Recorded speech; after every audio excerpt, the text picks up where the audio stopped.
Chapter 43, Anno. What is the opposite of hiatus? When I woke up, I half expected my meeting All Taylor to be nothing more than a dream. I paused. Perhaps now that I met her, I shouldn't call her All Taylor, because wouldn't that also describe me from her perspective? Night City Taylor, then. That would be the most equitably reciprocal label, given she had called me Brockton Taylor. It wasn't a dream, or instead, it wasn't solely a dream, as there were about 10 terabytes of new files on my file system. Frowning, I checked my operating system's log, referencing my automatic radio direction finders. According to the logs, my OS triangulated the wireless transmissions when I received her files to a few centimeters in front of my head. This was the first time I had some confirmation that my power could affect the real world like some other powers could. Did it open a small wormhole into the Brockton Bay universe? Could actual matter come through, then? Or did it use some sort of shaker power to create light radiation in the radio spectrum, acting as a relay through some unknown intermultiversal communication method? I didn't know, but it was very interesting.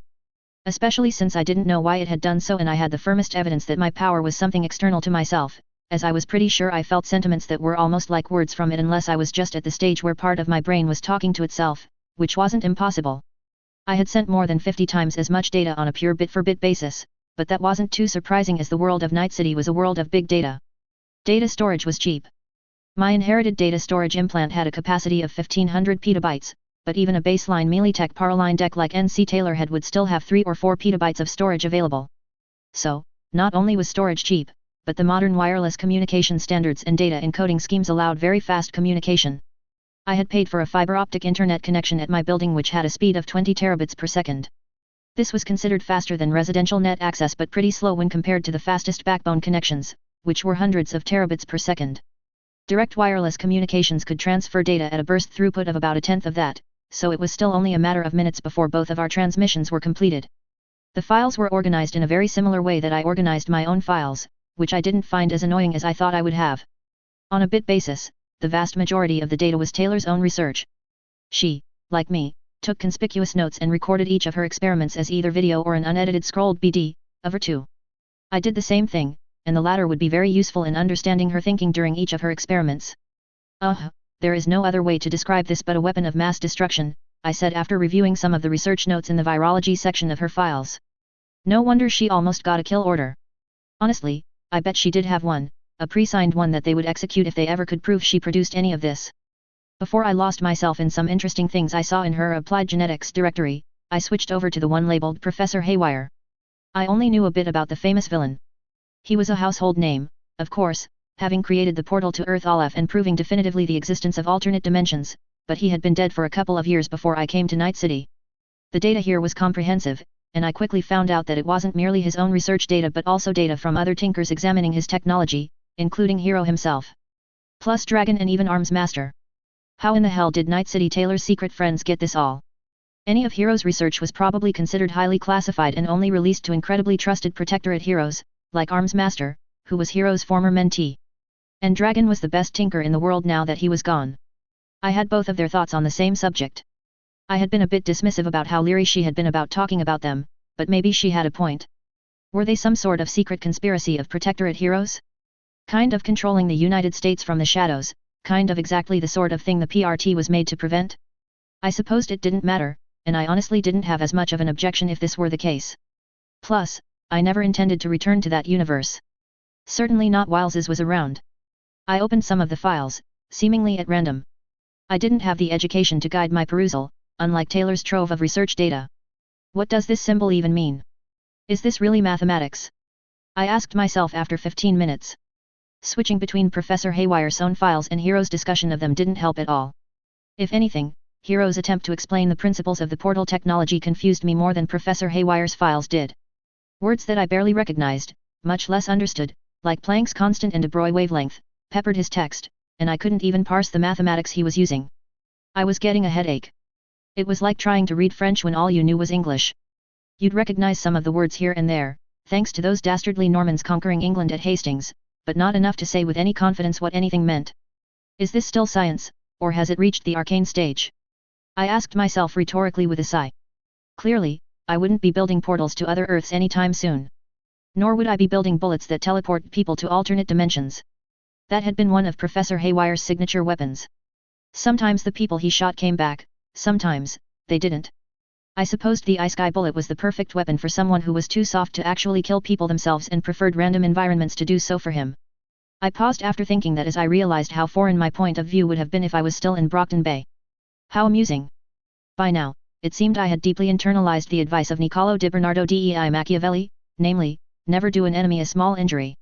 If you found out that I was going to injure you, it was likely going to be a fatal injury. That way, you didn't have the opportunity to get overly angry at me and come back at me later for revenge. The superhero and supervillain scene I remembered in Brockton Bay seemed like a never-ending series of small injuries. As always, I found it perplexing. Was there anything here that didn't look like the scribblings of an insane man that was either touched by divine providence or madness? I spent a few minutes reviewing each of the files and frowned.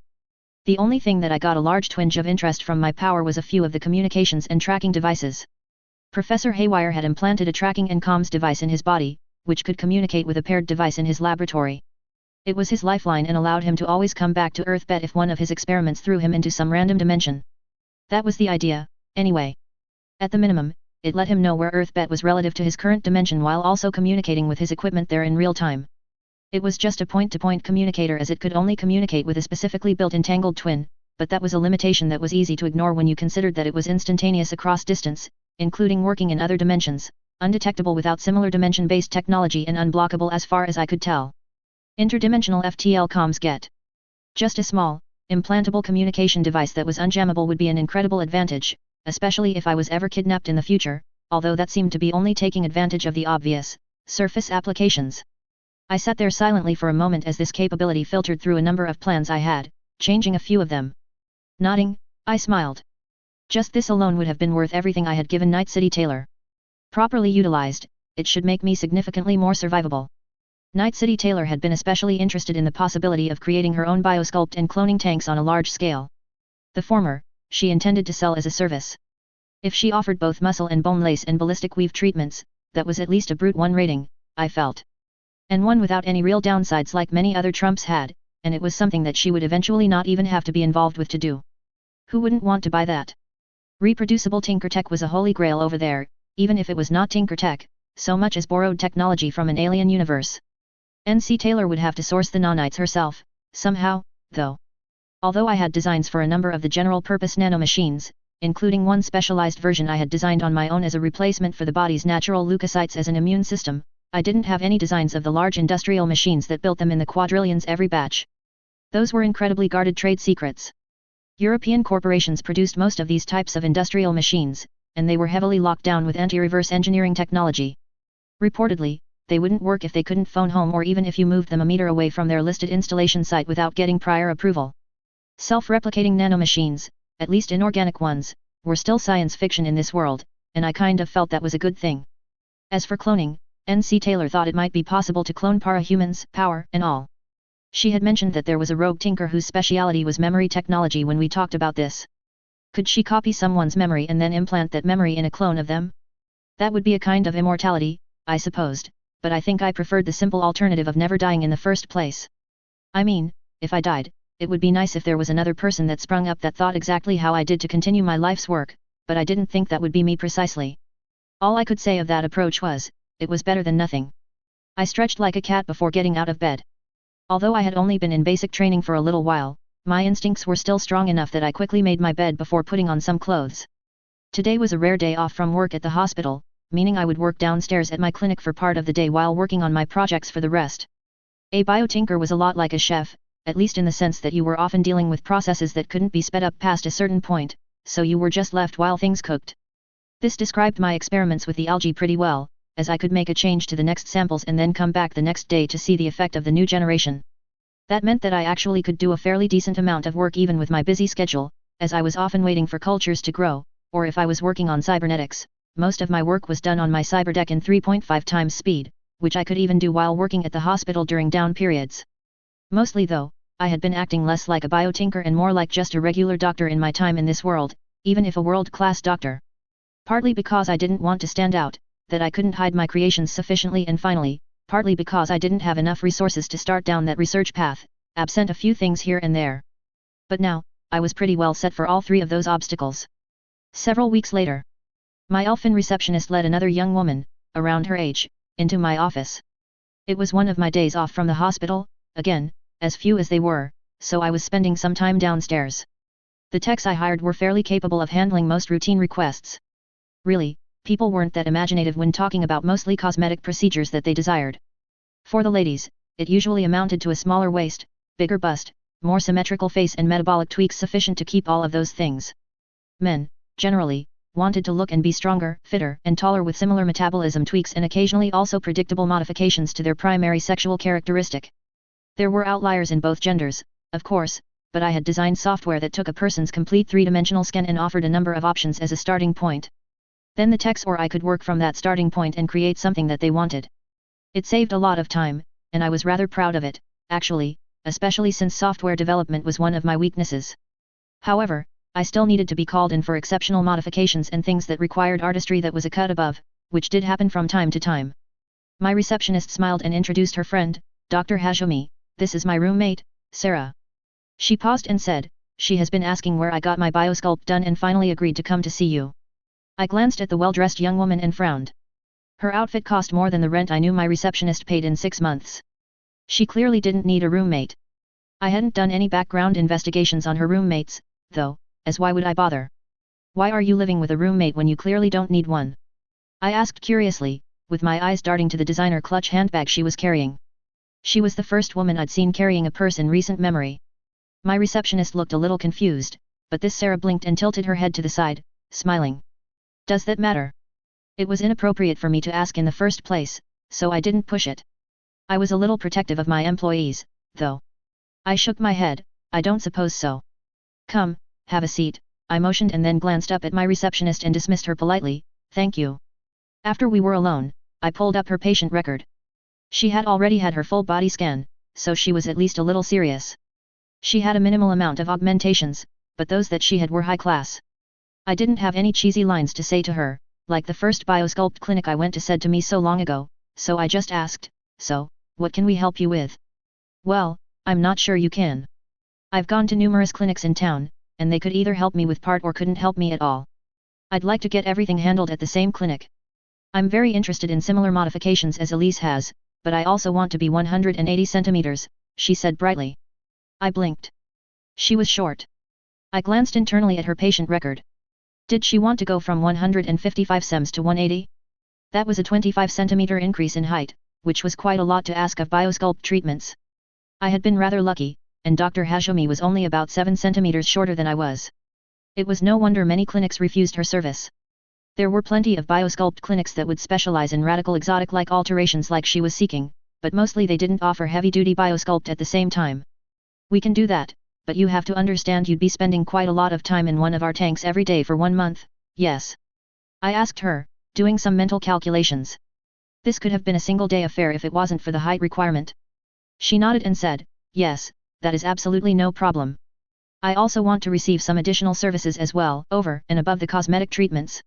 She listed off a litany of practical biosculpt, including muscle and bone lace, ballistic skin weave, as well as the nanosurgeon and enhanced immune system installation. Almost the whole 9 yards. I clucked my tongue. A big spender, she was, we can do all of that. I've recently received approval to classify this location as an outpatient surgical center as well, but I don't presently have the approval to conduct the last 2 surgeries, namely the nanosurgeon and immune system enhancements. She looked disappointed, but I held up a hand. I had been thinking about getting a locum, though, until I am. I know a number of gifted surgeons who would be willing to work on a PRN basis for me, so we should be able to accommodate you, assuming you are satisfied with the end result. She brightened then but asked, confused, a locum? PRN. I winced internally. It had finally happened. I had become the trope of the doctor that threw out random Latin and Greek words as if everyone knew what I was talking about. Locum tenens was a Latin word that directly translated into lieutenant. In a medical context, it meant someone hired to perform a doctor's services when the primary doctor, for example, myself, was unavailable. And PRN was an abbreviation for pro re nata, which most people may recognize if they read their prescriptions before getting them filed at the pharmacy and means as needed. I thought it was a little pedantic, but honestly, it was one of the reasons I was sitting here in Dr. Hajime's skin. I didn't need an education in medicine so much as in medical culture. Technical jargon, I understood, but there was a lot of arcane phraseology in medicine that wasn't strictly speaking technical, and that was only the start. A new resident that needed to be taught how to use the almost industry-standard patient charting software in a hospital? That is expected, you did learn several versions of it in medical school, but who would remember it? But if I planned on basically buying Taylor a medical degree, I wanted to leave as few clues to such a thing as possible. A substitute surgeon, I replied simply and then said, well, let's see if I can satisfy you with a suitable metamorphosis. After that, I pulled up her nude three-dimensional scan on the holographic display on my desk. She wasn't shy at all and inched closer on the edge of her seat to see. As she told me what she wanted, I quickly got an idea. Rather than Elise, who wanted the petite, almost fey look, Sarah wanted a more traditional, elfin one. Tall, slender, and supernaturally beautiful. Like Galadriel from the Lord of the Rings novels or the film adaptation from Earth All-F film that we all had watched before Mom passed away. She told me that this sort of exotic template had become popular based on the fashion of the richest people in the European community last year. It was kind of like when an actress would wear a stunning designer dress to a party, get photographed and then a few months later, you'd see knockoff versions of that dress on the rack at certain stores. Her present face had fairly round features, and as I kept making adjustments to her requests literally painting on my desk display with a special stylus in quick economic motions. Finally, I said, you know, you will barely resemble yourself. I pulled up a close-up of her face now and what she had me design next to each other on the holo display for her to look at. There was very little overlap, but she seemed to love the angular, high cheekbones, to say nothing about the exaggeratedly long ears. She grinned, looking excited, I know, it's going to be so cool. I shrugged and continued working. It took about an hour for her to be satisfied, which wasn't that long on an exotic consult like this. Finally, I shifted to clothes mode, which was very simple. I could pick a number of preset clothing options, or I could paint a simple outline of a dress, and the machine learning system churned on that for a moment before populating her body in a similar dress as I outlined. Somewhat similar, anyway. My power didn't help me overly much in drawing clothes. She vibrated with excitement at the end result, but I was humming, not quite satisfied. I made a few small adjustments to the hair and then tilted my head to the side. Why wasn't I satisfied? She looked quite elfin, but she didn't look quite like a magical elf lady, and that was my mental image. Nodding to myself, I opened up the internals of the projection and made a few adjustments. The holograph blinked and shifted and was replaced by the same woman, except her hair almost glowed and glittered in the light, exhibiting the ethereal and magical quality I was looking for. Sarah gasped and said, yes, yes, yes. How did you do that? Can hair do that? I shook my head, no, but tech hair can. Let me see if I can show you. Internally, I was programming a simple routine on my own tech hair to mimic it. It didn't come with this magic elf hair preset, obviously, but it was programmable. After a moment, my hair shifted to pale, almost platinum blonde and then began glittering in a manner similar to the projection. Tech hair is a cybernetic installation, of course, but we can perform that here. I couldn't, legally, although I had installed a number of similar implants at the hospital, I would make sure my locum could. That sold her, and she even agreed to pay for everything up front, too. She would be able to do most of the work today, enough that she would leave looking like a petite elf girl, and she would gain about a centimeter of height a day after that. I'd have her surgeries scheduled for a week or two out, as I had to call a couple of people to see if they were interested. My surgical attending might want some extra income, he had been a little shocked that I already owned my own practice, such as it was, anyway. N.C. Taylor's memories were telling me that it was always good to kiss up to your boss, especially when that kissing up included either tangible benefits or free booze. While the girl was escorted to one of our tanks, where she would spend the entire day, I opened up her file and finalized the treatment plan that the techs would use. It had to be chopped into segments over the next month, which I could then send to her as digital calendar appointments. My post-treatment prescription today would include some physical therapy exercises for the next week. It always took a while for someone to get used to augmented strength, even if the muscle lace didn't provide as much benefit as a cybernetic prosthesis. It had been my experience, thus far, that people rarely followed this advice. I couldn't really throw stones because I hadn't either when I got the same treatment years ago. I nodded after a moment of contemplation. As long as she doesn't immediately try to give her boyfriend a handy, it should be fine. I laid my hands in my lap, behind my large desk, as I regarded the Meditech suit that requested an appointment with me.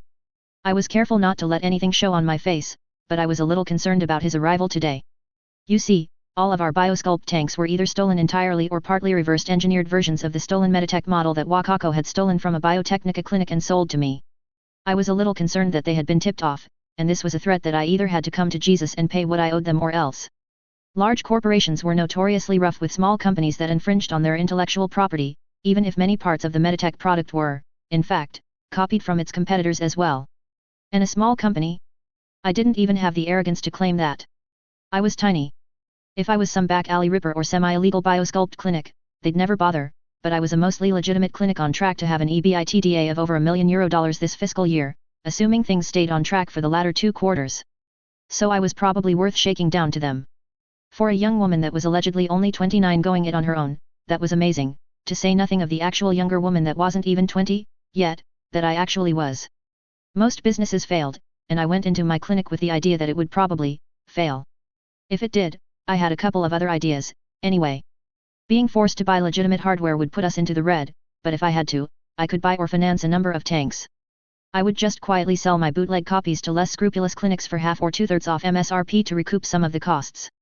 "Thank you for seeing me, Dr. Hashemi," he said with a smile, which I reciprocated politely. I nodded, of course. Meditech is one of our largest suppliers of nanomachines, which are of the highest quality. That was true, too. Although, I wasted a lot less than most clinics. Since Meditech not only made the tanks but produced the nannies, they didn't have a huge incentive to make their products very efficient. After all, everyone knew that it was better to have a recurring revenue stream than simply sell something once. As such, many of the nanites were, by default, wasted when a patient left a tank. I created a proprietary filtering system which filtered out and then reflashed neutral programming on most of the nanites that were in a tank when it drained, which caused our nanite usage to drop by over 80%. I had also begun reselling some nanomachines to some of the other less legal clinics in Chinatown at cost, more or less, just so that our order numbers with Meditech didn't precipitously fall, which might have been noticed. He smiled, "We really appreciate that. The Cherry Blossom Clinic is our most valued client in this neighborhood."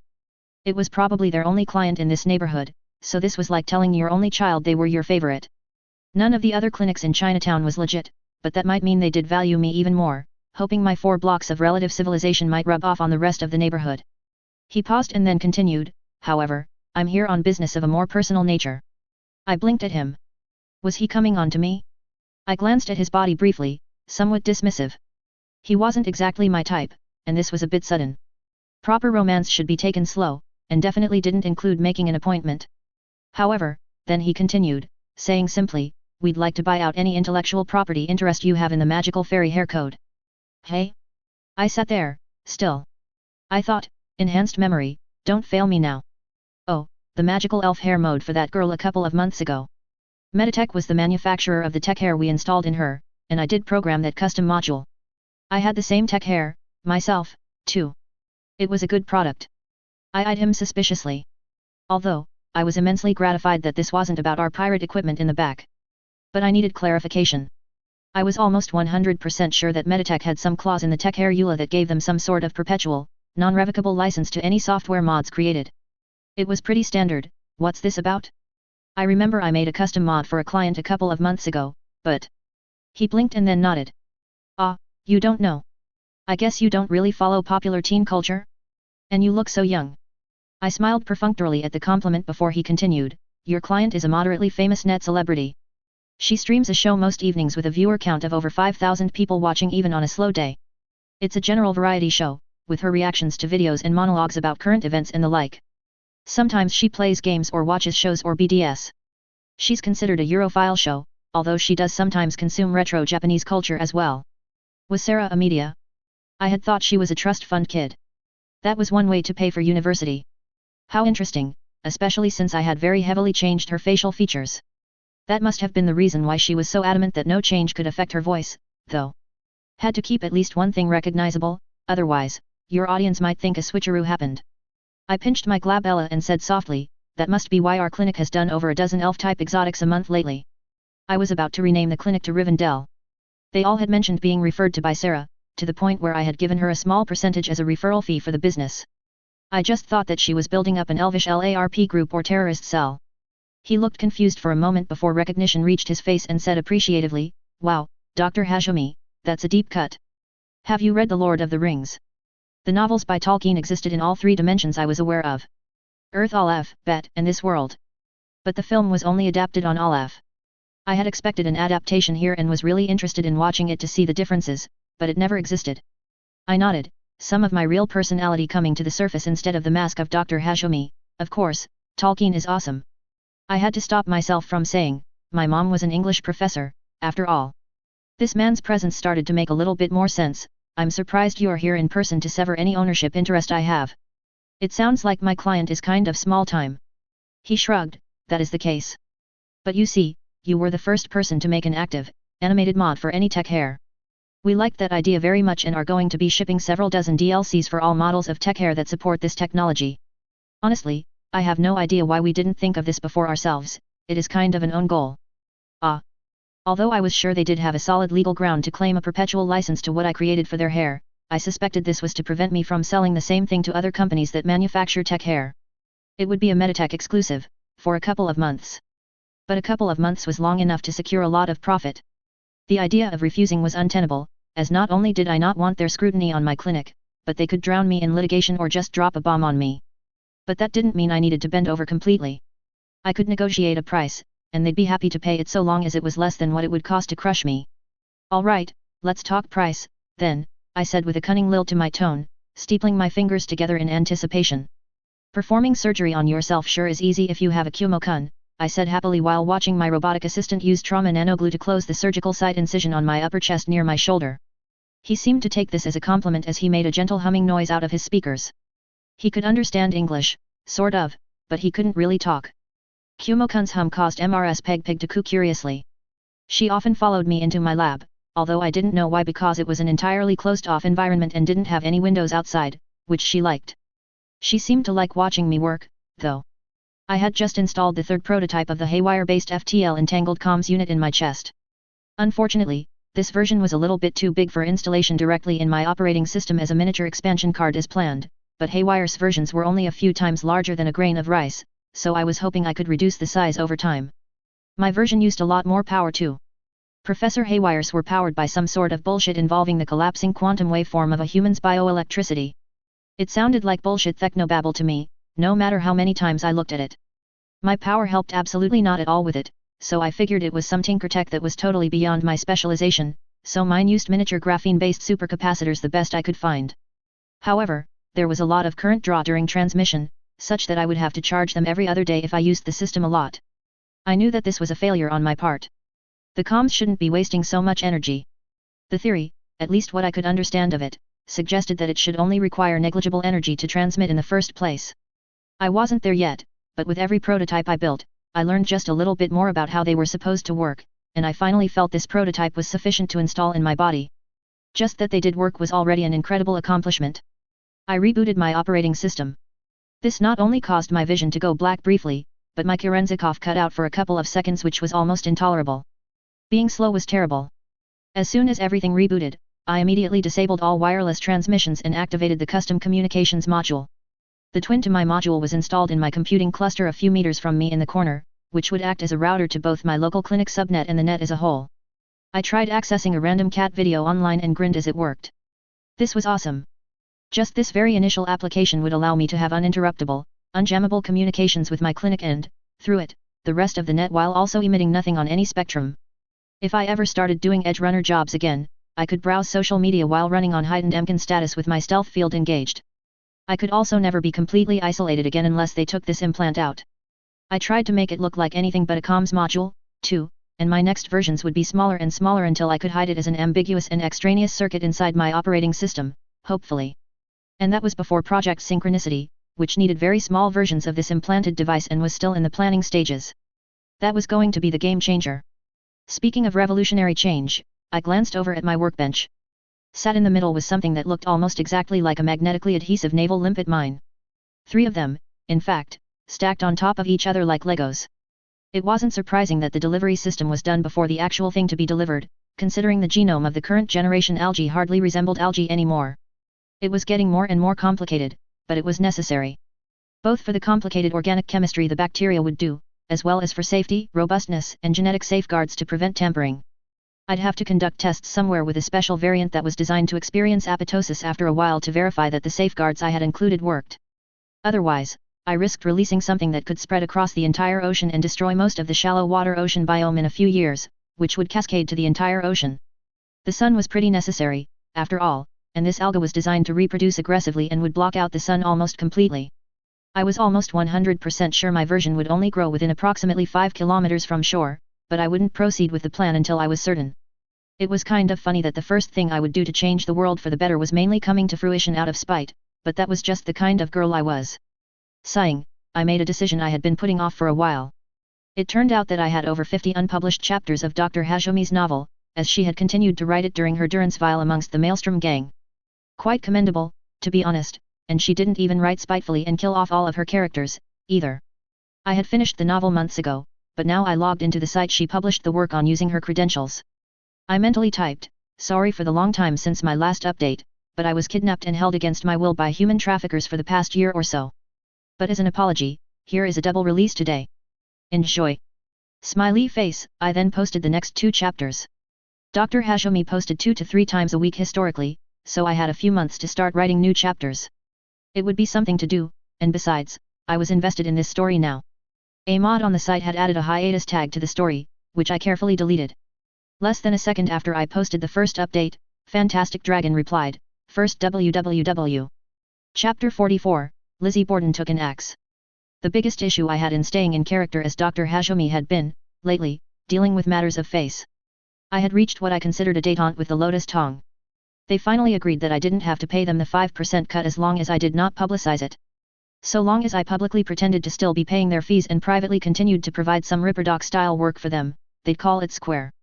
They'd lose face, though, as the hegemons of Chinatown if it became public knowledge that I wasn't paying protection fees like most everyone else was. It didn't really matter that they weren't, actually, the unopposed hegemons, either. In many ways, they were treating me like a small gang in my own right. If not a gang, then at least someone they didn't think it was profitable to needlessly antagonize.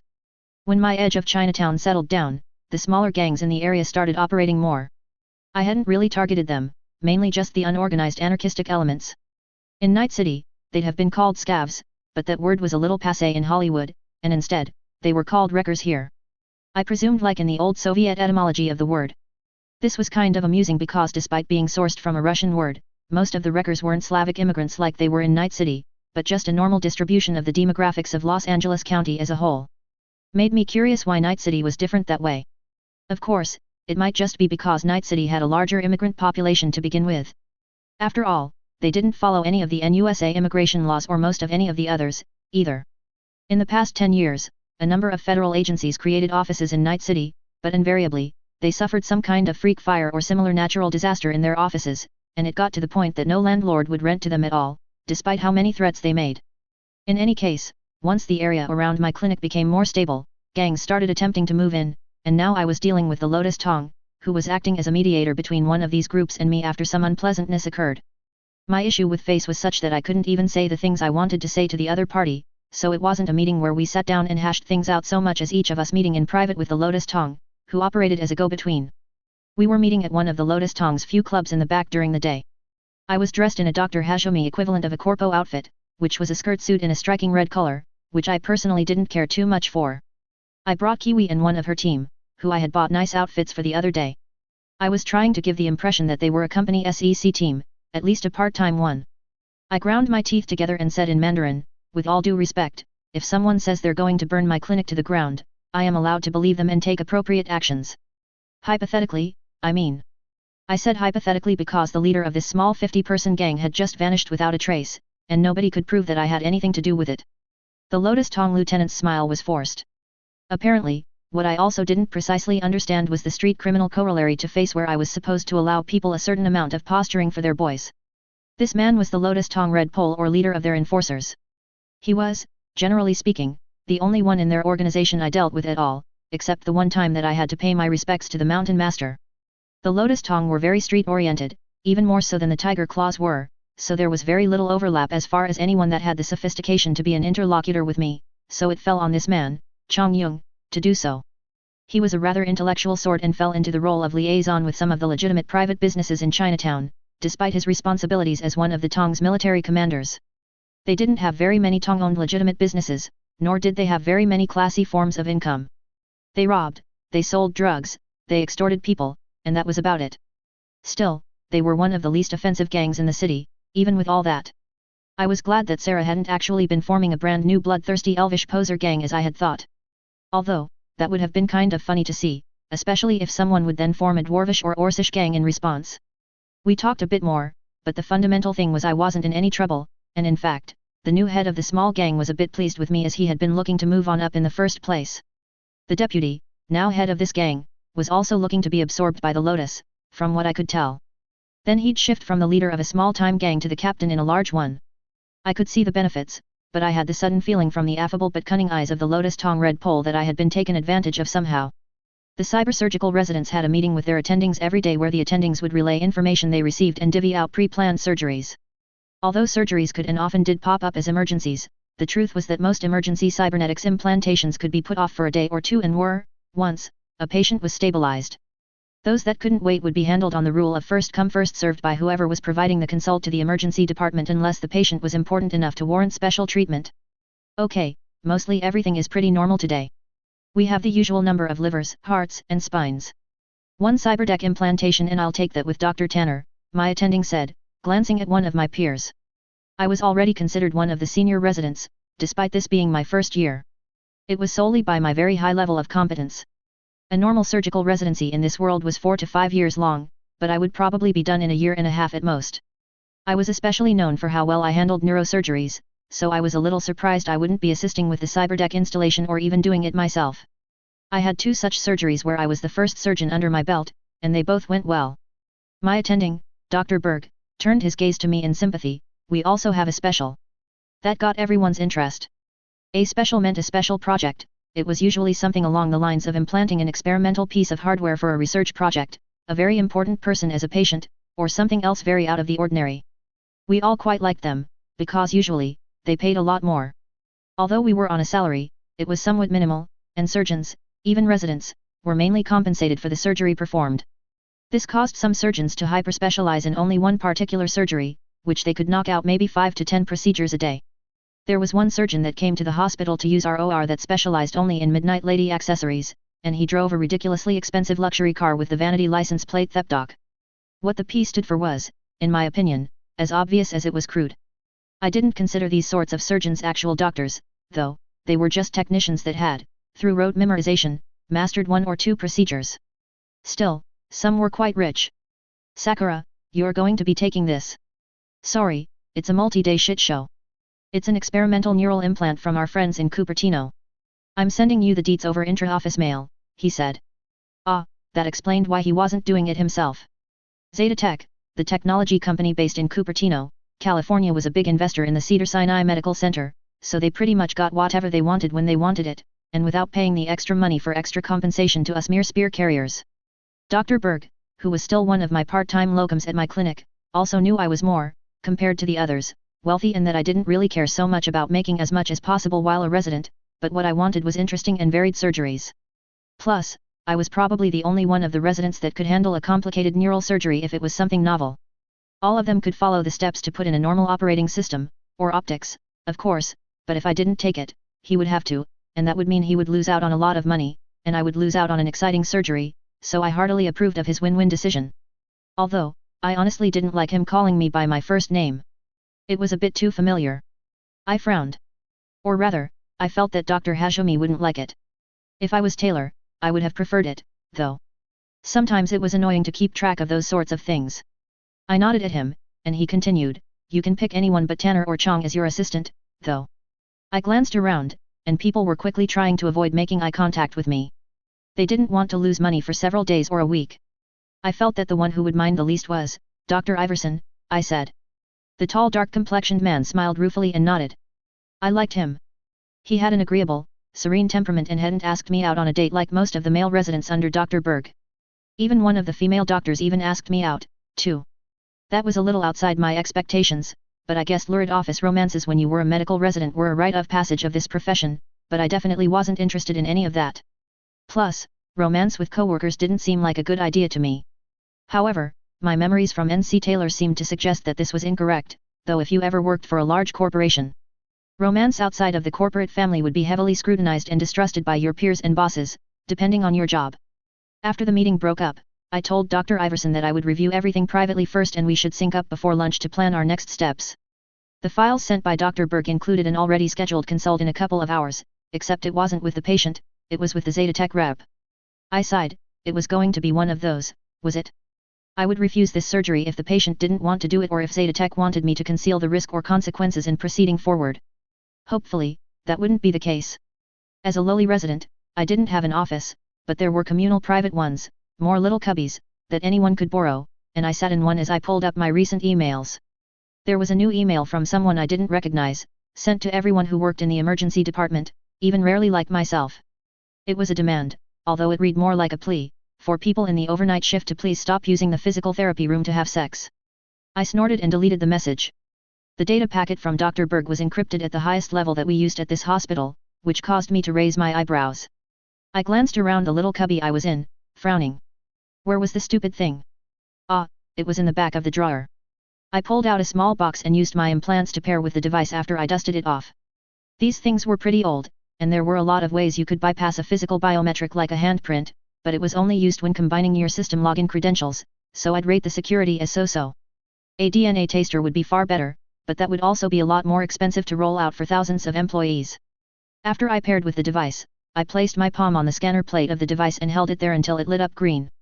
Instantly, the cubby's door behind me locked with a mechanical thud sound, while at the same time, a local wireless jammer activated.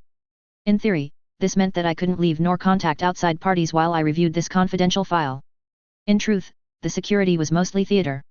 While I couldn't transfer the file from the company's intranet, only view it, I could take screenshots of each page or even scroll my own BD of me reviewing it. In fact, that sounded like a good idea. After the files were decrypted and pulled up on my screen, I sat there in my allegedly secure cubby and reviewed them. My patients were a pair of identical twins. Brothers that were in their mid-20s. I skimmed their medical records before switching to look at the proposed procedure. Neural oscillation synchronizers. I asked rhetorically, testing the words. I frowned and then quietly read the attached white paper that Zetatech had included. Although it was excessively long, it had large parts of it that were redacted. Reading between the lines in the white paper, I deduced that these were for a military project, with the idea that an entire squad of soldiers could be synchronized together as, in effect, a gestalt. Such a squad would offer unparalleled combat effectiveness, teamwork, and coordination. It would be a true force multiplier for elite small unit forces. According to the white paper, anyway. That was an absolutely terrible idea, and it was no wonder there was page after page of redacted text that was probably talking about how they had driven some people insane attempting it anyway. Rather than totally cancelling the project, though, they decided that they were just perhaps a little too ambitious with testing at first, and now they were testing with volunteer monozygotic twin sets in an attempt to reduce the variables. Would they move to triplets and quintuplets next?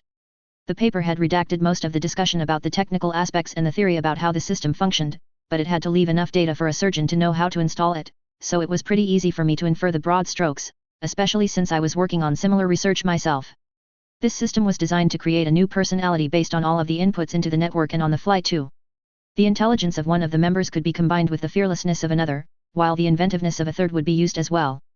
Negative traits such as cowardliness, flightiness, or disobedience from an individual could be bypassed by and not included in the networked gestalt. The base tech was somewhat similar to Project Synchronicity but completely different in execution. There was a continuous brain link but no linked memories, short or long term, so if a synchronization discontinuity occurred and one member dropped from the network, they might find themselves rather disoriented for some time. I didn't think it sounded very promising from a military perspective considering the link used jammable short-range high-bandwidth radio frequency links to create the ad hoc mesh network, but perhaps they had some sort of jam-resistant link technology that wasn't included in this research model. I frowned. Was this too much of a coincidence? No, it was impossible. I hadn't gotten beyond the design stage for Project Synchronicity. Nothing was built. I firmly believed that if I was so compromised that people were reading my private files that existed only in my implants, I would not be sitting here right now. The working instantaneous communication system would be enough to kill or sequester me. Or both. Plus, it wasn't like this sort of research was unique. It had been tried back before the data crash.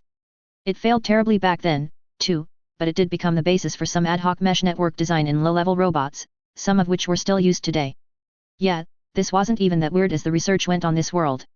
It was just quite a coincidence that it was fairly similar to my own plans. This neural oscillation synchronizer system took n number of individuals and produced one distinct output entity, at least while they were all connected anyway. Project Synchronicity would take one unique individual and create n number of duplicates which were all linked in every way in real time. One of the individuals in the network would only diverge if it were disconnected for a long period of time. So it was basically the exact opposite. So long as I had a single stream of consciousness, even if it were over multiple bodies, then even if one of the bodies was destroyed, while it would diminish me temporarily, it would not kill me, even if the destroyed body was my original. Gulp. That was the somewhat scary idea that I had been turning over and over in my head since I realized the possibilities of the haywire COMM, anyway. It was a superior form of immortality than simply having a backup clone, as I would become a distributed attack surface. Want to kill me? That would require killing all of the members of the network before any single node could clone a replacement body and add it to the network. So long as I had a single stream of consciousness and wasn't a network of individuals linked together, then if one body was destroyed and replaced, it became a ship of Theseus situation rather than a replaced by a clone situation. At least, that was my opinion, although I would definitely try to avoid dying anyway. There was just the issue that the human brain was definitely not designed for sensory multiplexing. I had tons of ideas on how to create a brain that did support that feature, but the issue was it wouldn't be my brain. It was much harder to add these types of features to a brain that already existed compared to designing them in vitro. Consciousness was an emergent property, even for me, and without a lot of testing, it would be quite dangerous. These neural oscillation synchronizers, however, seemed to use a cybernetic mechanical solution to this problem while I had been thinking of how to safely deploy a biological one. They claimed that they linked the large-scale brain networks together fairly seamlessly. It was wrong to think of the brain as a monolith in the first place. It was wrong to even think of individual brain regions as a monolith. My consciousness was comprised of a series of functional connectivity networks in the first place, so it should be possible to add more without losing the spark that was me. How interesting. I shifted back to the patient records and looked at the proposed treatment plan provided by Zetatech and sucked my teeth in disappointment. Tisk, this is going to have to be all changed. Why are they trying to do it on the cheap? I shook my head and lifted my hand off the biometric scanning plate, which caused the open file to close and the room to unlock. I triggered deep dive mode on my deck but just sat in my inner bastion node and reached in some virtual paper to write notes. I didn't bring any physical paper into this room with me, which was an oversight, and sometimes I preferred to write things down the old-fashioned way. The augmented reality mode of modern cyberdecks was quite slick, but it still wasn't in the realm of rendering full-sense interactive virtual objects and pasting them into your sensorium yet. Hoot, my icon said, and I frowned, waving a wing and talon. I had never actually updated my icon to something different. That was bad, but I hadn't actually had much time to dive into the net since I had been in LA. I asked Dr. Iverson to come along when I met with the Zetatech tech rep. I could immediately tell it wasn't the person who invented this technology but possibly one of their minions, or research assistants, rather. I wanted to interrupt him, but Dr. Hashemi was too polite to do so, so instead, I waited until he finished his presentation. When he asked if we had any questions or concerns, I nodded, yes. The two patients are monozygotic twins, clones from a genetic perspective. That's good. However, they've diverged significantly since then. Look, each twin has a different model of operating system and different optics. Then there are various other factors, like a poorly healed meniscus injury on patient A, and patient B has 2 missing molars. These factors need to be normalized. He frowned and said, what do you mean? Remove and replace all of their implants with identical models. Neither of their osses was designed for the high-speed neural architecture your widget uses, anyway. Repair and regenerate patient A's meniscus, regenerate patient B's molars, etc., I said simply. The guy shook his head, none of that is in the research budget, we can't. This time I did interrupt him, but as politely as I could by raising my hand until he stopped speaking himself. I leaned forward, please stop trying to spend an eddy to save an any. You're going to implicate your research results if you don't correct for every factor you can on the front end, and worse, you're going to implicate them in a false negative. And worst of all, this is all cheap. Also, with identical everything, it would reduce the amount of mental instability this procedure would cause them. Plus, from my perspective, it would give me more data if I could observe them when they were as close to identical as possible. I was sure that Zetatech didn't care about their research subjects' stability, but in this case, they should because it would impact their data from the experiment. I continued, plus, you produce all of this stuff yourself, except for optics which are cheap anyway. Why would you even entertain the idea of not changing everything to your company standard? Are you going to rely on the word of their current OS manufacturers, Biodyne and Meditech, that they implemented the common high-speed data bus and followed the entire standard correctly? If you have issues in the future, how will you isolate for this and debug it? You could be chasing your tail for months before you realize some issue you notice in these subjects is not even your problem. He opened his mouth, then closed it. Then he was silent for a good minute before saying, that is a good point. I'm going to have to call Dr. Reynolds. If you'll excuse me for a moment. When he left, Dr. Iverson nodded at me appreciatively and said, you vaporized him, Dr. Hashemi. Preem. I hadn't even looked at the specifics of each patient yet, I was focusing on how we will connect the device so thoroughly. He held his hand out for a fist bump, which I obliged. So, today we'll R&R everything on A and B, give them the rest of the day to acclimate to the new Zetatech systems, then tomorrow do the procedure. He asked, testing the idea. Yup, I said in a somewhat un-Hashemi way, emphasizing the P sound of the word excessively, draw up orders now to admit them both, too. They can spend the night in med-surg, otherwise, one of them will get hit by a bus on the way home or some other complication, and then we'll be back at square one tomorrow. I did see the patients, a set of brothers by the name of Paul and Will Okoki. Personally, I did think they were on the borderline of being crazy. They clearly had some attachment and abandonment issues, having survived both their parents dying when they were 5 years old. They only had each other to rely upon since then. That said, they were definitely willing participants, and even more, they thought it was great, amazing even. I couldn't deny them medical agency simply because they were a few French fries short of a little clown meal. Otherwise, hardly anyone in Los Angeles or the world would qualify to make their own decisions. They knew the risks, and they were willing, eager participants. That was good enough for my morals. The surgeries over the next 2 days went off without a hitch, and the delay of 24 hours not only gave the twins a chance to acclimate to their replaced cyber systems, but it also gave me a chance to, in the middle of the night, very carefully examine and partially disassemble one of the neural synchronizer systems. Okay, I'm going to activate the system, I told the twins, with the Zetatech rep sitting in a corner, trying to avoid looking excited. I mentally flipped a switch, and both brothers froze for a moment before glancing around and then at me. This is... Body A said, quite unusual, finished Body B. Dr. Iverson, next to me, was reading scrolling text from his optics and said, intra and interneural transmissions are in the green, data link at 61% of max throughput, SNR nominal, high-speed data bus nominal, everything is to spec. The Zetatech rep had us run battery after battery of tests, but I cut Dr. Iverson loose before lunch, which he seemed very thankful for. I stuck around mainly because it was expected I help the suit with reasonable requests, but more importantly, I was quite invested in how this was working. It certainly appeared to create a new personality that was different from both patient A and B, and I was privately calling him up as a combination of the two. But at the same time, they scored somewhat similar on some personality matrices, too. The Zetatech guy seemed excited, though just from the fact that they seemed mentally stable, which left me wondering just how terribly their initial tests of this system had gone. At the end of the day, I gave up one of my business cards for my clinic. I'd be interested in following up with him. The deal with Zetatech meant that he was keeping the implants after they were done with repeated tests over a period of months, and I'd like to examine them at that time. These neural synchronizers were completely and utterly useless to me, and in fact, the exact opposite of what I wanted, but they went about it in an interesting way that I could and already had learned something from. Everyone had certain things that they were sensitive to, and I heard one of my personal peccadillos later that evening when I overheard David talking to Gloria about bullies. I perked up, setting aside the chopsticks. Gloria seemed to be trying to suggest that he should be trying to get along with them and make up with the boy that was bullying him, which caused my blood pressure to rise 20 millimeters instantly. No. That won't work, I said to both of them intensely, you can't let assholes get away with being assholes. She looked at me and sighed, saying, Tay, the world is full of assholes, you do realize that? I nodded and said, yes, and do you know why? She went along with my obvious question and asked, why? Because people let them get away with it, I said with intense emotion and meaning. I sighed and said, besides, he's in a corpo school now. Corpo children are designed to detect and seek out weakness almost from when they can walk. You didn't grow up like this, but I did. If you want David to succeed on this path, then he needs to listen to my advice right now. He's already on the back foot from being an independent enrollee. The most antisocial of the little she, I stopped myself in mid-swear, little brats probably smell blood in the water, just from that alone. If he were a real corporate enrollee, he would have the built-in support network of the other kids from his same corp to assist and shield him. David just nodded rapidly, twice. Gloria thought about it for a moment before nodding. I waved David over to me and said, okay, first steps. Repeat after me, identify the enemy and establish numbers. He repeated that but looked a little confused. I already know who he is, though. You know his name, sure. But do you know him? What corp does his parents work at? What jobs do they do at that corp? What are his weaknesses, and what are his strengths? Does he have other enemies?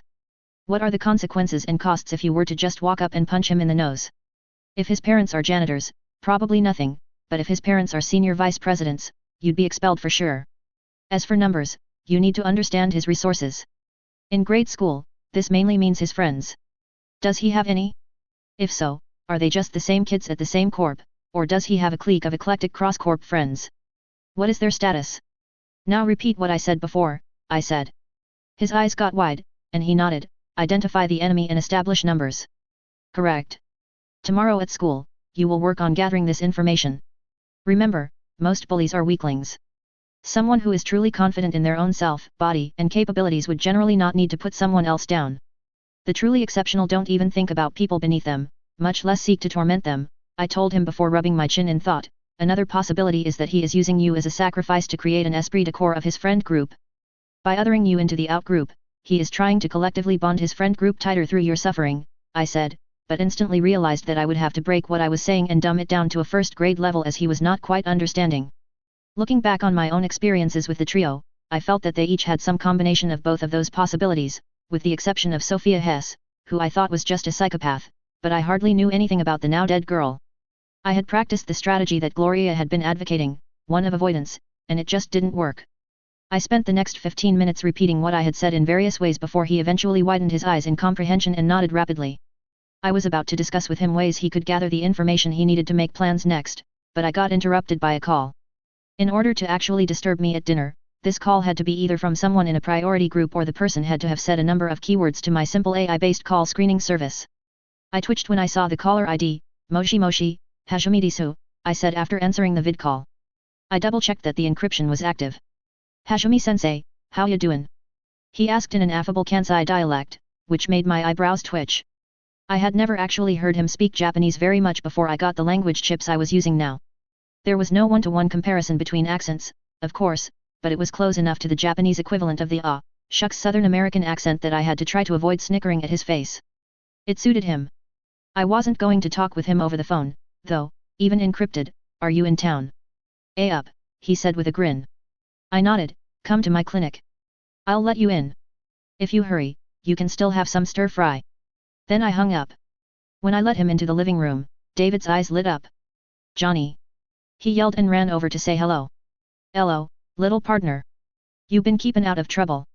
Johnny asked after lifting and tossing the kid into the air, which David still obviously enjoyed despite protesting to me that it was for babies when I did it to him.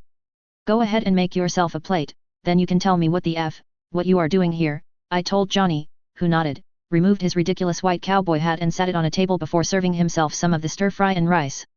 As he ate, I asked him conversationally, so, how's things in Night City?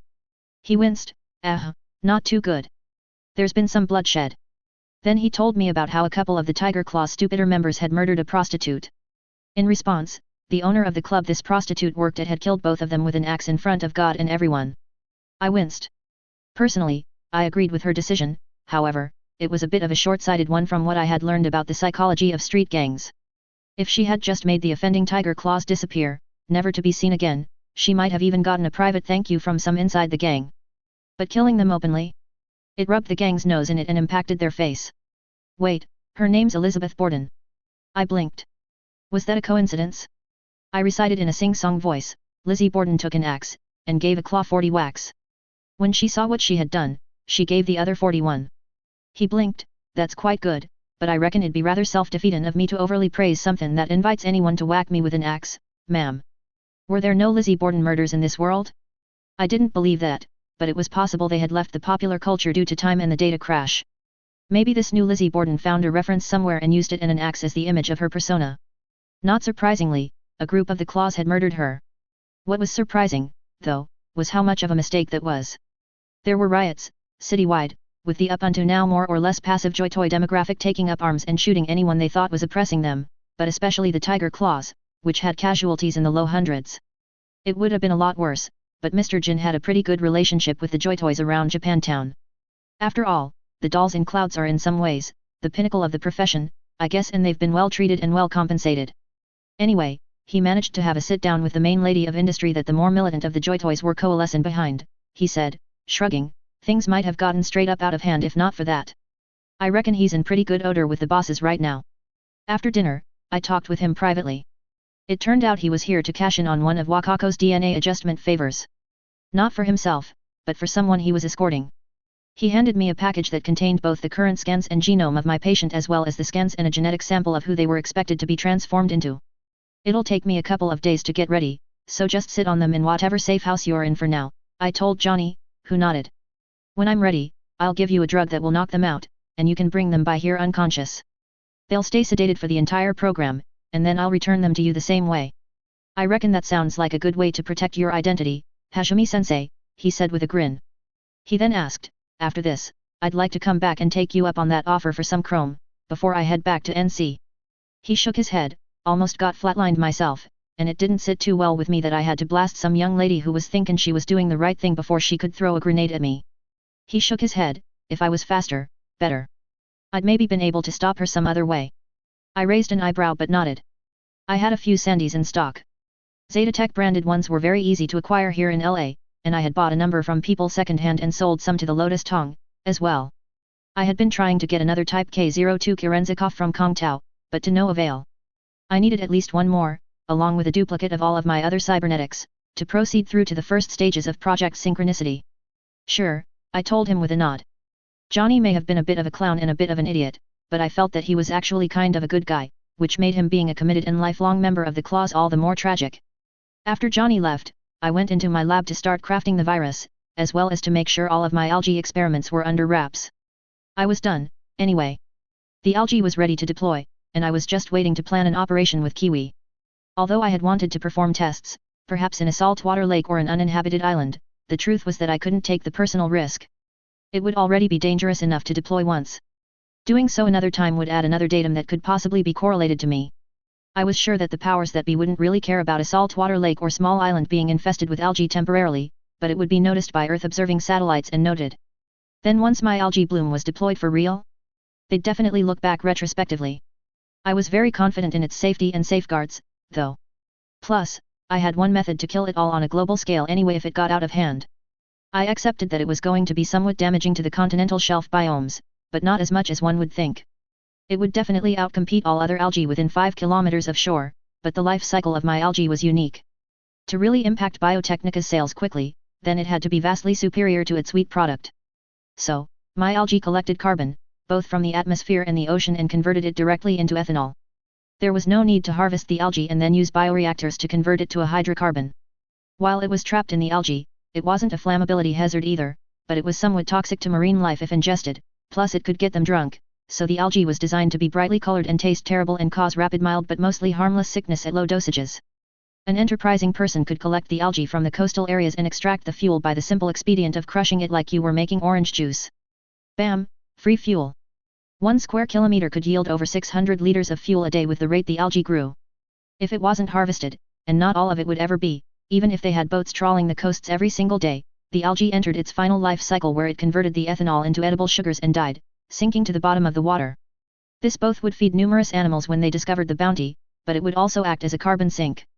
The entire system was a carbon sink, actually, but if you extracted the ethanol and burned it again, you would, of course, release much of the carbon back into the atmosphere as ethanol burned into carbon dioxide and water. But not all of it, as there was a fair bit of carbon in the structure of the algae itself. It was also toxin resistant, but this variant didn't yet have the capability to sequester or purify toxins, but it was going to be pulling many tons of CO2, CO, methane and other greenhouse gases out of the atmosphere every year. By the end of the century, the air might be at the level it was at the turn of the millennium. Which still wasn't great, but it was a lot better, and as a first step, it was awesome. While at the same time providing a sustainable and renewable direct chemical energy source. It wasn't all because I hated Biotechnica. If people didn't have to grow fuel, then they could start growing food again. The population of the planet had hovered at around 2 billion for a long time, and the bottleneck was food production. When food competed with energy production that those in power needed for material consumption, the poor always lost out. I knew doing this was, in some ways, just like squeezing a balloon, the air just gets moved around. Sure, Biotechnica might lose a bit, but that would just mean that other core, especially petrochem and the like, would gain. That was just something I had to accept would happen. I didn't have the capability to change the way the whole world thought, all I could do was just hopefully make it a little better, a little bit at a time. Hoping for trickle-down prosperity kind of irritated me, but refusing to act just because it would benefit those in power was naive. The world was set up so that everything benefited these people. Tapping the algae limpet mines, I said, soon, my pretties. Chapter 45, Body Blow. I had asked Kiwi to plan an operation against the port of Los Angeles, or rather at least one of the container ships inside the port so that I would have an opportunity to tag along. When she saw the very limpet mine-looking devices that I would be carrying with me in a backpack, though, she frowned and said, I don't think I'm down for committing any terrorism murder or sinking any ships. I shook my head, they only look like explosives. They're not. They contain sensors, in addition to a few other things. They won't damage the ships at all or hurt anybody. There's just no reason to reinvent the wheel when I need to affix something surreptitiously to the hull of a ship, but please don't mention or even think too often about them. The project is at the highest confidentiality level.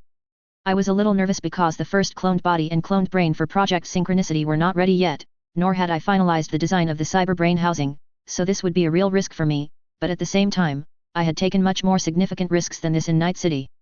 I had gotten the haywire comms fairly small, about the size of what I would have recognized in Brockton Bay as a USB dongle, but they still needed fairly frequent maintenance, which wasn't going to work. I felt they needed to go at least 6 months without me having to tinker with them. Although the main reason for this project was to protect against death, a secondary reason was to try to start making some waves. I wouldn't mind if one of my bodies was kidnapped and placed into a gilded cage, for example, so long as I had real-time comms with the net and my other bodies. That would be a good opportunity for me to start producing other things that could help the world or people as a whole. I had good feelings about my algae, for example, but it was merely a first attempt. I was pretty sure it would do a lot more good than harm, but I wasn't entirely sure about how well it would help the environment, despite my projections. It would definitely take carbon out of the air and deposit it as edible sugars in the ocean and in the cellular structure of the algae, with the idea that the carbon in the air would be temporarily sequestered as a large increase in biomass that lived and stayed in the ocean, but I wasn't sure if it would work like I thought it would work over many fish generations. Biomass was biodegradable into carbon gases after the organisms died, after all, but I still felt that increasing the total amount of biomass in the oceans would be somewhat effective, so long as the ecosystems weren't knocked totally off balance. I wasn't an expert on anything but biology and technology that interfaced with it. I was smart, and I could make inferences, but they were fundamentally the guesses of a gifted hobbyist in every part of science that didn't touch on biology or genetics. If I could get one of my bodies in place as a prized researcher in a large corporation, then I could have dozens of research assistants helping me with my hobby projects, which the corp would be more than happy to let me research to keep me happy, so long as I produced enough money elsewhere. If they balked at releasing my hobby projects or did so but charged too much for them, I could easily leak the research publicly through my other bodies. As a prized researcher, I had no doubt that they would have me under constant monitoring by their counterintelligence division, so they would never suspect me of the leaks. It would likely give them indigestion, trying to find spies or hacks in their systems that never existed. However, there was a very good chance that once kidnapped, recruited, I wouldn't be able to tinker with my own implants for months. They wouldn't want to give me a chance to either create something to escape or kill myself with. In fact, I expected in that situation, my implants would be examined fairly closely and dangerous ones like my monowire or maybe even my Cyberdeck removed. So the haywire comms had to both get smaller and more reliable. Smaller so that I could put them in a place that looked either harmless or critical, something that they wouldn't yank out of my body. I was close to this stage already in terms of the size of the current generation devices, but I still had more to go. I was 6 generations past the first device I had implanted into my chest, which still worked but was now occasionally dropping packets during communications with its twin due to not being able to maintain in its current installation. The next version, or perhaps the one just after that, would be small enough that I could incorporate it into a cyber brain system which was going to be the basis for the synchronization hardware. However, they also had to get more reliable so that they could go months without maintenance, as otherwise, that body would be disconnected from the network and might diverge over time before it could reconnect. I had already decided that if this happened, we would treat each other as sisters and allies, not enemies. I wasn't so prideful that I couldn't accept someone with the same skills as I had, especially when they would think almost exactly like I did. I would prefer that not to happen, but it wouldn't bother me that much if it did. If necessary, we could carve out territories, or something, so as to avoid stepping on each other's toes. So, what is your target, anyway? I asked Kiwi. I hadn't sat in on her internal briefing to her team, as all I cared about was that she had to steal something that would be noticed and that it had to include something that I would hypothetically want. However, now I kind of thought that had been a mistake, especially since we were sort of operating as a team. The Mr. Kazuliskimaru is carrying a mixed cargo, but our target is a load of specialized industrial nanomachines. I frowned, as I wouldn't be interested in that, plus several thousand kilograms of medical-grade nanites from Europe. Ah, I would want that. She nodded, noticing my expression. We have a buyer for the industrial nanomachines already, so it works out.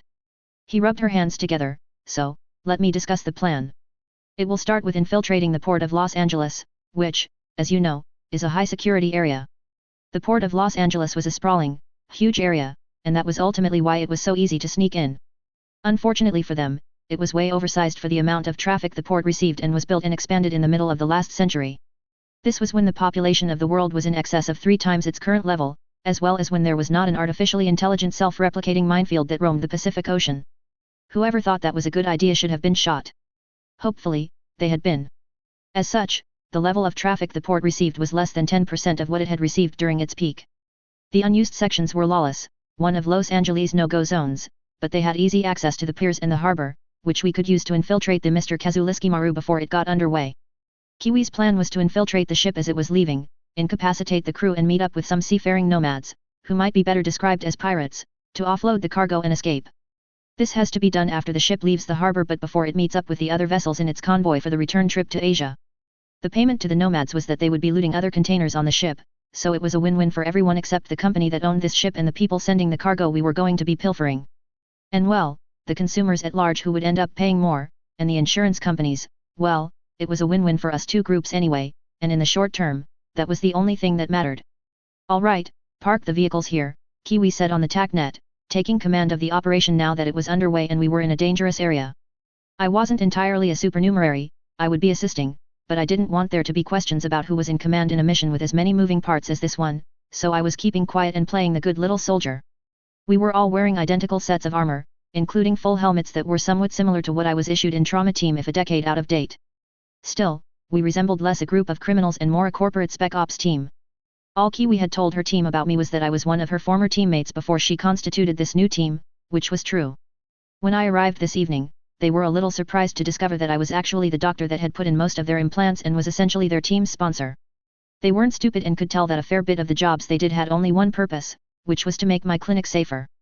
In that sense, this job was quite a bit out of the ordinary for them. As the two vans rolled to a stop, we hopped out of the vehicles and gathered together. The area we stopped at was at the east end, abutting the port of Long Beach, which was totally shuttered.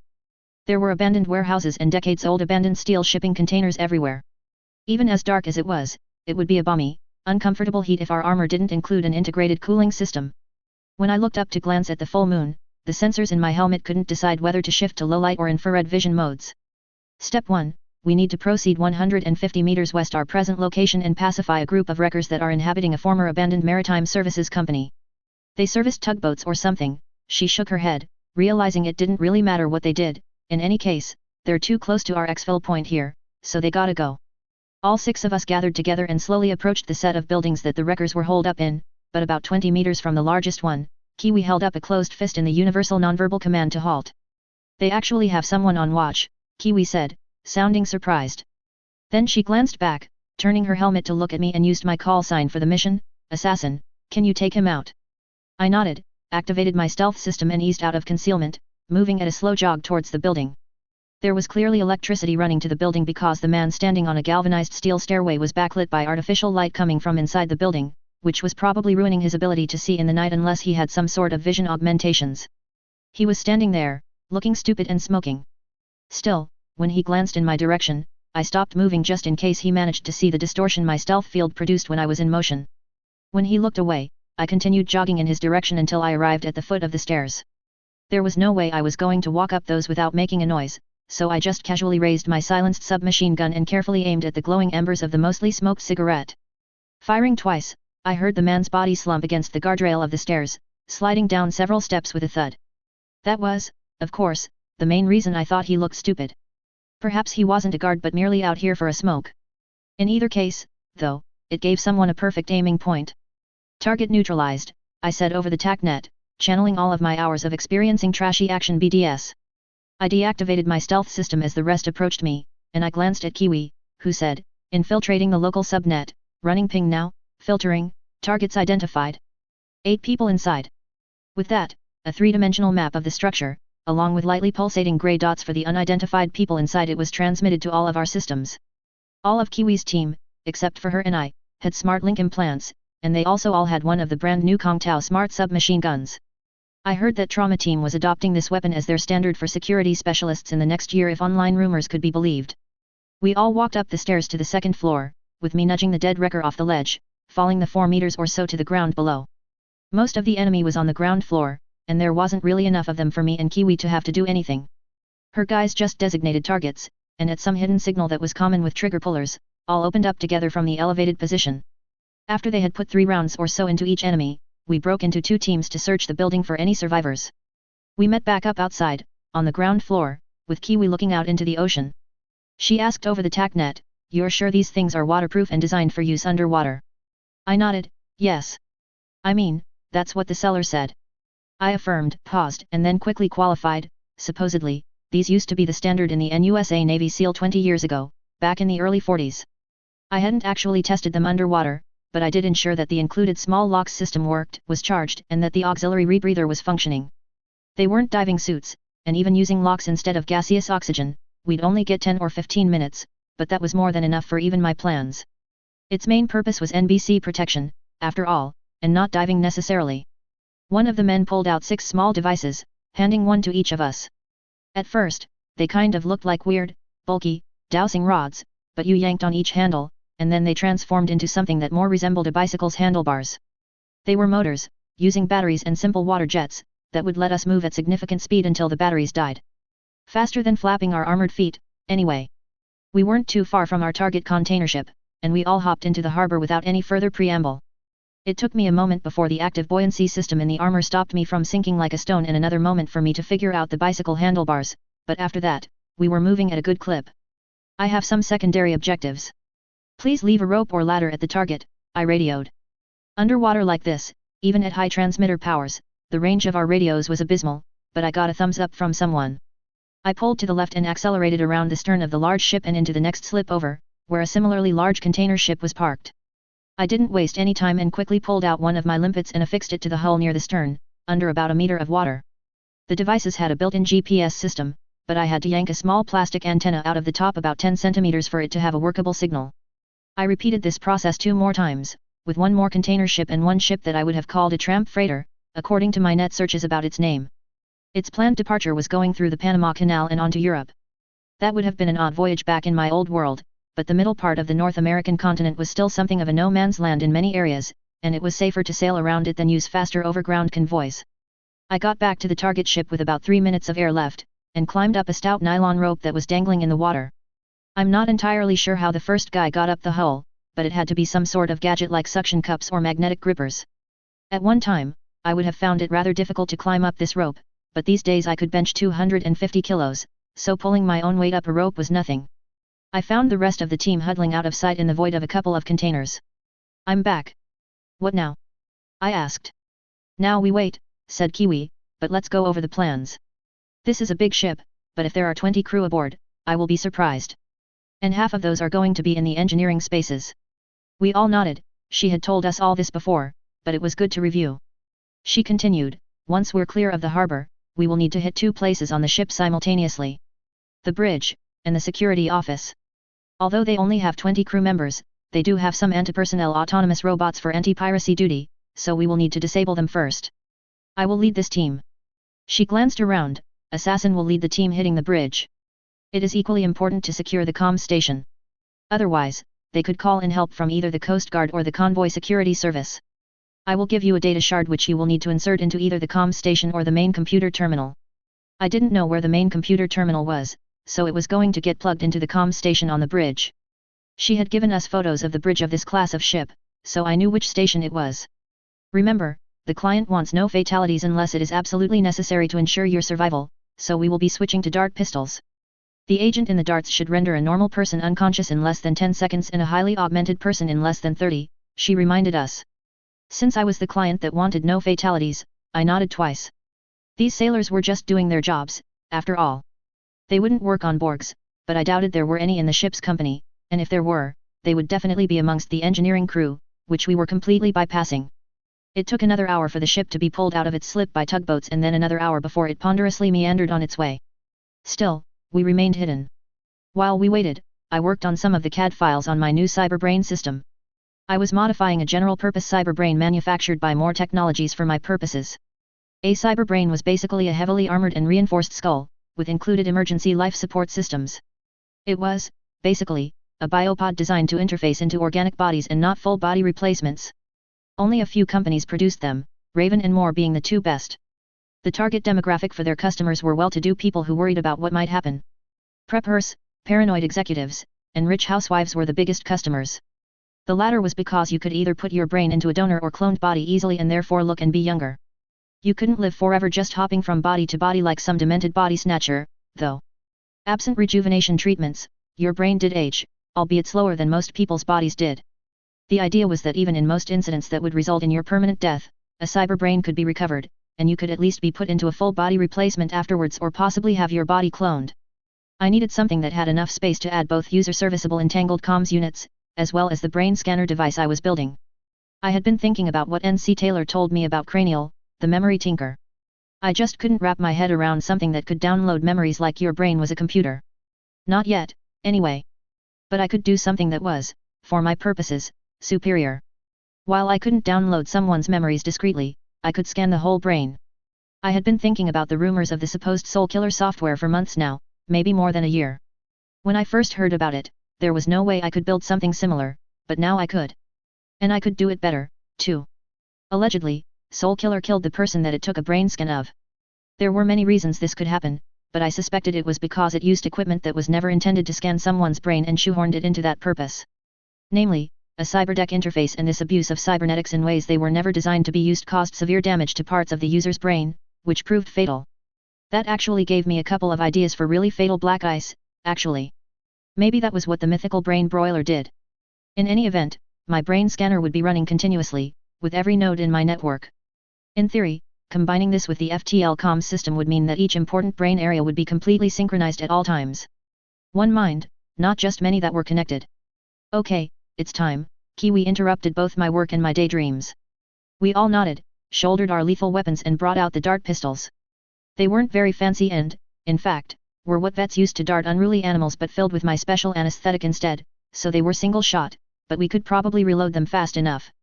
My team followed our internal map and Kiwi's urgings to the bridge. She would hack a series of cameras, tell us to move, and then we'd wait while she hacked the next set. Our job was to wait until Kiwi disabled the security robots, and if the bridge was alerted to attack them before they could raise the alarm, otherwise we would wait and attack the bridge together in a classic pincer attack from two directions. We sat there, next to the bridge door, for 5 minutes. Before Kiwi signaled us, the door opened, and a man walked out directly into the path of me and the two other men. He widened his eyes but got a dart to the chest before he could say anything or scream out. I reached out and stopped him from falling onto the floor and stashed him in the corner, giving the shooter a thumbs up. I had been waiting for him to clear the door more than he already had, just in case the dart gun was loud enough to alert anyone on the bridge, but that had been the wrong decision. The guy would have yelled before that happened. Robots disabled, moving to the bridge, Kiwi said, which made me sigh in relief after I disabled my suit's vox so nobody could hear it. In position, confirm status. I said, ready. Breach in 5. 4, 3, she counted down and I finished the last 2 seconds of the count mentally. We all rushed through the door at more or less the same time. There were only 4 people on the bridge, and they each got a dart instantly. I moved over to the comms console and shoved the data shard in without needing to be reminded. System intrusion in progress. Kiwi said with the spacey tone she used when I knew she was hacking something. After a few moments, she said, complete. Assassin and I will stay here, Jones, take the rest of the team into the berthing area, 1 dart for each off-duty crew member. I don't want them asking questions when our ride gets here. Then we need to hit the purser's high-value storage. That's where our cargo is it. Although there were a couple of close calls where the ship was expected to answer incoming radio calls, Kiwi had been analyzing the comms record and even built an AI-generated fake voice that supposedly sounded and acted like the comms officer and replied each time. Our nomad pirates arrived about 30 minutes after Kiwi called them, and we loaded our cargo on by hand, but the pirates used the cargo ship's own cranes to load 5 standard steel containers, picking them from here and there onto their much smaller ship. It was clear that they knew exactly which containers to steal, too, so I imagined they had some sort of contact with the longshoremen, but it wasn't my business. We all stayed silent until the pirates dropped us off exactly where we left our vans. According to my chrono, the crew members should be waking up by now. This would go down in the logs of this ship and the authorities as a routine case of piracy and certainly nothing else. The limpet mines connected to the other ships would release a small amount of algae every time that ship got near shore. That would be enough. There would be no stopping it in a month. Now what could I do with all of these nanomachines? I really didn't need them at all, and in fact, I was still buying more than I needed from my principal supplier and selling the excess off. Well, I guess more was always better. 46 days later. Niccolo Loggia was a busy man, and honestly, he hardly even ran his corporation anymore, leaving the day-to-day operations to his chief operations officer, his grandson Mario. He was much more interested in saving the world, or at least very small parts of it, 1 bit at a time. If he could live long enough, he'd accomplish the rest. He wouldn't abandon the planetary surface like most people who made a quick buck. It was rank idiocy to do so, anyway. The effort required to planoform any celestial bodies was orders and orders of magnitude more costly and time-consuming than just fixing their own planet. It was better to work down here unless you wanted to live in a space habitat forever. He never really understood the elite who had generational wealth in the first place. He started his first company in his garage with €2,000 in his pocket, a dream, and a lot of patent infringement. It was only by chance that he heard enough to be aware of the important meeting that he was now crashing in person after arranging for an orbital-air suborbital flight just for himself back to Italy.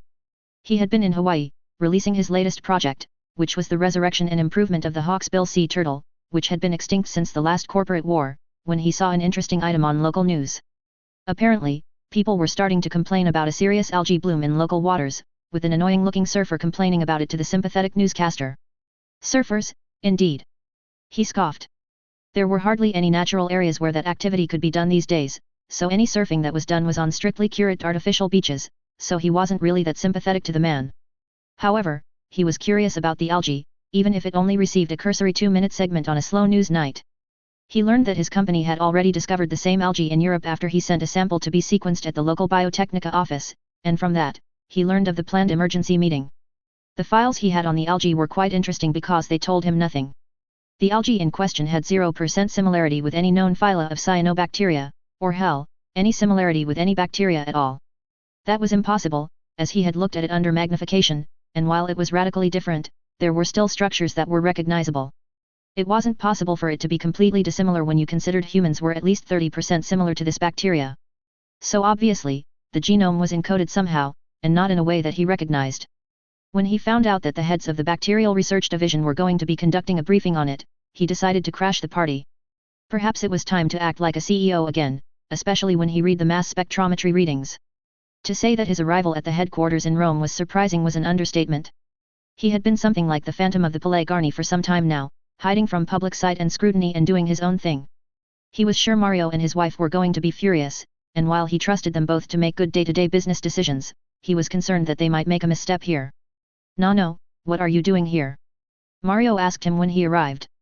He hugged the boy, "Well man, now," and said, "I heard about what was going on and felt it was important I be at this meeting, son." That answer clearly did not satisfy Mario, but what could he do? In many ways, he was Biotechnica. Even if he rarely flexed such muscles. The first part of the briefing concerned economic matters. It hadn't taken them long to realize the purpose of the algae. The damn thing produced ethanol directly through a completely novel organelle. He listened for a while and then cut the research director off. "Senior, yes, it's obviously encrypted. Who cares right now, today? We have gotten used to the easy way of just reading the genome like a book. Pretend this is 100 years ago, tell me about this bacteria through observation of its processes, please." The research director coughed and looked rather nervous at speaking to the great man himself, but he wasn't a dullard nor would he have gotten to his position without being able to take the pressure, so he nodded. "We have observed the full life cycle in over 1,000 discrete environments. It outcompetes everything similar, but it is, in many ways, much more fragile than we were expecting in certain specific situations. It only replicates in a solution with a salinity of over 30 grams to the kilo and over a specific temperature range." Niccolo cut him off and said, "Clearly, it is designed to only work in seawater, that is obvious. Anything else? If placed in a simulated environment with low CO2 levels in the air, then it will not replicate either. It needs at least 275 ppm, the man said." Niccolo hummed and motioned for the man to continue his briefing while internally, he did some calculations. Unless that 275 switch was necessary for the unique biological process that created the ethanol, which he doubted, it was, to him, a sign that the group responsible for this stuff were both idealists as well as amateurs. But how could that be possible? "Does your group have 10-year projections on the continental shelf biome?" he asked, finally, which got another surprised look from everybody before the data was delivered. Everybody was now talking about Eurodollars, the monopoly that now, and he just ignored them for the moment. Nodding after reviewing the file. The projections were kind of hazy, but they all agreed on an absolutely huge increase in the total biomass in literal areas, slowly spreading outwards, but nobody, not even the ace, could agree whether or not this would be a good or a bad thing for the underwater ecology as a whole. This might drive a few species extinct, or maybe it wouldn't. The genetic switch that stopped mitosis if there was insufficient CO2 sounded, to him, like a safeguard. That was the approximate level of CO2 half a millennia ago, before industrialization. But there was no way just this algae would ever cause that much drop in CO2 levels.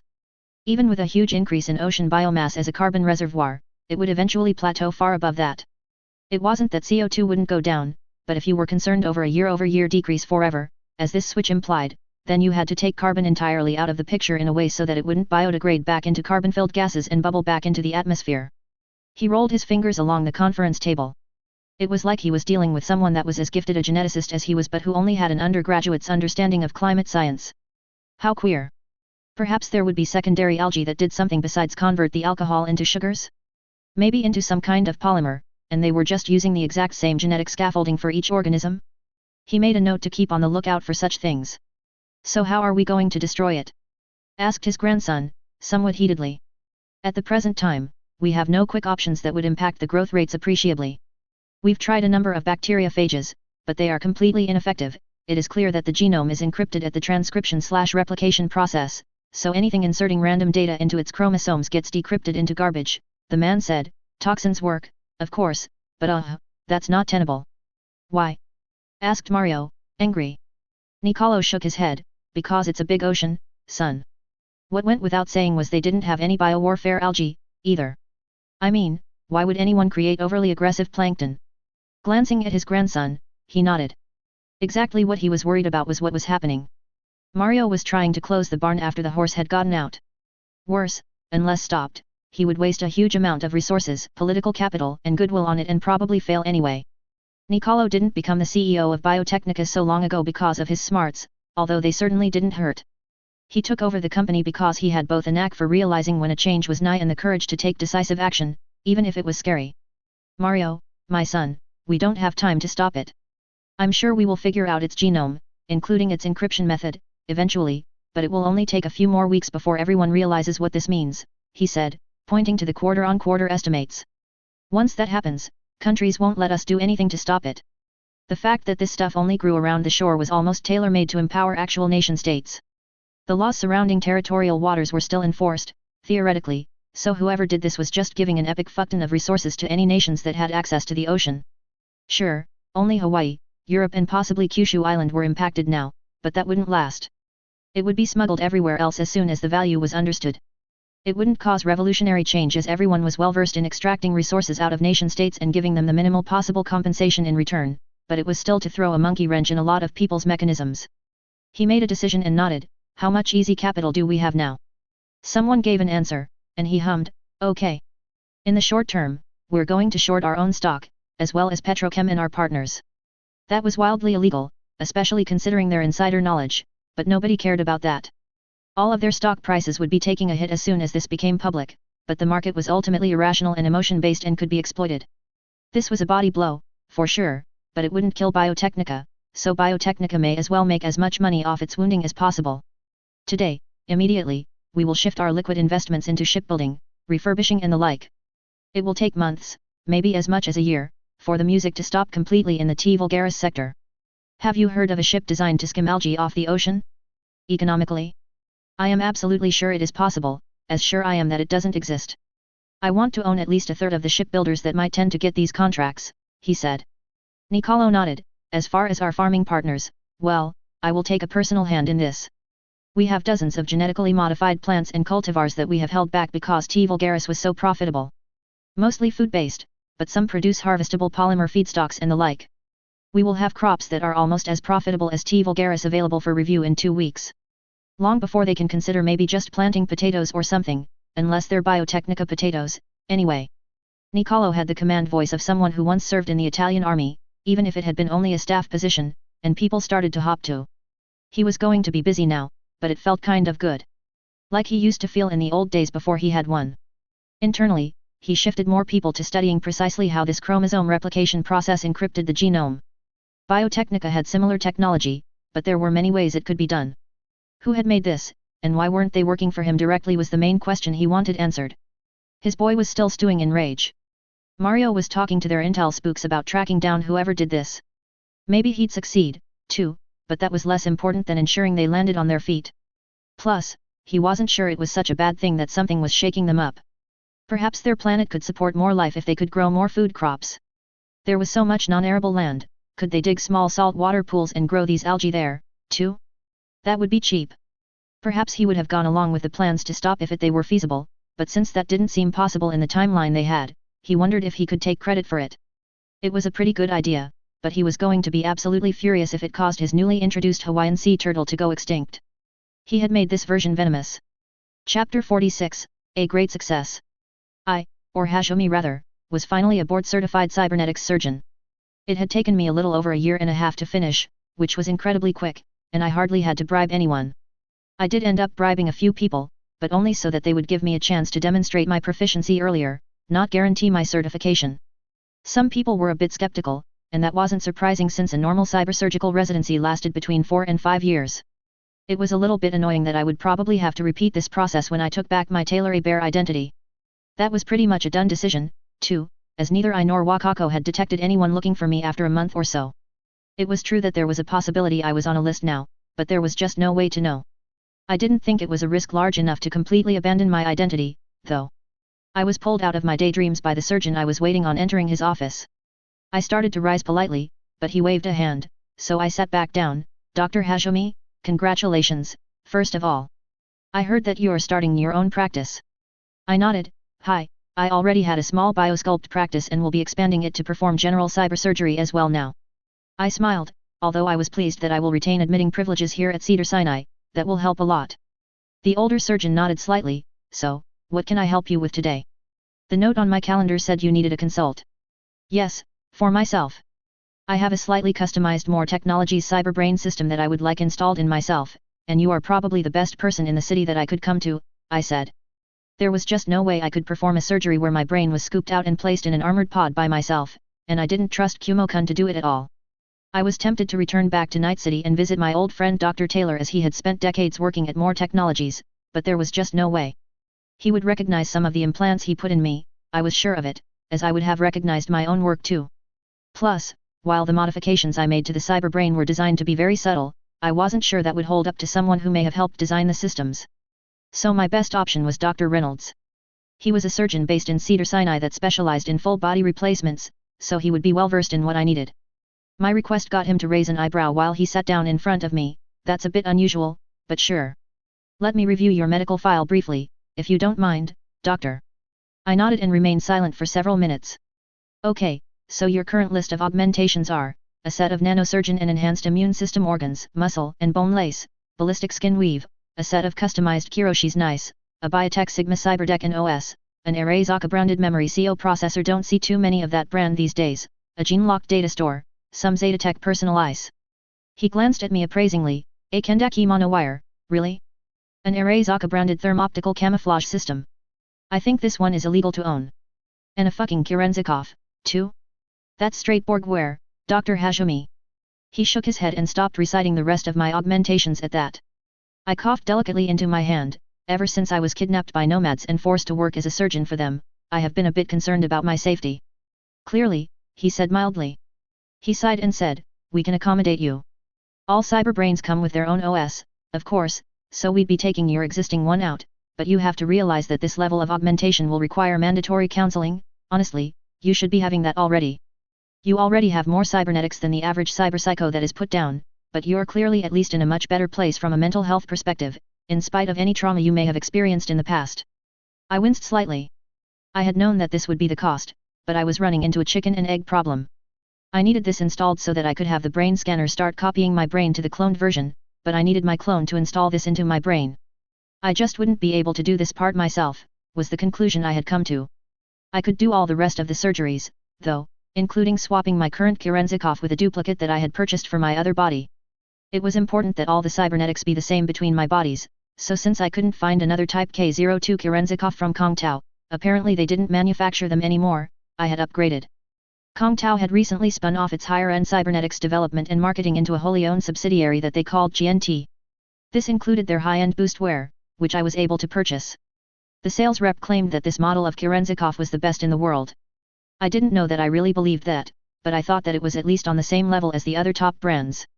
Plus, it was no doubt based on the previous Kongtao Kerenzikov, which I was already very familiar with. Allegedly, it would be a temporal factor of 3.4, which was very high for a Kerenzikov.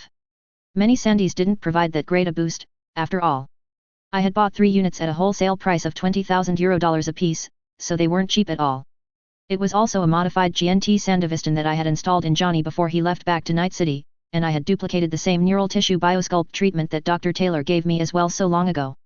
Johnny would have to practice with his Sandy quite a bit, as at first it was limited to about half boost while he was using it. I had programmed it to slowly go to full speed after he used it enough, so I somewhat paradoxically prescribed him to use it at least 5 times a day. Sandy's were harder on the body due to some of the adrenal modifications than a Kerenzikov, the latter being harder on the mind, so normally you only used a Sandy when you actually had to, but I felt that acclimatization was important. Johnny seemed to be accepting the implant fairly well, but I just didn't know without a chance to inspect him on a weekly basis. The basis of his desire to be faster and better was a little suspect. The truth was that you would never be good enough for everything to go right, but I felt his mental hygiene was pretty good when he left my clinic. Dr. Reynolds hummed and finally nodded, "All right. What time frame do you want for this procedure? So long as you follow all of my post-installation directives and you have no dissociative episodes, we can keep everything in-house, at least. As soon as possible. Here are the specs for the cyberbrain, including a slightly modified installation procedure that needs to be followed," I told him, sending him a file, and sat back another 5 minutes in silence as he reviewed it. "Looks more or less spec, if a bit more highly integrated. Okay, this is fine, I think. Let's plan on next Monday then at 9 o'clock in the morning. That will give me a few days to review everything," he said in a considering tone. I regained consciousness but was blind for a moment, then a Spinning More Technologies logo appeared in my view. The logo was a little bit weird, and was a simplified representation of the Wild Hunt, with the huntsman's face dominating the logo, with the other fairies depicted in the background. The boot-up sequence of my new operating system was quite quick, and my vision changed to merely me having my eyes closed. My Kiroshis were still in auto-switch mode, so they quickly switched vision modes until they found one, infrared, which displayed the most detail. I was in a hospital room in med-surg, recovery, as I expected. I sighed as I saw an absolutely stock and clean operating system. It was too much to ask that all of my apps and configuration options from biotech would transfer over to the new More system. No corporation would make it easy to switch away from their product, after all. Thankfully, I had already backed up all of my data and reverted my OS to factory defaults before the operation. Well, while I was stuck lying here, I may as well start configuring things. I would examine everything for hidden rootkits and the like, as well. I had already done an in-depth, near-forensic examination of the file system on the cyberbrain before installation, but there was always the possibility that Dr. Reynolds installed something surreptitiously. If he had, he and I would have some words. I checked the functionality of all of my cybernetics. The Kerenzikov was working perfectly, and my cyberdeck started up after negotiating and handshaking with the new OS. My data storage implant was reporting okay, but the only file on it was an extremely large encrypted file.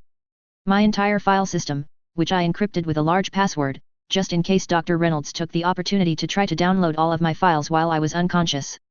He would have had temporary superuser access to my new OS after he installed it, and all the gene-locked implant cared about was that I was allegedly the same person. It really wasn't that great from a security standpoint, I felt. From everything I could tell, the surgery went fine, although I had to say I had been quite nervous. It was probably the same feeling a pilot would have while flying in a plane as a passenger. Dr. Reynolds was one of the best surgeons on the West Coast, and I had certainly paid enough for that much expertise. But I didn't really like trusting other people with my life in their hands, which was something my surgeon-directed therapist would likely find interesting.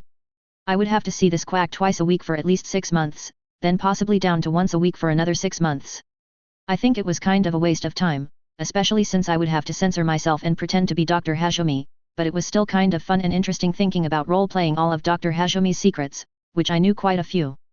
I opened my eyes and glanced around, my eyes shifting back to the normal visual spectrum as I sat up. Tilting my head left and right, I felt what I had to get used to the most was my head massed about half again as it used to, so it felt kind of like I was a baby with a giant, heavy head. A cheerful-looking female nurse walked into the room. "Dr. Hashomi, you're awake." I wanted to roll my eyes. She had my running vital signs, including a stream from my biome, so of course, she would know the second I regained consciousness. This wasn't like my old world, where after serious brain surgery, I would remain in the hospital for days or weeks. Here, the nurse went through a series of standard tests for post-neural patients, verified that there was no scarring and that the new implant worked properly. After that, I was quickly discharged. I didn't even have to see Dr. Reynolds again, I merely talked to him briefly on a vid call. As I took a cab back home, I realized how much I missed Dolman cabs.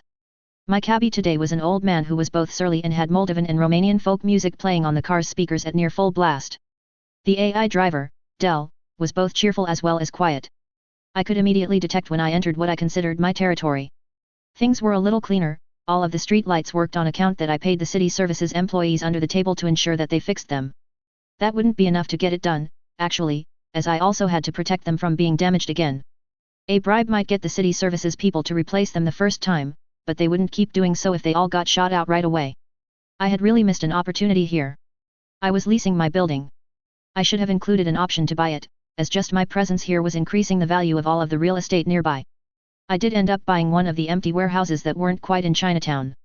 I had, thankfully, secured this deal for Ennies before it became known I was having my security drones and, occasionally, people patrol the area. I figured I could easily quadruple that investment, even if I didn't improve the building very much. David was alone inside my apartment, which meant that Gloria must be either at school or at the hospital working a practicum. She was very good at the practical side of nursing but occasionally struggled with the academic portions until I diagnosed her with a type of learning disability that affected some kinds of rote memorization. It was easily treated by a similar memory CO processor to mine. Doing neurosurgery on Fulborgs was a painless and simple process, too. After that, she rocketed up to one of the best academic students in the cohort that was admitted at the same time she was.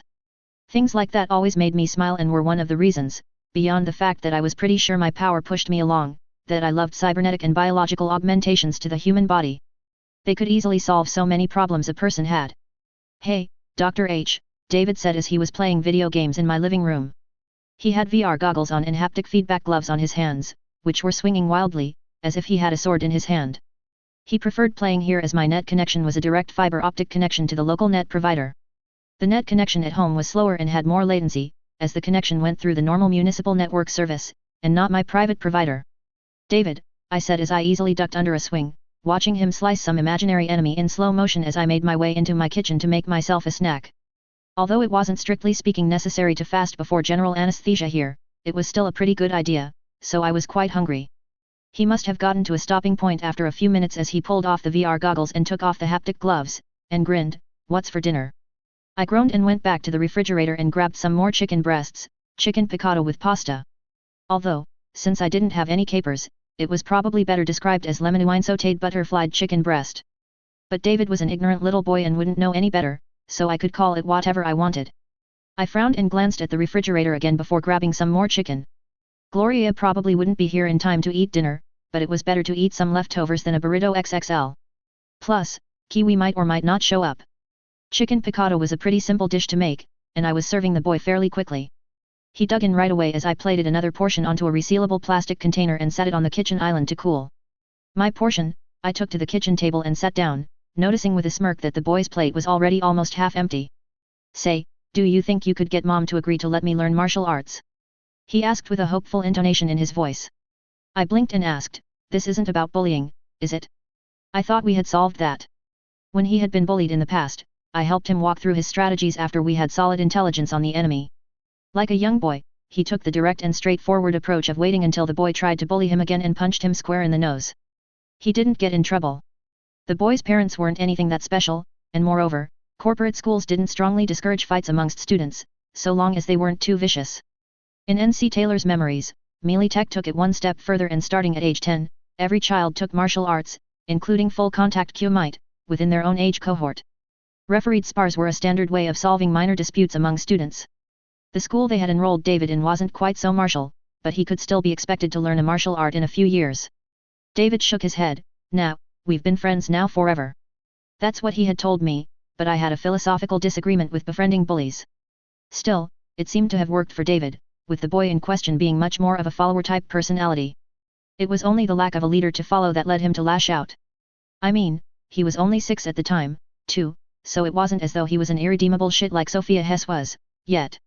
I waited for him to elaborate, and he sighed, "Well, you know a lot about growing up in a corporation, right?"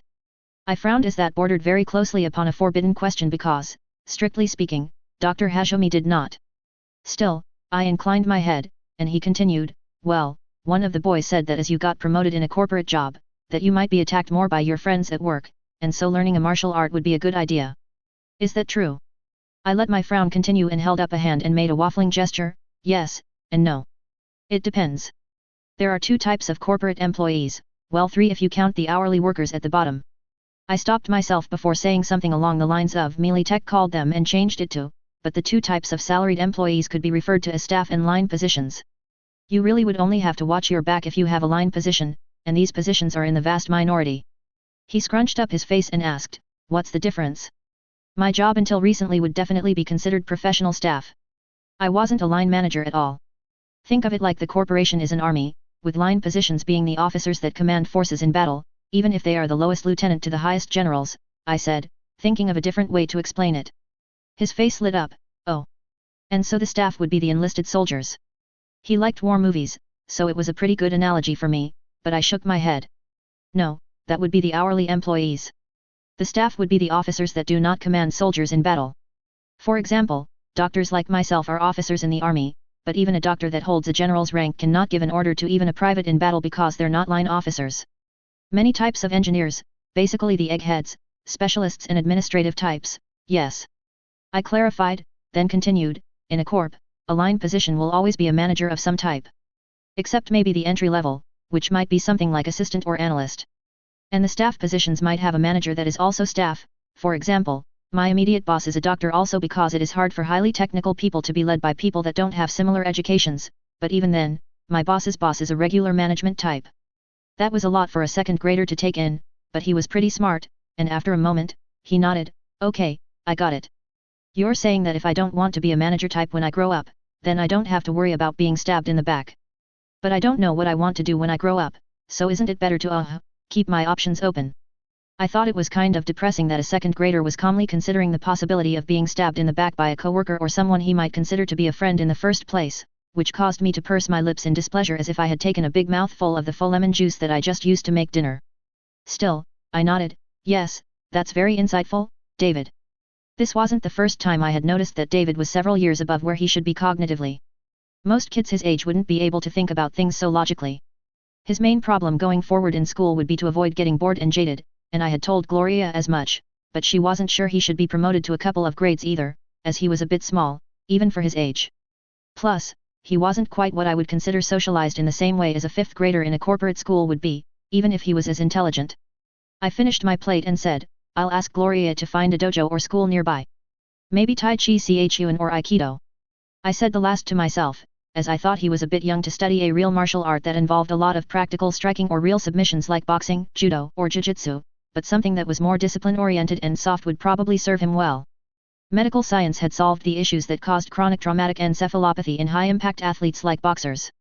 So long as you took a pill containing some nanomeds no more than 6 hours after receiving a concussion, you wouldn't have any lasting damage or CTE down the line. Still, it was a bit much for a young kid to put on boxing gloves.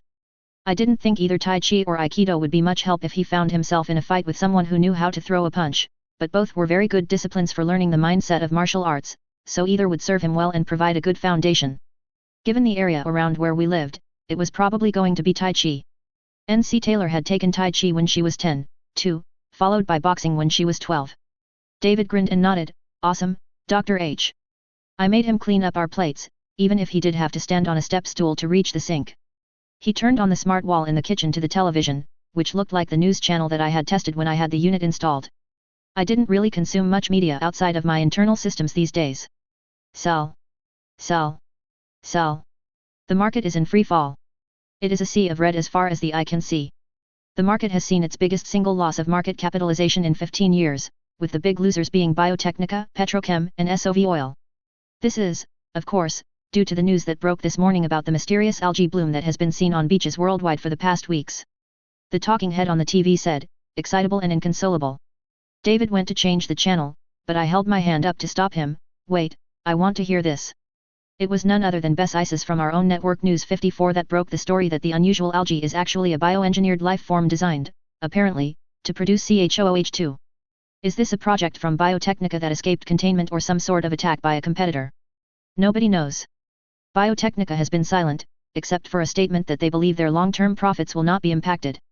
Hard to believe though, as CHOOH2 has been a leader in the energy sector for decades. This instability caused the price of the commodity's 90-day futures to briefly dip into the negative today before rallying. David blinked. How can the price of something be negative? Simple. They'll pay you money if you buy it instead of you paying them, I said, grinning wildly. That caused the boy to gape. How unlucky. We could have bought it all and got rich. Oh yeah, then in a few months, the port of Los Angeles calls your mom, telling her that her son David's oil tanker has arrived. I think that'd go over real well. That caused him to gulp, and I chuckled. The reason the price dropped, briefly, into the negative was that there was such uncertainty that they thought they might run out of places to store it, I told the boy with a grin, but that, clearly, didn't last. It was stupid because it is not like CHOOH2 demand is dropping or that this new replacement will come to market in the next few quarters, so actually, now that I think about it, you're right. We could have made a killing. We would have been able to sell those futures contracts by tomorrow for a huge profit. We wouldn't have had to wait till the oil tanker got here. That caused a self-satisfied smirk to appear on David's face. I had never taken any kind of short position or puts contracts on Biotechnica. Not only would it have been another datum that might help identify me, but I honestly didn't trust any of the market makers in this situation where they would have to pay out a great sum on a contract like that. But now, perhaps I could buy some shares on the dip in other enterprises. This sell-off seemed to be emotion-driven. It wasn't like someone could skim some algae and dump that in their tank right away. What type of companies would be needed to create things to harvest it? I wondered at that for a moment before I came across the idea of shipbuilding concerns. I looked up a few shipbuilding companies and gaped that all of them were up, in the double digits, while the rest of the market had tanked. Okay, so that was an obvious idea. Instead of trying to pick a particular winner or loser, I just used €100,000 to buy shares in a market-indexed fund. Sure, I wouldn't gain as much, but I still would probably gain at least 15 or 20% when the market corrected in the next few months. I was smart, but I was only really a genius about certain things, so thinking I could make some sort of complicated financial instrument was folly, anyway. Not only were there actual financial geniuses out there, but Ace also worked the market. I would only make money by brushing with the broadest of strokes here. Seeing Biotechnica down over 35% made me feel good inside, although the statement from their representative kind of rang true. Their losses wouldn't start for another season when farmers decided on next year's crops. But I wasn't stupid enough to think that Biotechnica didn't have anything to sell them. I just hoped they were food crops. The idea of using most of our arable land to produce fuel wasn't really a good idea, I felt. Still, seeing that something I had done had cost the corporation over $200 billion in market capitalization made me smile. I kind of felt bad for Petrochem and Savoil because they had never really done anything to me. I wondered if these types of companies that grew wheat and refined it into ethanol then added the few additives that made it CHOOH2 would stay in the energy business or would they shift more into more general farming. They had the opportunity to do either or both. There were tons of ways you could harvest my algae or even cultivate it yourself. Well, there was no reason for me to think about it. I was sure they were all over it, being savvy bizmen and the like. Are you spending the night? I asked David, who nodded rapidly. He said, yeah, Mom's got a 24 at the hospital, so she won't be back until tomorrow at noon. Making the baby nurses work a double shift? Normal nurse shifts were just 10 or 12 hours, but Gloria was used to working 24-hour shifts, so I didn't think she'd have a problem. Sometimes she worked 36-hour shifts, but that was lunacy, I felt. I nodded, all right. The guest room is still set up for you. I'm going to be most of the night in my lab. Where's my bird? He frowned. The last time I saw her, she was sleeping in the bread box. She can open it herself, so we've stopped actually leaving any bread in there. She just eats the whole loaf otherwise or steals it. She is strong, too. I saw her fly off with half a loaf of bread hanging out of her beak. I didn't notice her eating any bread, but I noticed that we had been running out of bread very quickly. That meant she never did any of this when I was around, which was another mark of her intelligence. I scooped the sleeping bird out of the bird box, and she squawked in protest until she saw it was me and then merely cooed and jumped on my shoulder. I didn't know why she was sleeping in a bread box when she had a very nice cage that she could also open and close herself, but she was an odd bird. As far as taking the bread out of the building, she was probably rebuilding her harem. I walked, bird on shoulder, into my laboratory. Dr. Hashomi's clone was completely finished but brainless, as I had also cloned a copy of my brain separately. The brain was done, too, but completely mindless. At first, I thought that it wouldn't matter what genome I would use since the cyberbrains would, in its first step, copy all of my brain structure over to the new brain, using a combination of nanomachines and electronic techniques to encourage the neurons and axons to form the correct neural map. I figured that would be good enough, as it wasn't as though either Taylor Hebert or Hashomi Sakura was a mutant and had exceptionally different neural tissue. However, I had since read all of the files that N.C. Taylor sent me, and she had a number of papers from scientists in that universe that discussed the origin of powers, specifically the anomalous area in the brain that was referred to as the corona pollentia and corona gemma. Nobody knew why, but everyone knew that these areas of the brain were key to a parahuman's power. In this world, they just kept diagnosing me with benign brain tumors. These files included a bunch of N.C. Taylor's notes, and I came to the conclusion that while it was clearly not entirely genetic, there might be some sort of genetic factor. My clones would have to have my power, too, so that meant cloning a whole Taylor Hebert brain and then slowly copying all of my current neurons and axons onto it. Hopefully, that would cause the brain to experience a trigger event, as I was reading about. I was pretty confident that it would work, at least confident enough to continue. That did mean that after my cloned brain finished copying, I would have to expose it to the same genome-changing virus that I originally crafted to turn myself into Dr. Hashemi. I had initially designed such a virus not to cross the blood-brain barrier because I was a bit concerned about intentionally infecting my brain with any virus, but I needed this Dr. Hashemi clone to be completely indistinguishable, so it was necessary to have the same genome in the brain and cerebral spinal fluid. Who knew what kind of in-depth medical examination Dr. Hashemi might be forced into someday? Especially now that she was known to have a cyber-brain system which was popularized as a body-snatching implant. Realistically that almost never happened, but it would be what first came to mind to anyone who consumed popular culture. This would likely take the rest of the day before I had everything ready, but I was still excited and nervous. The first step, though, was to continue to forensically examine my new operating system for malware. Kumo-kun, we're going to do a full diagnostic of my new operating system. The demented and happy robot waggled his arms in excitement. Once I knew I didn't have any malware that would phone home, I would test the confidential systems involved, like the half-dozen haywire comms systems, as well as the brain scanner. I would also triple-check that the initial brain copying was going in the correct direction, as it would be beyond embarrassing to accidentally kill myself by copying a blank brain onto myself. The system had to work both ways, though, so that the synchronization could flow both ways. Still, my first tests would be just with one extra body right now. From how the system I had designed worked, I simply wouldn't be able to scale it up that high at all. I was thinking of maybe 4 bodies right now, but I was actually only preparing to make one extra for the foreseeable future. Maybe 2 if everything went swimmingly. I was sure that my neural network itself would be fine with it. Topologically, it would be fine. However, the substrate that my neural network functioned in, as in my squishy brain matter, definitely would not be fine with it. Having a network of 2 bodies increased neural transmissions in each body by, well, not by 100%, but I expected about a 50% increase after extraneous things were optimized out. I would burn my brain out if I added too many bodies to this architecture, especially if each of them had a Kerenzikov, and that was absolutely a necessity. All my bodies would have to have one. We all had to experience time at the same rate, just like we all would have to sleep at the same time if we did so. I wanted to be a gestalt, wholly synchronized. I didn't want a network of individuals that just thought identically. Otherwise, I could just link all of our memories together and be done with it. The nuance between those two things was totally different.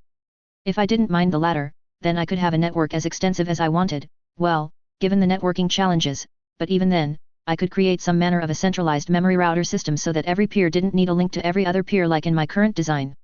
But I wanted something else. Something grander even if it was smaller in scope, for now. Quality was more important than quantity, as Seneca would say. As I thought, it took the rest of the night. If this room had windows, the light would be seeping in from them. However, it didn't take that long to examine my new operating system, and Dr. Reynolds hadn't installed anything he said he wouldn't. There were a few pre-installed more apps that I disagreed with but mostly seemed to be bloatware. What took most of the rest of the time was waiting for my brains to synchronize, installing the twin of the cyberbrain system in my new body as well as replacing my current Type K02 Kerenzikov with the brand new GNT version. I had already installed all of the other cybernetics and performed all of the biosculpt treatments on the clone body already. Nothing like a little slightly awkward auto-surgery with Kumo-kun, which felt a little bit nostalgic as it might be the last time I have to do such a thing. Even if my bodies were separated, which I definitely intended to do, I could pilot either a robotic humanoid or a full clone without a brain, both of which could be fitted with FTL comms systems that would allow me to step into them and pilot them like they were VR, so I wouldn't need Kumo-kun to act as a primary surgeon on myself anymore, but he always was a capable assistant. I glanced down at the unconscious copy of me inside. Everything was already complete, and there was no point in waiting. Our brains were synchronized as of an hour ago, and the body had been unconscious since then. I verified that the sedative would wear off shortly and mentally hit the button that would cause the real-time two-way link to start. Immediately, I was overcome with a feeling of almost vertigo, and I was certain that something must have gone wrong, but then I realized that the body was still unconscious, so I was feeling the dichotomy of being conscious and unconscious at the same time. It wasn't pleasant, but thankfully it was very brief as I opened my eyes. I grinned at myself and had my existing body help my new one stand up. "Hello, first body," my new body said, which caused my first body to reply, "Hello, new body." And then, both laughed. This was on the same level as holding both hands up to each other and making them talk to each other like they were puppets. It was nothing more than a joke. That was actually a very good way to describe how I was feeling right now, as if each of my bodies was a limb, but of course, it was much more complicated than that. Yes, I would definitely have to move slowly with this, but this was exactly what I wanted. I seemed to think much faster if I focused all of my thought power on a subject, or alternatively, I could think about two completely unrelated things simultaneously. "Welp, it's time for you to get into the tank," First body, I said to myself, still playing along. Perhaps I should stop. It would be weird if I developed a habit of talking to myself and answering. So I just disrobed and got into the tank. This would be a fairly long biosculpt program, but there was no need for sedation as I would just follow my other body with my full attention for the moment. Mrs. Peg seemed confused, glancing between my two bodies for a moment before shrugging and hopping onto the new body's shoulder and giving me a certain coo. That meant she wanted head scritches, so I complied. It spent most of its processing power watching the host, which it enjoyed, but it suddenly had a weird feeling. Wait, it had two hosts now? It investigated.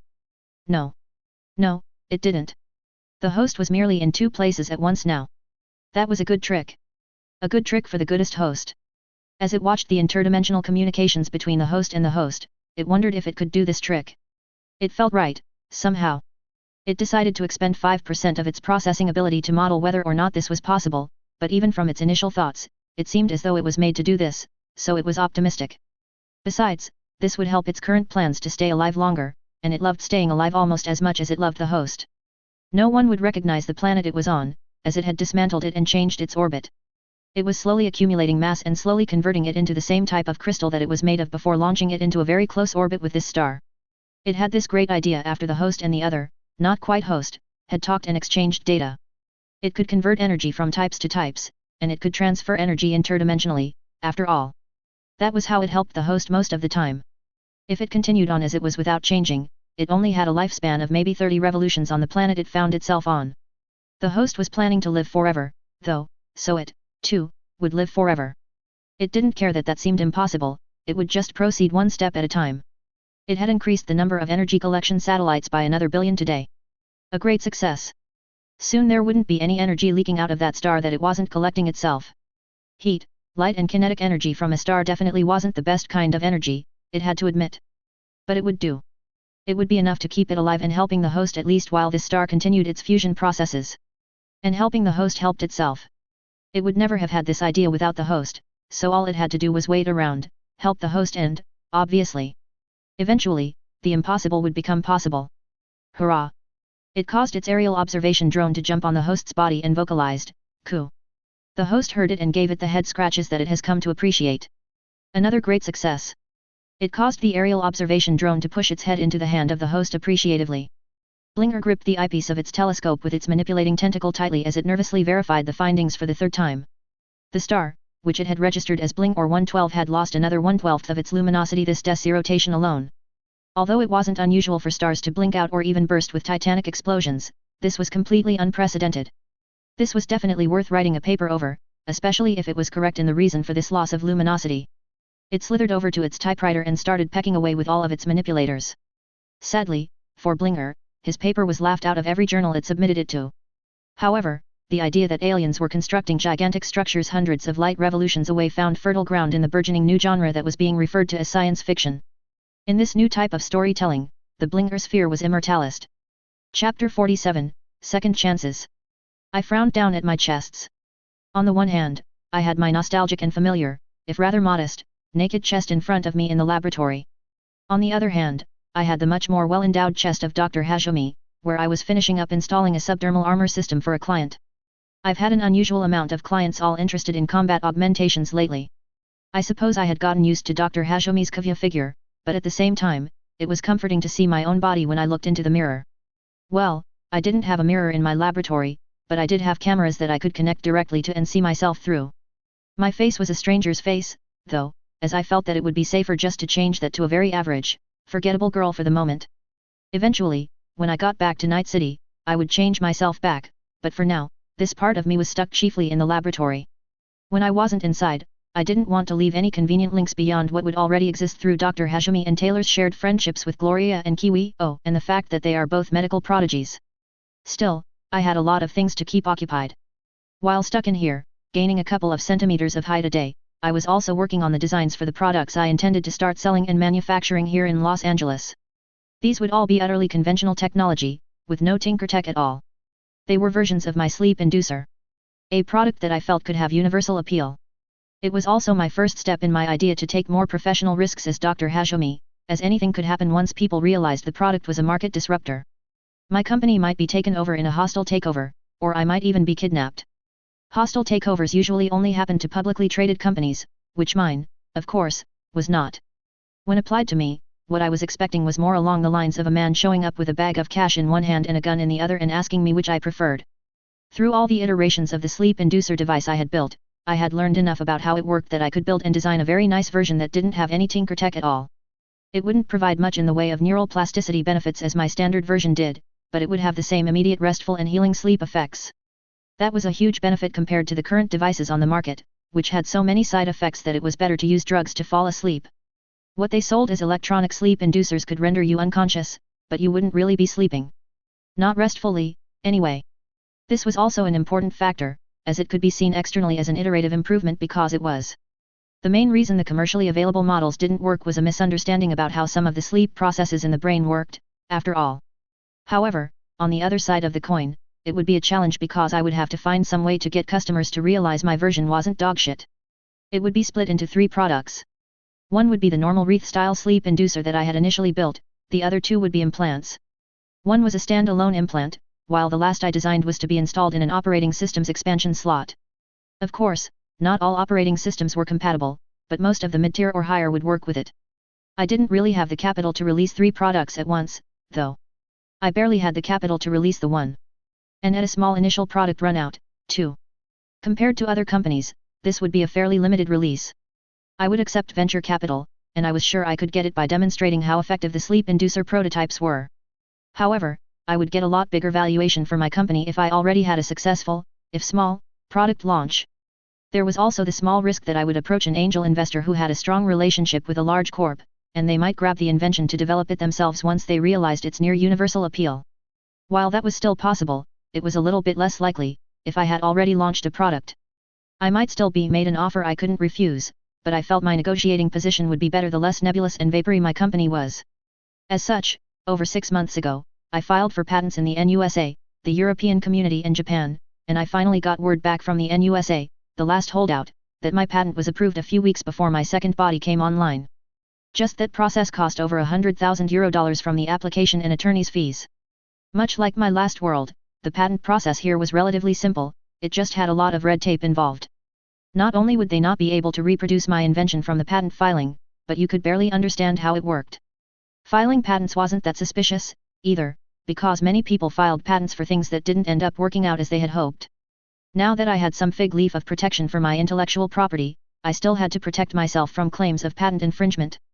So, I also licensed both the sleep inducer and BD wreath technology from a Japanese electronics company called Fuyatsuki Electronics.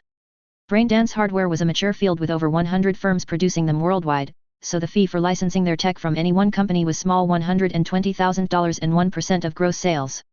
Everyone had patents that were almost identical in this area, somehow, and there was just a gentleman's agreement not to rock the boat in any way. Really, the only patents that were probably valid were the ones that the standards body, Braindance SIG, held. The leading patent authorities that people listened to were in the European community, and while they could be bribed, clearly, they were probably the only ones around that would invalidate a bunch of patents if companies or corporations rubbed the public's nose in their patent office corruption. Europe was one of the few places where governments were still slightly more powerful than the core, after all. So Braindance technology was one of the closest things to the public domain that existed in this world, and it was even managed as an open standard like DVDs were in my old world. The sleep inducer tech was even cheaper because almost everybody considered it worthless. They didn't even ask for a percentage of sales, just an upfront fee. They were sure whatever I made would fail, so they just wanted a payout right away. A startup that wanted to manufacture small boutique amounts of tech that everybody hated? Just give us a small fee up front. Now, before you go out of business, they all but demanded. The way common sleep inducers worked was a little bit different from mine, though. My version was much more similar to Braindance technology in how it interfaced with the brain, but I just wanted a plausible starting point if I got sued or investigated. Since my version was so similar to a Braindance wreath, I figured I would make a sleep inducer that doubled as one. On the downside, since Braindance was an open standard, I wouldn't be able to sell my product until I got my wreath approved by the standards body. Not and be able to call it Braindance anyway. I had already sent multiple prototypes to be reviewed, although they only had the Braindance technology installed and not the sleep tech. They were a pretty standard implementation of a Braindance wreath, so I felt there would be no problem getting it approved, even if it was submitted by an unknown company with hardly any employees and no history of other products. Things only got hung up in this world if you were attempting to step on the toes of established players in some way, and this absolutely wouldn't at all. It was just one more no-name firm making an average product, as far as they knew anyway. When you weren't obviously disrupting the status quo. Well, then, liberal amounts of baksheesh could cause processes to move at rapid speeds. An incoming call distracted me. Normally, I would have my calls set to do not disturb while I was in the middle of surgery, but since I could focus on more than one thing at once, I decided to stop this practice for important calls, and this one went through a few of my filters. It was the attorney I had on retainer to handle the business of my two companies. So, I picked up and answered in my normal cheery, Moshi Moshi, Hajime desu. Ah, Dr. Hajime. Ahem. Hello, this is Jacob Philby. I was listed as a point of contact for your firm's application to the Braindance Special Interest Group for the approval of a consumer electronics device. The application has been rejected, he said formally. What? Did I fucking just jinx myself in my internal monologue? The timing of this. And this damned lawyer was no doubt billing me for this call. I ground my teeth together and asked, on what grounds? Were there any remedies listed? The product was a normal implementation of the qualification and declaration process. It was especially standard since I had just copied almost all of Fuyatsuki Electronics circuits and software. It was basically a Fuyatsuki Electronics Braindance wreath with a few internal changes that supported my sleep inducer, and none of those changes violated their standard. He coughed and said, I'll forward you the documents, but the main issue appears to be your inclusion of a feature you referred to as a firewall. Implying that any sort of personal protection equipment is necessary for a Braindance trademark user is not in accordance with the Braindance Trademark Copyright License Agreement and the Braindance Trademark License Agreement. I'd say it is borderline defamatory, even. I could hear the little TMs he was including every time he said Braindance, even if he didn't actually say them, somehow. The blood pressure in both my bodies was rising. He hummed non-committally over the phone and then continued, they clearly used an AI to review your filing as they were kind enough to include 3 possible remedies, the simplest being removing this feature. They'll accept an amended filing electronically within 2 business days and associate it with the prototypes you sent. Otherwise, the prototypes will be destroyed, and you'll have to send more and start the application process from the beginning. Fuck. I had included the same feature I added to all of the Braindance wreaths that I had bought. I even hacked this feature into the wreath that was installed in my Trauma Team helmet. It protected you from what, in effect, was subliminal advertising and potentially malevolent braindances. I felt that a maliciously formatted braindance could do much worse than just make you want an Nicola to drink, possibly causing brain damage or even psychosis. It was a good feature to include in a boutique product. Really, it should be in every wreath as standard. I stewed, thinking, this is stupid. Of course, braindance users needed protection. The devices interfaced almost directly with your sensory cortex and other parts of your brain. But I was more stupid because saying so was definitely the exact kind of stepping on people's toes that I had thought I wasn't doing.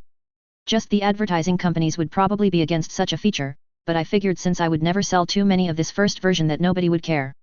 Thank you, Mr. Philby. I'll review the documents, and hopefully, I'll be able to make an amended filing, I said, wanting to get off the phone call that was costing me over €7 a minute. To say nothing about how long it took him to review the rejection document before calling me. I hung up, sighed, and finished up on my patient, dialing his sedation back so that he would wake comfortably in a few minutes. He was an obvious mercenary, and I was a little curious why I was getting more and more of this type of client, at least 3 a day. It was a nice change of pace, and I enjoyed not working on my 66th ELF, but I had another in an hour.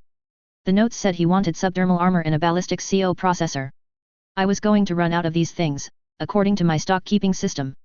While I waited for my patient to wake up, I called my Melee Tech sales rep, who answered on the second ring, Dr. Hajime, how's it Hanjin? Symmetrically, thank you for asking, Bob. I need to order another 25 Rhino subdermal armor systems, 5 sharpshooter ballistic CO processors in whom. I tried to gauge the desire and bankroll of my rash of mercenary clients, and maybe 5 units of the Spartan Sin lungs. I suppose that's it. I've been having a very unusual amount of patients requesting strictly combat augmentations lately. Sure thing, Doc. And I can't say that I'm surprised, I've heard that a lot both in SoCal and NorCal lately. How about some Sandies? He asked, trying to upsell me as he always did. I paused, about to ask him to elaborate but stopped myself, no. Although the top-of-the-line Melee Tech products in this sector are quite nice, these are mainly entry-level customers I'm seeing. They can't afford the top-of-the-line. For the price you charge, Kongtao or Arazaka provide better entry-level value for Eurodollar in their boostware. I heard an exaggerated tisk as he sucked his teeth at me. As if he couldn't believe what I just said, I don't believe that for a second, document but. I think I might have a solution for you. I got a ton of last-generation Sandevistan units that we're trying to sell in California. They're about 4 or 5 years old and not quite as good as the current models, but they're still Nova, ya hear? I can almost give them away at 1,000 eddies a pop, so long as you buy at least a gross and agree not to sell them north of Night City. I blinked. A gross was 12 to the second power, according to my quick net search. Why the hell did people persist in using archaic units of measurement and counting? Also, that was a lot of fucking sandies. Send me the deets on them, Bob. Preem. Coming right at ya, he said, and a file was sent on the call's out-of-band data channel. This conversation had gone long, so I stopped simultaneously mentally reviewing the rejection documents that the attorney Philby sent me intended to my patient as he woke up. It was the Mealytech Cronus MK1, which was, sure enough, the entry-level Mealytech brand Sandevistan. It only caused a subjective slow of time by half and had an MSRP of €6,000 when new. The new generation had the same temporal factor but had a bit of a quicker cooldown between when a user could activate it again. That was an important factor in a prolonged battle but not a huge deal for most mercs who dealt in ambushes and quick run and gun types of fighting styles. Normally, Mealytech would charge me €4,000 for this unit, and I'd sell it at or close to MSRP. That's why I didn't want any, as Kong Tao's entry level had an MSRP of 5,500, a price to me was 1,000 lower and was just as good. However, I could sell these older versions for 3,500 eddies and still make more profit, so it was a good deal for me and my customers. But how long would it take me to sell 144 units? Sandies were a bit of a niche product, and not every merc got one. The fact that he wanted a promise from me not to sell them in Northern California didn't bother me. Mealytech was synonymous with the NUSA government, which I thought was why he was specifically not mentioning the Free States by name. He didn't want me to sell them to the Free States, which meant that they were probably having one of the disputes that broke out perennially between the Free States and the federal government. It seemed to happen yearly, and I had been desensitized to it by now. They're not second-hand or QA rejects, are they? I asked the used car salesman suspiciously. He shook his head, no way. We just kind of didn't time the release of the next generation as well as we could have and have been sitting on a ton of last generation products that nobody wanted to buy. He spread his hands on the vid call and then held his hand up in the three-finger Boy Scout salute, Scout's honor. Quality guaranteed or your money back. We just think it's two birds with one stone deal to get them off our books while getting them into a bunch of mercs in SoCal. We're hiring most of those mercs as contractors, as you know, after all. I didn't know that. I wondered why, but if that was the case, it made more sense. There was nothing on the net in a couple of cursory searches that gave me any clues why, but it could be any number of things. I'd ask Kiwi about it later. Finally, I nodded, okay, I'll take them. 1K per unit is too good a price to pass up, even if I have no idea when I'll sell all of them. Nova. We have all of this on hand in the LA office, so I'll have all of this boxed up. I'll send a squad in an MRAP to deliver it to your clinic within the next 2 hours. That'll be €191,500, since we're friends, we could round that to 192 even, okay? He said. I almost agreed before I realized what he said, and I growled, when you say that, you're supposed to round down, Bob. Really? He asked, affecting a guileless expression before finally grinning and chuckling, alright, fine. 191. Can't blame a chum for tryin'. I could, actually, but I left it at that and disconnected the call after getting a digital receipt and transferring the funds as requested. It might be wondered why I called up my sales rep instead of just using the net to make any purchases from Mealytech. This was, after all, a digital age. The reason was one of networking and of tradition. My Lotus Tong friends would have called it Guangzai or the closed system. It was baked into corporate culture to the extent that I wasn't even sure that most people, like Bob, realized what they were doing. But it was a way to make sure I was the right sort of people. It was a modern old boys network, in other words. I could buy most of the products online, but before I had made a personal relationship, I would find the prices to be high, and a lot of the products I wanted to buy would be listed as restricted or perhaps out of stock.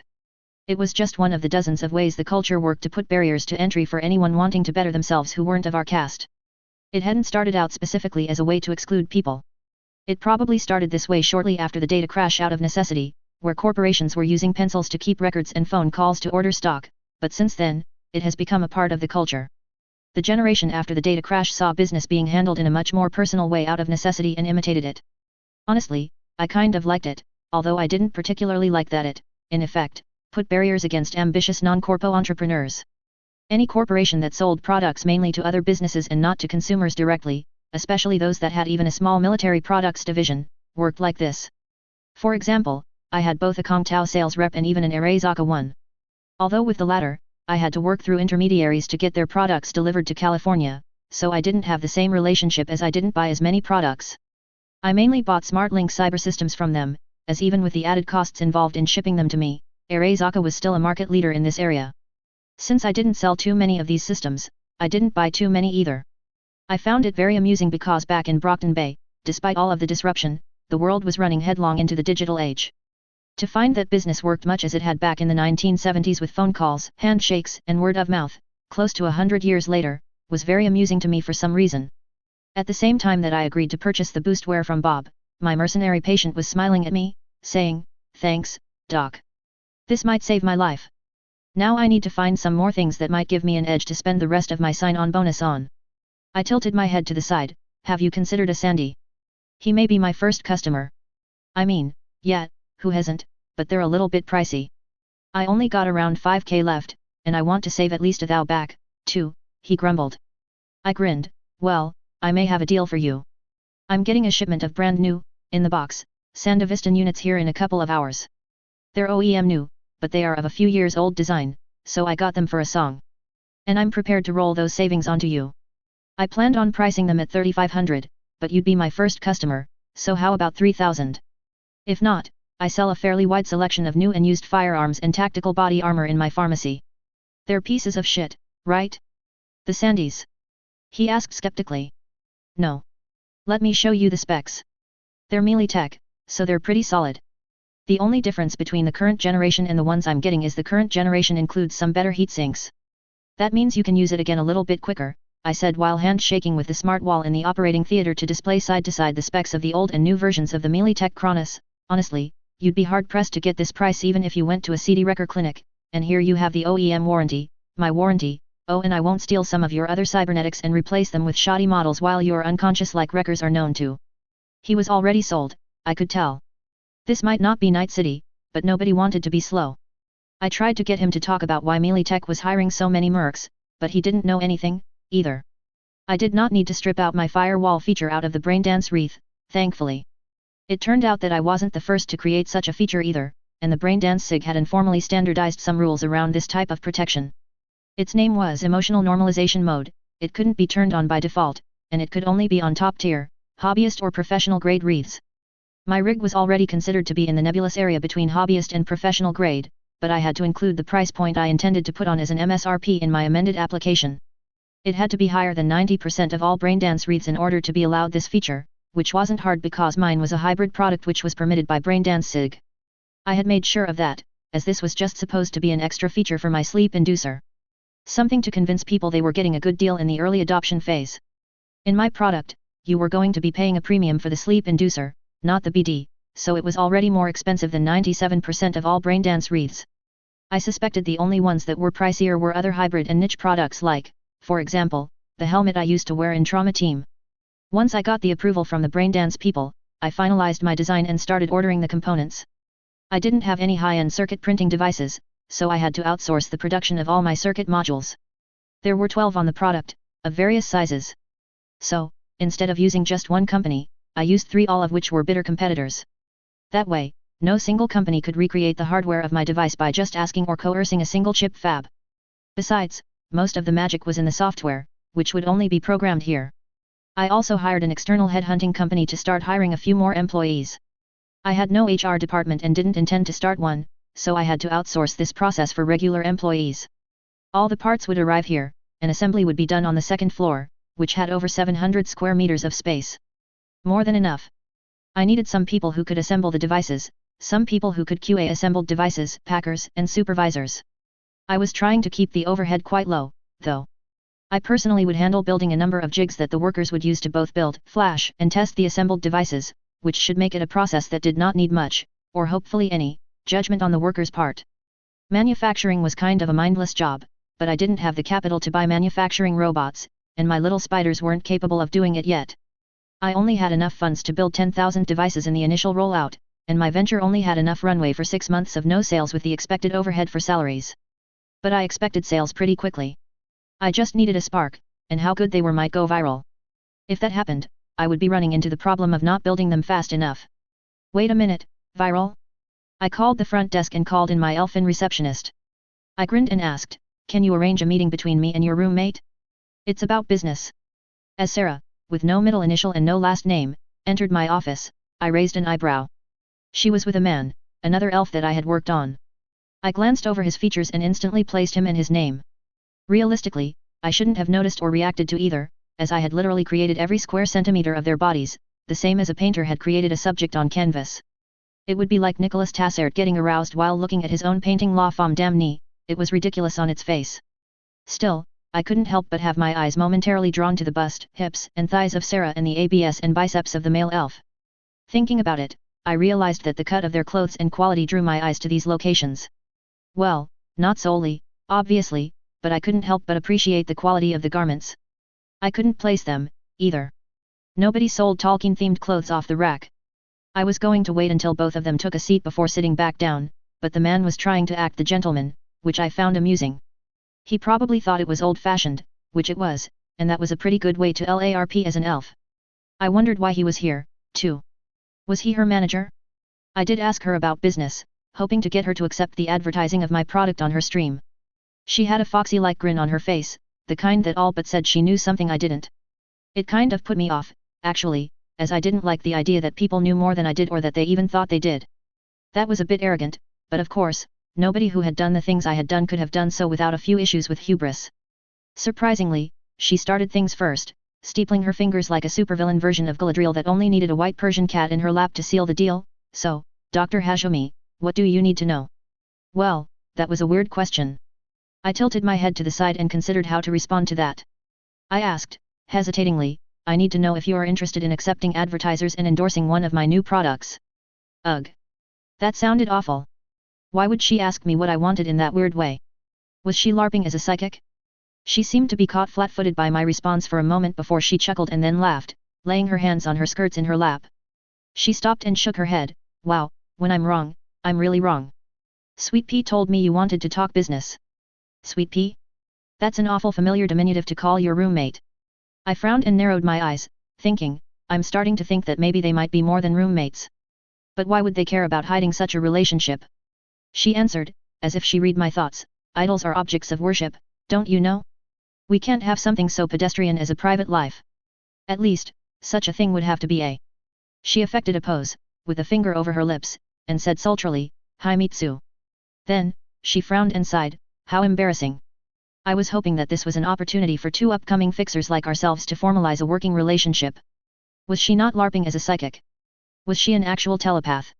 No, telepathy was impossible in both worlds, so she must be pretty good at cold reading. I've never been the best poker player either, although I was light years better than I used to be. Also, two upcoming fixers like ourselves? I fixed my best stoic expression. I wasn't a fixer, although I occasionally did connect people living around Chinatown with either Kiwi or a few other mercenary teams she knew. I rolled my fingers on my desk and said, please excuse me for a moment. Then, not bothering to excuse myself, I called Kiwi, who answered immediately. I asked her, Kato, did you finish that I asked you to do on my receptionist's roommate? Firstly, don't call me that. Second, ages ago. Did you not even read it? She asked, sounding upset. I sighed. I had been pretty busy, I must have forgotten. Sorry. Can you give me the highlights real quick? Goes by the name of Sarah in the flesh and Vixen online. Unknown real name. She's an independent media during the day and something akin to an information broker at night. Threat level minimal, although she appears to be trying to set up a mercenary team consisting of some of her fans, if you can believe that, Kiwi said, and I was glad only I could hear this side of the conversation. A couple are former NUSA military, but the rest are chumps. I tried to think why she would classify a nascent mercenary leader as a minimal threat level, but then I realized that this wasn't at all out of the ordinary in LA. Vixen Online? She's a runner. I did know that she had a cyber deck, it was the most radical augmentation she had if you didn't count her changing the entirety of her appearance, but that didn't mean she was a runner. I had one too, and I couldn't be classified as a runner, either. I was merely an interested hobbyist at best or a poser at worst. She's not elite, but she's not a noob like you, either, Kiwi said, grinning on the vid call, chuckling, so yeah, she is. However, I actually meant that this is her streamer name. Her net handle is different, but I believe her icon is a nine-tailed fox, so she definitely has a theme there. I couldn't throw stones from my owl's beak on this one. Okay, thanks, Kato, and she disconnected before she could yell at me. If she didn't want to be an avocado, she should pick her own name. I hadn't gotten any of her team to use this name, though, sadly. I glanced back at the two. Miss Sarah had an amused-looking expression on her face. Should I decline that I am a fixer? I didn't consider myself to be one, but thinking about it, I realized I did do sort of the things that a fixer did. Regular people had no contact with the shadier side of life, and LA was no different from Night City. You couldn't count on the police. I had gotten a reputation around Chinatown as someone who knew reliable people that could help a person with their problems discreetly. I had thought I was just forwarding Kiwi and some of her friends' gigs, but I could see how the misunderstanding could arrive looking at things from the outside. So Sarah was some kind of information broker? Attempting to branch out into becoming an actual fixer? A social predator type, clearly, from her cold reading of me earlier. If the real world were like Elflines Online, which I had started to play a little, then coolness/charisma would be my dump stat. So, I was always a little wary of social predator types, as they tended to remind me of Emma. Emma would have been a charisma build for sure. Some sexy bard or sorceress character, no doubt. Thanks for waiting. Sorry, it seems like we got off on the wrong foot, I said mildly. She nodded, pouting, yeah, and I was sure you were going to ask me about who was behind the repeated attempts to firebomb the warehouse you owned a couple of blocks away. I blinked. I did want to know that. It was a mystery that neither Kiwi nor I had been able to solve. My initial belief was that the culprit was among the local gangs, but I had already demonstrated my willingness to retaliate heavily, and it was always out-of-area thugs. The warehouse was on the edge of my drone's patrol area, and I couldn't afford to keep Kiwi staked out there forever. I had been considering buying more drones based at that warehouse, but I couldn't really afford it until my product launch. In every case, someone in full body coverage would get out of a stolen car and throw an incendiary device that was gradually getting more complicated through a window. Then they sped off. Thankfully, my little spiders could use fire extinguishers, though, so the damage had been minor. I narrowed my eyes at her. How did she even know I owned it? I owned it through a shell company, after all. But I guess it was an information broker's business to know things. I do, actually. I haven't been able to find out who is behind it, and the attacks are slowly increasing in complexity. Nobody will insure that building, either, so if it burns down, I'm going to take it. I was distracted, so I had to stop myself from saying what my inner monologue was thinking, which was in the ass, and instead managed to get out after a pause, on the chin. From Miss Sarah's smirk, I think she could tell that I had self-censored. If it did burn down, then I would still probably come out ahead slightly, as the value of the lot was slowly increasing, but most of the property's value was still in the improvements on it, like the warehouse. She smiled, excellent. Let's talk about this first, then. What she wanted from me was quickly made obvious.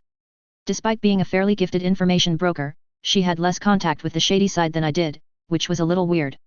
Apparently, this was a bit of a new industry for her, but she appeared to be gifted at it. She had some contacts who would buy and sell her information, but none appeared that willing to help her expand, instead keeping her siloed. She wanted me to sell her team restricted cybernetics and not report any of them to the Psycho Squad. Basically, be a back-alley ripperdoc with the contacts and safety of a legitimate cybersurgeon, to which I could agree to an extent, as I simply would refuse to perform surgery if I thought my patient was dangerously unhinged.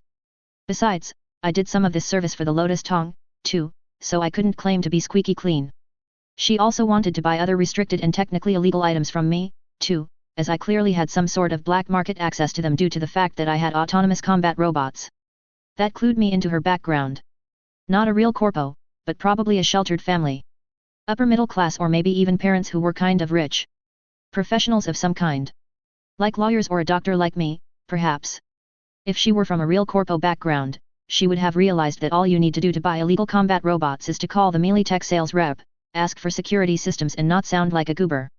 Then, they'd sell you city council approved end-user certificates for the hardware right along with the bots for only a small upcharge. Moreover, she was hopeful that my team could offer some limited training, as in going together on gigs. That one might be harder, as it wasn't my team at all, and I didn't know if Kiwi would be down to handhold them. She might be, though, if sufficiently compensated. I'd ask her. We settled, for now, on me selling her and anyone she sent to me any kind of restricted cybernetics that they wanted at a modest discount, although I did point out to her that I would not operate on anyone I thought was possibly unhinged. That got me the identity of the firebug and his motive. I had been looking in all of the wrong places. He was a real estate investor and saw an easy buck if he could get some properties on the cheap in a rising value area. Shouldn't I have had a number of offers to buy the place, then, followed by threats? I frowned, and as she was explaining, I used a couple of proxies to log into the net address for the shell company I used to buy the building. Ah. Yes. There were. How embarrassing. This man didn't even know I owned it. Of course, Sarah, the smug elf, had better information than he did. Otherwise, he would have sent the offers and threats to me personally and not to the net address and voice mailbox of the front company that I never checked. Or maybe he wouldn't if he knew anything about me. I sighed. I really needed some sort of trustworthy personal assistant or AI to sort through all of my correspondence. Things like this were starting to slip through the cracks. While I was trying to convince a very skeptical elf girl that my version of a notoriously shitty product wasn't shitty, I slipped out of the building under stealth in the old combat outfit that I sported when I was still Taylor. It felt nice. I jogged about 10 blocks east and away from Chinatown proper, crossing the Los Angeles River and got into a cab that was waiting for me near the rail yard. It wasn't the Moldavan gentleman this time, but this cabbie wasn't much better, but at least he seemed quiet since I was conspicuously armed and dressed in a very militant fashion. By the time I got to the location, the dossier said he most likely would be it. I had my full attention available. The elf girl had agreed, after much coaxing, to try one of my prototypes for a 1-hour sleep cycle in one of the cushy chairs in our break room. I had penciled in Mr. ABS for a consult later that day. Apparently, he acted as something of her bodyguard. He was a former NUSA military member, but he wasn't like special forces or anything, and he didn't have that many augmentations, either. I had just done a normal exotic biosculpt workup for him the first time, so he had fewer augmentations than she did, even. She was paying for him to get the same muscle and bone lace, ballistic skin weave and nanosurgeon organs that she had, but also a smart gun link and one of my new specials, the entry-level Sandy. The last two were technically restricted cybernetics, like Sarah was wanting, but really most everyone would sell them to you with no problem. You got a lot more questions when you wanted to buy a projectile launch system or mantis blades, for example especially the PLS. That would be a lot of augmentations to be added to someone at once, but he agreed to follow all of my post-operative care instructions and to meet a therapist of my choice every 15 days for a month. I probably would not have agreed to implant a higher tier Sandy than the Melee Tech one immediately, but they had both balked at the costs of a GNT unit anyway. I wasn't forcing him to get therapy, I just wanted the therapist to examine him and make sure he wasn't about to crack. Former NUSA Army idol fans turned mercenary elves had to have a few issues, but he seemed remarkably stable in my brief exam of him. From what the elf girl told me, the man I was after was kind of like a mafia poseur. He was mostly a legitimate businessman, but he liked to pretend like he had a lot of connections to criminals, including hiring muscle to guard him and, apparently, try to burn down my fucking buildings. The elf said he was the type of guy who would yell, "Do you know who I am?" I understood what she was trying to say immediately. So I was expecting some resistance tonight, but this was more on the nature of a friendly visit. Something like, "Sorry, I forgot to check my mail," while hanging him out of his 30th floor window. I intended to scare him, send him a message, not kill him. As such, I was loaded with mostly less lethal weapons, including a dart gun and anesthesia grenades. Everyone got second chances, after all. I paid the cabbie in cash and jogged a few more blocks to the tall building my target was in. It wasn't quite what I'd call a mega building, but it was a scaries along the same idea, so I would have to approach this a little carefully. Anytime this many people were around, especially well-to-do ones like my target, it meant security. This wasn't a luxury high-rise, though, it was more along the lines of a housing project like mega buildings mostly were in Night City, but that didn't mean the security wouldn't be there. The Tiger Claws ran the security of my old place as tight as a drum, including sensors on every floor and autonomous drones circling the exterior. If I was smart, I would back away and get Kiwi's team on this. She'd spend a couple of days researching the gig and approach it systemically and safely. If I was still stuck in this one body, I would have definitely done that too. But I felt a little stifled lately and felt the risks were acceptable enough. I already had an idea of how to infiltrate the building after all. It was pretty simple, but there was no need to get really complicated. Someone wise once said that a good plan violently executed today was better than a perfect one next week. I hid next to the vehicle entrance to the garage, and finally, when a large paneled van was about to enter, I turned on my stealth system and ran out, hopping onto the bumper and riding it inside. Part of me started sending pings to every network device I found and trying to breach the local subnet. I was a poseur, but the security here wasn't great, so I was able to use my barely above script kiddie abilities to piggyback each successful hack to the next one. I didn't turn off the cameras, as that might be noticed, but I turned each of them in unusual directions that created a blind spot as I ran up the stairs. The unusual feeling of being able to do all of this while I was still in full control of my body, running upstairs and on the lookout for any ambush, did make me feel very elite, though, just in a different way. How did regular people survive just being able to think about one thing at a time? How had I? If I had to go back to that life, it would feel as though I was barely conscious. A level below his floor, I noticed that the security rapidly improved on all devices connected to this subnet, such that I had to stop, crouch and wait while I penetrated each of the cameras. It seemed that, as the foxy elf had surmised, he had the entire floor to himself. That would be insanity in a mega building, but this place was a lot smaller. There were 2 loitering security drones on this floor, but they were of a cheap model. Not armed, and sensors that only included the near visual. They wouldn't be able to see me. Next to his door was a large round table with 3 men sitting at it playing cards. I scoffed. This was straight out of a drama or something. The guards playing cards bit?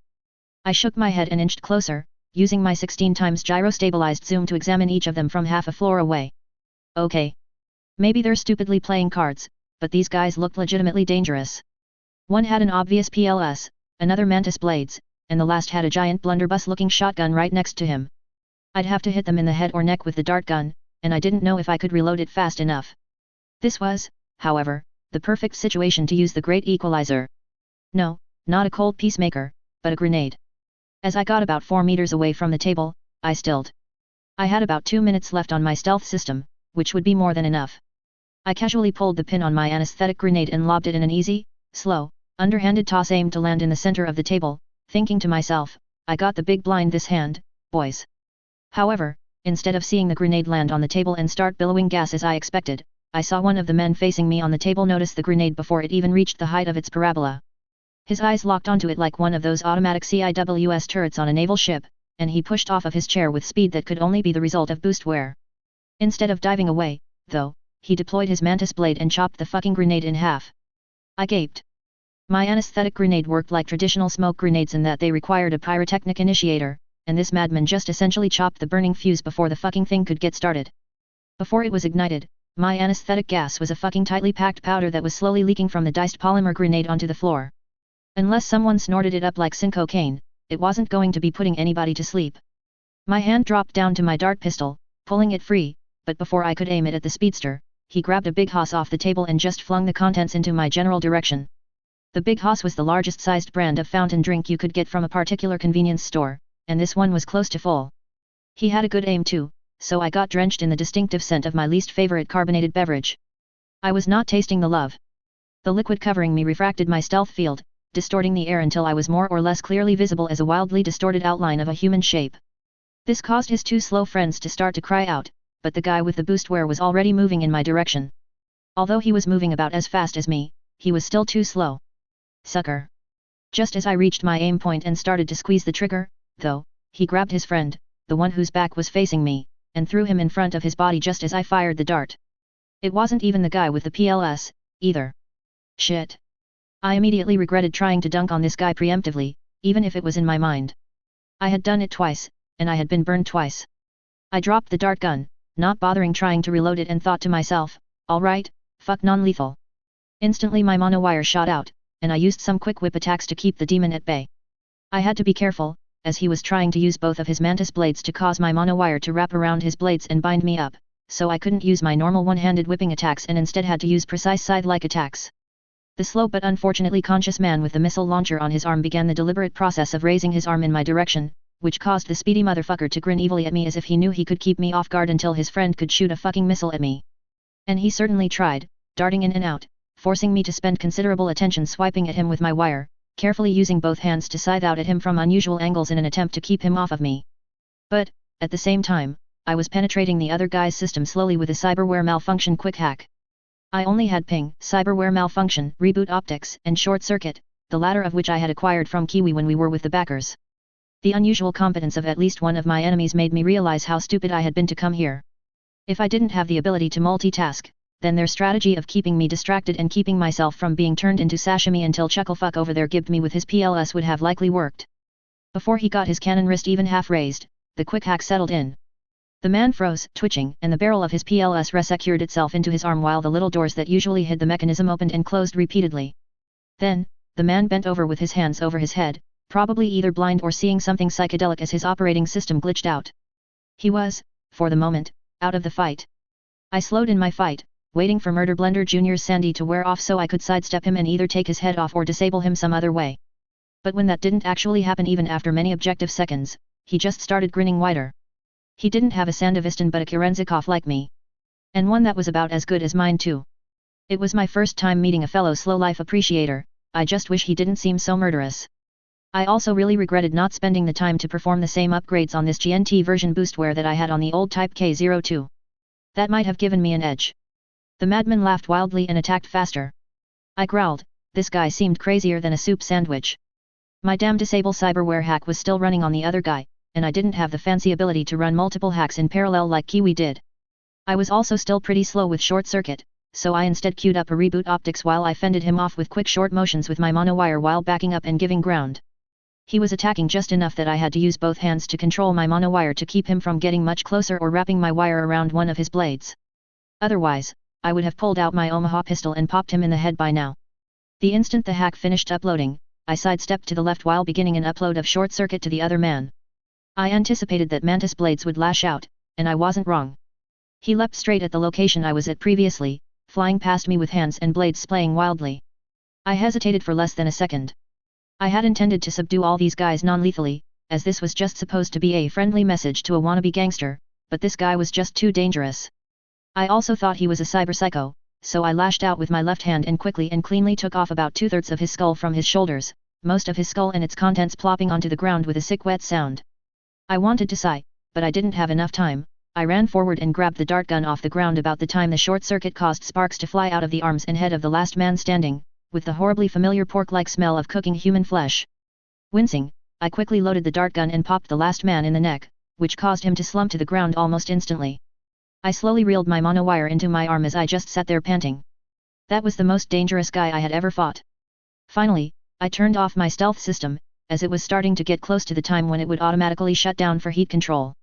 I would wait until this was all over to be thoroughly introspective about where I had fucked up, but I felt the main problem was that I both snuck too close to the enemies, and I tossed the grenade too close to them. Close enough worked for horseshoes, grenades, and nuclear weapons. I could have tossed it so that he would never have a chance to intercept it, but I just never in my wildest dreams thought he would chop it in half or that would work. If I had tossed the grenade from 10 meters away, I would have had time to pull out my Omaha and pop the speedster as he rushed me instead of being forced to use the quicker deploying monowire to keep him at bay. Should I just leave now? I frowned. The danger level was pretty high. No, I would continue. Chances are that these three were just a fluke. I walked over to the target's door, seeing an impressive array of security devices that caused my eyebrows to raise. I softly rapped at the door with my knuckles, testing it. Solid steel. Very difficult to get through, and I wasn't actually a cat burglar either, despite my go of it with the cameras in this building. I pulled a small device off my belt. I had begun adding little utility devices that I thought would be useful, so long as they were small, compact and lightweight. To be honest, the idea of having a utility belt made me giddy. I was sure I didn't have a tenth of the things Arms Master had, but still. I held the small box, which had a penetrating radar transceiver inside of it, over the door and nodded. Completely solid. I sidestepped the door and held the device over the wall. Just dry wall, as I thought. I was getting enough radar returns from inside the room that I was pretty sure that no one was waiting to ambush me in the first room, too. Replacing the scanner on my utility belt, I sighed. I know I often think this lately, but most people are stupid. I tried to keep a lid on these thoughts because thinking I was vastly superior to normal people wasn't really good for my mental health, even if it was true, but I saw signs of this fact every day. Like, for example, spending loads of money on a security door and placing the door in a housing project where the walls are paper thin. I shook my head and reached up to my breast, and yanked down on my Kendaki vibro knife, pulling it free from its hilt-down sheath on my chest. I had yet to try this thing, so I squeezed the button on the hilt and immediately could hear a humming start ratcheting up, slowly increasing until it got high enough frequency that it popped my ears. Nodding, self-satisfied, I carved a rough door-shaped hole into the drywall and thin aluminium studs of the wall about a meter from the security door. Deactivating the knife, I ray-sheathed it and casually used a little bit of my strength to push. The drywall fell inwards, crushing some knickknacks the guy had arranged on his coffee table. The time for stealth had passed with the loud crunching of his knickknacks. It was time for speed and violence of action now. Hopefully, the target didn't have any more guards inside, but if he did, I would need to rush them. I leapt through the hole in the wall, dart gun in hand, yelling loudly, "Surprise, motherfucker!" The target was kind enough to yell, "What the fuck?" in another room, so I knew where he was and instantly began running in that direction. It looked like he had a large penthouse here and was in the master bedroom. I turned the corner and skidded to a halt at what I saw. What I saw caused me to slowly holster the dart pistol and, without further thought, strike out with my left hand. I deployed my monowire in a tricky one-handed lasso that snaked around the neck of the target and popped his head off like the cork in a champagne bottle. This caused a high-pitched squeal of fright, which caused me to shake my head. Fuck. I had scared her. I should have taken the guy in the next room and then killed him, but it was instinct. I quickly grabbed both parts of the man and carried him and his severed head out of the room and back into the living room. Glancing back at the master bedroom, I hopped back through the hole into the wall and back into the hallway. I casually pulled out my trusty Mealy-Tech M76E Omaha, took careful aim and put a copper-coated steel slug through the heads of the 2 surviving guards before ducking back inside the apartment. Stoically, I walked back into the master bedroom and ignored the cries of fright. I was a little scared sometimes, after all, so it wasn't weird for a little girl to be frightened of me. "I'm not going to hurt you," I said in as calm a voice as I could manage as I gathered what appeared to be the girl's clothes, my warehouse, and the initial reason for coming here now totally forgotten. You know, I had been wrong. Only some people deserved second chances. Chapter 48, Tinker, Tailor, Entrepreneur, Spy. I had gauged the girl's age, factoring in her signs of malnutrition, at approximately 12 years and 3 months. However, she looked a bit younger than that due to the aforementioned nutrition issues. Nevertheless, after she realized I wasn't going to murder her, which took a fair bit of cajoling, she quieted down and seemed remarkably at ease now in the man's kitchen as I made her a sandwich. So at ease that, for an instant, I was worried that I had made a bit of a mistake. Could this 12-year-old girl be an adult sculpted to appear as a pubescent child? That did happen sometimes. Perhaps her being tied up was some manner of consensual kink, too. I knew such things happened and would be considered mild. It was a bit of a trope, but in my experience running a successful biosculpt clinic for 18 months, it was mostly true to say that every girl under 18 wanted to look older while every woman older than 18 wanted to look younger. Some of them wanted to look younger than 18, even. I sometimes acquiesced to these requests if they were reasonable, but I had a bottom line. I would never convert someone to a pubescent body morph. Beyond the obvious ickiness, there was an actual cost to the mental health of the person. Regression was a positive symptom of many mental illnesses, and reinforcing it wasn't a good idea. That said, I definitely knew there were clinics that had absolutely no scruples at all. They'd do this, create doppelgangers of real people, the works.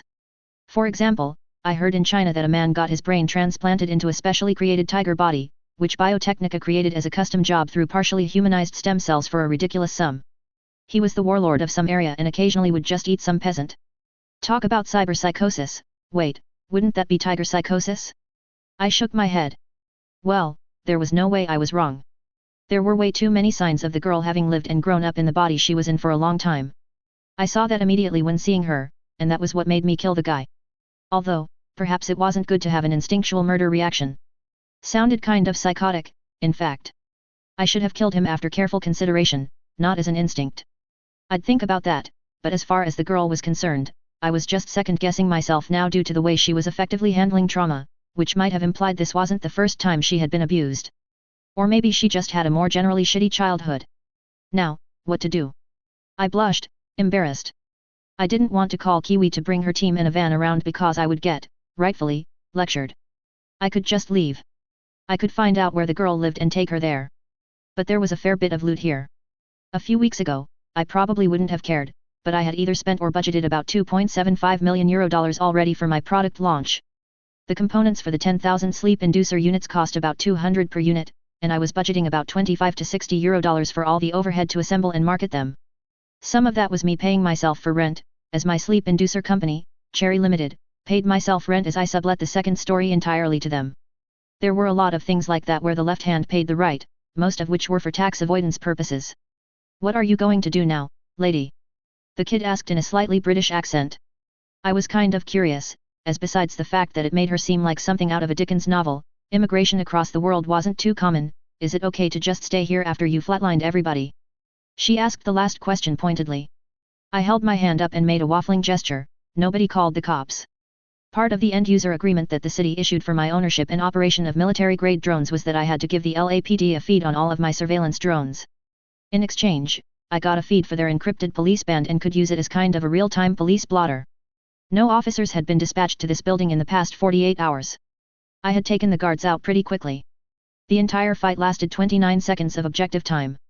The speedster could have gotten the word out to someone, but he seemed a bit far gone. The rest were either unconscious or had their implants disabled pretty quickly. I still had control of most of the cameras in the building, so I just figured I could watch the exterior and parking garage.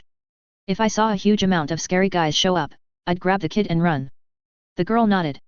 Her pockets were already full with the jewelry the guy was wearing and had in his bedroom, as well as a small low-caliber pistol that she had stolen from his pocket. The fact that I had let her keep it did a lot to convince her I didn't mean any harm. Since then, her eyes had been darting around for easily saleable items that she could cart off. I hadn't stopped her. I sighed, tossing the keys hard of the guy's small sports car up and down in my palm. It was a roadster that barely had a trunk. If only I had a van, I could cart most of this stuff away. The girl got a cunning look on her face. You're going to rob him blind after assassinating him? Preem. How much is all this crap worth? A couple of thou. She glanced around at the apartment. It wasn't really furnished super luxuriously, merely nicely, and I suspected that this wasn't actually where the man lived full-time. The master bedroom looked more set up for his particular brand of recreation than for rest. I didn't intend to assassinate him, it just sort of turned out that way, I grumbled, and it was true too. Nevertheless, some self-reflection might be in order. If I had wanted to assassinate him, I would have taken his guards down hard or bypassed them. It would have been a lot easier, plus I would have carried entirely different weapons and tools. But most importantly, I would have had backup. It would have been a lot less trouble, was the main point, though. I continued and said, I'm not sure. There's a safe I haven't opened yet. You got most of his jewelry. The real value is in the cybernetics in him and his guards. All of them have quite a bit, maybe $80,000 to $90,000 in value if they were sold at MSRP. 80 grand. The Gaki exclaimed in shock. Then she got a cunning look on her face, half. 50% and turn off this jammer, and I can get you a van in 5 minutes. If I could access the net, my gang would already be here. Wait, there was a jammer installed and operating? I hadn't noticed as I used one of the haywire COMM units in my cyberbrain to access the net. It was both faster, providing a direct connection to my fiber optic connection at home, as well as not radiating any emissions. The controls over my operating system sub-functions were a lot more intuitive and natural feeling on this more cyberbrain than they had been in my Biotech Sigma operating system. There, you had to navigate a bunch of graphical user interfaces to change settings.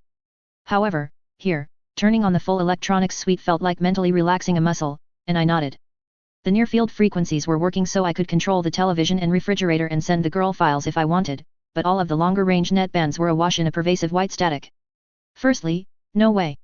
I'm the one who flatlined all those gonks. I did all the work. You don't look like you could flatline a mouse, I told the girl, who looked outraged, placing her hands on her hips and looking as though she might princess stomp any second, her freckled outrage reminding me of Pippi Longstockings since any Longstockings. I countered, 10%, and only of what I'll get for them, which is probably about half. Plus, you can loot whatever else you want from this place, minus what's in the safe. She countered with 25, which amused me. I was honestly not too attached to any of this stuff and was just playing around. Granted, it was just a shame to lose some money when I had been spending so much lately. She had a final offer of 20%. And we get to take his car. I rolled my eyes. If he has any friends, they'll track it down and murder you. Even I wasn't going to bother stealing it. Maybe I would have in Night City, where I could lean on the Tiger Claws who could help me dispose of it, but I didn't have the same relationship with the local triad, which called itself a Tong for some reason. Don't be daft, lady, it'll be in bits before the night is through, she said, eyeing me curiously. Well, forgive me for not making the correct assumption that a little girl had access to a chop shop. I just tossed the shard at her and then followed my radio direction finder to home in on the jamming source. It was a small device inside the pocket of the headless pervert. I turned it off, then called out, it's off. And if you have a so-called gang, how'd this guy get you? Nobody watching your back, girl. I paused and said, oh, and by the way. If your gang are a bunch of wreckers, I'll flatline them and then break your leg. I eyed her, she didn't rush out of the hole in the wall now that she had an accessible mode of transportation and egress, anyway. She snorted, I don't really want to talk about that. You can just put it down to me being stupid. When I threatened her hypothetical gang, she sounded exasperated and yelled back, wreckers. You're the one who zeroed all of these gonks and is talking about ripping all of their chrome out, lady. Well, touche, brat, touche. I ducked back outside the apartment through the hole in the wall and nodded. There was a wireless signal for the net and phones here, but it was still degraded. I glanced around. The man's apartment was large and had taken up maybe a quarter of the floor here, obviously being built from a number of smaller apartments that had been combined. I wondered what was in the other rooms. Maybe they were empty, or they were rooms for his goons. Moving at my normal speed, not the slowed down speed I usually use to walk and interact with objects around people so as not to startle them, I used the penetrating radar to look into each of the rooms. They were mostly empty. So, he just didn't want anyone around him, I guessed. There weren't 4 more borged out cyber psychos taking a nap in there, though, which was what I was suddenly concerned about. I took anything of value in the dead guys' pockets and all of their guns and headed back inside, tossing them on the table, except for the large shotgun, which I just leaned against the wall. Walking back into the bedroom, I pulled out my personal link from the back of my neck and plugged it into the diagnostics port on the safe mounted into the wall. The breach protocol went quickly, as it wasn't actually my Cyberdeck performing the hacking procedure. I had my personal link, interface sockets and even my wireless radios connected, via an entangled communicator, to a large, powerful computer back in my laboratory. The system was air-gapped, not connected to the net and had as much security as I could buy and stuff into it. It acted as a high-security bastion node wired, with instantaneous communications, between my implants and the world. Honestly, it kind of made my Zetatech personalized system superfluous. I could still turn it off and connect to the world directly as before, just in case someone bombed my laboratory, but why would I? I would like to, perhaps, completely change out my Cyberdeck for a system like this, too, eventually. Perhaps, do away with an obvious Cyberdeck installation and connect to everything with my deck back home. My deck back home, which was actually a high-powered computing cluster. It would have helped my quick hacks earlier, for example, if all of the heavy-duty computation was run on my cloud instead of in my brain. It would make the need for heat dissipation unnecessary, too, although I almost never deep-dived in the first place. A few minutes later, I had the safe open. Inside was a stack of currency, a half-dozen data shards, a loaded comrade's hammer and about 1.5 kilograms of drugs. The latter didn't look like anything interesting, although I had stopped the practice of tasting a minute amount in order for my toxicology subsystem on my internal biomonitor to identify it, as I often did in Night City. For one, my curiosity wasn't there anymore, and for two, a lot of these substances were amazingly toxic, even in small doses. You'd think that recreational drug sellers would want their customers to survive long enough to buy their products more than 2 or 3 times. So, I took everything except the drugs out of the safe, and then locked them back up. Afterwards, I uploaded a self-adaptive virus that Kiwi had given me onto the safe's firmware, which caused the whole thing to blink and then go completely dark. Damn. I was hoping it would spark and smoke would come out. It looked cooler when that happened. Either way, it was bricked now in the locked position. I just wanted to make sure that this girl's friends wouldn't get it, as who knows. They might have a runner that could crack the safe easier than I did. Probably not anymore, though. I didn't want to encourage either drug use or the drug trade in the little girl I saved. There was about 20 grand in cash, which I shoved in my pocket. The data shards contained mostly encrypted data, but a few had some money on them, amounting to another 20 grand or so, which I set aside. If this was Elfline's Online or World of Heroes, this would have started a quest series where I could use this discovered information to probably track down some sort of child abuse ring or human trafficking ring. But I just wasn't about that. Besides the fact that the shards all appeared to be encrypted, and breaking encryption was not easy, I wasn't actually a superhero. How could I live in this world if I was? My philosophy was that there was so much injustice in this world that if I made it my mission to stop all of it, then I wouldn't have time for anything else. I had long-term goals of improving the quality of life for all of mankind, not merely punishing evildoers. That said, if I went about my business and saw you doing great evil right in front of me, like Mr. Headless over there, well, it would cause me indigestion if I didn't try to smite you. I wanted to live a carefree life, in so much as that was even possible. But, maybe the cops would learn something from them. So, instead of keeping all of the encrypted data shards, I just tossed them onto the kitchen table so the cops could find them. Of course, I doubted very much the LAPD would do anything with them when they finally investigated this murder scene, but I had been surprised before. It wasn't my job to investigate crimes, and I wasn't taking on their responsibility onto my shoulders just because I killed this guy, so I didn't feel wrong about not being quixotic about it. I had far more enormous windmills to joust, anyway.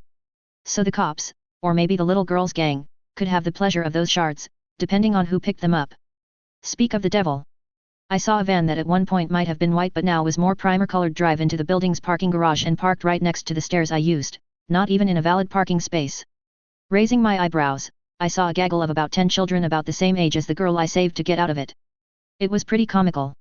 It wasn't quite at the level of 3 children in a trench coat, but it wasn't too far off from there, either, as I saw a couple of pillows used as a booster seat on the driver's side when they opened the door. The gremlins were armed with an eclectic set of mostly improvised weapons, although the 2 leading the way each had an awful budget armed submachine gun. Bad choice, the recoil on those plastic pieces of crap was insane, even for a full-grown man. Brat, your friends are coming up the stairs. I can see them on the surveillance cams. You should tell them if they point their guns at me, I will shoot them, I warned the girl. I wouldn't, actually, unless this gang was literally made up entirely of Damien Childs and were children of the corn. Even then, I would feel really bad about it. Almost instantly, the two brats in the lead froze and were very careful to point the muzzles of their weapons at the floor instead of imitating a make-believe tactical assault as they climbed the stairs. I wanted to laugh as they barely got 10 floors up before they were huffing and puffing. They should have taken the elevator. Amused, I asked the girl, "What's the name of your gang?" "The Baker Street Irregulars." I would lose it if they all had little British accents like she did. Although, wouldn't that paint me as Holmes to her Wigan? I supposed there were much worse people from literature to compare yourself to, but I wasn't about to start smoking opium and solving murders, either. "Hey? No. We don't have a name, lady," the girl said, confused, which I ignored. To me, they were the irregulars now. The comrade's hammer was a bit too big to put in my pocket. It was a pistol about the size of a heavy-duty sawed-off shotgun and 3 times as dangerous, but I found a small bag to stuff it into. I wasn't bothering with the other weapons I found here or took from the dead men. The irregulars could keep them. Hopefully, they'd grow their armory and throw away that budget arms piece of crap. The 8 children arrived shortly thereafter, and they were careful enough not to point their guns at me, but they clearly didn't trust me. Their reunion with the little girl was emotional, and for once, I saw some genuine emotion from her, including tears welling up as she hugged several of them. The leader, a boy of about the same age, walked up and said to me bravely, "We brought the van." I nodded, "All right. Let's take the elevator back down this time, eh? You guys can have anything I left in this apartment, but I wouldn't stick around here for longer than a few hours." There was a brief conference, and during this time, I grabbed a vacuum cleaner and quickly vacuumed up all of the powder from my earlier grenade. There was no reason to leave any of that around for inspection later, and I doubted anyone would be checking inside the vacuum's trash bag. Half of the children stayed behind to loot the place, including one child that looked like he had a 30 or 40-year-old external portable Cyberdeck. The kind you saw back in the 2020s before the data crash. That caused me to stop in my tracks and stare at it. It had a faded SGI logo on it. Wow, that was an antique. The kid saw me looking and looked defensive, his eyes immediately going to my brand new looking Cyberdeck on my neck as if I was judging him. "It's not that bad." I shook my head. "Is it stock inside?" "I mean, for now," he said, still defensively, "but I'm gonna tots upgrade it." Good, he hadn't ruined it yet. "Don't. That's an antique. A collectible, even. Bring it to me after all of this is over, and I'll trade you a..." I paused, considering what I had in stock, a brand new mid-level Tetratronic or Fuyatsuki Electronics Cyberdeck. Including the installation fees. The kid was about 13. He was a little young for a Cyberdeck, but he already had an OS and optics like the girl I had saved. I wasn't one to judge, as NC Taylor got one when she was only 15. My wholesale price for those Cyberdecks was about 7 grand, and both retailed for 10, so I was serious about wanting to buy this collectible. I would restore it and then give it to Kiwi as a birthday present. It was an Elysia. They say this was the same model of deck that the infamous Raj Bart Moss used to destroy the old net, so it was weird to see one around. They really were collectible and sold for sometimes more than 10,000 when they randomly appeared on the market. He gaped and nodded rapidly. After that, I loaded the dead bodies onto the elevator, and we traveled down to the garage. The drive back to my clinic was uneventful, and I directed him to the loading area in the back instead of my patient parking lot. I said, "I already know what this doc will give me for all of this stuff, which is about 50,000. I was lying, there was no way I would buy this stuff for more than 30% of its MSRP, as it was both used and also sourced from a dead body and not a living patient. Still, I pulled out the 20,000 in hard cash I had taken from the safe, counted out 100 bills and handed them to the girl I saved, as agreed. "Bye, now. Tell that kid with the deck he can come exchange it here anytime he wants. Run back to that apartment, get your friends and leave ASAP, I advised them. About 15 minutes later, Sarah, the elf girl, walked into one of my operating rooms, saying, "Your receptionist said you were in here and not with a patient." She trailed off, seeing that I was performing an autopsy, or rather a pathological removal of cybernetics, from the headless pervert. She must have recognized him. "Oops," she said, "what the fuck? I just told you about him an hour ago." "Haha, how amusing." She lost all of the ethereal elf personality and snooty vocal tone she affected when she got flustered. I watched the elf stream for the first time because it was going to be the first time she was going to be advertising my product. After she got over my rapid termination of that real estate investor, she was amazed at the product, and I had let her take a prototype home. It was hard to argue against a product that reduced the sleep a person needed from 8 hours to 2.5 to 3 and also caused you to fall asleep instantly. Of course, you could nap with it, too, but at the same time, it was only one of the longer 2 or 3 hour cycles that your physical rest and hormone balancing occurred. I was considering performing an RCT and writing a study about its effects, but I would need to ask for assistance from Cedars-Sinai to help navigate the IRB process for conducting human experiments. It wasn't a big deal, and it was easy to get approval, too easy, perhaps, given the nature of some medical papers I've read, but I had never done it before.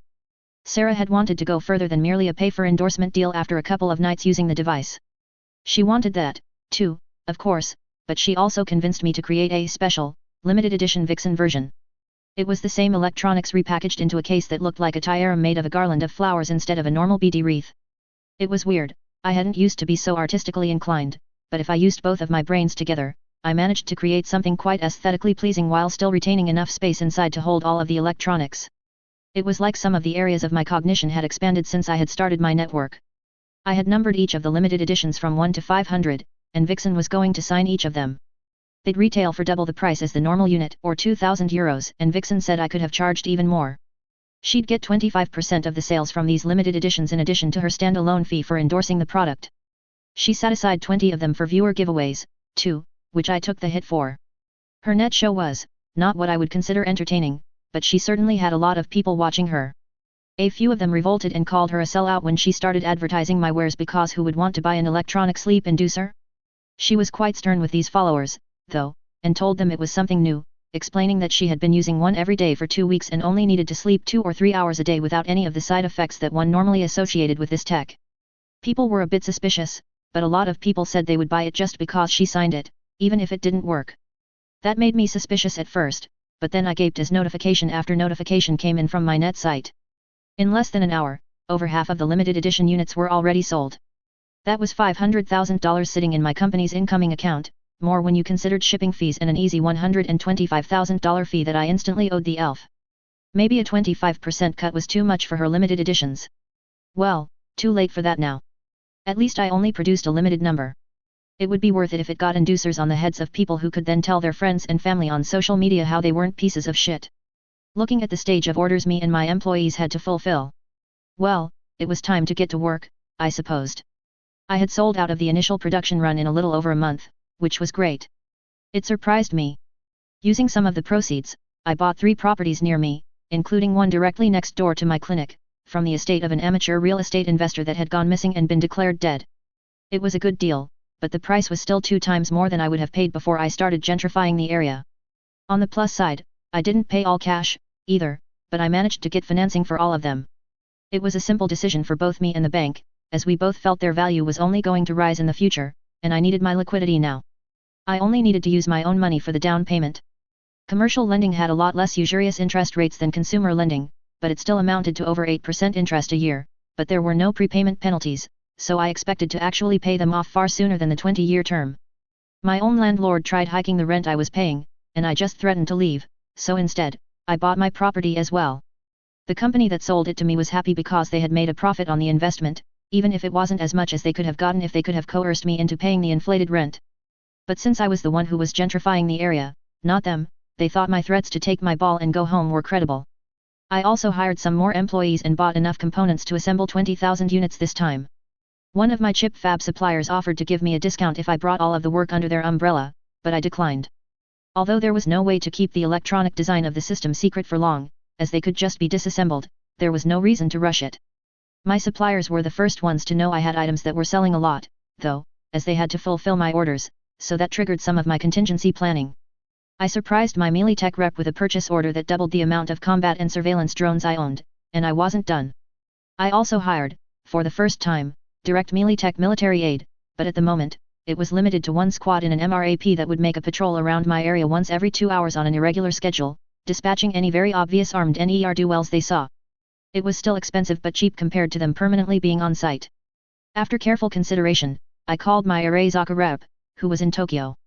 They had the best price for features of bipedal humanoid combat robots. Hashimi-sensei, it is pleasant to hear from you again. Do you need some more SmartLink interfaces today? The man politely asked after answering the call. He appeared wide awake despite the fact that I knew he was based in Japan, and I figured he probably ran on a North American sleep schedule and serviced mostly clients in this continent and South America. Probably more in South America than North, actually, as all of the products he shipped came from there when they were eventually delivered to me. Not today. I'm interested in purchasing 3 squads of Raijin Mk2 combat security bots. My firm has begun manufacturing electronics on a small scale, and I definitely need to upgrade my security. My present security systems can't go in and out of buildings and are purely for exterior defense, I said simply. The melee tech drones were very effective, but they were solely for exterior defense and patrol. They used anti-gravity technology to hover around, and that was still incredibly bulky. For all of that high technology, they were pretty cheap, probably because anti-gravity was still a very clunky technology. And they were only cheap as combat drones went, anyway. Each unit cost 40 grand. His eyebrows rose appreciably. Certainly. I wish we could have gotten your business in the entirety, but given your present location it is, perhaps, not surprising. But you're right to call us, we are the market leader in humanoid robotics. I wasn't sure about that, but they were definitely the market leader in humanoid combat robots, especially for the cost. Still, this would cost a fortune no matter how reasonable their costs were. I also couldn't have called them first because they couldn't have gotten me an end-user certificate for armed robots, but now that I had that, I could field any number or type of robots that weighed under a ton each. It wasn't technically illegal for me to buy them, either. Theoretically, the man I was speaking to didn't work for Arezaka, and the products would all be delivered by third parties who, putatively, were the sellers. It was a fig leaf, though. My rep looked happy, probably at the large sale. We have a number of current generation models in our warehouses in Colombia right now. We could get them to you within a week or two at the most, I suspect. 3 squads would be 10 units each, plus all charging stations and peripherals. Do you need individual arms for them? I nodded rapidly. I had some guns, but not enough to outfit a rump platoon of robots. Yes, please. The standard HJSH-10 Naoki for each, plus 4 spares. The Arezaka had replaced the Naoki in frontline service with its newer HJSH-18 Masamune assault rifle about a decade ago, but the Masamune was expensive. I didn't want to buy 3 dozen of them. The Naoki was almost as good and, moreover, cheap. I thought about it and realized I didn't have a Masamune, and it would look pretty good on the wall for sale in my pharmacy. Arezaka goods were sometimes sold for a premium since they were technically banned, and throw in 4 Masamunes, too. And at least 25,000 rounds of ammunition and 5 magazines for each weapon. The ammunition I could buy here, but I might as well include it as well. I winced at the price but paid it, including the insurance on the shipment, which wasn't insubstantial. The Arezaka rep smiled. I'm glad you called now. It is getting difficult trans-shipping arms into North America since President Kress has begun widespread saber rattling. I don't believe I would have been able to fulfill this order in a month. I certainly wouldn't have offered to sell you insurance on it then. Saber rattling? I didn't actually keep up with the news too much, as it was all fake, but I started to think that was a mistake. Saber rattling? What is going on? Is it anything more than the usual denigrating of the free states that she always does this time of year? President Kress had been the dictator of the new United States for 40 years. Since the last corporate war, and she did have a pattern of making speeches excoriating the western states almost annually. He raised an eyebrow. Surely you know about the algae that are on almost every coast in the world by now? That it makes fuel. I nodded slowly. Then it shouldn't be surprising that coasts have suddenly become much more valuable commodities. Arezaka Corporation has already unveiled a first-generation drone harvester, and other firms are no doubt rushing to do the same. The west coast of the NUSA has 2,000 kilometers of harvestable coastline.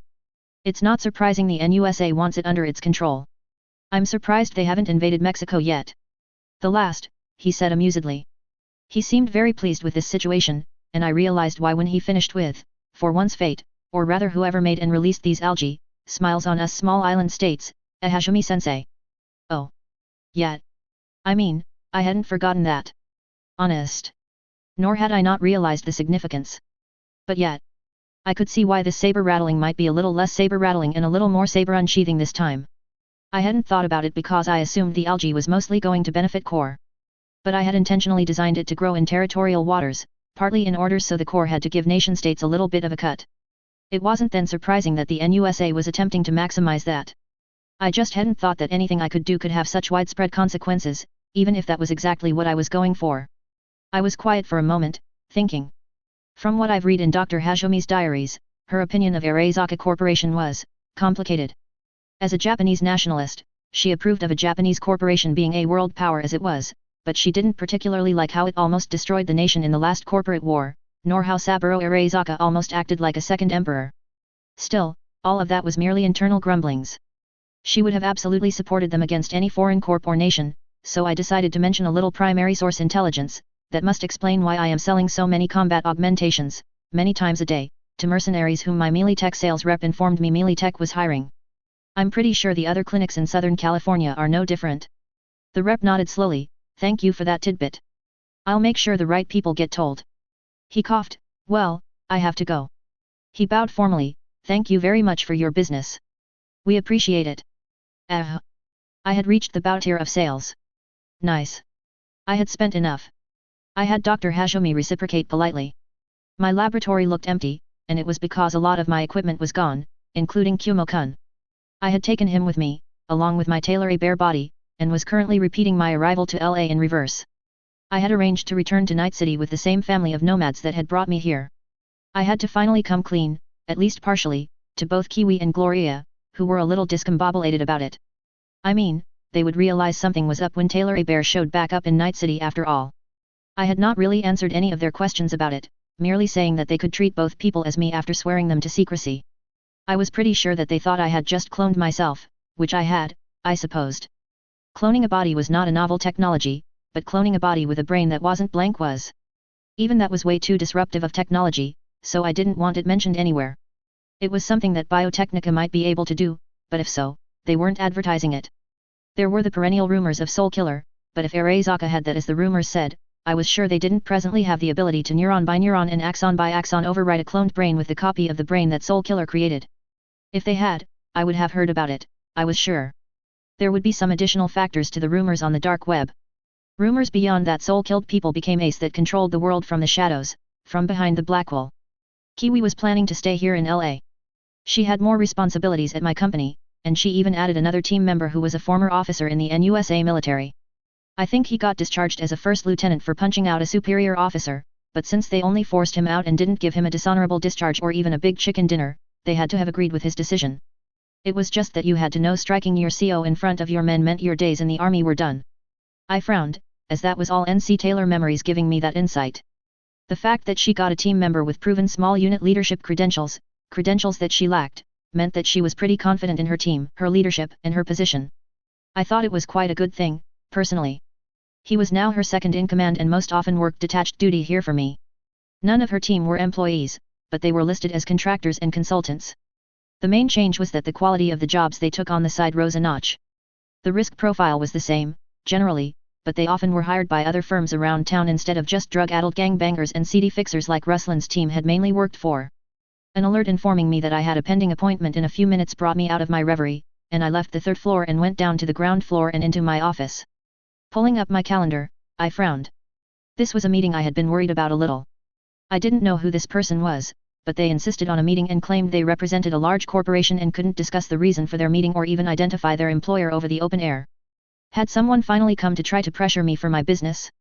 It seemed about that time. I didn't expect anything for the first 10,000 unit rollout, but the sleep inducer was starting to make a few waves, generating rave reviews and going viral a couple of times in a small way on the local SoCal subnet. If so, I wouldn't be the pushover this time. I had accepted less than an any on the eddy in terms of my pharmaceutical product, but this was even more lucrative. The product was a license to print money, at least until everyone on the planet had one anyway.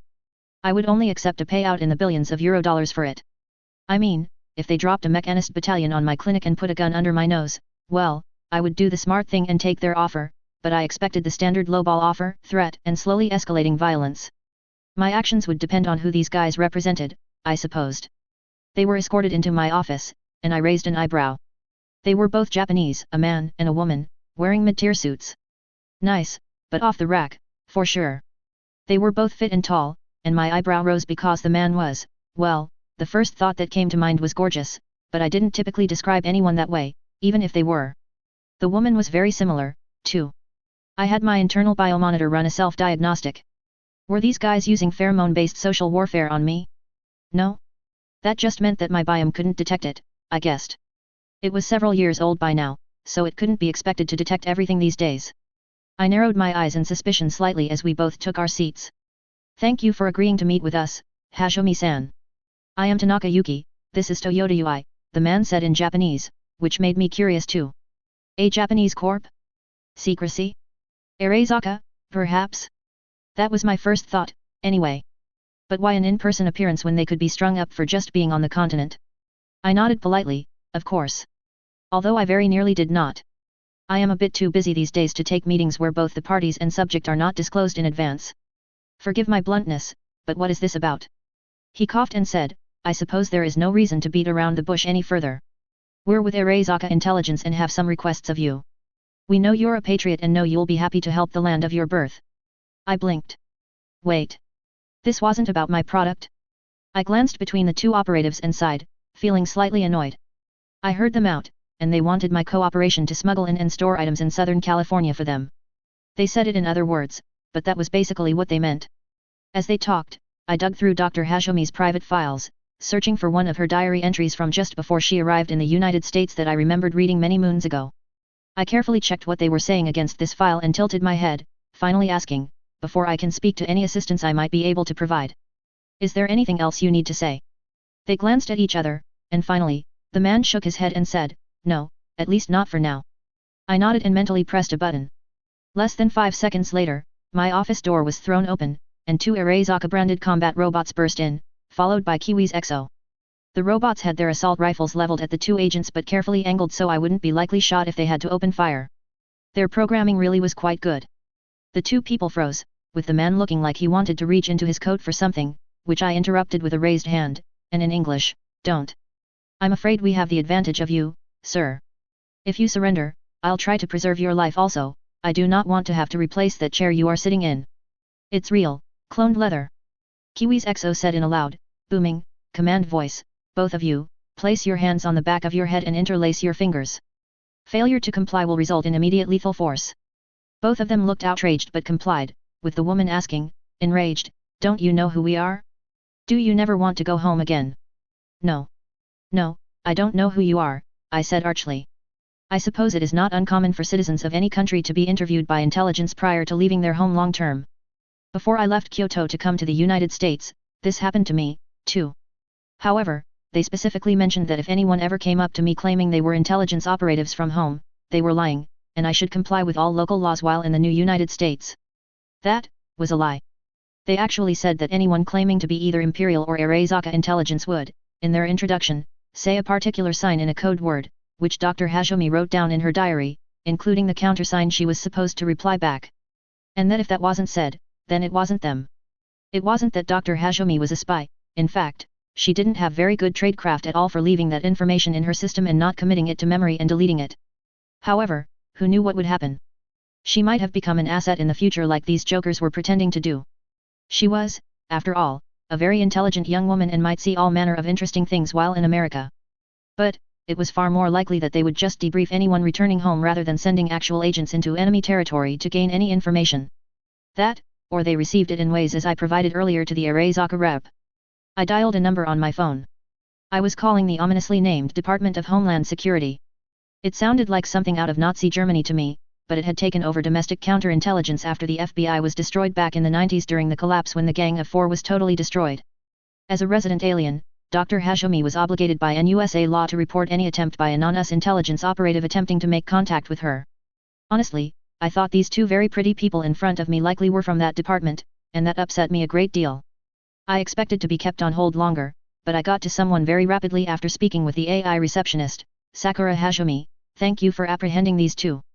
I don't have a counterintelligence investigation open for you, so it seems like we'll be coming by and picking them up. However, just in case, could you put us on speakerphone? Of course, I replied and glanced at the 2 spies in front of me. You're on speakerphone with Agent Davis of the DHS. Rather than actually speaking words, all I heard was a very familiar series of mechanist tones coming from the man in front of me. I recognized it instantly as something akin to a dial-up modem because that was the only internet we had at home in Brockton Bay. God, it was slow. So they were digitally encoding data in modulated audio, just like old modems. How funny. I doubted many people alive today would have recognized that noise unless they already knew what to expect. Agent Davis seemed very amused now as he chuckled over the phone and said, "Okay, Ms. Hashomi, turn the speaker off if you don't mind." "Done," I said. He chuckled even more. "I'd appreciate it if you let them go.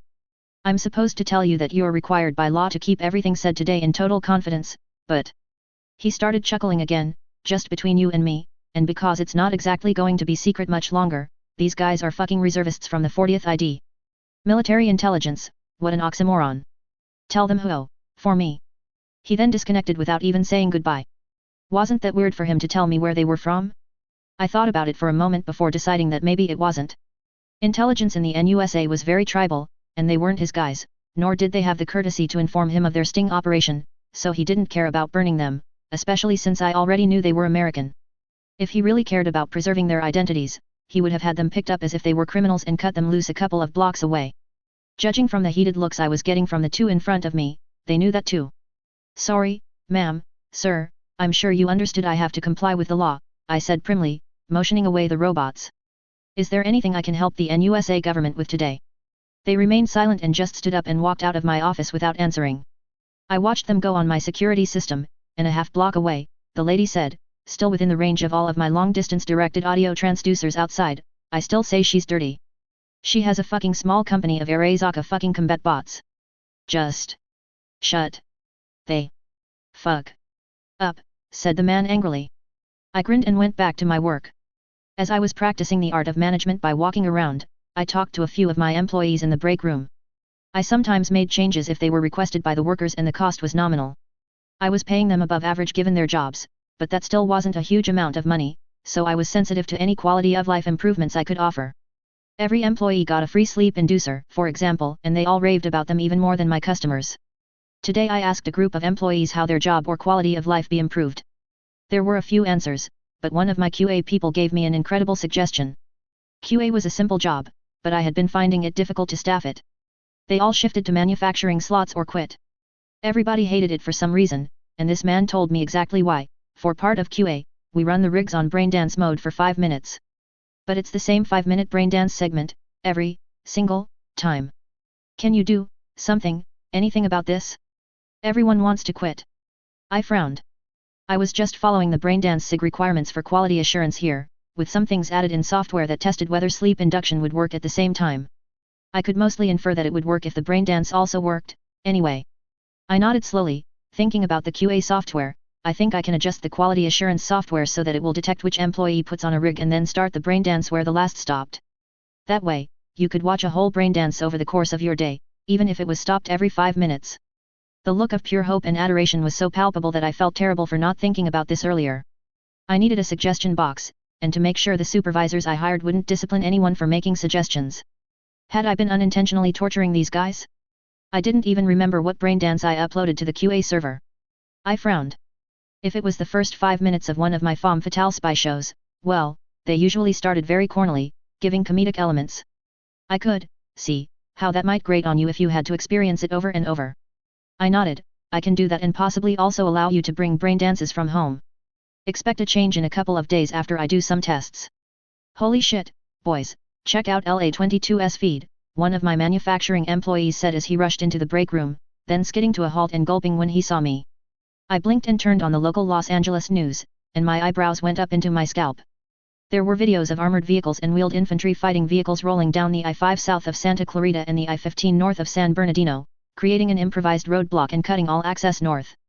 The talking heads were blathering and not exactly saying anything useful, but the cheerin' below read, Southern California, Los Angeles under martial law. President Crest to speak. Oh. Maybe that was what that DHS guy meant by it's not exactly going to be secret much longer.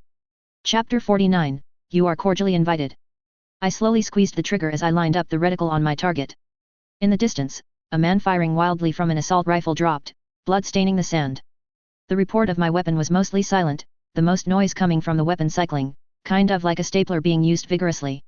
The sound of weapons fire everywhere else was dying down too, and I saw no more targets. So, I sat the suppressed Vintores rifle I had been favoring since I left Los Angeles against the side of the truck. The Vintores was what I would call a specialist marksman carbine, as it used a number of specialized intermediate and large caliber cartridges and every version featured an integrated suppressor. Its range wasn't that great, but I wasn't a true long-distance shooter in the first place.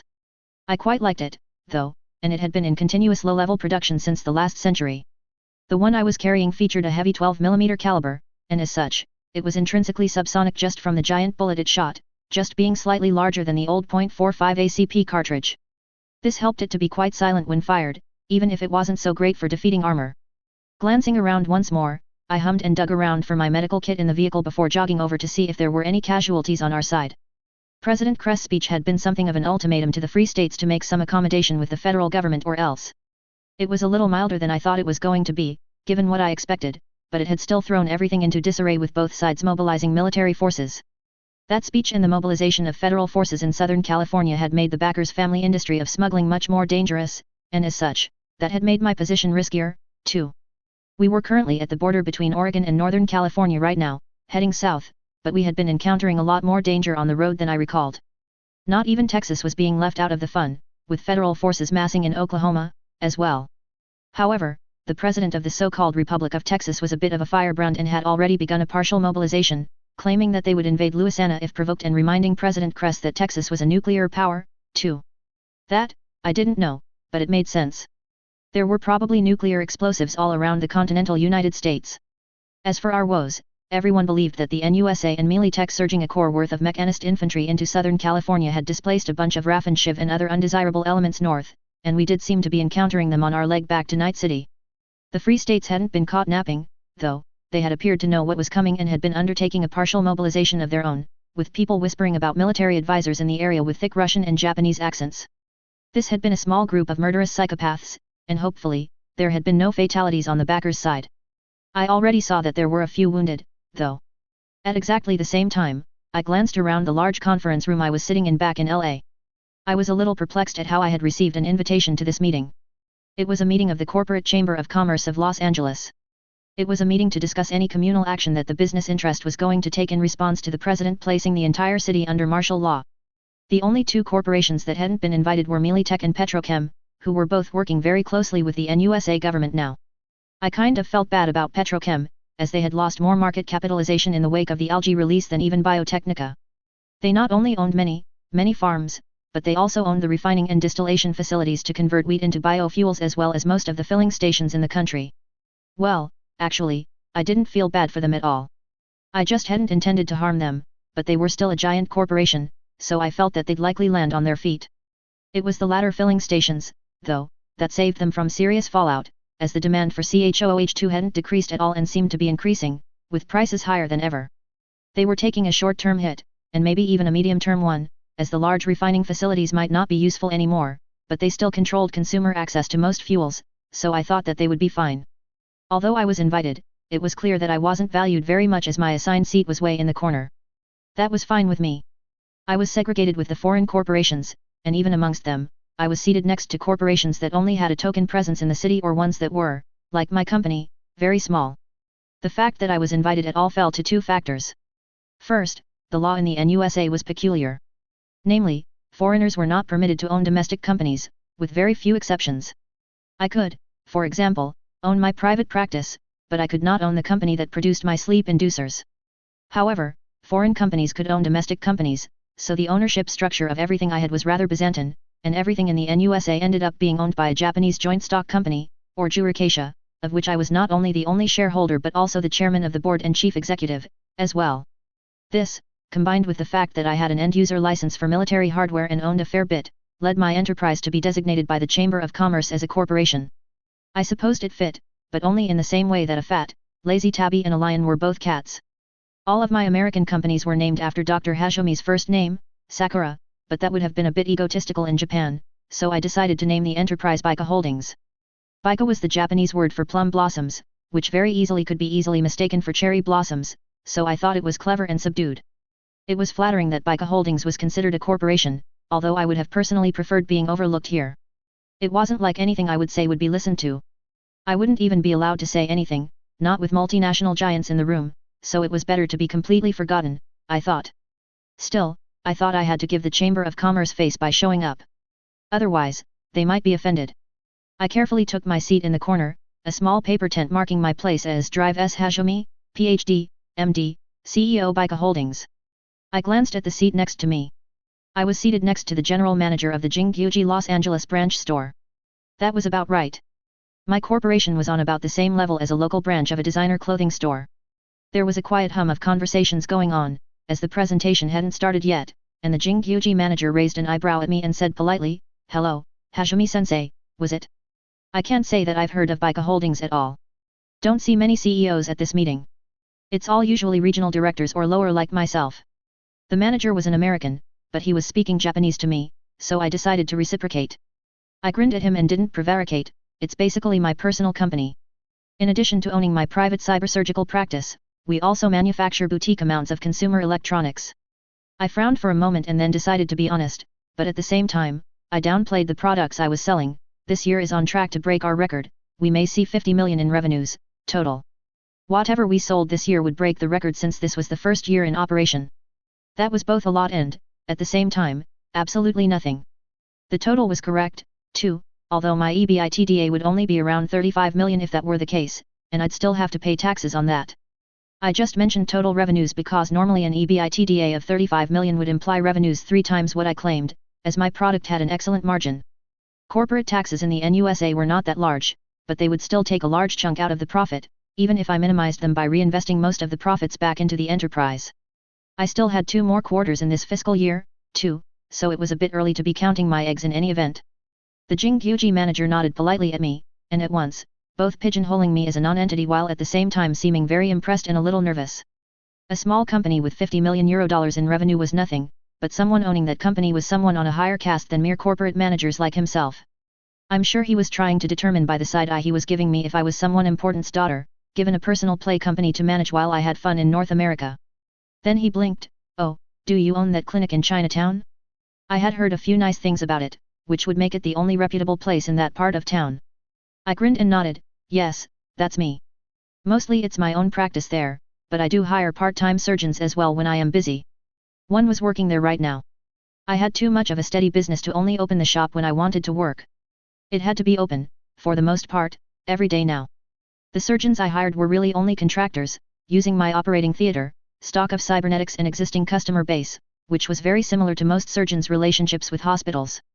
They got paid per surgery performed. We all quieted once the meeting came to order. It was conducted using some bizarre version of Robert's rules that I frankly did not know nor particularly wanted to research. I wasn't going to participate in any event, so I just sat there politely. For the most part, the big names were cautiously optimistic about the way things were happening, although the rules of martial law were a bit constricting. For example, I could not have my armed forces patrol the streets around my property like I usually did, only to defend against active assaults on my buildings. I didn't particularly like that, as waiting until the enemy attacked first and being forced to soak the first hit wasn't a winning tactic, but it was what it was. If I had known about this restriction, I would have bought another 30 robots from Arezaka even if it had cost me another 1.2 million eddies. Security was, in some ways, a sunk cost, unrecoverable, but that wasn't really the case when most of your security force was robotic. Theoretically, there was capital depreciation on security robots over the years as they wore out, but I had known properly maintained security bots that were still in service 40 years after they were manufactured. Planned obsolescence was a somewhat standard practice in consumer electronics, but not so much for military gear. Everyone still produced that stuff to last, at least for the most part.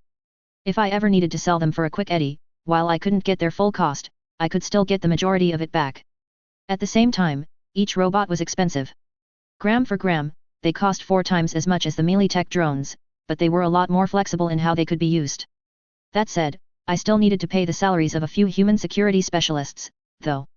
But these people acted in more of a loss prevention role, preventing my own employees from stealing from me rather than defending the workplace from external threats. Most of what the people were saying at this meeting was boring, but some of it pertained to me. Due to the city being under martial law, shipments into the city would be curtailed. They would be reduced not so much in scope but in frequency, which meant that larger convoy shipments would be the norm. This meant that storage was going to be a problem, and it was requested any members that had unused warehouse space contribute, for appropriate remuneration, of course. I mentally signaled my ability to contribute. I was actually using my own warehouse now with both the large shipment of components and finished product awaiting fulfillment, but barely a tenth of it. My place would be considered medium security now, so right what was needed the most. A private message came to me, requesting to sublet half of the building. And I smiled until I saw who it was from. One of the Biotechnica representatives. Ugh. I didn't have any reason to decline, though. It wasn't as though I could tell them my real opinion of their enterprise. And honestly, it wasn't as though I even had that great a grudge against them. That said, I was still working slowly to determine which pharmaceuticals made the most profit. I could still study them and then anonymously disclose the production method of any secret but lucrative drugs. I could do that at least once more, maybe even twice, before it got suspicious. I didn't like thinking of it as revenge but as corrective action. Even a stupid dog would stop shoving his snoot into a fire if it got burned a few times. So really, I was helping them, even if they didn't exactly know why their snoot was on fire. Oh, who was I kidding? It was revenge. Still, I replied with a tentative approval, subject to review by counsel and included my attorney's contact information. I also sent him a quick text telling him to review the agreement for anything particularly odious. I didn't really have a business manager to negotiate a price, and it wasn't exactly my forte either, so I was just going to use the standard rate for square footage multiplied by the security factor I was providing and then multiply that by 2 for the stick it to them factor. If I didn't do the latter, then I wouldn't be taken seriously. For the rest of the meeting, I just sat there, still and quiet. I was simultaneously performing open heart surgery in the middle of the desert with what amounted to a first aid kit, with a donor heart that wasn't anywhere near an appropriate genetic match. Not impossible, but it did take most of my attention. When I was done, the backers would have 48 hours at the most to rush someone to the nearest city and acquire a cybernetic heart before the one I implanted was wholly rejected by the patient's immune system, even after suppressing it. I hadn't brought any cybernetic hearts with me, and I wasn't going to offer to individualize it for my patient, even if they died as a result. I hadn't sworn some arcane binding oath to heal all who came before me, after all. I was just being polite. Besides, it would be a fun adventure for some of the family, anyway. Something they could tell their friends and family when they were done, as they would legitimately be saving a life. Sacramento was only about 6 hours hard driving away, and 2 of the younger members of the clan were already strapping in and ripping down the desert ahead of us, headed to the I-5 south to get there. Getting out of the meeting, I quickly got into my Mizuta Nissan and drove away, trying successfully to get away from the many armored SUVs that most corporate entourages had before they caused huge traffic issues leaving the hotel venue we were at. I just drove randomly, taking some time to think. I meandered over to Long Beach in my musings and pulled off to the side of the road, looking across the river to the port, just in time for a rocket to smash into a small building, reducing it to rubble. Militech and Petrochem forces were, even now, staging in the port of Los Angeles in brigade strength. A mixed force of infantry, mercenaries, and engineers. They issued demands for any and all illegal occupants of the ports to leave. A lot of regular squatters did, and they let them leave, but after 48 hours, they had begun a systemic genocide of anyone remaining, supported by both Divisional Artillery and Combat Aviation Brigade from the NUSA's 40th Infantry Division. It was clear that whatever their plans were, they didn't really care about the existing buildings. If there was the slightest resistance at all, they would call artillery and MLRS rocket strikes, demolishing the entire building. It had become a thing for crowds gathering right next to where I was to watch the show from the Long Beach side of the river, booing and awing every time a salvo of missiles or guided howitzer shells from kilometers away flattened a building. For me, it was kind of imposing to think about. This was real military power, not my several dozen dinky robots. Just one barrage of a couple of those big guns could completely destroy my building and everything I had built, and I had absolutely no defense against it. I got the impression that they intended to demolish most of the buildings in the abandoned area of the port anyway, as their engineering units would quickly roll in behind the mercenaries and corporate SEC teams, using mostly robotic front-end loaders and other heavy equipment to quickly clear the ground, with large trucks carting off rubble and debris 24/7. What were they planning on rebuilding after destroying all of these buildings? Some sort of central harvesting hub for my algae was the only thing I could think of. I had been, curiously, looking at what was published about designs for this new and innovative sector, and they mostly appeared to be falling back on things that I would have recognized as oil rigs which housed many dozens of drone harvesters, which schemed algae off the surface. I recognized them even if there weren't very many of those left due to Leviathan. But I supposed there had to be a central place on the mainland to ship all of the fuel. I didn't know enough about the logistics of moving a lot of liquid around to say whether this was a good idea or not, but cursory net searches told me that there were a lot of currently dormant pipelines that terminated in the LA area. I put my car back into gear, driving manually at high speed, using my reflexes to keep myself safe. No cop would pull me over, after all. A week and a half later, I had finally made it back to Night City, being smuggled into the city rather than going through the customs entry, which seemed more militarist than before. My old apartment was, unfortunately, already rented out. At first, I had considered moving out of Japantown, perhaps to Kabuki or Watson itself, which were still rapidly expanding. But, in the end, I arranged with Wakako to rent one of the other storefronts on the same floor Clouds was on. Not only was it nostalgic for me, but the security provided by a properly running megabuilding was pretty high. The GART transit system ran through most of the megabuildings. It was one of the defining features of the large hive-like building systems, and with that came the commerce levels of each building. Even the buildings that were more anarchic, like Gloria's old building, still had well-running, highly secure levels on the 10th through 12th floors, as well as the highest penthouse luxury levels. On the highest levels, there were even aerodyne landing pads so that people who lived up there didn't even have to go down the elevators and mix with the proletariat to enter or leave the building. Despite the fact that I could afford it now, I still wasn't renting in any of those levels. The storefront I was leasing was about 3 times as large as my old place, and I was paying more this time but still a bit under what I suspected the market rate was. Instead of 2 doors down from Clouds, this was almost directly across the corridor. It was a clothing store when I lived there last, but I had to admit that I never bought anything from it. The prices were high, but the quality of the clothes didn't meet that expectation, so I wasn't surprised to find it out of business finally. I wasn't entirely sure what I was going to be doing, as I had at least 18 to 24 months before I could acquire a degree in medicine, just from the timeline alone. Then after that, I would be right back where I started when I got to Los Angeles, having to work as a resident surgeon. It was kind of hilarious that I would likely spend 4 years as a resident, after all, just separated into 2 segments under 2 different identities. I didn't mind working as an illicit ripper doc for the moment. So long as I didn't advertise who ran the clinic and used an assumed name, it shouldn't affect me at all. I had been a lot more wary about that in the past, but I was wiser about how the world worked now.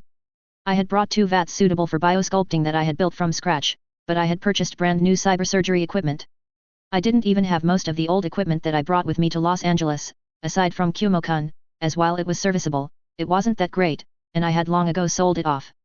I had gotten most of it from a crazy perverted ex-doctor, after all. I had brand new equipment for my operating theater here and a small amount of commonly sold cybernetics that I could sell. Most of my things were still in boxes, but I did unpack and assemble one of the biosculpt vats so I could give myself my own face back last night. I wanted to go see how Evelyn and Heimko were doing, so I walked out of my front door, glancing at the relatively busy building, even in the morning. I was surprised to see the samurai gunman himself moseying around the corridor, as usually, they had him guard the back entrance due to how much, character he had. He saw me, recognized me, and grinned, walking over. He was still favoring the white Stetson, leather gun belt and short swords and the opposite hip. He was grinning at me, "Hey, Doc Taylor. They said you would be back. How have you been?" I smiled slightly at him and simultaneously used all of my senses to examine him as he came near. He didn't have any positive physical signs of mental instability that I could see. "Oh, pretty good, I suppose. How about things here?" We walked over to a less populated corner next to Cloud's, and he shrugged, "Things have gotten a lot better, ma'am. Except, all of those crazy girls and boys of industry have started their own gang. They mainly stick around a bar in Kabuki. They're too busy beating up violent Johns to do anything to any of the established players anyway, so everyone, even us, has just left them alone." He gave a practiced Gaelic shrug, which amused me. I nodded, "How about you personally? How's the Sandy? Any issues?" "Not at all. I still use it a few times a day when I practice my Iaido," he said, and I hummed and casually moved his head with my hands, examining him, peering into his eyes, feeling the lymphatic nodes in his neck before finally shrugging. I sighed and nodded, "It looks like you are well suited to it. Still, set some time aside, and we'll run a full diagnostic to make everything is working out. I don't often sell boostware as high-end as I put in you." He grinned and nodded, "I'm as fast as Demon Wind Kato, but the asshole has started calling me Asswind Johnny. The low-down dirty." I interrupted him with a chuckle, and I couldn't keep it in. In fact, both my bodies chuckled, which I had to quickly hide with a hand as I was talking to a few employees. Lowbrow humor was always good for a chuckle. Johnny up and pouted at me, giving his shoulder a gentle pat before saying, "I'm going to go see how Evelyn and Heimko are. They both still work here, right?" "Oh, yeah, they do," he said, nodding quickly. "Mr. Jin is still in charge, too, although he has someone to run the everyday business now. Got one about a year ago." I raised an eyebrow, "I hope the new guy is better than the old guy." That got Johnny to grin, and I asked him, "Can you walk me in? I don't want to bother Jin-sama." I said that in an affected, Soto voice, then continued in my normal tone, "And the new guy might not know me." He nodded and walked me over. I didn't recognize the hostesses at the front desk, but they all were highly sculpted for beauty and looked more or less the same as the last ones that I remembered. Apparently, being a hostess at Clouds was a desirable position, especially for the upper to middle class. I didn't really know why that was, but they only usually lasted about 2 to 3 years at the most before moving on. One nice surprise was I was still on the list of people allowed to carry weapons inside, which was nice. I left the samurai gunman there at the front desk and hurried over to Evelyn's room. It wasn't as obvious as a green or red light, as that would be garish, but there was a subdued and subtle icon next to the room number if one of the dolls was with a client. In this case, it wasn't present, so I pressed the doorbell and waited. The door unlocked and opened right away, and I suddenly had my arms full of a scantily clad doll who had leapt through the door into my arms.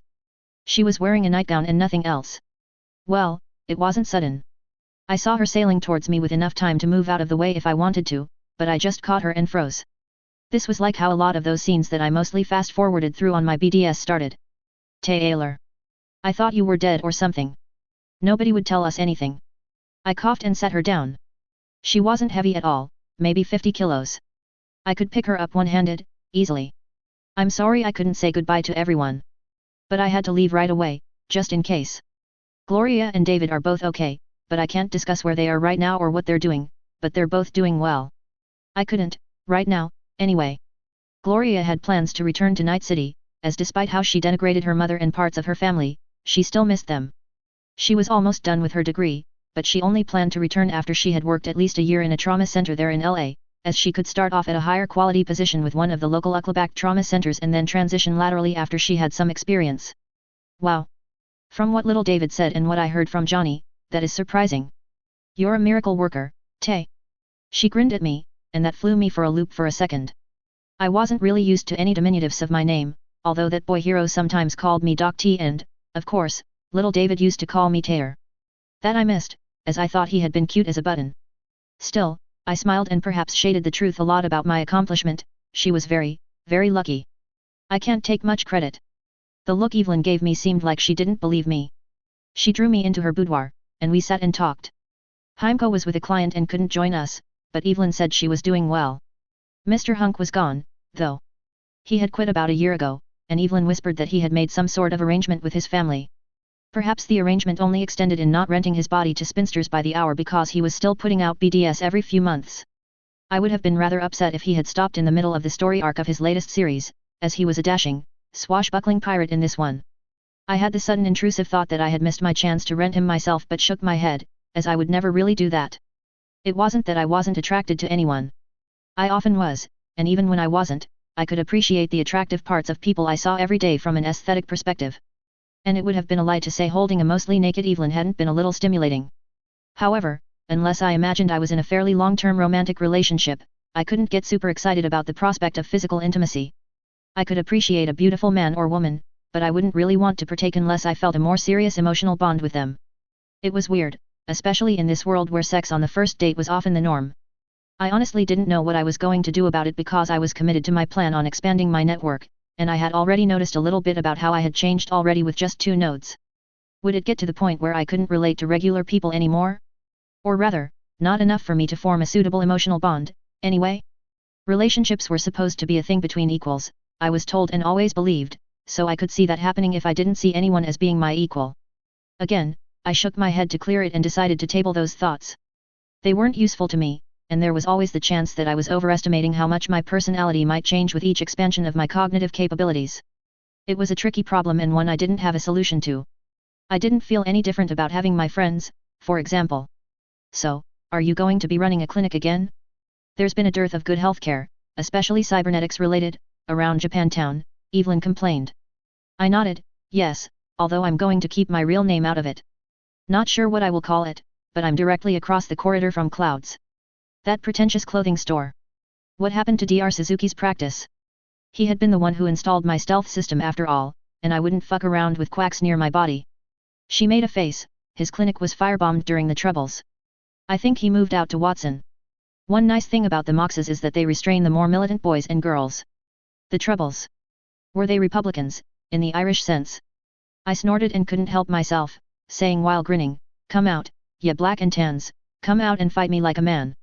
Evelyn looked at me oddly, and I could see green text scrolling across her eyes as she was obviously doing a net search.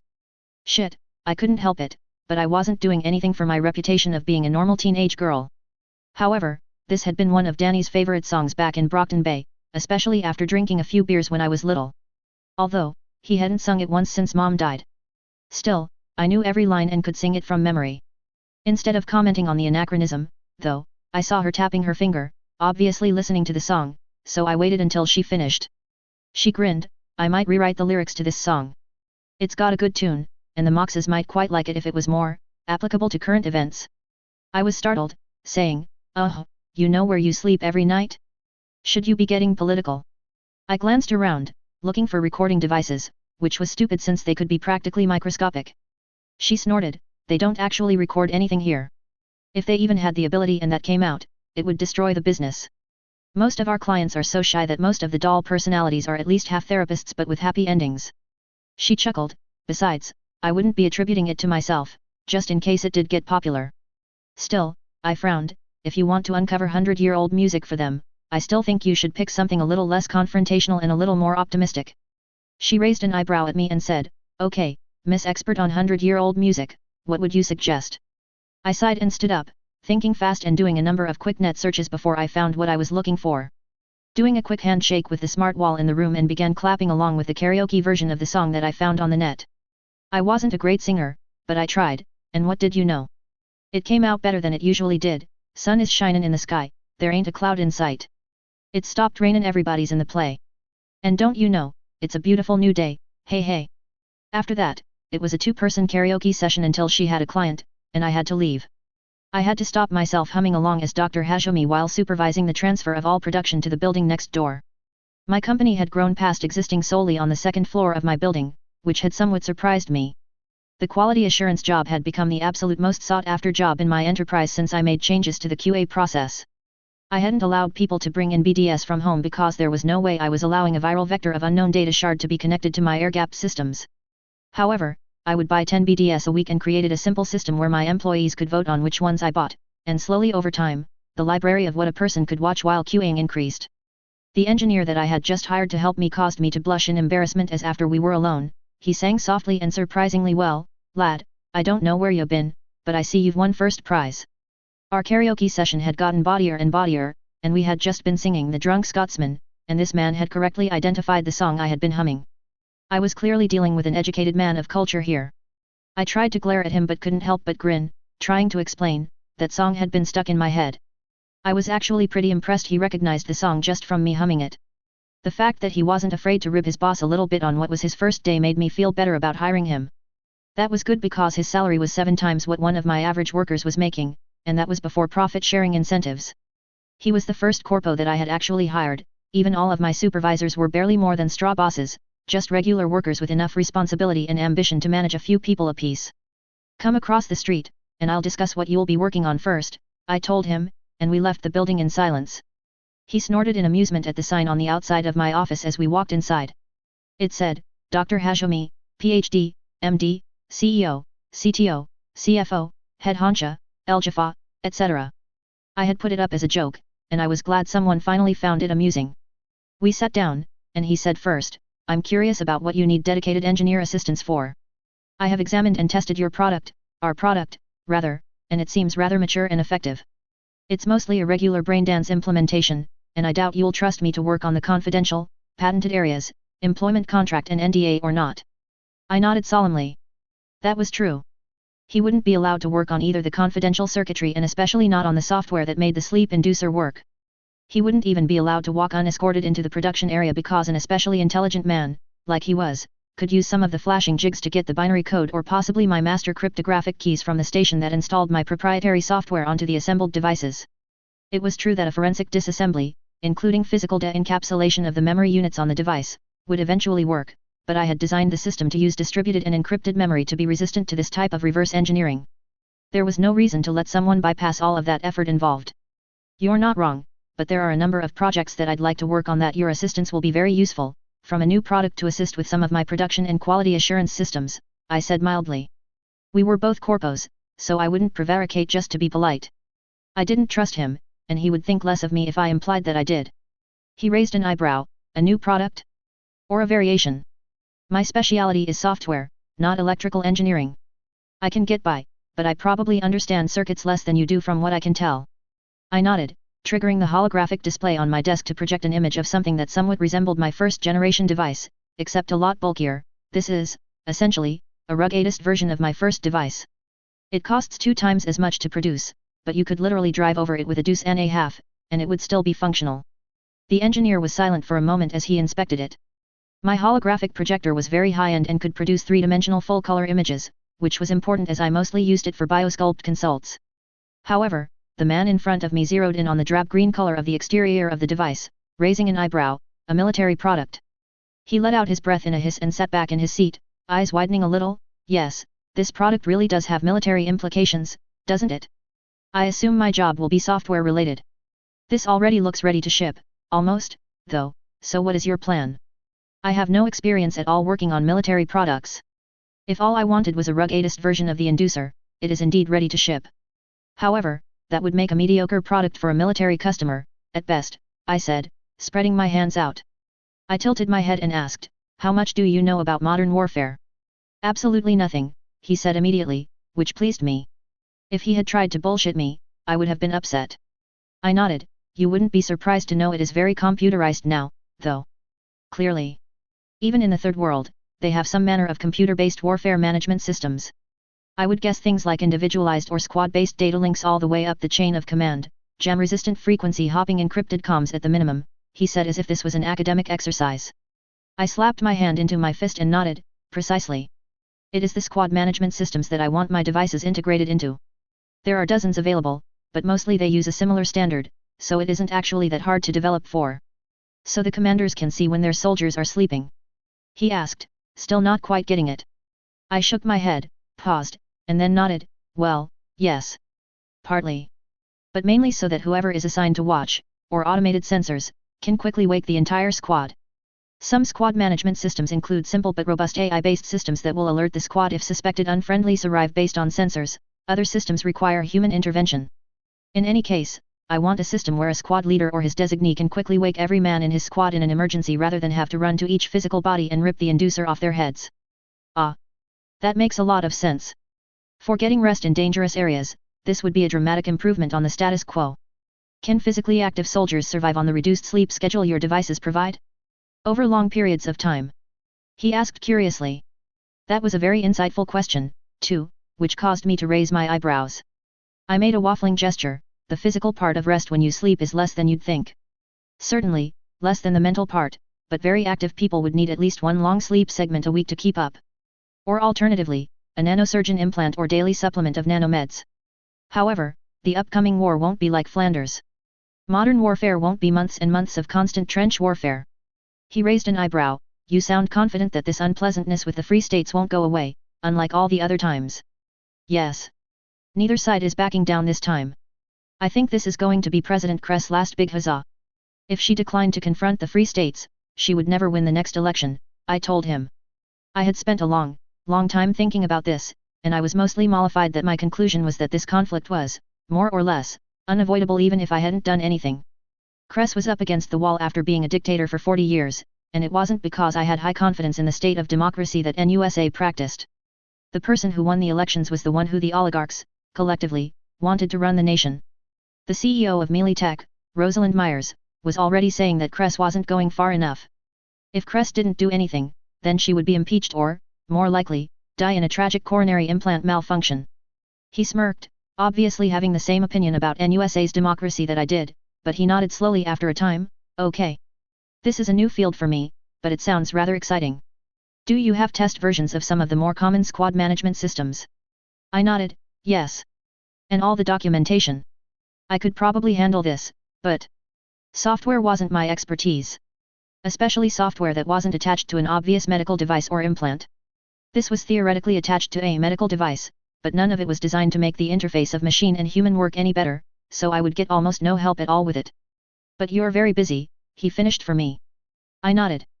Yes, let's go with that.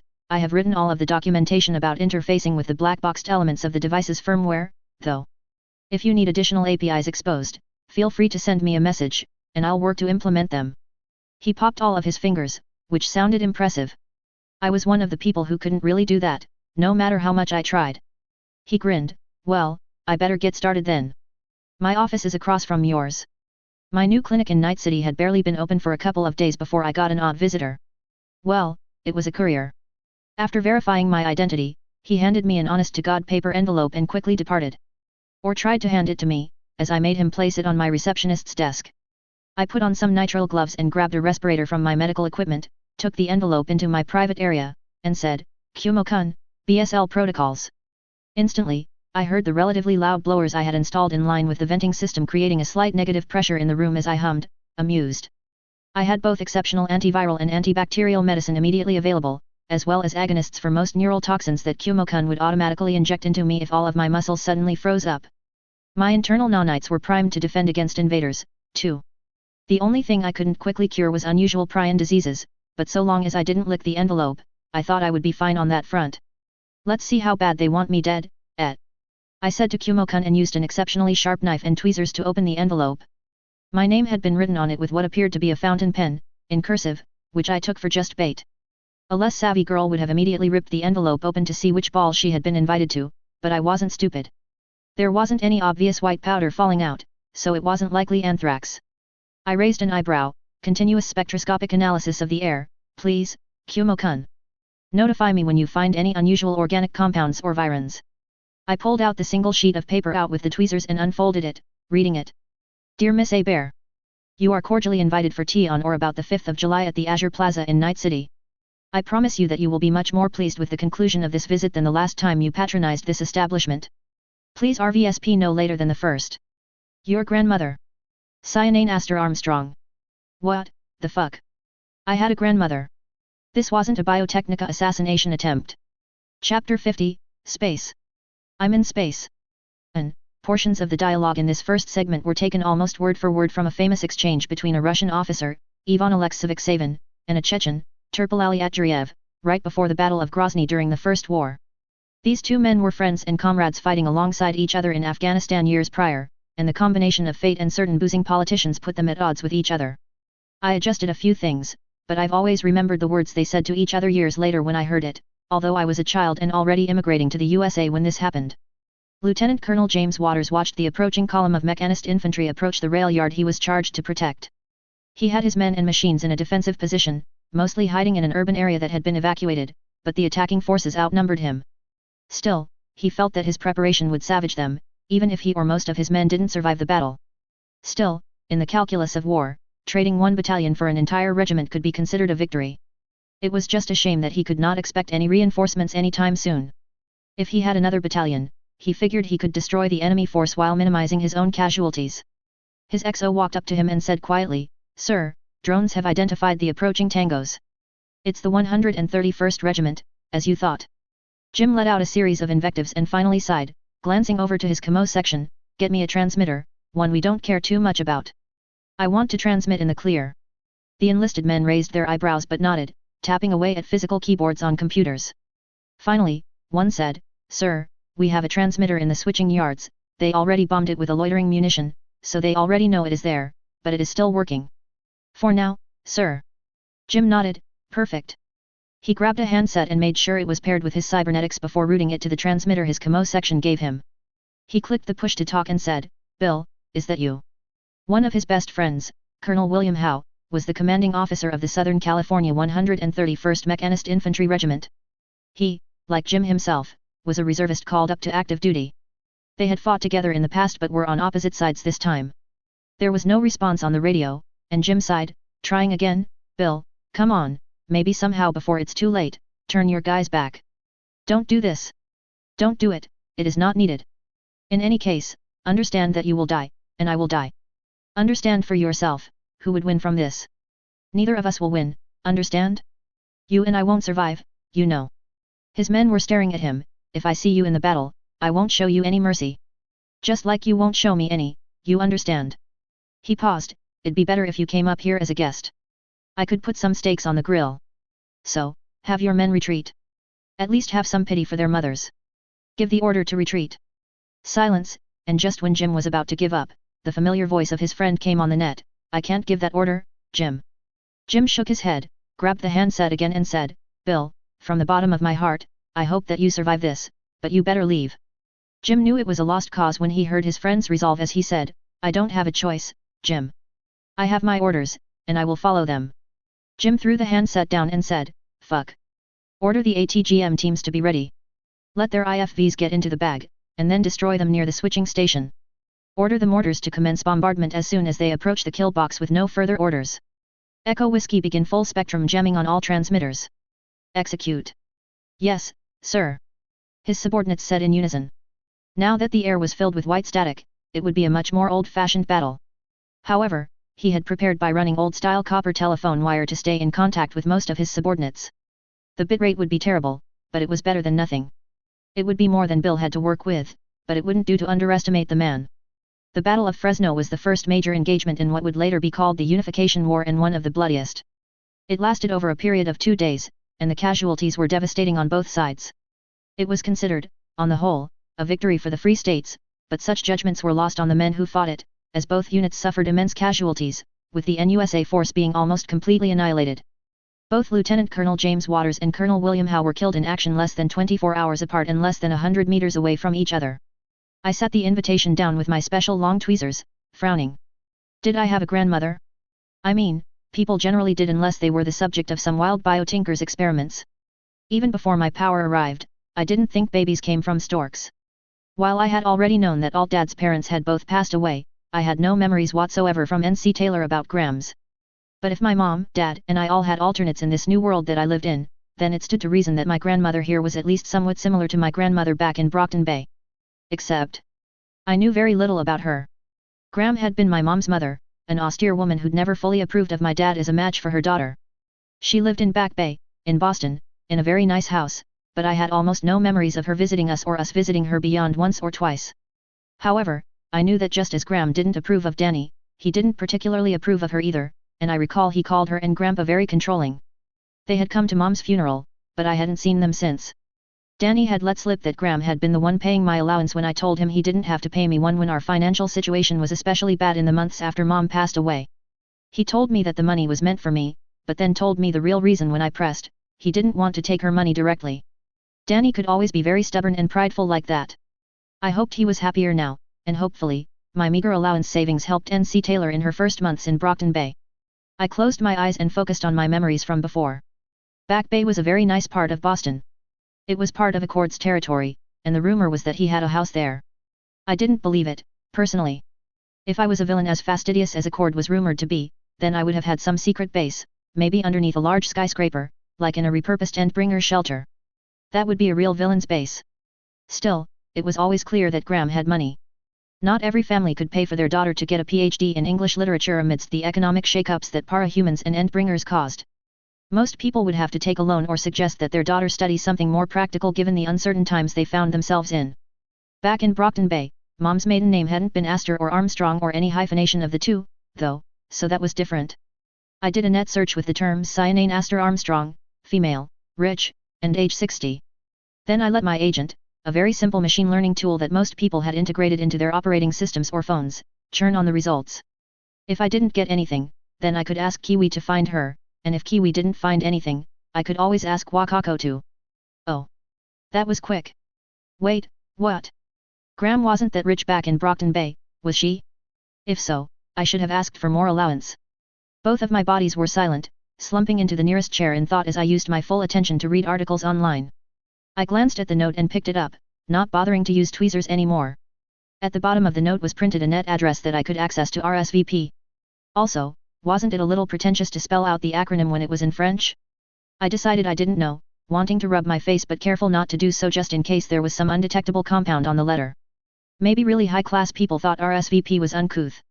However, instead of following the link directly in a browser, I laid back into my chair, grabbed a fiber optic cable, inserted it into my Cyberdeck and triggered a deep dive.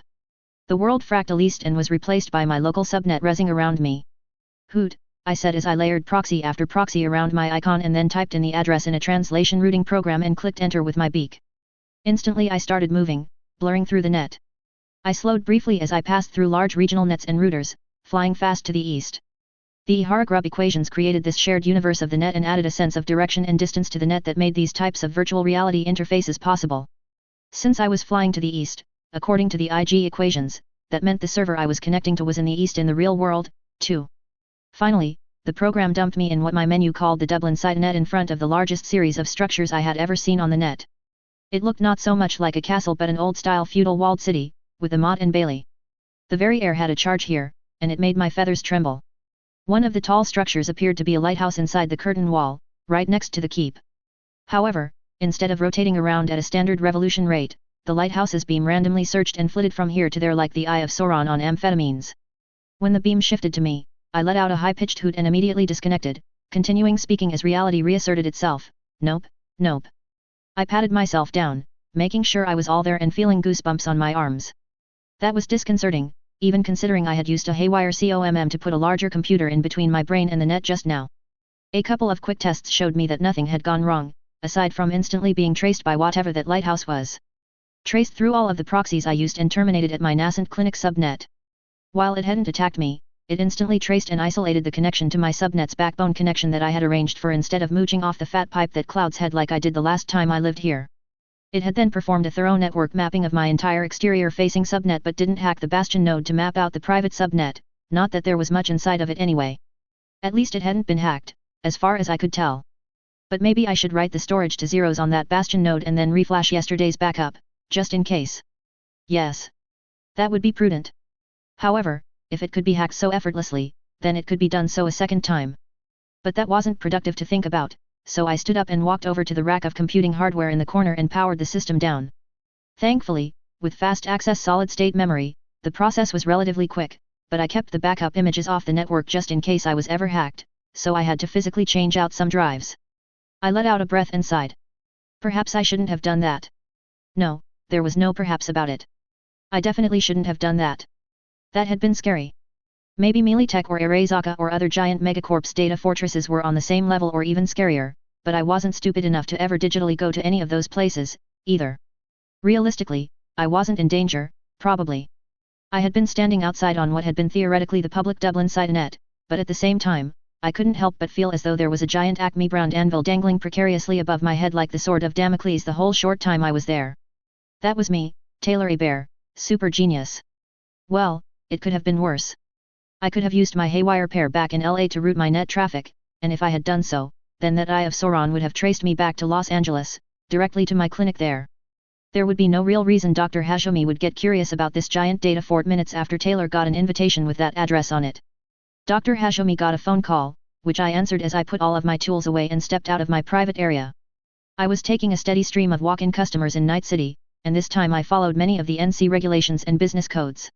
I was a legitimate pharmacy, at least, although not a legitimate clinic. This meant more taxes I had to pay, but I didn't want to rely entirely on the tiger claws glaring at any city inspectors in the building. Bob, it's rare for you to call me, I said to the Militech suit, raising my eyebrows. Normally I called him, and only when I needed to buy things. Although, to be fair, I had invited him out to drinks with Kiwi and a couple of her men once. I had only done that to put a more personal touch on our business relationship as it was somewhat expected to socialize a little bit and to trade favors around. When I got more money from my inducer sales, I bought another 2 gross Sandevezitan units from him, but he refused to sell me more until I sold most of my stock retail. He correctly assumed I was just buying them to stockpile, not necessarily to sell during the current conflict.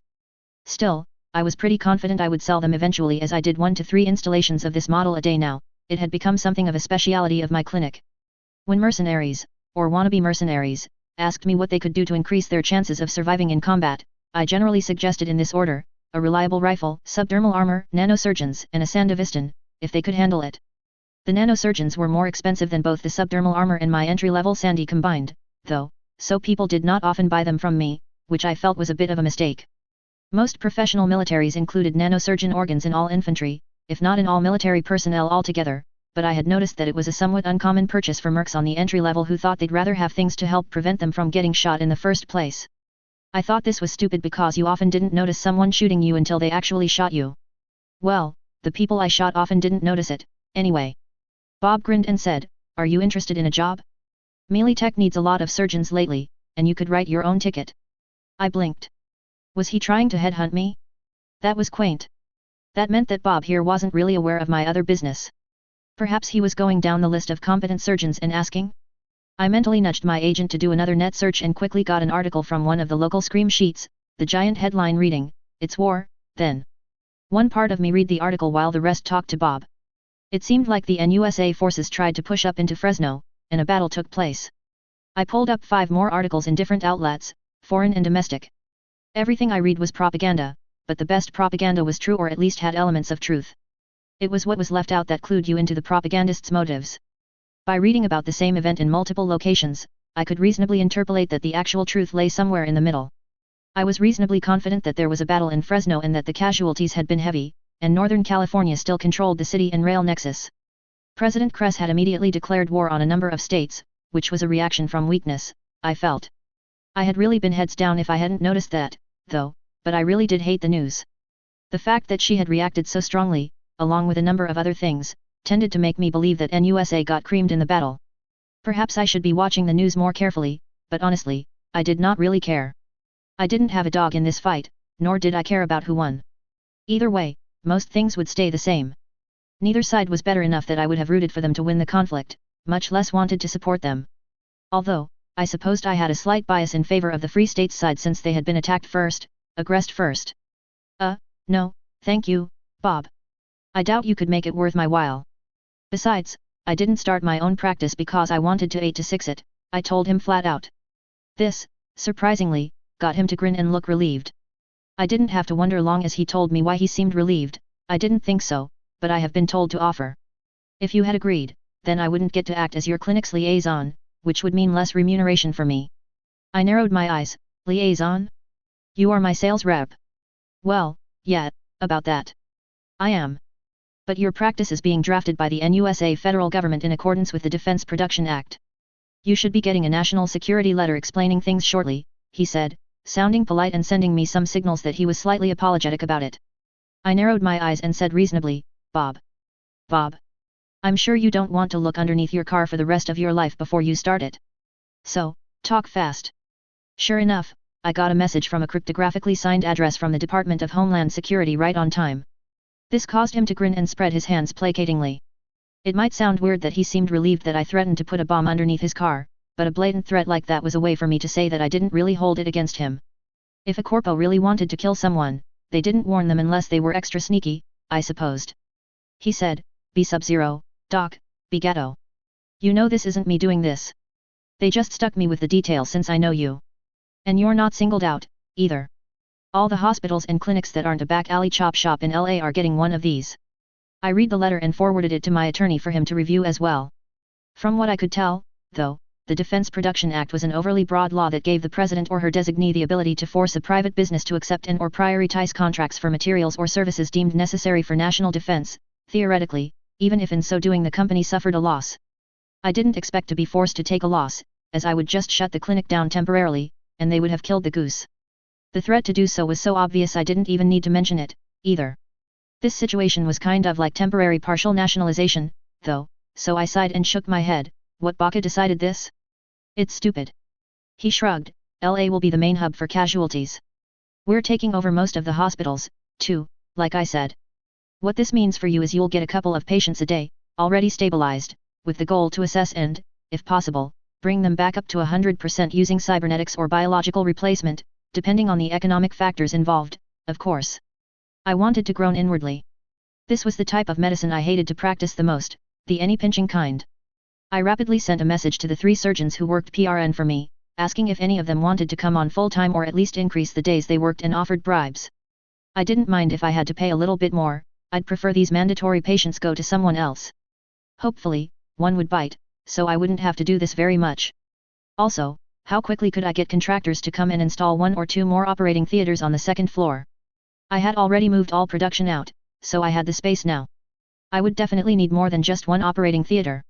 All right, tell me in detail how badly you're fucking me, Bob, I said in a monotone. It turned out it wasn't that bad. But I wasn't going to be making very much money on any of the work I did for Mealy Tech. Or, excuse me, for the NUSA government. Same thing, really. Mealy Tech was still technically nationalized and had been for years and years. Gloria and Kiwi arrived home about the same time, and David had been home from his Aikido class for an hour. His mom had agreed to him starting martial arts early, and I found an Aikido dojo nearby. I had been a little hard on the discipline, considering, wrongly, it was not very useful for actual fighting. I'm not sure if that was some of what I knew about from Brockton Bay filtering through and altering my opinions, but here Aikido was a little more useful and taught a little more practically. When some of your enemies might be superhumanly strong Borgs, it would be stupid to go punch for punch with them.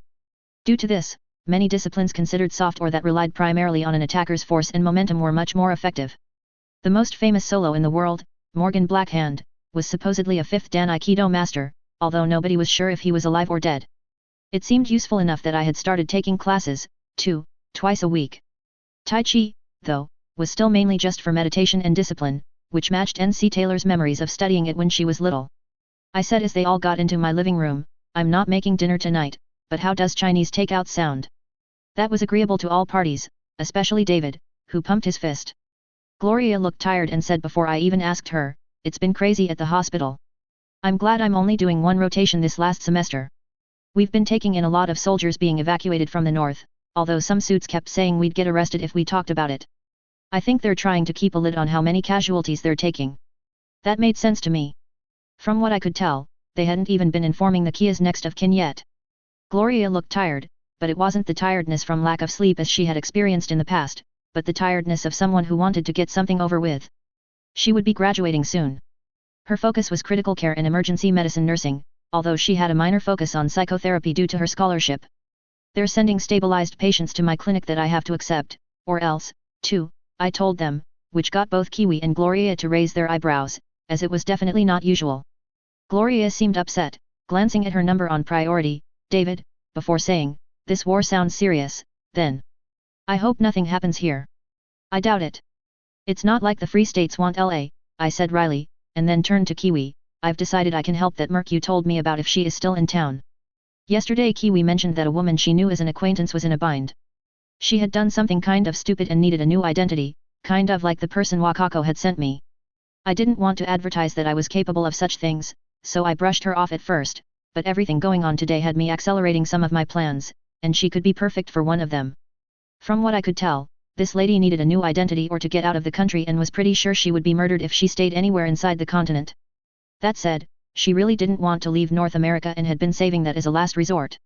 She had, allegedly stolen from a semi-powerful Central American crime family. They could project power enough to assassinate her in the NUSA, but probably not in Europe, which had been her plan if she couldn't find someone to adjust her genome. Kiwi mentioned her as she often mentioned people around the area that had problems that I solved in a way that got the elf girl to think I was a fixer. Kiwi nodded, "Okay.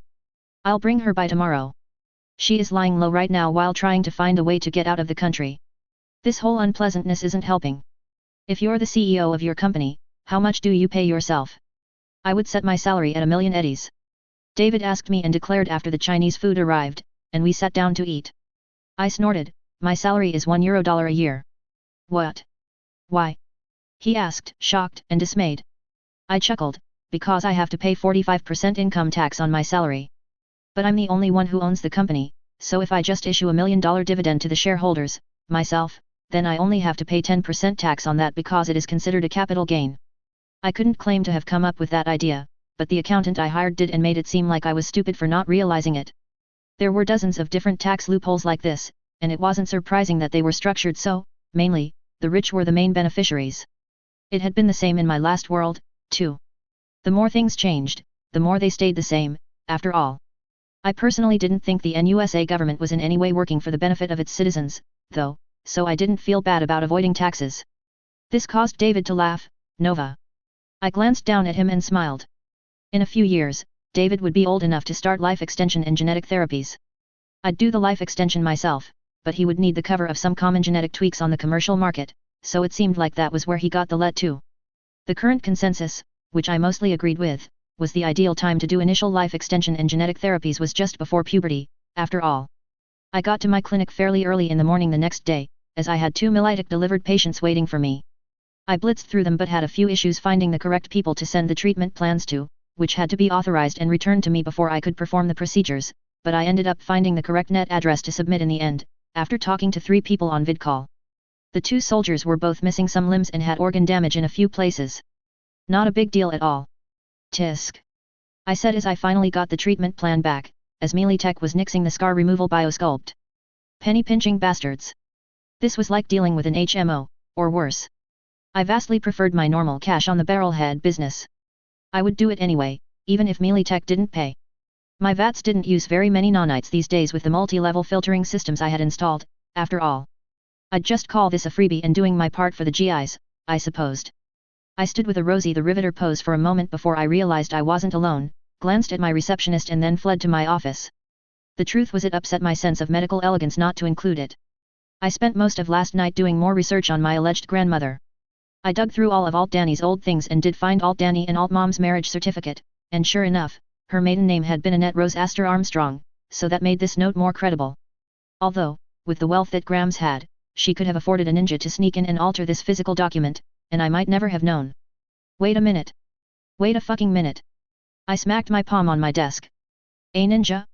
I had put down my kidnapping and interrogation under brainscan as to a friend of Alt Danny's.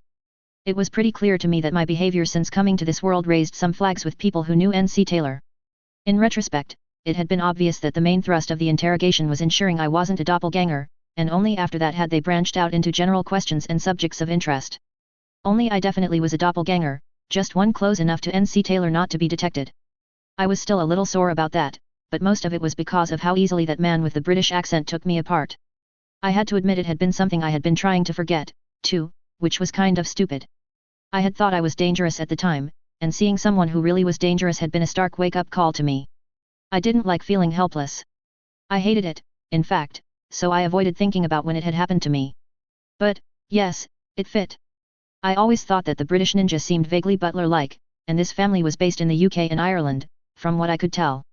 I tried to work up some righteous indignation about a grandmother who had her granddaughter kidnapped and interrogated under brain scan, but I had to admit if I had a daughter or granddaughter and I thought they had been replaced by someone who murdered them and took their identity, I would, likely do the same but probably not as a first resort, at least. Couldn't they have, just knocked on my door and asked, though? I mean, that would have worked. Of course, meeting someone whose first step was kidnapping and interrogating you would have to be taken very carefully. But it meant I couldn't ignore the invitation. I didn't want to wake up to a polite man standing over my bed or comfortable chair some dark night. I waited about 20 more minutes before Kiwi brought in the woman she had mentioned. I already knew what she looked like, but I was surprised at her height. At least 185 cms, and she looked jacked. Her dossier said she was a former US Navy petty officer that may or may not have been in the Special Warfare Department. After she separated, she worked as a mercenary for numerous legal, quasi-legal and outright criminal enterprises. After introducing herself to me, she sat down in front of me and asked when we were alone, Tron said that you have connections that could get me a new ID. I need more than a physical change, though. Otherwise, I'm dead eventually, anyway. What will it cost me? Kiwi was going by Tron. Who came up with that name, anyway? Avocado was better. Still, I grinned at her, steepling my fingers like a proper villainess, it will cost your everything. She expected to pay in eddies, of which she had quite a few, possibly from her thievery but ended up more excited by what I charged her. Namely, her entire identity. She was perplexed at first why anyone would want to assume an identity that was marked for death, but from her perspective, someone else continuing on her life was great for her, as nobody would ever suspect her of being, well, her. I tried to give the impression that I had another client, and I leaned into my mistaken identity as a fixer here, that needed a real identity and wasn't planning to remain in the Americas anyway, so it was a perfect trade. She had spent over 8 hours recounting for my recording devices a detailed account of her life story, especially her military service and jobs afterwards. She wouldn't divulge some things, mostly to do with her criminal career after she left the service and a few governmental secrets, but that was fine because I didn't really need to know everything about her. I just needed to know everything she would disclose about herself. If there was no way she would tell any other person about it, then I, too, didn't really need to know. She was unconscious now and going to remain so for some time inside my personal biosculpt vat in my laboratory. The body she had helped design with me was downright petite, and it definitely didn't resemble her. I had to take all of her implants out, as well, and I would be replacing them with comparable models or biosculpt treatments that could mimic their functionality. I always wanted to be small and cute, the Amazon said bashfully before the surgery. Well, she'd get her wish, I supposed. It's nice to see you again. How can I help you today, Miss A. Bear? Wakako asked me after a little polite small talk in her pachinko parlor office.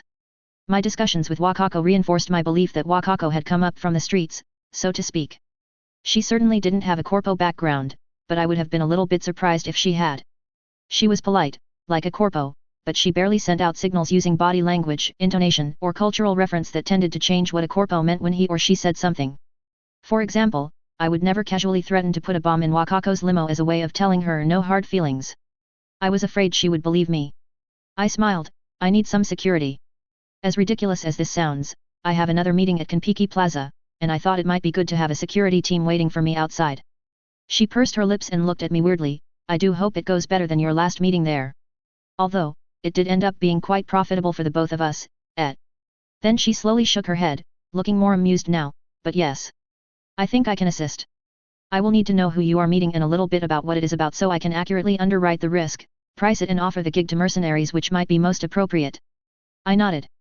I did that as well when I acted as a liaison for people in Chinatown in LA.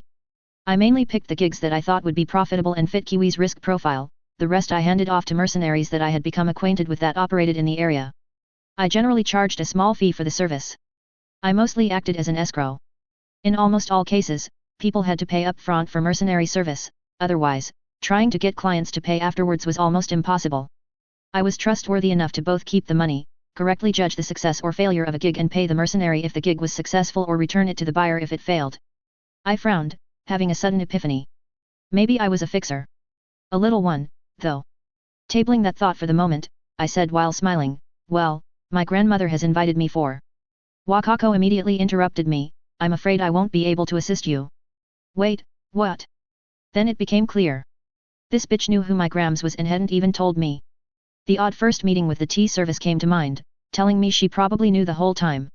I narrowed my eyes but then realized it was kind of ridiculous to expect someone not to know who their own grandmother was. Also, I wouldn't have gotten involved in the family drama of that level, either. This did add strong corroborating evidence that Graham did not send that ninja butler to alter Altmom's marriage certificate while I was asleep, although I had already felt that was a very out there prospect, to begin with. We just stared at each other silently for a moment before I finally sighed, all right, fine. Wakako smiled and asked, besides that, is there anything I can help you out with? I opened my mouth, paused and then closed it. I was about to decline, but something caused me to stop. I did need to buy something from Arezaka, and they were no longer willing to insure my shipments into LA, and even if I could get what I wanted there, it would be another adventure getting it to Night City through the NUSA blockade. Night City was trying to remain neutral in the conflict, which just meant that it pissed both sides off, kind of like Texas. Finally, I nodded, I need at least one more of the same model Arezaka brand thermoptic implant you sold me last time, but if you can get 3, I'd buy all 3. I should have bought more when I had the chance from my Arezaka rep back when I ordered the robots. Both Dr. Hajime and Taylor had 1 unit installed, but I would need at least 1 more. The rest, I would stock, and it wasn't like I couldn't find buyers for them in this market. Stealth systems were technically an illegal, or at least restricted, implant in most jurisdictions, including Night City and the NUSA, but it was one of those laws that were selectively enforced. A hallmark of tyranny was that the legal system was so Byzantine that any random person was basically an unindicted felon, with only prosecutorial discretion keeping anyone out of jail. As Beria said, show me the man, or woman in my case, and I will show you the crime. It kind of grated my sense of justice that I was getting the benefit of this selective enforcement, but not enough not to take advantage of it. She raised her eyebrows and hummed, I can get 1 for sure. Maybe 2, but I'll require payment up front if you don't mind. I didn't at all. Taylor Hebert's accounts were flush, as were Dr. Hajime's. I had more contacts that were able to tumble electronic currency transfers, or rather obfuscate transfers between 2 parties, and they charged less than Wakako did. In fact, such a thing was one of the services I provided mercs in LA, too. It helped to have a big bankroll, as that made it a lot easier to move money around until even an AI couldn't determine who got what. I paid her and departed, a little disappointed. Military backup had only been a plan B for me in the first place. And even then, it was just something to make me feel better from a psychological perspective. I didn't think it would actually provide any protection beyond that. As I stepped out of the pachinko parlor, I briefly caught a glimpse of a camouflaged drone flying silently overhead a couple of 100 meters in the air. The stealth system of the drone flickered briefly as it occluded a darker cloud before refactoring and vanishing again in less than 200 milliseconds, my eyes quickly and automatically shifting through all vision modes to try to recapture the vanishing shape in an automated notice stealth, defeat stealth program I had made. I barely got a glimpse of the flyer, but it still had me almost ducking for cover just in case it had a precision munition attached. It was clearly a military model. My observation drones had simple camouflage made of smart paint on their undersides but mainly relied on being small. This was both large and also featured an active stealth system. However, nothing happened, and I wasn't blown up. I ran a continuous scroll of my life onto a BD, but only a rolling 24-hour period. It was useful in times like this, though. I rewound and paused the frame when the drone was visible and used several image post-processing techniques to create an outline of its shape, then punted that to my agent to identify. The result came back quickly. Over 90% confidence that it was a British B-Demon Eye observation platform. I grinned widely. So they had won the contract, eh? I hadn't heard, but I didn't really care. It was probably publicized as a press release, though. Good job, Mr. Stewart. I hummed the melody to Land of Hope and Glory as I walked to my car. As Taylor left, Wakako let out a breath in what was half an exhale and half a hiss. What had that girl been thinking, asking her that? It did seem that this was the real girl, though. At first, she was confused when she noticed that Dr. Hajime was still active back in Los Angeles, but it was clearly within Hebert's ability to make anyone indistinguishable from her, after all she did it for herself. She must have hired a relatively skilled surgeon, perhaps one that got in a lot of trouble somewhere, to continue to be Dr. Hajime while Taylor came back to Night City. Probably for a share of her profits? But how was Taylor controlling this double? Well, Kiwi was still in LA, so it wasn't hard to guess that if Dr. Hajime tried to take things over that she would disappear, with everyone being told she was on vacation. Then, another more pliable Dr. Hajime would return. With as much money as she thought Dr. Hajime was making, Wakako was frankly astonished that Taylor Bear wanted her old identity back. But this, it was a good scam and a great way to have her cake and eat it too. Wakako didn't ask when this invitation was for. She didn't dare. However, just the fact that such a personage was coming to Night City, even if it was only briefly, was precious information. She wouldn't be so uncouth as to sell it directly, but she could definitely profit from it. Taylor's grandmother wasn't on the same level as, say, Saburo Arezaka or Rosalind Myers. Wakako thought it was mainly because her family had already accepted the fact that they would not, in fact, rule the whole solar system, so instead, they just carved out sections of it. It was a very European philosophy, Wakako thought. The portfolios of such families were, of course, confidential, but it wouldn't surprise Wakako if they owned significant amounts of shares in both Arezaka and Mealy Tech, just in case. It was time to wake up the new clone, which was floating in my personal vat in the laboratory in LA. It looked virtually identical to the woman who had floated there herself a week ago. That lady had been delighted with her new, cute body, and I had used a shipment of new implants to sneak her out of the building. She was starting a new life, somewhere. Perhaps staying here in LA, to me it didn't matter.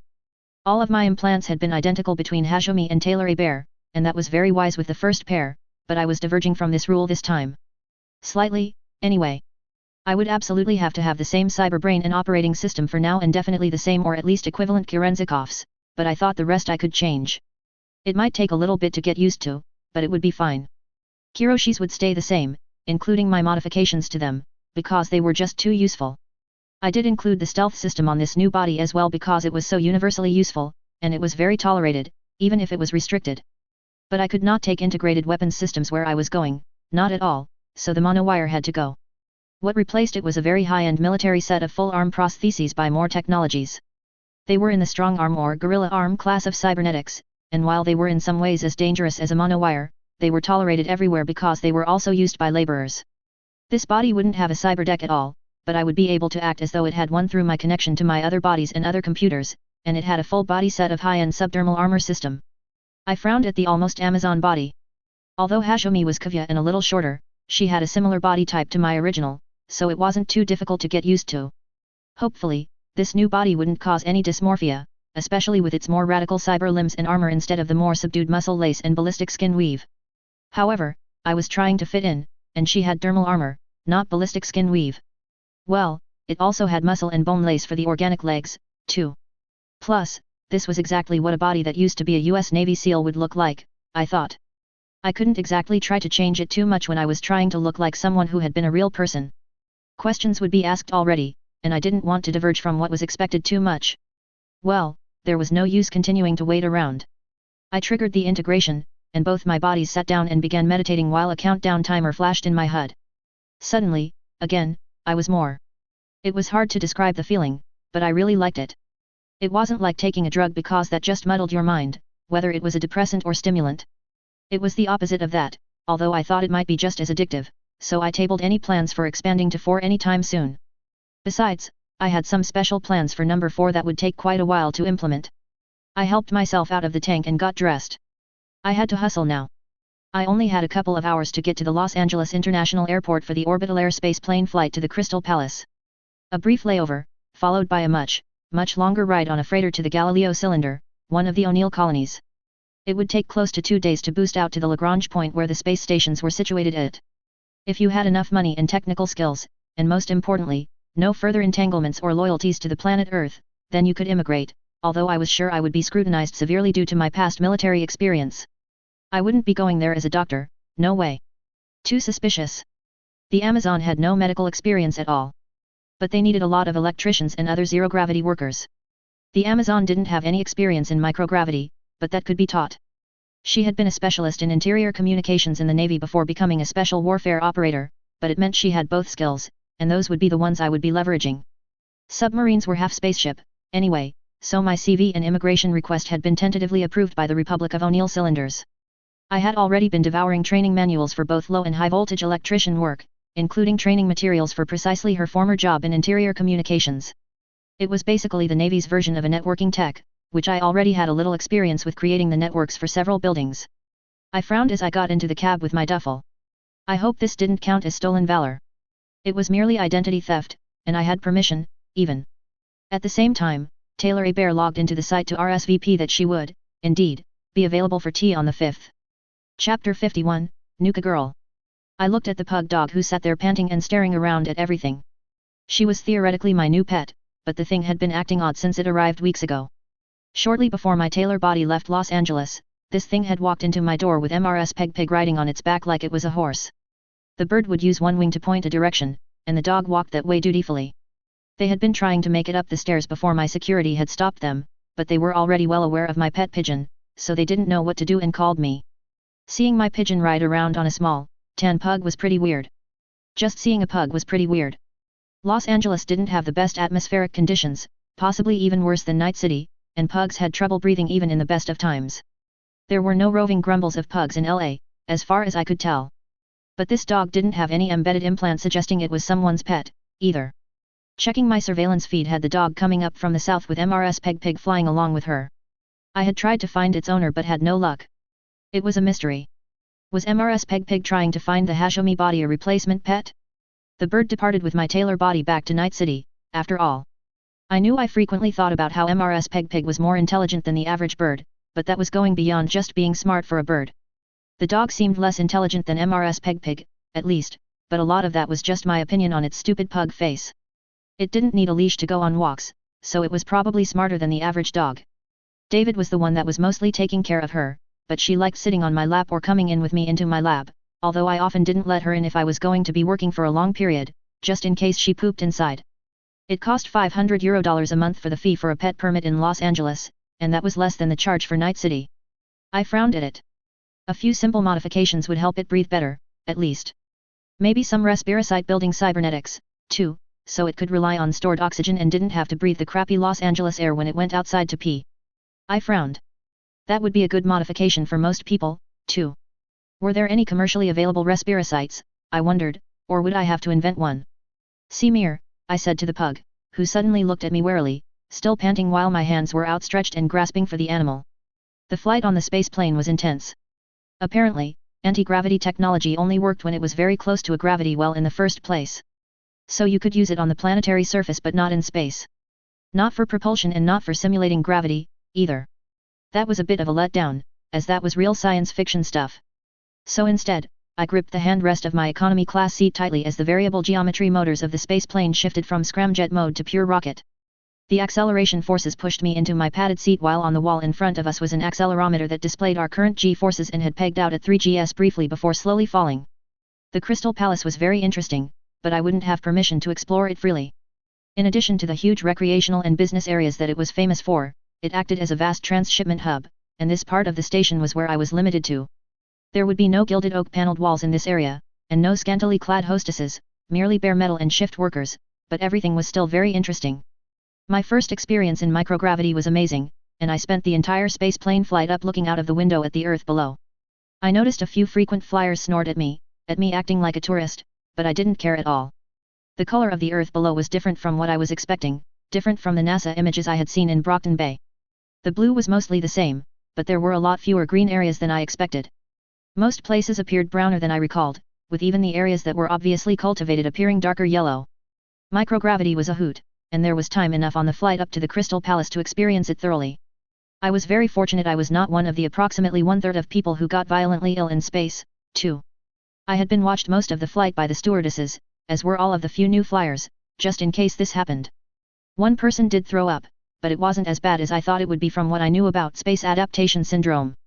Watching him heave into a small bag and then a stewardess rush to use a small vacuum to suck up the free-floating remnants was gross, but it also gave me ideas for a pharmaceutical that could prevent the reaction from taking place. Something for Dr. Hashemi or maybe even Taylor Hebert to look into later. As I got off the space plane, I saw a clear demarcation. If you went to the right, you would enter the resort and residential area of the Crystal Palace. It was fancy. To the left, you enter the industrial and service areas. There was security at the fork in the path that was there specifically so that people like me did not try to go to the right side in the fork in the road, too. And probably also to ensure that the high rollers did not go to the plebeian areas by mistake. The industrial areas of the Crystal Palace were spun at half gravity or were in 0 G, depending on their purpose. There was a surprising amount of freight traffic at the station, as I could see from legitimate spaceships anchored off on booms attached to the station. I spent a few minutes just looking out the windows, zooming in on each surprisingly large vehicle, and wondering which one I was going to be riding in shortly. The reason for so much traffic was that there were a number of products that were constructed in space that there was just no replacement for on Earth, as a number of industrial processes in a variety of industries ranging from electronics, nanite production, and pharmaceuticals required both vacuum and microgravity.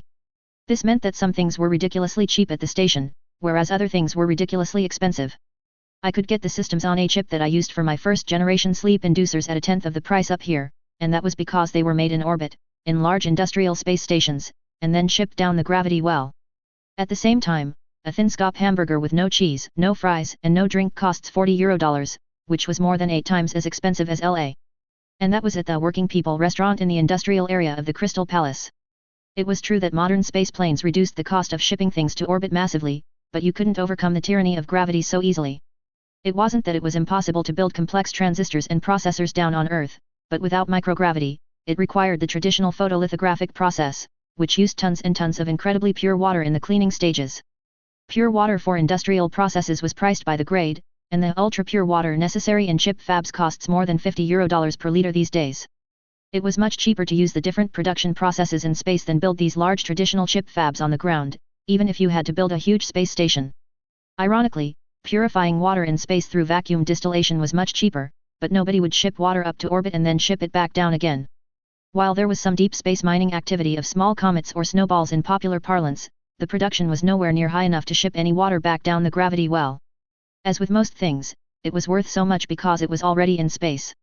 A kilo of Chinese steel for sintering stock was worth €3, but the same kilo of steel in low Earth orbit was worth 40.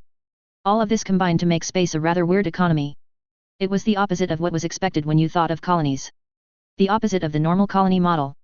Colonies were established in space, but instead of raw materials being sent back to Earth like the colonies in the past, it was mostly finished products that went down the gravity well and raw materials and food that got shipped up to orbit.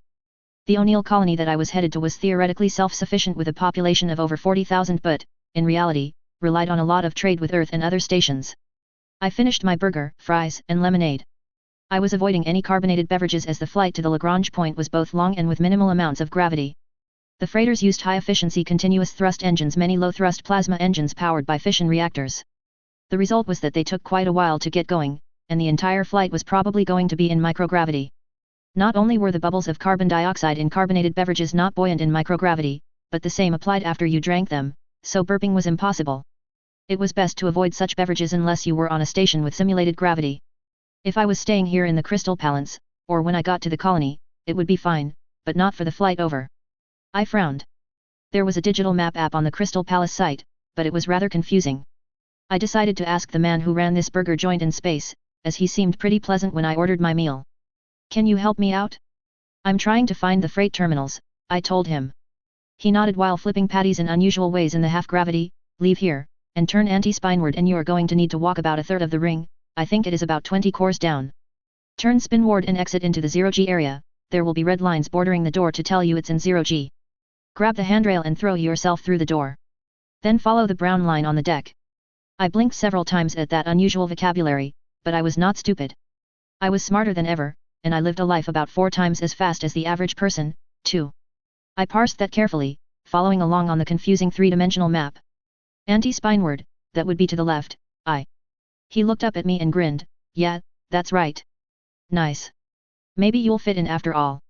I brought him all a wola. He reached out with an offer to shake my hand but then corrected me when I tried to grasp it, saying, No. Spacers don't shake that way. Too easy to impart too much momentum in 0G. It can be a disaster in a pea suit. Just slap or, better yet, lightly tap the palm of my hand with your fingers, like this." He demonstrated by tapping his fingers on my palm several times. I reciprocated the gesture and nodded at him. "Hannah Rahim. Appreciate it," I said, trying to mimic Hannah's normal, slightly clipped way of speaking. I had hours of her talking, telling me her life story, so it wasn't too difficult to emulate. The difference in a handshake made absolute sense when I considered it. You could just grab someone and shake them around bodily in microgravity or go flying off as you each imparted forces to each other if you weren't firmly on the deck yourself. But it hadn't been something I had thought of. He nodded and had a thoughtful expression on his face. "How much time do you have before your ship leaves?" "Quite a while, about 150 mics, I said, curious as to why he was asking. Perhaps he had some sights I could see. I didn't mind acting the obvious tourist. Although we were in the industrial area, I saw that there was one casino, but I was definitely going to skip that. Gambling was a tax on people who didn't understand probabilities. He nodded. Good. You must be headed out to the O'Neill colony, the only freighter that's scheduled for a departure in the next 3 hours. Usually, there would be a couple of dozen or more ships coming in and out every shift, but you caught a lull, so it's easy to guess where you headed. He nodded. On your way to the freight docks, stop in the ship's chandlery, it'll be before the 0G section, and ditch those boondockers. He then stepped around the counter and held a foot up, showing me some unusual footwear. They looked like heavy-duty socks to me or something akin to light-duty toe shoes, with each individual toe able to move around. This was way different from the steel-toed combat boots I had picked for Hannah's outfit. He continued, after that, maybe consider a haircut. I frowned, holding my hand up to my hair. It was barely to my shoulders. I tried to think of what Hannah would say, coming up with, it's within regs. That got him to laugh, slapping his thigh and saying a few words in a language I couldn't decipher. My OS called it Yoruba, whatever that was, but it didn't have the translation pack downloaded. Then he grinned and continued back in English, yay, no doubt, sister. But spacers favor a much shorter cut these days. Maybe no longer than Aboud here. He made a pixie style or even boy cut with his hands around his head, gets in the way if you have to wear a pea suit, ya know? We'll help you fit in, make you not an obvious immigrant from the dirt ball, if you want. If you are stuck on longer hair, then get some tech hair that lets you change length. He paused there for a moment and then continued, explaining, but, to avoid misunderstandings, it is a faux pas to keep it a natural hair color. Colorize it in very non-natural colors, and it'll show you're not a gonk. Ah. That explained the stewardess who had neon pink hair down to her ass. Maybe. I took the word dirtball as an obvious pejorative about Earth, which I found interesting. It would make sense that people who lived and worked up here might tend to develop a unique culture and a distaste for the culture and people on Earth, so I thought he was giving me some good advice. I nodded. If I can find a barber, I'll take your advice. He snorted and nodded. Download the unofficial map app, girly. The standard one sucks balls. It's basically designed to get groundsiders lost intentionally. If you was in the main 1G levels, you'd always tend to get lost and find yourself in the most expensive places, too, yay? Funny how that works out, yay? The one you want should be on the regular app store under the name SpiraSpira. Just change the default language to English or whatever, and you're good to go. I nodded slowly. I'd run that in a virtual machine, just in case, just like I did the official map app. You're doing me a solid. I guess the least I can do is buy another burger to go. Or maybe 2. With cheese this time. Plus, they were kind of small, and this body had a lot bigger appetite than I had been expecting. He chortled and got back behind the grill. Ibrahim Alewolo was a second-generation spacer, or high rider, as people from the dirt ball would call him. An entrepreneur, too. His parents were, too, telling him the story about how they had run their own business in Lagos until they spent everything on a chance to immigrate away from the dirt ball. Personally, he'd never been on the planet himself and had no desire to ever do so. People would be amazed at how much money a slightly reasonably priced greasy burger place could make if it was situated right between the spaceplane docks and the freighter anchorages. Today was a slow day, as usually, he would have had to call in an hourly worker to take over the grill so he could make an excuse to talk to the new faces. He hadn't even needed to approach this new woman, she started asking him for directions. This, too, was a source of income. As the only reasonably priced provider of food in between where everyone who was immigrating would have to walk, he was a valued intelligence asset of not only the O'Neill republics but also the 2 other O'Neill colonies that were still corporate-controlled. He didn't discriminate on who he sold intelligence to, after all. Everything was a datum. Say someone was, on the surface, a working-class person that might have struggled to pay for their lift ticket and immigration escrow to one of the colonies. But then they skipped the cheap filling meal he sold and went to one of the few expensive tourist trap places on the industrial side. Like, maybe the one casino they had? Well, that told people something too. Maybe they weren't as poor as they were letting on, yet? He'd already sent his first impressions of this new lady to a half-dozen addresses. It wasn't a letter, just a list of mostly single words, things he'd noticed: clean, neat, former military, switched on, dangerous, groundsider, smart, polite, has the look of a hard worker, willing to assimilate. He didn't need to send more than that, as he was just sending his impressions. All of the colonies were careful to avoid letting dirtball intelligence operatives immigrate if they could help it. Even the corporate-controlled ones didn't want them. They might be owned by corporations headquartered below, but they were run and manned by people just like him, and everyone was careful to screen immigrants carefully. Not just for spies, either, but temperament. It was expensive to have children in space. Children had to grow up in full gravity for a significant amount of their childhood, at least until they were 10 or 12. Most people lived in half-G, at most. You could rent slots in public creches, where children could sleep at night in full G, but it was pricey. Two people had to really want to have children to do it up here, as his parents had. The O'Neill colonies were one of the few places where most of the area was in full G, but even that wasn't completely accurate as there were over 100 traditional space stations in and around each of the pairs of longer, hollowed-out cylinders. It was much cheaper to live in these orbiting stations, so most people lived there rather than in the cylinders themselves, which had business, tourism, industry, and agriculture in the full G areas, as well as, of course, the higher-end residential areas. That meant that most population growth, even if they just wanted to maintain population levels, was still through immigration, and they didn't want any slackers, stinks or commissars up here. Integrating clued-in groundsiders into a work group was so much easier if they weren't gongs, to begin with. Former military people were pretty standard. They were usually pretty technically minded, respected rules and hierarchy, and as such, had a higher percentage of success from a spacer's perspective than the average dirtball civvy. Space was a dangerous place, and people who had often been shot at were usually pretty careful listeners when you started to tell them things like, if you do this, you will die. Even then, only 50% of even this demographic worked out. The rest they shipped back to the dirtball. That was one reason why the fees for immigrating were so expensive, as they included your return ticket up front in case you got kicked out. That, or they died doing something stupid. And that was expensive too. If someone forgot to double-check their O2 bottle charge, asphyxiated on an EVA, and floated off into space, you had to charter a tug to pick them up. Otherwise, their corpse could become a hazard to navigation. Not to mention the pea suit could still be reused. He'd do what he was doing for free just to help filter the wheat from the chaff, but no way would he admit that. He received $1 to $200 or the equivalent in new yen from everyone he sold his impressions to. He had a mortgage on his genetic treatments and life extension to pay off, after all. I was one of the only passengers on the spaceship, as most of the area was devoted to cargo. I had one of the crew members explain the operation of my berth, which was more like a chair that could fold out into a bed. It had a curtain you could run around for privacy. The man said cheerfully, finishing his presentation, and below your seat is an emergency suit that you can don in case of a pressure emergency. I glanced at the obvious pressure suit the man was wearing himself, just with no helmet on just now, and then glanced at the bulkhead walls and tapped them, careful not to push myself too much in 0G. I had already needed this man's help to right myself once, and it had been embarrassing. The hull was aluminium, no doubt mined on the moon rather than shipped up from Earth, hopefully, with some sort of armored layer between me and the vacuum of space. I asked curiously, how fast would it take this spacecraft to depressure us if we got holed by a micrometeorite? Oh, in seconds, he said, smiling even wider. I nodded, as that was what I expected. The volume of the ship just wasn't that large. I coughed delicately, I'd like to try to put the suit on, just in case, so I can shorten any time I am floating around dying. He grinned, reaching underneath the seat to pull it out. It was folded like origami and flattened, like a blanket, inside a heavy-duty clear plastic bag. That's permissible. But these suits have to be recertified every time they are opened. They inspect the suit for small rips, weigh the O2 canister, you know. Costs about 31,000 new yen to recertify one. Still want to do it? That was about the equivalent of €410. I nodded rapidly. It would be worth it at twice that price. He handed it to me and even walked me through the process, giving me tips on how I could shave a few seconds off here and there. I was tempted to wear the thing the entire flight over there, but it was clearly a thin suit designed only for emergencies. Not like the fancy pressure suit the crew member had on. One of those sounded like one of the first things I might buy. The trip was very uneventful, thankfully.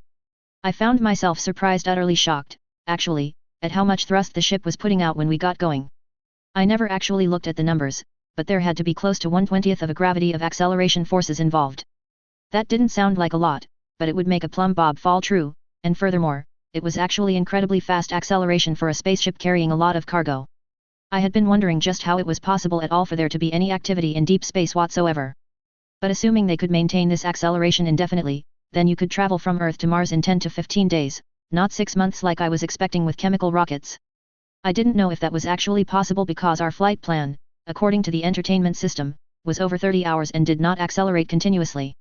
Large segments would be in 0G before we decelerated into orbit at the metastable point the colony of dozens of space stations lived in. I had no idea how these spaceships worked, though, but it may be just a matter of them wanting to save fuel, or rather, reaction mass since it was fission-powered. I was curious how they dissipated the heat of a fission reactor without cooking us all inside the ship, and I wondered about how they shielded the cabin from the radiation the reactor put out during operation. Thinking about that made me happy that I had picked one of the most expensive subdermal armor systems there was, not because it was so much better at ballistic protection but because it had top-of-the-line radiation shielding built in, and in a way that didn't make my skin look ridiculous, like the Michelin Man. You could definitely tell I had subdermal armor, but it looked like a normal armor install. It was actually marketed towards workers in high radiation environments like space, but even those working around neutron sources, too. It couldn't completely stop gamma and it could only moderate fast neutrons, of course, but it provided very good protection against most other threats. Perhaps it would make me opaque to scanners, too, although I still didn't know precisely how scanners worked, except that they weren't actually ionicing like old-fashioned X-rays, so they were safe to be exposed to repeatedly and even continuously. That was something I kept meaning to study so as to help myself make hidden implants, but it was also something I never quite got the time to pursue. We docked at the actual O'Neill cylinder instead of one of the many orbiting space stations, and I got out. I could immediately detect the false gravity. Although they were called O'Neill cylinders, the truth was that they took some liberties with the term. A true O'Neill cylinder should have an internal radius of 8 kilometers or more. That had been the initial idea many decades ago. His original idea also included paired cylinders that counter-rotated against one another, using complex series of bearings, all for the purpose of keeping the cylinder pointed at the sun. Extremely mechanically complicated and extremely expensive. The stations here had no alternating land and window segments, as it was much cheaper to use artificial lighting. Not only could you maximize the useful area inside, but you did not need either a counter-rotating cylinder pair or the complicated bearing system. It was also smaller. Much smaller. Rather than an 8-kilometer radius inside, it was closer to 1 1/4. Due to the lack of using the sun to power most things, everything was powered by fission reactors, although I had heard that there were plans to try to build a fusion reactor in one of the orbiting space stations and beam power into the cylinder. That would be interesting. Currently, the only commercially available fusion reactor design was about a 2 terawatt plant, but you needed over 50 acres, plus a security perimeter, to house it. So, it wasn't really ready for space applications. Although a mini O'Neill cylinder, it was still incredibly huge for a space station, but by designing it this small, it became plausible to construct on a limited budget. And it could always be expanded outward, extending the cylinder out. However, this meant that in order to achieve 1 g of simulated gravity, the cylinder had to spin at about 0.85 revolutions a minute. This correlated to a tangential velocity, or rim speed, of over 110 meters per second. As such, it was detectable. I could detect that the gravity was coming from spinning, but it was still considered in the comfort zone of such structures and people very quickly adapted to living in such conditions. There wasn't a customs entry, per se, but 2 men met me at the dock and took me into a small conference room. Like a lot of spacers, especially those in the O'Neill colonies, they had an African phenotype. From my expert eye, I figured it would take at least another 150 generations before comparative evolution caused their melanin to drop considerably due to no longer experiencing much UV radiation. Would spacers develop protections from other types of radiation over time? I shook my head. No. Probably not. Not because it was impossible through evolutionary pressure but because we, as a species, had already eliminated evolutionary pressure. Artificial tinkering of the genome would ensure that they'd have whatever skin coloration they wanted, and the same was true for any artificial biological attempts at radiation protection. Those would come a lot faster, then be proliferated and eliminate any pressure for an evolutionary solution. Evolution was a messy bitch, anyway. It was the age of artificial, not natural, selection, and I was all for it. Ms. Rahim, I am Kaluigwi, and this is my partner, Jim, the first man said, and I blinked. I had been getting used to the mostly Nigerian-sounding names that I had heard a lot of lately, and then he threw me for a loop. Jim? Well, okay, we work for the Republic here, and it's standard to have a chat with new immigrants. We are. I had been thinking of how Hannah would reply, and this was too good a chance to pass up. I scrunched up my face and said, Intel weenies. Kalu blinked, but this Jim chortled, grinning. He nodded, yeah, precisely. What followed was a polite interrogation. They already knew a lot about Hannah Rahim, including her reason for immigrating, but were double-checking, crossing their T's and dotting their I's. It wasn't entirely counterintelligence work, either, as they were building a list of things that I had to learn. The Republic would send new immigrants through classes for a few months, paying for it themselves, and would also help me find work, given Hannah's stated specialties. I wanted to groan in frustration when I discovered that there was a huge shortage of cybernetics surgeons and geneticists, to the point where, when they noticed my new cybernetics, including the radiation-shielding dermal armor, instead of being suspicious, they asked me if the doc I used was interested in space. And if so, they'd sponsor them to come up here. Ah well. I had specifically picked this identity so that it wouldn't be too similar to the work I did as both Taylor and Hashemi, but maybe that hadn't been necessary. Still, it would be interesting to learn entirely new occupations, even if they were somewhat common. But how common could zero-G vacuum construction actually be? There were certainly fewer people who could build a space station or spaceship in a vacuum than there were doctors on Earth. It was just a question of relative abundance. It wasn't like I was here because this was my optimum choice, anyway. The optimum choice for this third identity as a hedge was to move somewhere in Europe, with a bunch of resources buried in the ground, and live a quiet life in the countryside. Living on a space station, even one as large as this cylinder was, I wouldn't be able to quickly rebuild and reclone my first and second bodies if something terrible happened to both of them simultaneously. And there was a good chance I would live on one of the other, even smaller, stations. It would be possible, but not for years, depending on how closely I was watched and how much free time my work gave me. In the worst case, I might have to leave to return to Earth to do it. Still, I was satisfied. I mean, space. I told myself it was protection in case of a sudden planet-wide disaster like a large nuclear war or a gamma-ray burst, but the truth was I just wanted to come up to space now that I had the money to do so. As I was starting my second week of space kindergarten, I was also walking into the Konpeki Plaza building again. It felt very nostalgic to see the place, and despite the fact that it was the afternoon, I had just woken up. Synchronizing sleep schedules had been a challenge, as the colonies arbitrarily operated on Greenwich Mean Time. It wouldn't really matter once I finished the schooling, as I could work on any of the 3 shifts, but for now, I had to sleep at kind of odd times. The fact that I only needed a few hours of sleep helped a lot, though. So I just took a couple of hours off midday as Hashomi and Taylor for a nap. I had considered for quite a while what I should wear, and I finally decided to go with what felt most comfortable. Not a full dress like last time, instead, I was going with my librarian outfit with the pencil skirt. It looked very mealy tech, but I liked their subdued color themes compared to most corporations. Besides, it was my roots, I supposed. Or at least it had been NC Taylor's roots, and I had co-opted them when I came here. I was dressed fairly similar to a lot of people in the lobby of the hotel as well, and I casually waited in line for my turn to be scanned by the security pylons. This time I was carrying a pistol, I would just leave it with the security guy, though. I walked through the scanning pylons, which immediately flashed red, and I was taken aside, just like last time. "Ma'am, I'm afraid that you will have to." He was interrupted by a second man walking up to him and whispering urgently into his ear, which caused him to freeze. He looked at me like I was carrying a bazooka and not a subcompact 9mm and corrected himself, suddenly, "Ma'am, my apologies. You may proceed.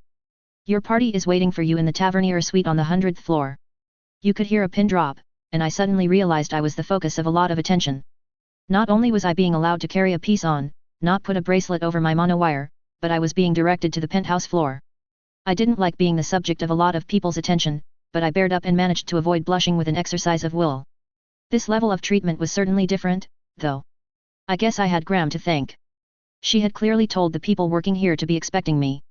That I was being allowed to remain armed should have been done to put me at ease, but honestly, it just made me feel more anxious. It was a statement of strength, something like, "I'm not concerned about whatever you have with you." I should have brought a grenade, at least. I sighed and walked to the elevator. Chapter 52, Superpower. That's a mid-power. And, I am going to adjust the previous chapter that had the date for the meeting as July 5. Instead, it is September, as I think it should be closer to the end of the year. I will also include a date/location at the beginning of the chapter and at any chapter breaks, if it changes, from now on. September, 2066. Night City. I stepped onto the elevator and glanced behind me. There was a couple that looked like they needed to go up, too, so I held my hand to block the door of the lift from closing. However, they smiled funnily and just said, "We'll catch the next one, thanks." I snorted. The elevator was huge. You could fit almost a squad of soldiers in here if you wanted, fully kitted out too. But I nodded and ducked back inside, allowing the doors to close. I said politely, "Floor 100, please." I was always polite with man-machine interfaces, just in case the AI actually took over the world, which was actually a serious possibility, one that might keep me up at night if I didn't have a way to instantly and infallibly fall asleep. Perhaps they'd remember my politeness. It didn't hurt anything. I was a little surprised when the doors opened. I half expected the ninja to be waiting for me, but instead, it was a woman in a literal maid's outfit. In another situation, I would accuse the woman of cosplaying, but she wore it more like it was a uniform. If this was an anime BD, she would be armed to the teeth. I shifted my vision modes to a combination of forward-looking infrared and multi-millimeter wave radar, then used graphical compositing to combine the images in my vision. Machine learning software that I had co-opted from last century airport security scanners highlighted in red boxes several suspicious areas, and sure enough, she had a pistol and a brace of knives in her stockings. Lightly armed, then, like me. Not to the teeth at all. The MMW radar was a new addition that I added to myself recently. I haven't even got a chance to put it in my other bodies. Dr. Hashemi would get the addition soon, but myself in space might have to go without. I was sure I would get enough tools to perform some rudimentary self-surgery, but probably not for some time. The radar transceivers were too large to fit in my already crowded kiroshis, so instead, I put them in a small strip on my forehead, underneath the skin. It allowed me to look beneath people's clothing to some extent, so I could, occasionally, identify hidden weapons. The images produced weren't of sufficient resolution to be lewd, especially because to generate a fully three-dimensional image, I would have to walk around a person in a circle while shaking my head at them.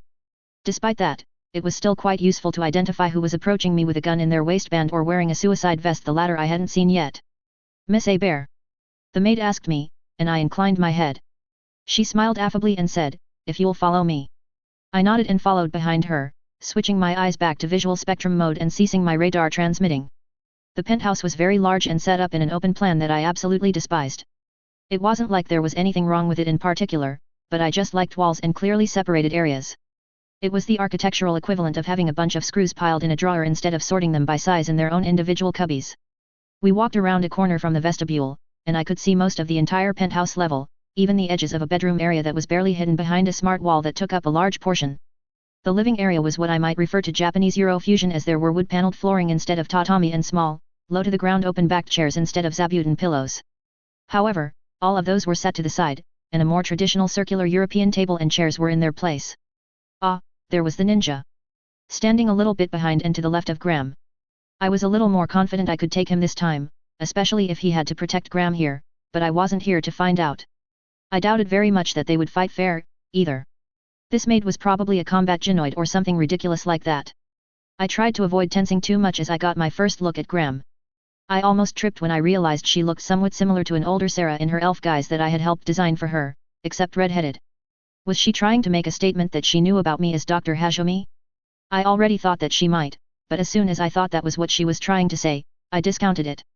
She wore her style, for lack of a better word, too well, and I didn't know anyone that would go as far as elective biosculpting just to send a message to a granddaughter that they had never seen before.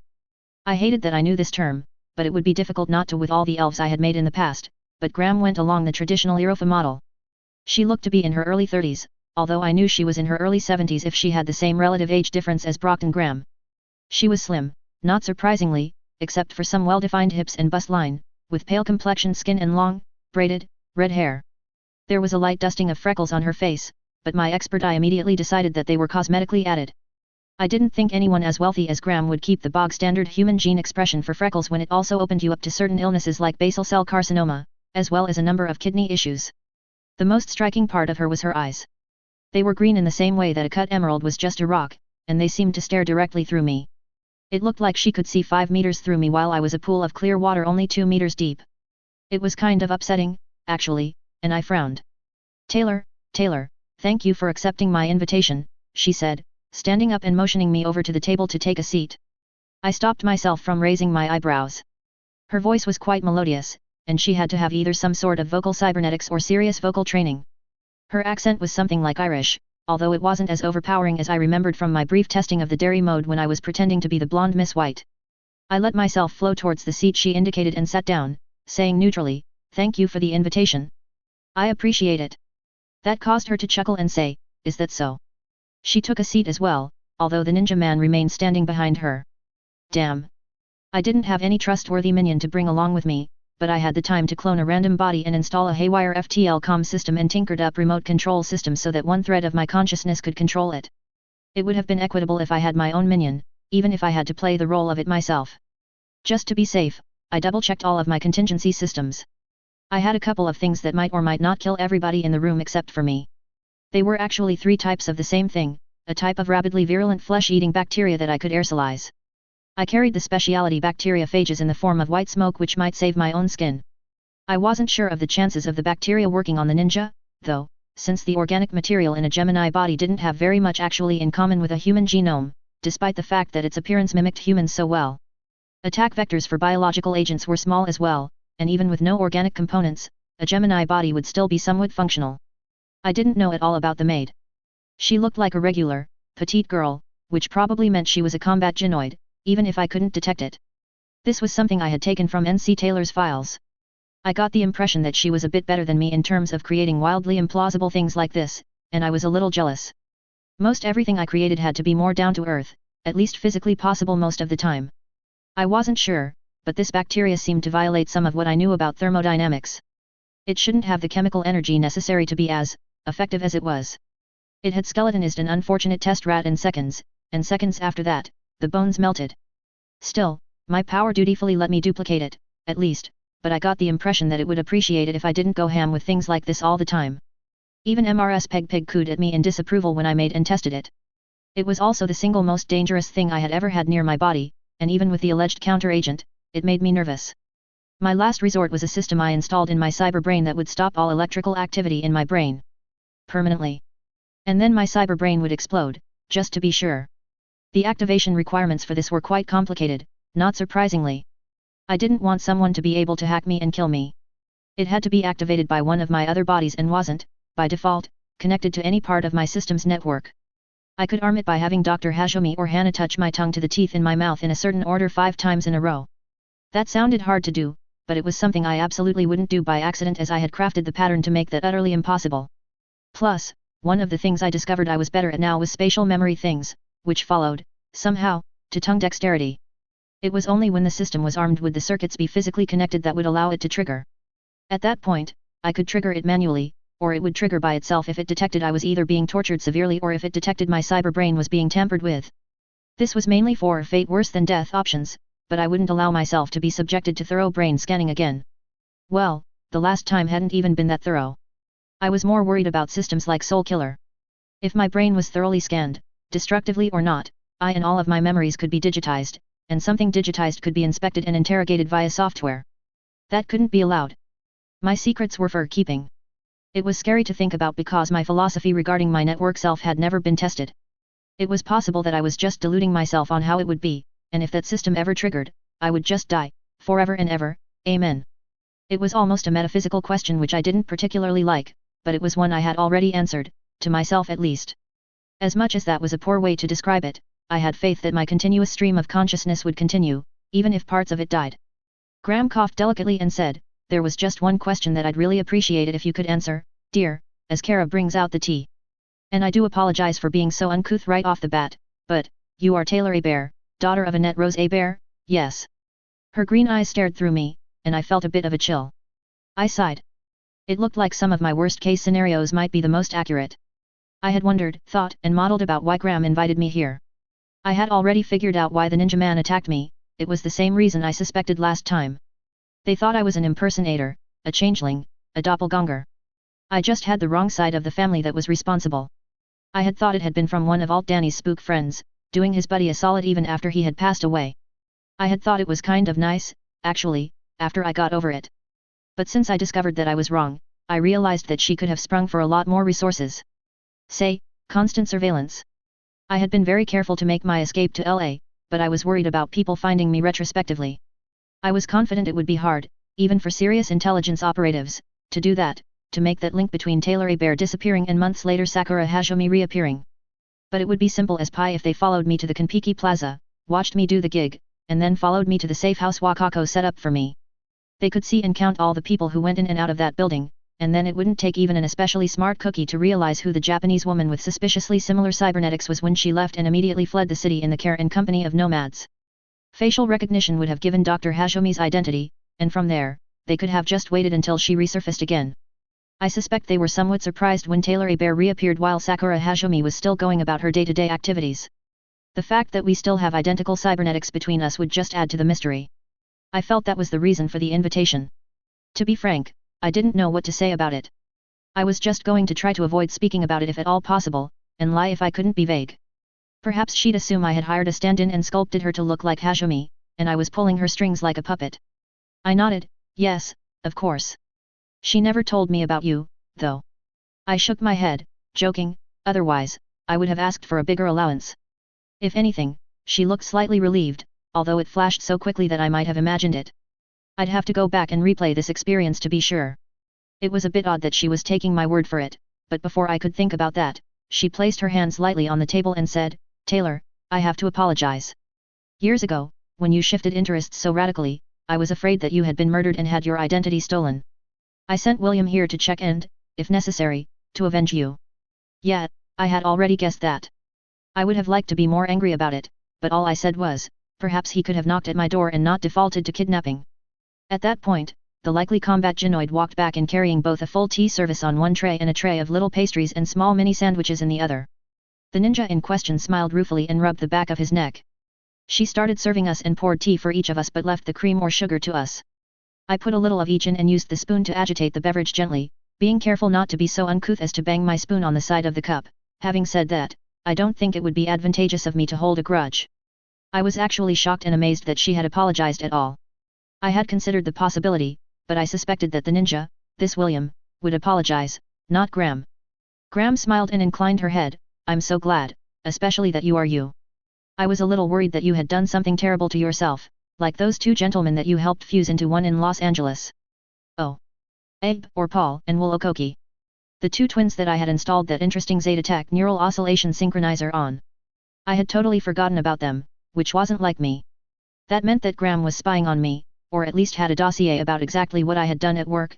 Anyway, I wouldn't say that hadn't influenced my network either. I had taken a bit away from it, but it was very limited. But this was an option that was being tossed into my lap. Perhaps I could get her to think that my synchronization was a lot more limited than it was. The issue was that this would still be incredibly valuable, at least to the very rich like her. It would be an even worse version of immortality than being digitized by either Soul Killer or my own private brain scanning system, but it wasn't like there were a lot of alternatives here, so a lot of people might be interested in it anyway. I wouldn't be, even if I was Graham. They already had serious life extension and could expect to live at least 200 years. If you weren't an old fossil like Saburo Arezaka, that meant that you had a lot of time to wait for further improvements in the same life extension technology.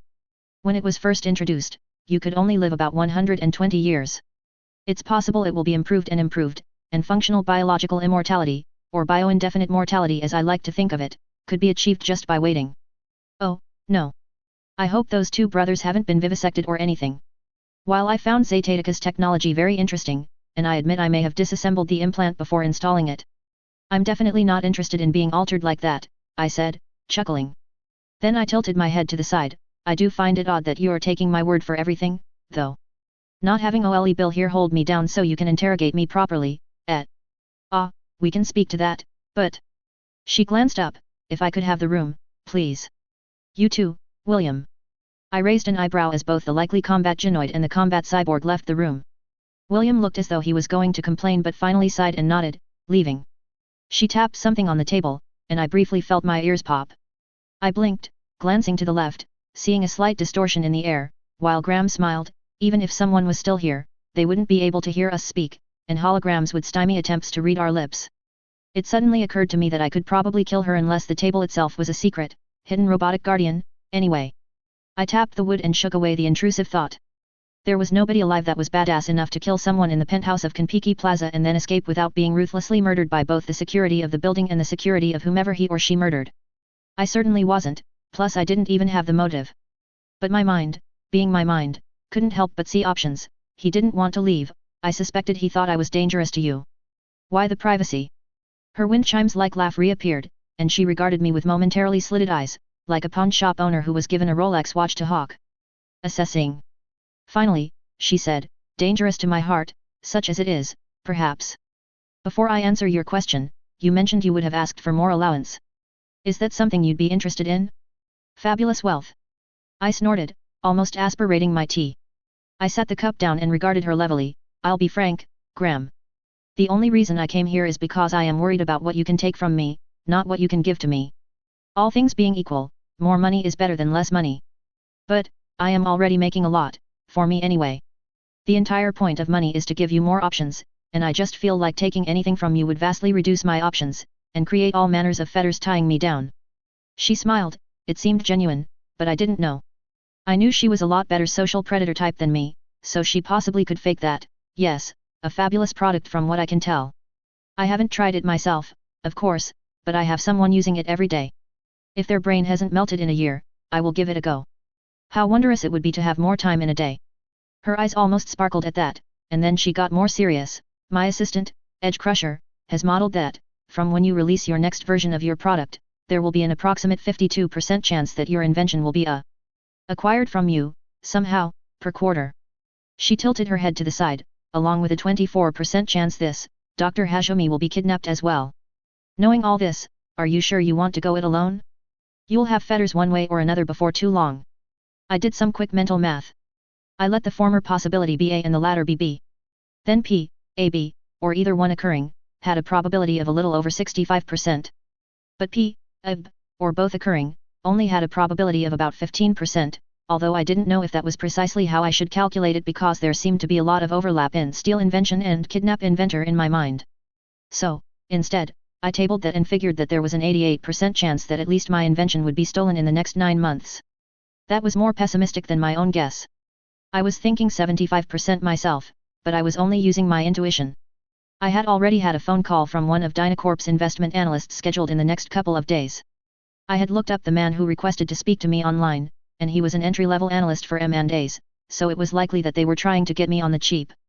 I had to appreciate his daring in attempting to make the acquisition himself rather than notifying his boss, even if I wouldn't sell for the low amount he would be authorized to give. I supposed I would trust the more pessimistic numbers more. After all, any quant that was called Edge Crusher had to be either a serious math head or possibly an AI. I sighed, well, it is what it is. The longer I continue manufacturing, the more money I will make. And I suspect whatever happens, I'll be given at least a pittance. I'll just have to use that to start some other venture. And even if I end up in a cage someday in the future, it will, hopefully, be a cage of my own making. This caused her to golf clap politely and smile knowingly, bravo, bravo. Your mother said something very similar to me once, although the context was totally different. Did you know I, myself, am a servant? I couldn't help myself, but I smirked. The net mentioned something about the Astor Armstrong being a subservient family to the Astors, a cadet branch. Yes. All of the Astors of the main branch family live in low Earth orbit now.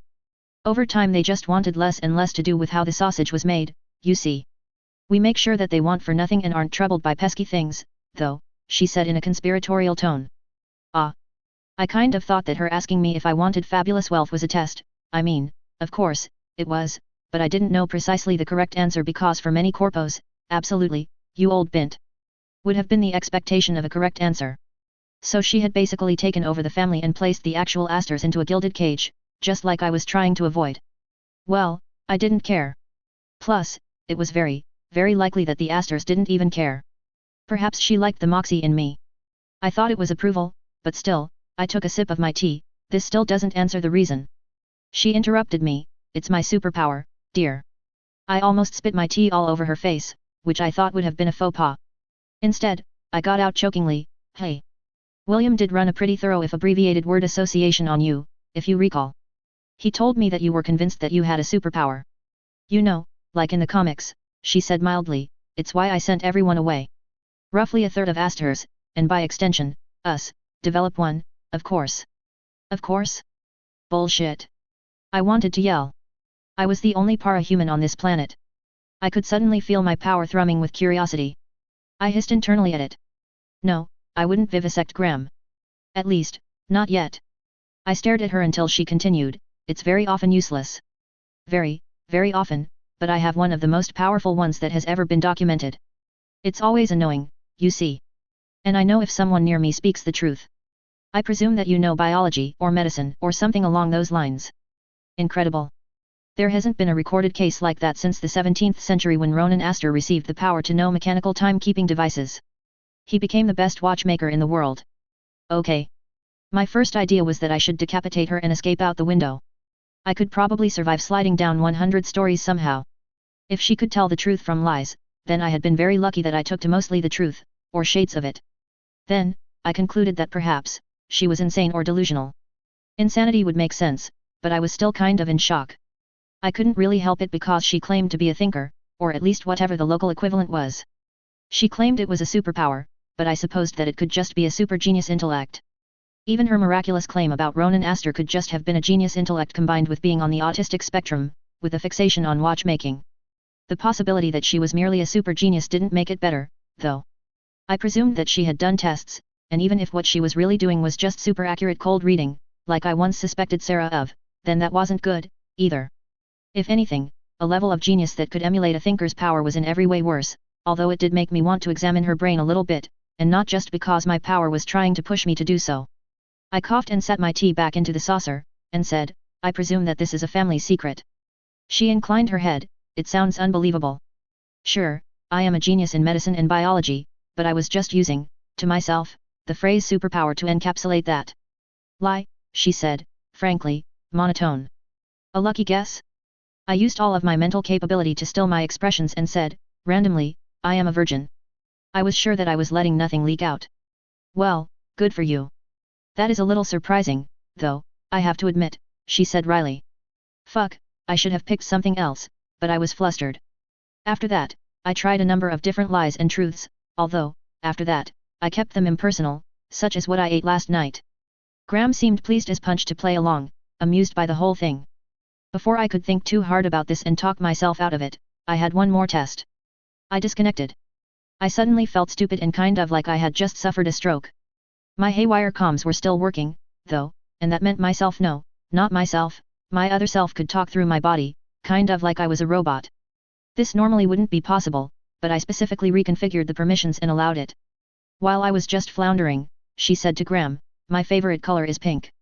I didn't wait for a reply, I mentally mashed the reconnect button, and suddenly, I was back. The merge process for the memories was a little odd. In a blink, I had more memories. Even if it was only a couple of seconds, and while it wasn't quite like I had experienced those things myself, it wasn't too far off from that, either.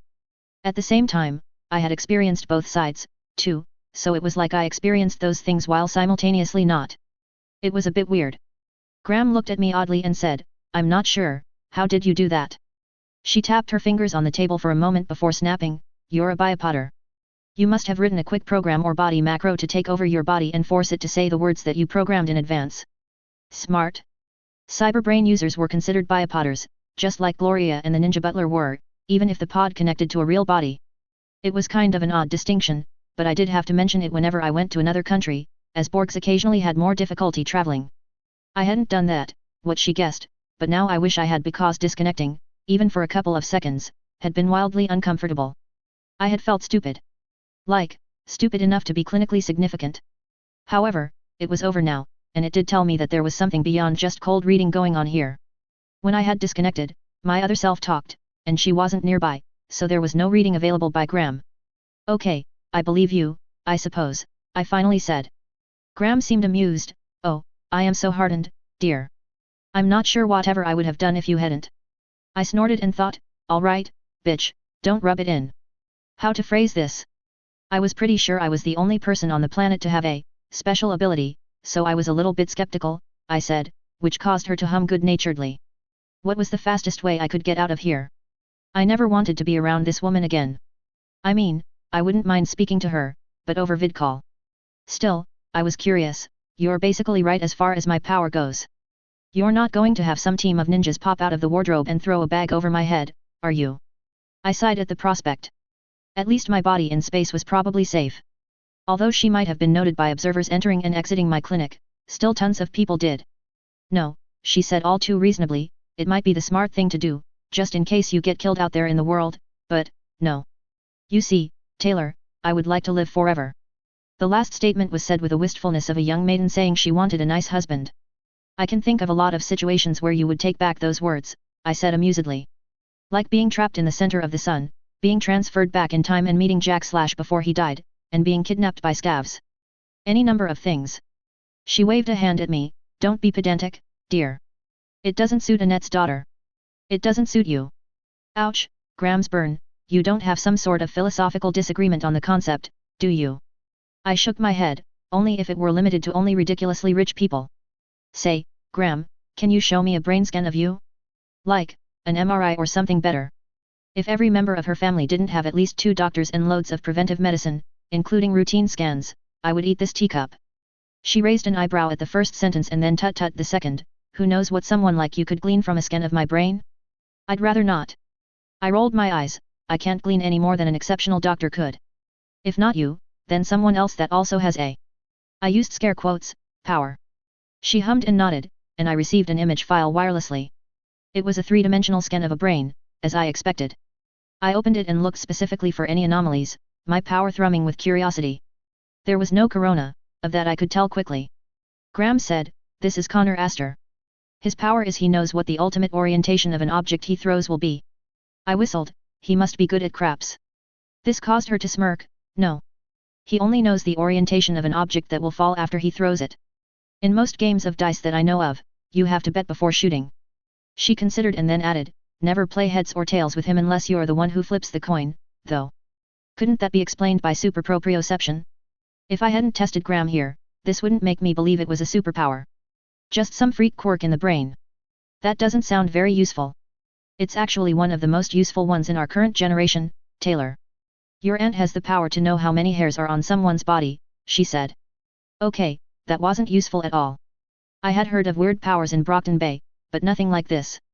Para-human powers always tended to have the capability to cause things to go terribly wrong in some way. Knowing when people were lying did sound like a very typical thinker power, but it was clear she was the outlier. Para-human powers always had the implication of violence, whether physical or emotional. Forget calling these superpowers. They shouldn't even be called mid-powers, except for Graham. Finally, she asked, curious, "Is there anything interesting about his brain?" "I think he has a mutation to his myelin sheaths, but I believe this is a genetic alteration he received in childhood. It's quite interesting, but only because I hadn't considered this modification. Other than that, no." I stared at her. I was a little upset she had tricked me into talking in front of her before revealing the fact that I couldn't lie to her. I always liked having the option to lie. "Let's get down to brass tacks, then, Graham," I said firmly. Cyanane watched her granddaughter leave and summoned William and Kara back to her. Kara went immediately to clean the table while William arched an eyebrow at her. He asked, "You're just going to let her go like that?" "It is what I agreed to with Annette," she said primly. He snorted, "As if you wouldn't go back on that in a picosecond if you thought it was necessary. In fact, just inviting her here was going against your agreement with little Annette." She waved a hand, "Yes, yes. Do you have the bullet points from the 2 observation teams again?" "There is a bit more uncertainty due to the fact that she is likely using her own sleep technology. That said, there is a 78% chance that she and this Dr. Hajime," he used the air quotes gesture, "have synchronized sleep schedules. This would track with your speculation that she somehow modified Zetatika's neural implant architecture to synchronize and copy her mind into another body. Are you sure you want to let this kind of technology walk away? It would be like a second life, some might say." She snorted, "It's worthless. Utterly.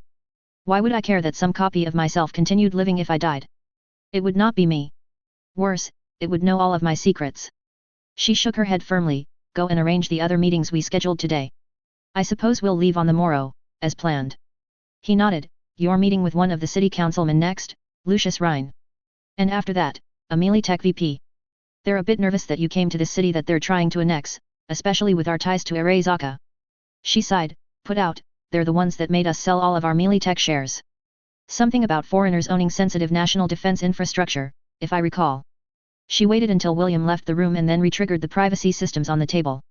This application of how to use her power she did not tell even other members of her family. It wasn't entirely accurate, either, but statistically, it was far better than a wild-ass guess.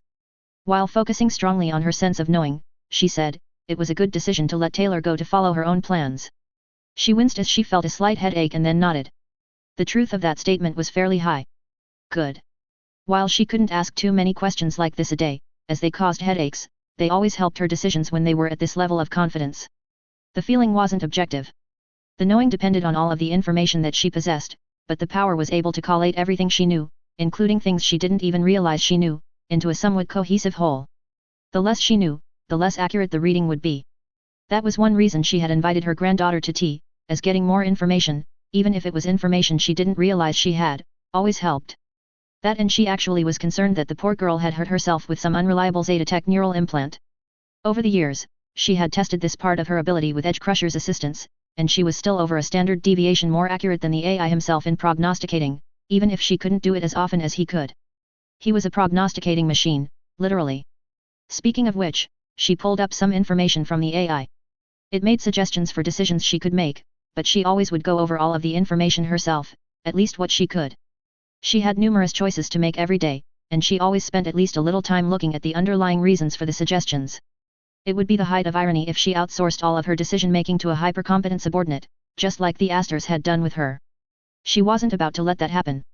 If the ace behind the Blackwell took over someday, they would have to work for it, just as she had. She wasn't just going to hand everything to them on a silver platter. She sighed in contentment as the world passed slowly around her. Advances in technology were truly great. She had recently upgraded her Kerenzikov system and now could get an hour's work done in a little more than 10 minutes, which was 15% improved from the last version. Stealing more time from the day really was wondrous. As she worked, she thought about what William had said. He hadn't been entirely wrong, even as impertinent as he was. She discounted the utility of a copy of herself existing. In fact, she would immediately kill one if it ever happened. There could only be one Cyanane. However, she was self-aware enough to realize that a lot of people did not think as she did. In fact, this was the thrust of Hanako Arezaka's work on Soul Killer for the past 15 years. She wasn't supposed to know about that research, though. Was the filial daughter attempting to seize immortality for her father? The girl was a genius netrunner and programmer and, despite everything, certainly seemed to love her father. It was a shame that poor Saburo was a bit too old compared to herself. She was confident that even if Taylor didn't solve this issue herself with her Astor family power of knowing biology, that there was a very high percentage chance that existing life extension technology would advance enough while she was still alive that she would still end up being functionally immortal. In this way, what she asked of Taylor was merely a hedge. Both Edge Crusher and her own estimates had this breakthrough happening in the next 50 to 75 years. Saburo might not last that long, despite everything done to save him. Even if you could slow the process, your brain would still age, regardless of how young your body was. If anything, it might be better for everyone involved if little Taylor only produced competing golden apples once old Saburo shuffled off this mortal coil himself. The man was a bit much. He reminded her of those last few samurai that lived after the Meiji Restoration in Japan as a man out of time. For Danu's sake, the living fossil had fought in World War II. She hummed and decided to use another question. Taylor collaborating with Hanako or Arezaka in general, will appreciably extend Saburo Arezaka's life, or alternatively allow a copy to live as him after he passed away. She winced at the increased headache but still smiled. Things could have gone much worse. I had been expecting them to go much worse. She had offered for me to return to the family if I wanted, but I was pretty sure that would only limit me. In exchange for letting me go my own way, she wanted functional biological immortality within 25 years. Easily achievable. It was kind of fortunate that I hadn't actually solved that problem yet, even if I was a lot closer than she likely thought I was. I could use shades of the truth to, hopefully, bypass her truth sense, and she didn't remark on my statements about how I was working on such things but didn't expect to succeed soon. The only reason I didn't expect that was I immediately changed my priorities to put that on the back burner. She was a little perplexed at my idea of releasing such a thing to the world at large. It was my opinion that we could easily house an order of magnitude more people on this planet in utter luxury if we, as a society, had the will to do so, and that didn't even include all of the construction in space. Space would be where true growth happened in the next 100 years, I was sure. We, as a species, needed more people. Every time a person was born, there was a chance that he or she was a genius. Singular geniuses did more to advance technology than teams of researchers, in my opinion, so the more people around, the better. It sounded hokey, but people were one of our greatest resources. She laughed at me and called me a communist jokingly. A communist? I preferred to think of myself as an optimist. Besides, I was by definition in the capitalist social caste, as I owned most of the means of my own production, so it wasn't like I was out to empower revolutionaries whose first step would be to guillotine me. I just wanted everything to be just a little better everywhere. Was that so much to ask? Chapter 53, Higher Education. October 2066. Los Angeles, California. The meeting wasn't in person, which told me about how much this Dynacorp suit disrespected me. I had his dossier pulled up on the side, as I already had as detailed a background investigation performed as possible before speaking with him. There wasn't a lot of good to say about him, and honestly, he probably should be in prison. From what I could tell, he had a motor vehicle collision while he was operating a car manually while drunk, which seriously injured a couple of people a couple of years back. Drunk driving was a lot less severe of a crime here than it had been in Brockton Bay, and that was because most cars had auto-drive systems. It was still illegal unless you had a fully AI-controlled car, but it wasn't often enforced, especially since it didn't often cause any accidents, since most auto-drive systems could at least get you home. But driving a sports car manually while drunk was still supposed to be pretty serious, as far as the cops were concerned. However, the police never bothered investigating it further after they discovered that the driver was a university student who also was the son of a high-ranking corpo. Today, he was a low to mid-ranking one himself, but clearly, he still had a chip on his shoulder based on who his parents were. I listened to him finish his spiel, and as such, I believe that we can offer your shareholders an offer of €20 million for the company, lock, stock and barrel. He smiled as though he was doing me a favor. I just regarded him levelly for as long as I could before he started looking uncomfortable. Then I opened my mouth and sighed, "We decline." He started to say, before I interrupted him, "Now, look here, this is more than a reasonable offer. It's an insulting offer," which was what I expected, I told him flatly, then laid my hands on the table. "I'm sending a document to you. It's a certified copy of a contract I have prepaid for and executed with Veritas Corporation. In the event that either this company changes hands or this technology is licensed without suitable remuneration, see tables 3, 4, and 5, this contract will automatically activate. This will cause Veritas to, without further action from us, transfer both the technology and a pre-signed license to the largest competitor of the firm performing the acquisition." There were a number of other clauses, some of which I had redacted from the copy I sent this Dynacorp guy, but others I highlighted for his perusal. For example, if I, Sakura Hajime, disappeared, the same thing would happen, with Veritas trying to figure out which corporation was likely responsible and then giving my technology to their competitor. If they couldn't do so within 2 weeks, then the technology would transfer to a random company from a list that definitely didn't include Dynacorp. The term for what I had done was a poison pill. It was a way to either make the acquisition of a company cost a lot more or, alternatively, to poison the fruits of the investment, in this case, by handing the same technology to their competitor for free. If this was Brockton Bay, this wouldn't make much sense as my company was private, and generally speaking, this type of poison pill defense strategy was only used when dealing with publicly traded companies. In my old world, the only way to perform hostile takeovers was to buy outstanding shares that were publicly traded, after all. Since shares in my firm weren't available for trade anywhere, nor were the shareholders, consisting of only myself, publicly known, the strategy would sound a bit odd. But that wasn't the only way to perform hostile takeovers in this new world. The simplest way a hostile takeover happened in this world was by military force of arms. If someone placed a literal gun to my head, like a feudal king that had been captured, I would agree to whatever terms they set. Checkmate. This contract was a hedge against that scenario, as I could not call Veritas up and tell them not to do this anymore. It was already done. This wasn't foolproof by any means, and I had to pay a significant sum for Veritas to agree to execute this kind of contract in the first place, but it would still force this little shit to consider his options. If he was smart, he would ask to license the technology at the level where this agreement wouldn't be executed, although that would cause me to receive a percentage of revenues and probably many hundreds of millions of Euro-dollars a year in royalties. It would still be less expensive than having to compete with someone else who had the same technology and was therefore driving the price down against their monopoly, though. There was no way he had the authority to make such an agreement, though. Not by any means. I watched the man, that was only a few years older than me and a few years younger than Dr. Hajime, get red in the face until he said, "Clipped, you've made a mistake." Then he slapped the disconnect button on his end and immediately hung up, his hologram directing and falling into the desktop. Well, that was ominous. I didn't really know what he would do now, but I would be looking underneath my car for bombs from now on. 20 million Euro-dollars was probably the limit of his authority to make deals on his own say-so, and he was clearly upset that he would either have to cut this one loose or draw in his bosses and lose most of the credit. It would be wrong to consider him a stupid young master, too, like out of a Wuxi or Xiangxia story. It wasn't as though such tropes didn't exist, and he might even be an excellent example of them. It was just that you didn't succeed even marginally, even if you were a young master in this world without a fair bit of animal cunning, if not straight intelligence. I called Kiwi. "Yo, just the doctor I wanted to talk to," she answered with an affable grin. I raised an eyebrow. "Oh? What about?" "Can't talk about it on the air. Give me about an hour, and I'll be in your office." "Can what you want to talk about wait till then, too?" she asked and then hung up after I nodded. Well. All of my calls with her were encrypted as highly as possible, so it must be something pretty interesting. While I waited, I logged into the dev system that only I and my engineer Philip used. The first version of the software for the ruggedest military version of the sleep inducer was done, and we were beginning to assemble units for testing. Philip had commented on how simple it was to produce because most of the squad management systems already had trigger and event hooks for things like possible enemy detected during rest time. For the version that did not include that, all he had to do was create a master control that could override and wake all members of the squad so that a lookout could rapidly wake everyone up. The military version of the sleep inducer only really had two features, beyond the fact that it was rugged as hell, that the standard did not. That was the main one, and the other one was adding a last rested attribute to each soldier in the management system.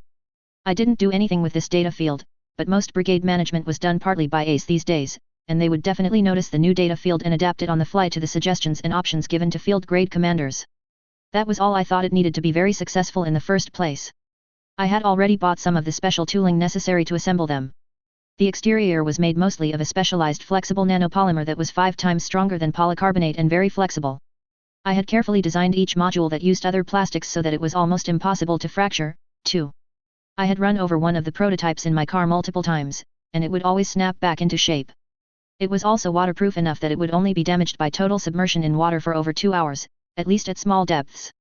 If you dropped it in the ocean, well, you better go after it before it sinks more than 20 meters or write it off. After I reviewed any commits that Philip had submitted, I checked a couple of messages, frowning.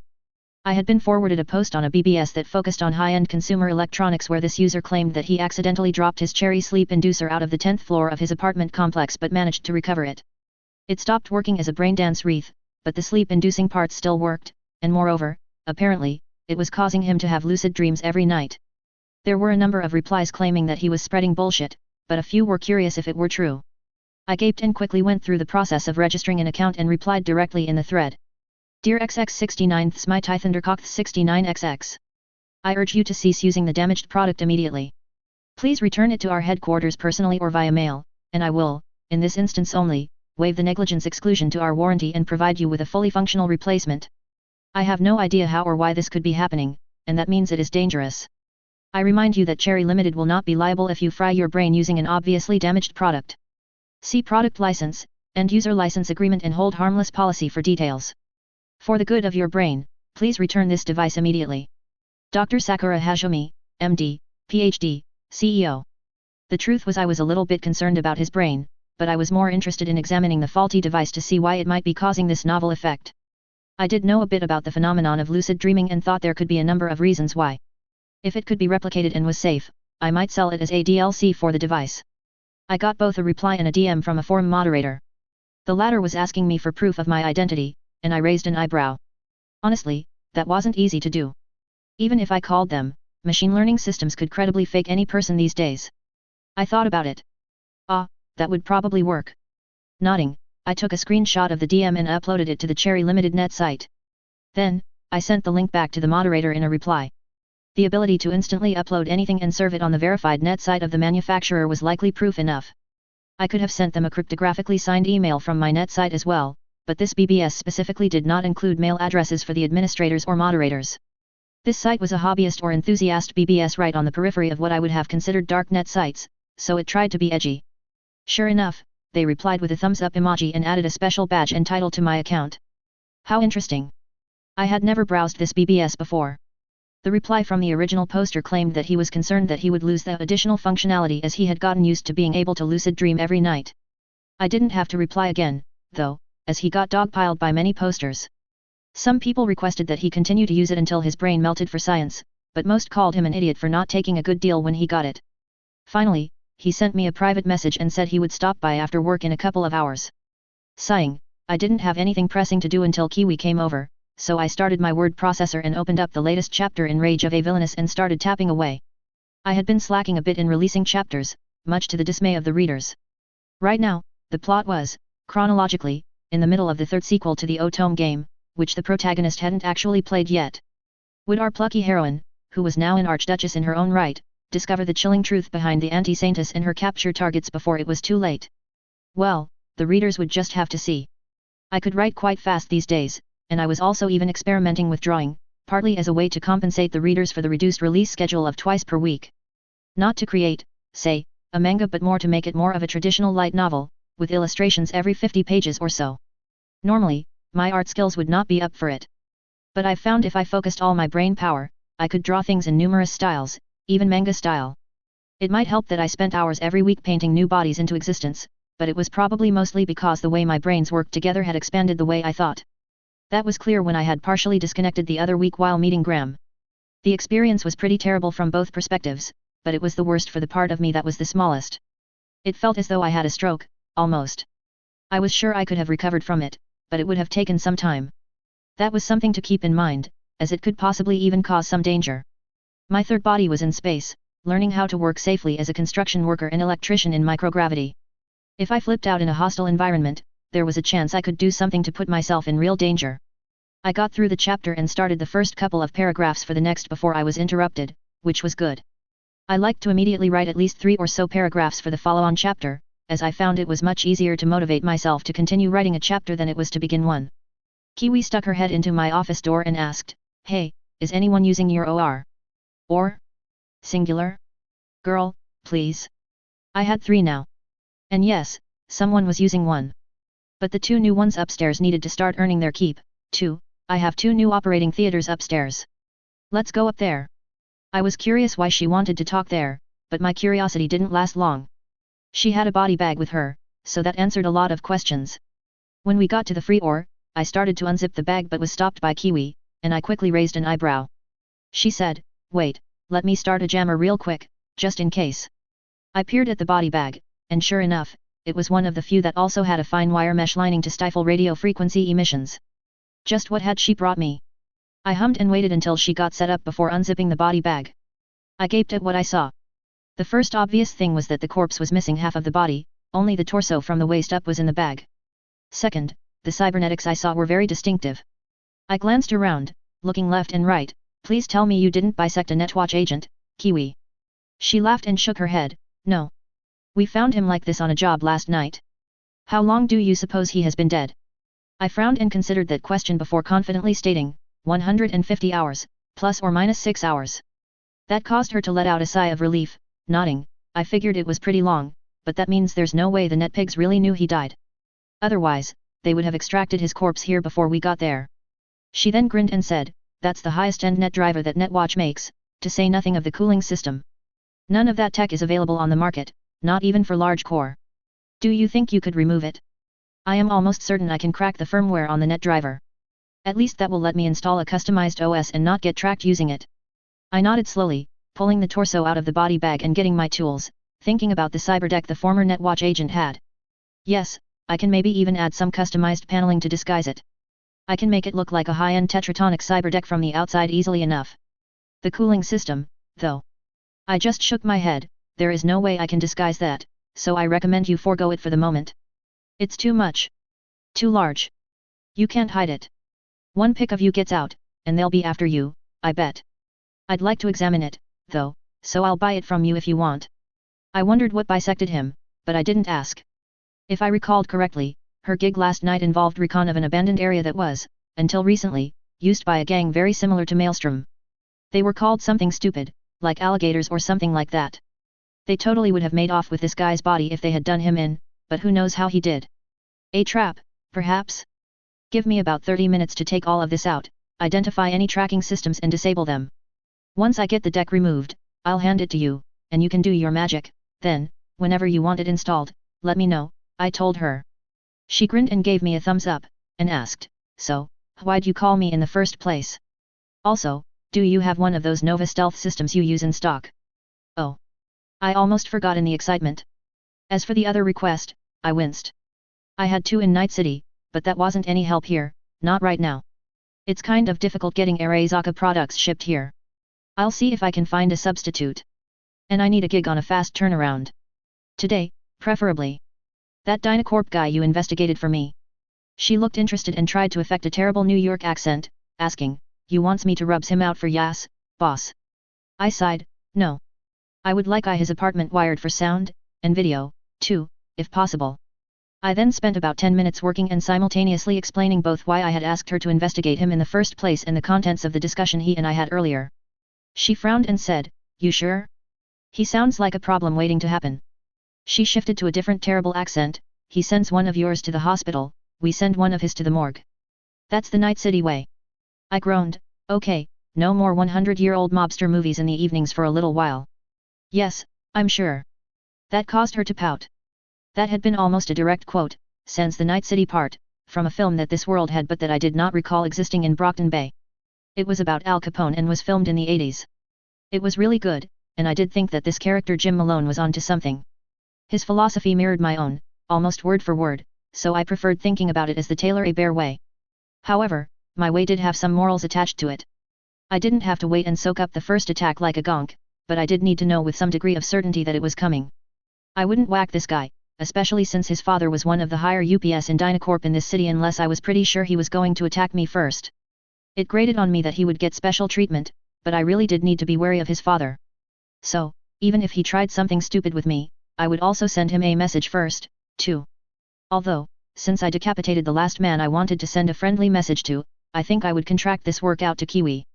She nodded. "We already did a preliminary on his apartment. Might not be able to do it today, but should have everything by tomorrow." A rush job like this carries a 50% premium due to the risk, plus we'll have to use a lot of consumables and specialty equipment. We'll also need to pay out bribes that we might not have needed to do if we paced it out a week or two. I waved a hand. You have a blank check, within reason. That got a grin, and she said, Preem. October 2066. Night City. At about the same time that I was disabling a couple of physical tracking devices in one of NetWatch's premier cyberdecks, I was also taking a call from an unusual number. My agent had screened the call, and I raised an eyebrow at the report that came through. I picked up, answering, Taylor Hebert speaking. The man's voice was British, and my agent had identified him as Sir John Stewart, Dean of Oxford University Medical School. I thought it was a prank call at first, but the address he was calling from matched an Oxford publicly available number associated with their telepresence exchange. He coughed, Yes, Miss Hebert. I am calling you today to arrange a time that you can come in for testing. For fun, at super speed, I searched through the drawer at my desk until I found the shard I was looking for and surreptitiously inserted it in the side of my head. It was the same accent English language chip that included a number of accents. It was still set in Miss White's posh received pronunciation setting. I said in the accent, Testing? I'm not sure I understand, sir. He sounded put out with me and continued, Although I was instructed to graduate you, I will not allow anyone to risk the reputation of our hallowed institution of learning, no matter the personage that made the demand. If you want an MBBS from this college, you will need to present yourself, in person, for testing. If you somehow manage to pass the knowledge and practical skills evaluation of what you would have otherwise spent 6 years learning, then I will accede to the demands made to me and issue you a degree. Oh. How interesting. Graham had said that she had a more concrete way to compensate me for the trauma of remembering being interrogated. That rubbed me the wrong way when I heard it because it seemed to imply that they had ways to remove memories, just like I did, and only consider it traumatic because I remembered it. Still, I wasn't going to say no to free stuff. I had expected it to be money or something equivalent to money, although perhaps that was stupid because she had said it would take a little while to arrange. Could she have known about my plans to just bribe my way into a degree from some small medical school somewhere? Well, perhaps not, but I got the impression that she thought that this hereditary power that the Asters had was the bee's knees, so she might have assumed I could pass any test that this upset man demanded of me since she thought I had the same thing. Silly old bint, I had something much better than that. The man on the vid call really did look put out, too, kind of like he had just bit into a lemon. This beat the West Virginia University School of Medicine. I was pretty sure I could bribe a degree from there, but this would be much cheaper, too. It would have cost several $100,000 to do even that. This would just cost me however much a trip to England would cost. Besides, this guy was starting to piss me off with his smarminess. Oh, certainly. I'm presently in the States right now. But I believe I could be there by the 8th of November, that would be a Monday, I believe. How long do you suppose I should schedule for this, assessment? He frowned even more somehow. It would be best to free at least 10 days, madam, for the entire battery of tests. The 8th is fine. Please come to the John Radcliffe Hospital Cairns Library at 9 o'clock. With that, he disconnected without so much as a by your leave. What a dick. Sure, Oxford had been teaching medicine since at least the 12th century, but the United Kingdom, which only included England, Scotland, and Wales these days, was widely considered the sick man of Europe. A lot of the luster of many of its hallowed institutions has been lost, at least for the moment. While they were doing a lot better than NUSA was, on average, that wasn't saying a whole lot. The navy of His Royal Highness, the King of Ireland, often sunk ships containing refugees from England. Well, perhaps not often, but it happened once or twice a year. From what I could tell online, my Graham's family had a long history in both countries, although with a bad reputation from Irish patriots for being too cosmopolitan or even English-like. At least I had a valid passport. I had requested one from the State Department before the exchange with Biotechnica in case Taylor Hebert needed to flee the country. Things would have been fucked if I had to wait for the 12 to 16 week turnaround time to deal with that first. Getting a visa might be a pain. There was no UK consulate in Night City, and although I could apply online, there were occasions when countries would defer the application until you showed up in their embassy or consular office for unknown reasons. Well, I'm sure they had a reason, but nobody seemed to know what they were. Never mind, I said to myself, as the web page refreshed with an approval and digital visa milliseconds after I submitted the initial application on the UK government net site. Either they had an extremely rapid turnaround, or perhaps more likely was that my name had been added to a whitelist. Well, either way, I was set there. I hadn't been really trying very hard here in Night City, compared to my day as Dr. Hajime, which was more akin to a workaholic, or Hannah, who also was quite busy learning to live in space. Here, I ran a little pharmacy, and I usually had an employee work the till. I also occasionally did some Ripperdoc work for the Tiger Claws or the dolls, and that was it. but it was mainly a lot slower pace. I kind of liked it, it gave me a chance to relax. I've noticed that if even one of my bodies was relaxing, then I didn't feel as though I was burning out, even if my other bodies were working 12 or even 16-hour days. Long term, Hannah was the part of me that I was going to earmark into taking it easy, in so much as one could take it easy in space anyway. For a while, though, she would be working quite hard, both learning what amounted to a new trade and gaining enough experience to be considered credible at it. Eventually, I thought I might start my own business as I have everywhere else, but that wouldn't be possible unless everyone thought I was skilled. Spacers, I had discovered, were extremely clannish. They just wouldn't patronize a new business unless they had a previous personal or business relationship with the proprietor or if one of their friends or family vouched for them. It was a completely different culture, focused more on handshakes, or at least their equivalent of them, personal relationships and responsibility. I was planning to rent cubic, or personal space, on one of the smaller orbiting space stations, one in particular with the uninspired name Space Station 13, and I managed to do so with a referral and a handshake. I remember feeling that the man I had rented from would not merely take me to court if I damaged the space he was renting to me, to him, it would be personal. In a lot of ways, well, in almost all ways, it was much more honest than the way business was conducted down here. Better, but it was hard to scale, I thought. Such things would work in a community of a few tens of thousands, especially because they shipped everyone who was actively, criminally disruptive back to Earth, but probably not in a few tens of millions. I wasn't quite in the in-group up there yet, so I was treated brusquely and not quite trusted. I felt it might be a while before that changed, too. Nodding, I got up. I had a lot to do to get ready, then. But for now, some relaxation was in order. Evelyn had shown me this place near my building that did excellent massages. I had never partaken in such things in Japantown before because I was a little concerned they would all come with mandatory happy endings or something else weird. This, however, was a place that just gave straight massages. Moreover, their clientele was on the paranoid side, with mercenaries and tiger claws being common customers. They'd let you have a weapon within hand reach, and they also had a series of cameras that you could watch of both the room you were being worked on, as well as the front, so you would be warned if anyone rushed back to get to you. The only real danger was that the masseuse would be a kunoichi and assassinate me. I couldn't really get around that danger, though, because I needed my masseuse to have strong hands, so they had to be augmented in some way, either through biosculpt or cybernetics. As such, there was this one girl who I sort of trusted, and she was the only one I would let rub on me. I gave her the strength-enhancing biosculpt treatment personally so she could get better at the rubbing, and I tipped her very generously. She probably thought I was insane, as I got a massage for an hour 4 or 5 times a week, but it really did help me work hard in my other guises. I pulled on an outfit, strapped on my gun, and walked out of my apartment whistling. November 2066. Night City. I wasn't such a tycoon that I was taking a suborbital spaceplane flight to Europe. That, I couldn't rationalize paying for. However, I could rationalize first class on a supersonic jet. Modern supersonic airliners flew at altitudes of almost 20,000 meters and were carefully designed with geometry so that the sonic booms were mostly dissipated by the time they reached the ground, sounding no louder than a normal jet flying by, anyway. Without these advancements, they would have been like the Concorde I remembered from Brockton Bay, where they only allowed it to fly over the ocean. Here, they couldn't fly super fast, not like military jets, but it was still about 1.6 times the speed of sound. There also wasn't a direct flight to London, either. Not the day that I was leaving, anyway. I would have to land at Charles de Gaulle and take a connecting flight over the English Channel. Oxford was northwest of London, and there weren't a lot of hotels available in that town either.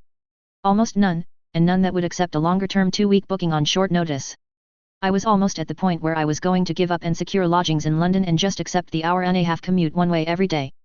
However, then I received a message from Graham. Well, it wasn't from her. It was from one of her personal assistants. He offered me the use of the small house they had in Oxford itself, which they keep for any time someone attended the college.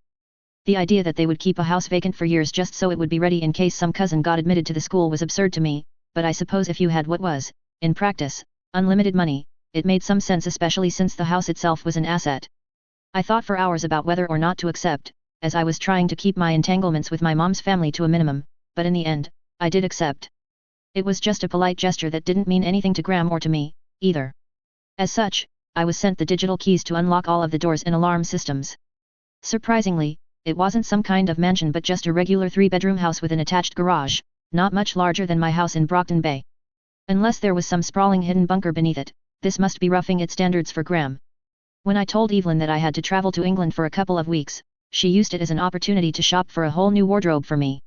Honestly, I appreciated it as I didn't have that much that would be considered fancy clothing or even casual clothing that was less than 3 or 4 years out of date as far as fashion went. We spent a day at it and hit a number of clothiers that were on the high end in Night City. I spent more than I expected, but I felt that I got a lot of outfits that I could use for years. I bought Evelyn a new outfit at each place we shopped as compensation for her assistance, which she practically squeezed it. Personally, I thought I looked like some Euro poser, but Evelyn seemed to think I looked very chic. Most were still in the subdued colors that I preferred, although the outfits were more European in style to befit my destination. I even brought 2 dresses with me, the more casual of which I was wearing right now. Paying for first class on a supersonic, rather than economy on the slower subsonic, did give me some niceties when I arrived at the airport to check in. There was a young woman that claimed she was a concierge waiting for me. Blonde, perky, and about my age.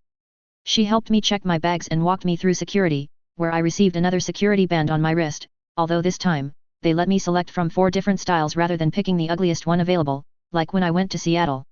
I also had access to the airport lounge both in Night City as well as in Charles de Gaulle in France during my layover, the latter of which I intended to use as I had a multi-hour wait before my flight to London Heathrow. I had timed things pretty well, so I did not have to wait too long to board.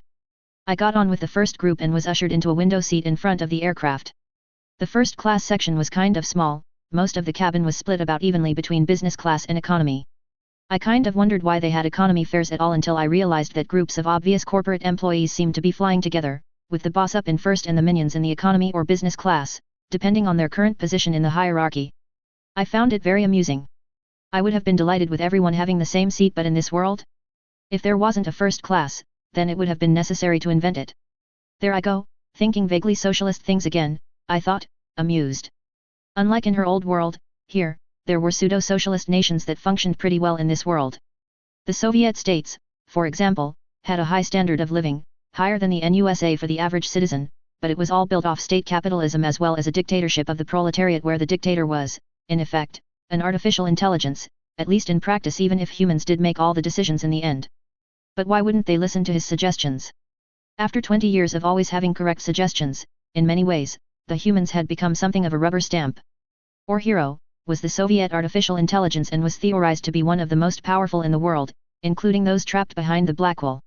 He was built in the years following the data crash, and Netwatch hated him but had no basis by which they could object to his existence. He was, in effect, grandfathered in because Netwatch as an organization had been very weak at the time he was born. The Soviet data scientists had been right, though, in no other way beyond sheer computational power could a single entity effectively manage an internal command economy. I wasn't exactly an economist or a political thinker, but I felt the issue with truly socialist nations was that, until recently, there was no practical way to replace the information the free market provided. Many people waxed philosophically about what precisely the free market was, but I thought it was pretty simple. It was nothing more or less than the sum total of millions and millions of people all trying to screw everyone else over. Still, at the same time, it did convey what needed to be manufactured, what needed to be sent where, and the like efficiently, even if, as a byproduct, certain people were enriched while most others were impoverished or exploited. These days a hyper-intelligent AI like Hero could model an economy well enough to perform this necessary function, sucking in all data about everything and managing production and logistics. However, then you were just trading an exploitive boss for a god, and I didn't particularly like that idea, but then again, I was a boss. Perhaps I would have thought differently if, instead of having all the advantages and abilities I did, I was just one of the workers in my factory producing a product every day. I paid my workers way above average, but there was no way I could pay them what I actually thought they were worth. If I tried, it would quickly become public knowledge, and nobody would take me seriously. It would be like a low-level Amish shunning, where I wouldn't be able to buy goods and services unless I paid treble the price, at least. I would go out of business in months. Although it wasn't close to balancing the scales, I tried to provide a number of fringe benefits that were difficult to quantify the value of, like free or discounted medical services at my clinic and pharmacy, extra days off, rotating into the highly sought-after quality assurance jobs and the like, as well as a somewhat flexible schedule. This did seem to be very popular with my workers, at least. About ACE, though, I thought if it was inevitable that there should be gods in this world, it should be something you had to work to become, not something you were born into. That was my major gripe against AGIS in general, that and jealousy. Still, I thought, wistfully, that it would be nice if everyone could work together somehow. I glanced to the left as I saw a man slide into the aisle seat next to me. I had been staring out the window at nothing in particular while I was wool gathering. I blinked, mouth opening in surprise as I recognized the man. And I could see that he recognized me, too. Although I didn't have blonde hair now, and I had made subtle alterations to my face, those alterations were only designed to prevent simple facial recognition software from identifying me. It had been a mathematical way to slightly change a face to prevent being identified by computers, not people. I had still looked pretty much exactly like myself, except blonde, when I had been Miss White. He grinned as he settled into his seat, tilting his head to the side and saying, "Miss Barnes. I am surprised to see you here today. More personal business?" He waggled his eyebrows. I coughed. Although it likely didn't matter at that stage, I didn't want any association with the temporary Emma Barnes identity. Besides, I hated that bitch, and just hearing her name aggravated me. I wondered why I had ever picked it. Still, he clearly knew who I was. I considered trying to blagger my way out, but it would have been obvious. I still had the accent chip installed from the other day, so I switched to the posh accent I used the last time I saw him and said, "I'm certain that you have me mistaken for someone else. I am called Taylor A. Bear, sir." I tried to keep my tone slightly disapproving. Although what I said denied everything, my nonverbal cues amounted to "you got me, but kindly shut your mouth." He chortled and accepted my scolding, saying, "Ah, sorry, Miss A. Bear. You reminded me of someone I met once. My name's Richard Stewart. I work for British Aerospace." I grinned slightly, remembering our previous conversation, "Over here to service those observation drones the city bought? I saw one briefly break stealth the other day when a cloud got in the way.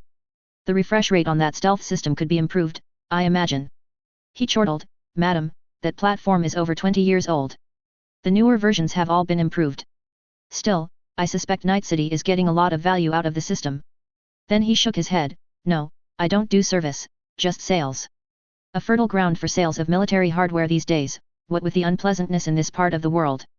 I nodded grimly. What had been called a mere police action at first was looking like it was heating up into an actual brush war with little sign that either side was putting on the brakes.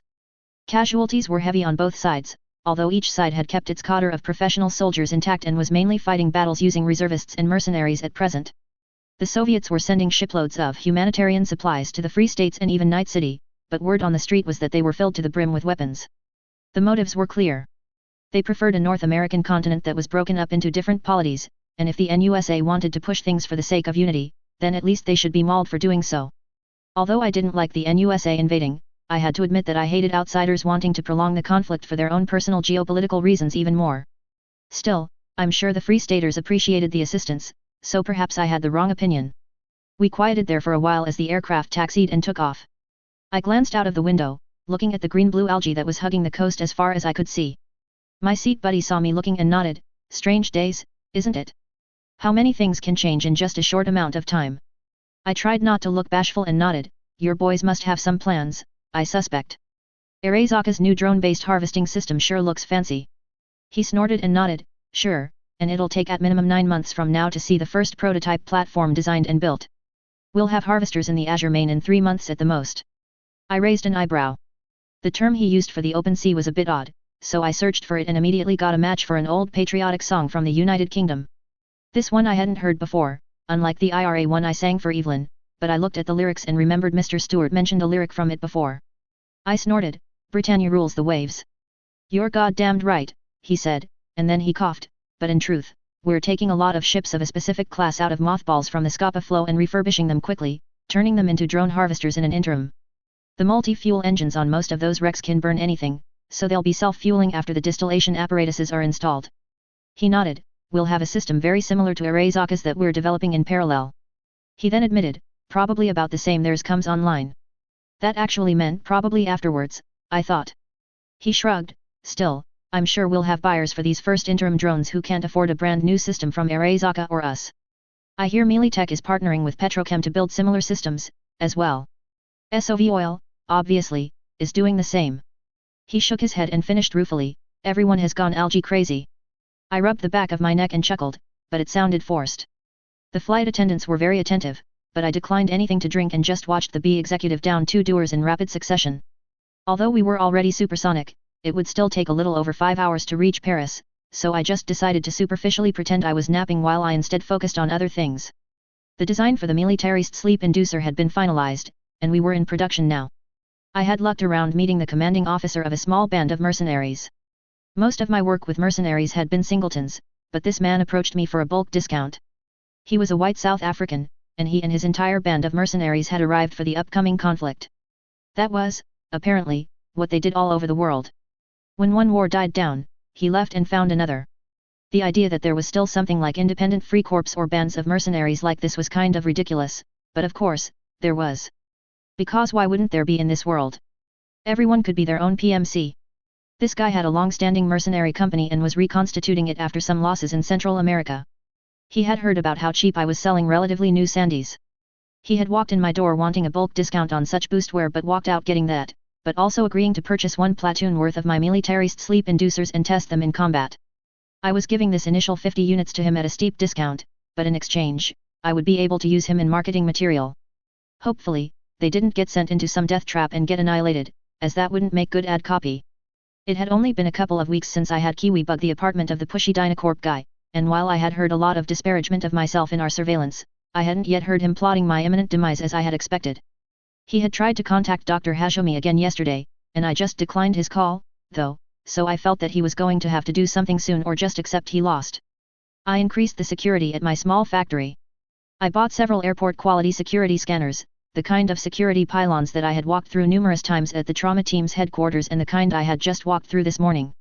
I did this mainly to prevent any kind of build-up of employees at shift change times, as they all had to pass through security themselves both when entering and leaving.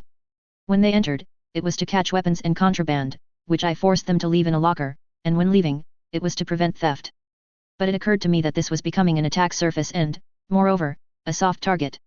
With my previous security procedures, not only was I relying a bit too much on the fastidiousness of the security personnel doing the checks, but it backed up, causing a 15 or 20-minute delay at shift change times.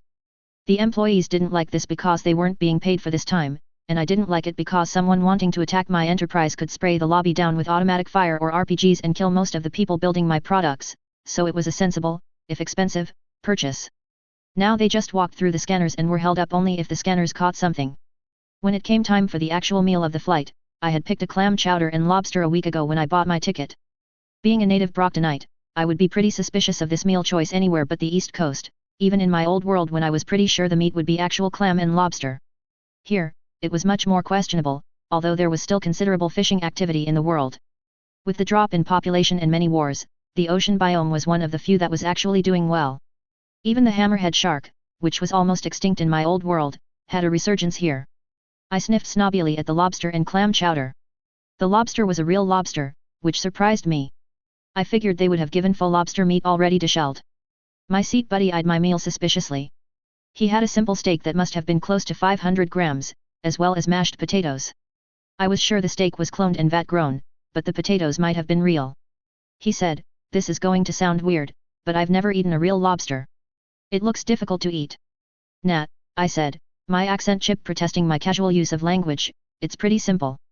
Then, I expertly twisted off the tail and showed him how easy it was.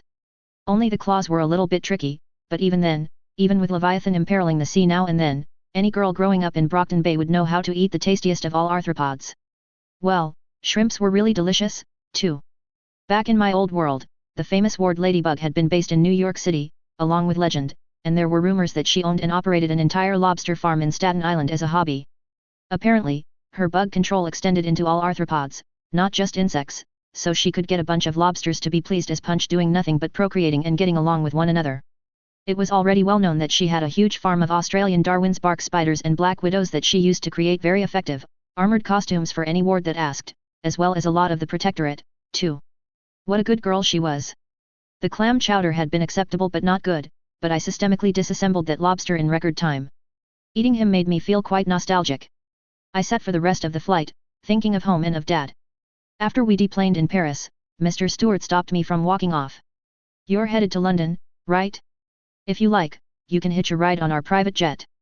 We're leaving as soon as I get there, you won't have to wait hours for the connecting flight," Mr. Stewart offered, which I raised an eyebrow at. I guess it wasn't too surprising to fly back on a public supersonic and then have a business jet meet you there so that you didn't have to wait 4 hours for the next flight. I'm not sure why he was so polite to me. I considered it but then shook my head. No. I'm afraid I'll have to decline. As a foreign national and an American citizen, my visa is only valid if I enter the port of entry that I declared in advance. It'd be too much of a hassle to change it, and it would inconvenience you to wait to have customs meet your aircraft on the tarmac when we landed. He snorted and tapped the side of his nose in a gesture I didn't recognize. Right, Miss Taylor. I hope you enjoy your visit to our humble and rainy island." My stomach growled a little bit which caused me to blush. Besides, That lobster was hours ago, and I never had breakfast. I'm going to hit the airport lounge for a more substantial meal. The lobster was quite good but had been a little bit on the small side. It had merely whetted my appetite without actually satiating it. That caused him to chuckle and nod. That makes more sense. Well, till next time. Like last time, he walked away humming the melody to Land of Hope and Glory. What an odd man. We had exchanged net addresses this time, though, so I wondered if he would ever contact me. Or I could be the one to call him if I ever needed a Challenger hoverpanzer someday. An especially bouncy girl in an airport uniform and a shiny bus driver or military-style cap met me as I deplaned and offered to show me around. A couple of other first-class passengers had personalized service like this, as well. I frowned when it appeared that each assistant had not been picked randomly. One of the older ladies had a muscly-looking and very attractive male assistant, while I and the 3 others had attractive females. I would have been satisfied with the muscly guy or even no eye candy at all. This wasn't a VR, so it wasn't like they could generate an actual interpersonal ideal for me or anyone else, but people's ideas of attractiveness had incredible amounts of overlap, so just employing a few slightly different attractive people and you could have someone on hand for almost everybody. Taylor A. Bear was my real identity, after all, and God knows how much of a profile they had on me from years of watching advertisements and buying products. Just as you watched an ad in public, so did it also observe you. Eye tracking systems would notice where you looked and where you didn't, streams would notice what you watched and what you skipped over, purchase history and preference for BDS and films, and all media could be combined with sophisticated psychological models to generate a profile that could be bought by anyone who had a little money. It wasn't even expensive, although I had never bought my own profile because I despaired at what they would claim I did like and did not like. I let her show me where the airport lounge was but then dismissed her with a large gratuity, watching her walk away. Shaking my head, I walked into the lounge. As I waited for a seat, I heard a gasp, and a girl yelling, "Tay! Holy shit, is that you?" Blinking, I glanced at the disturbance and saw a girl that was my age, along with what was obviously her parents. She seemed familiar, and I used all of my brain power to identify her. Jessica Johnson. Jess or JJ, as she liked being called. She was one of my friends at the Melee Tech School in Night City and one of only 2 people who had actually called me to see how I was doing after Alt Danny passed away. She had the appearance and personality of a kind of ditzy, promiscuous girl. She was definitely the latter, but not the former. She was intelligent, perhaps the highest scorer academically in the entire school, and had kept a keen social network, including even N.C. Taylor, and people underestimated her at their own peril. N.C. Taylor definitely thought that Jess had been more intelligent than herself, although that had been before getting our power. N.C. Taylor didn't go to her parties too often because they were a bit risque sometimes, but she had been to a couple, and I even had memories of N.C. Taylor almost getting to second base with a boy at one of them. N.C. Taylor had been a lot more socially subdued, though, after Alt-Mom had passed away and stopped doing many of the expected teenage things. She had also been the only one to call me more than once. She called me a few times over the years, maybe once a quarter, just to be nice, and we'd talk each time for 5 minutes or so. I smiled, turning off my accent chip and waved, "Jess, is that you? What are you doing here?" She checked with her parents real quick before ushering me over to sit with her so I didn't have to wait for a free table. "Girl, you are looking good. I thought you had died. You disappeared for years," she said and then raised an eyebrow as my adaptive firewall stopped a casual hardware probe attempt dead in its tracks. She gave me 2 thumbs up, grinning, "Nice ice." N.C. Taylor and her had both been sisters on the same technical track at school, so this kind of behavior that I would consider disrespectful from others was tolerated and even expected. I reciprocated and got hardly any more information than she did before she also shut down the scan before it finished. I did detect that she had upgraded her deck since N.C. Taylor had last seen her. She had a Biotech Sigma, the same brand that I had bought when I first arrived in this world, but her version was a step up from their entry level. It was a $10,000 deck, which was quite nice for a college student. N.C. Taylor had been training to be a netrunner, while Jessica was training to be more of an engineer, although there was a lot of overlap there. Her parents were rich and higher ranked than Alt Danny had been, but both were about the same rank as Alt Mom, both at the regional director level for different departments. She reintroduced me to her parents since it had been a number of years since I met them, and I smiled, deciding to be honest, I'm here to finalize my education and graduate from university. Jessica went wide-eyed, and her dad raised an eyebrow, "You're receiving a degree from a European university? Impressive. Which one?" "Oxford." There were no direct flights from Night City, so I had about a 4-hour layover here before I could hop over to Heathrow, I said without bragging, merely stating facts. "Fucking Nova, Tay. Totally preem. Talk about a change from an apartment in Japantown," Jess said, getting scolded by her mom for her language. I chuckled, "I still live there, actually, although in a nicer part of the mega building." "Are you on vacation?" Jessica nodded. We're headed back to the States now. I was the female honor cadet in my class at OCS. I also got admitted to the UCLA engineering program last year. So my mom and dad gave me a trip to Paris as a gift. That explained her shortened hair. She used to have hair down to her butt, but this was much more in line with Militica's military regulations for female grooming standards. Every Militech executive had a reserve commission in their armed forces. So, the fact that she was admitted to OCS prior to even graduating college meant that the corporation had plans for her. It likely meant she was on a fast track. That she was the honor cadet, or highest achieving female cadet, was also a nice feather in her cap. I raised an eyebrow. OCS before graduating? Honor cadet? Wow, Jess, you're killing it. Or should I say, Lieutenant Johnson, et. Don't. She said, although her nonverbal cues were clearly saying, yes, praise me, continue praising me. Both her parents looked quite proud too, which made me jealous that she had both of them still alive, but I repressed that. I ate a nice lunch with them and promised that we would catch up together when I got back to the States, although with her in LA and Taylor in Night City, it might take a little bit before that could be in person. Still, I thought that I would. In the past, I had been a victim of imposter syndrome, terrified to interact more than superficially with any of Taylor's old friends, most of which were only fair-weather friends anyway. Jess might still be that, just smarter about it, but even so, that described most people in this world, so I couldn't hold it against her. Besides, it would be useful to have more contacts with Militech, especially ones that were on a fast-track promotion schedule. We parted as they left to board their flight back to the States, and I waited patiently for my own flight. The trip over was quick, and the only surprise was when I was clearing customs. Everything looks to be in order, and I have a digital copy of your weapons permit here if you want me to get that bracelet off your wrist, the customs man said in a friendly tone. I blinked. Weapons permit? Europe didn't have the Second Amendment, obviously. Weapons were a lot more restricted over here. I had been a little concerned that they would make me remove my monowire altogether, not accepting me wearing a restriction bracelet that I might hack or remove. Well, I knew who to thank for that. I'd have to send Graham a Christmas card. I quickly shoved my wrist at him, and he chuckled as he undid the device. I spent a good minute rubbing my wrist. Wearing the bracelets didn't hurt, but still, it was the freedom of now being able to decapitate most people I saw that I appreciated. But if I knew I would have a weapons permit, I would have brought a pistol.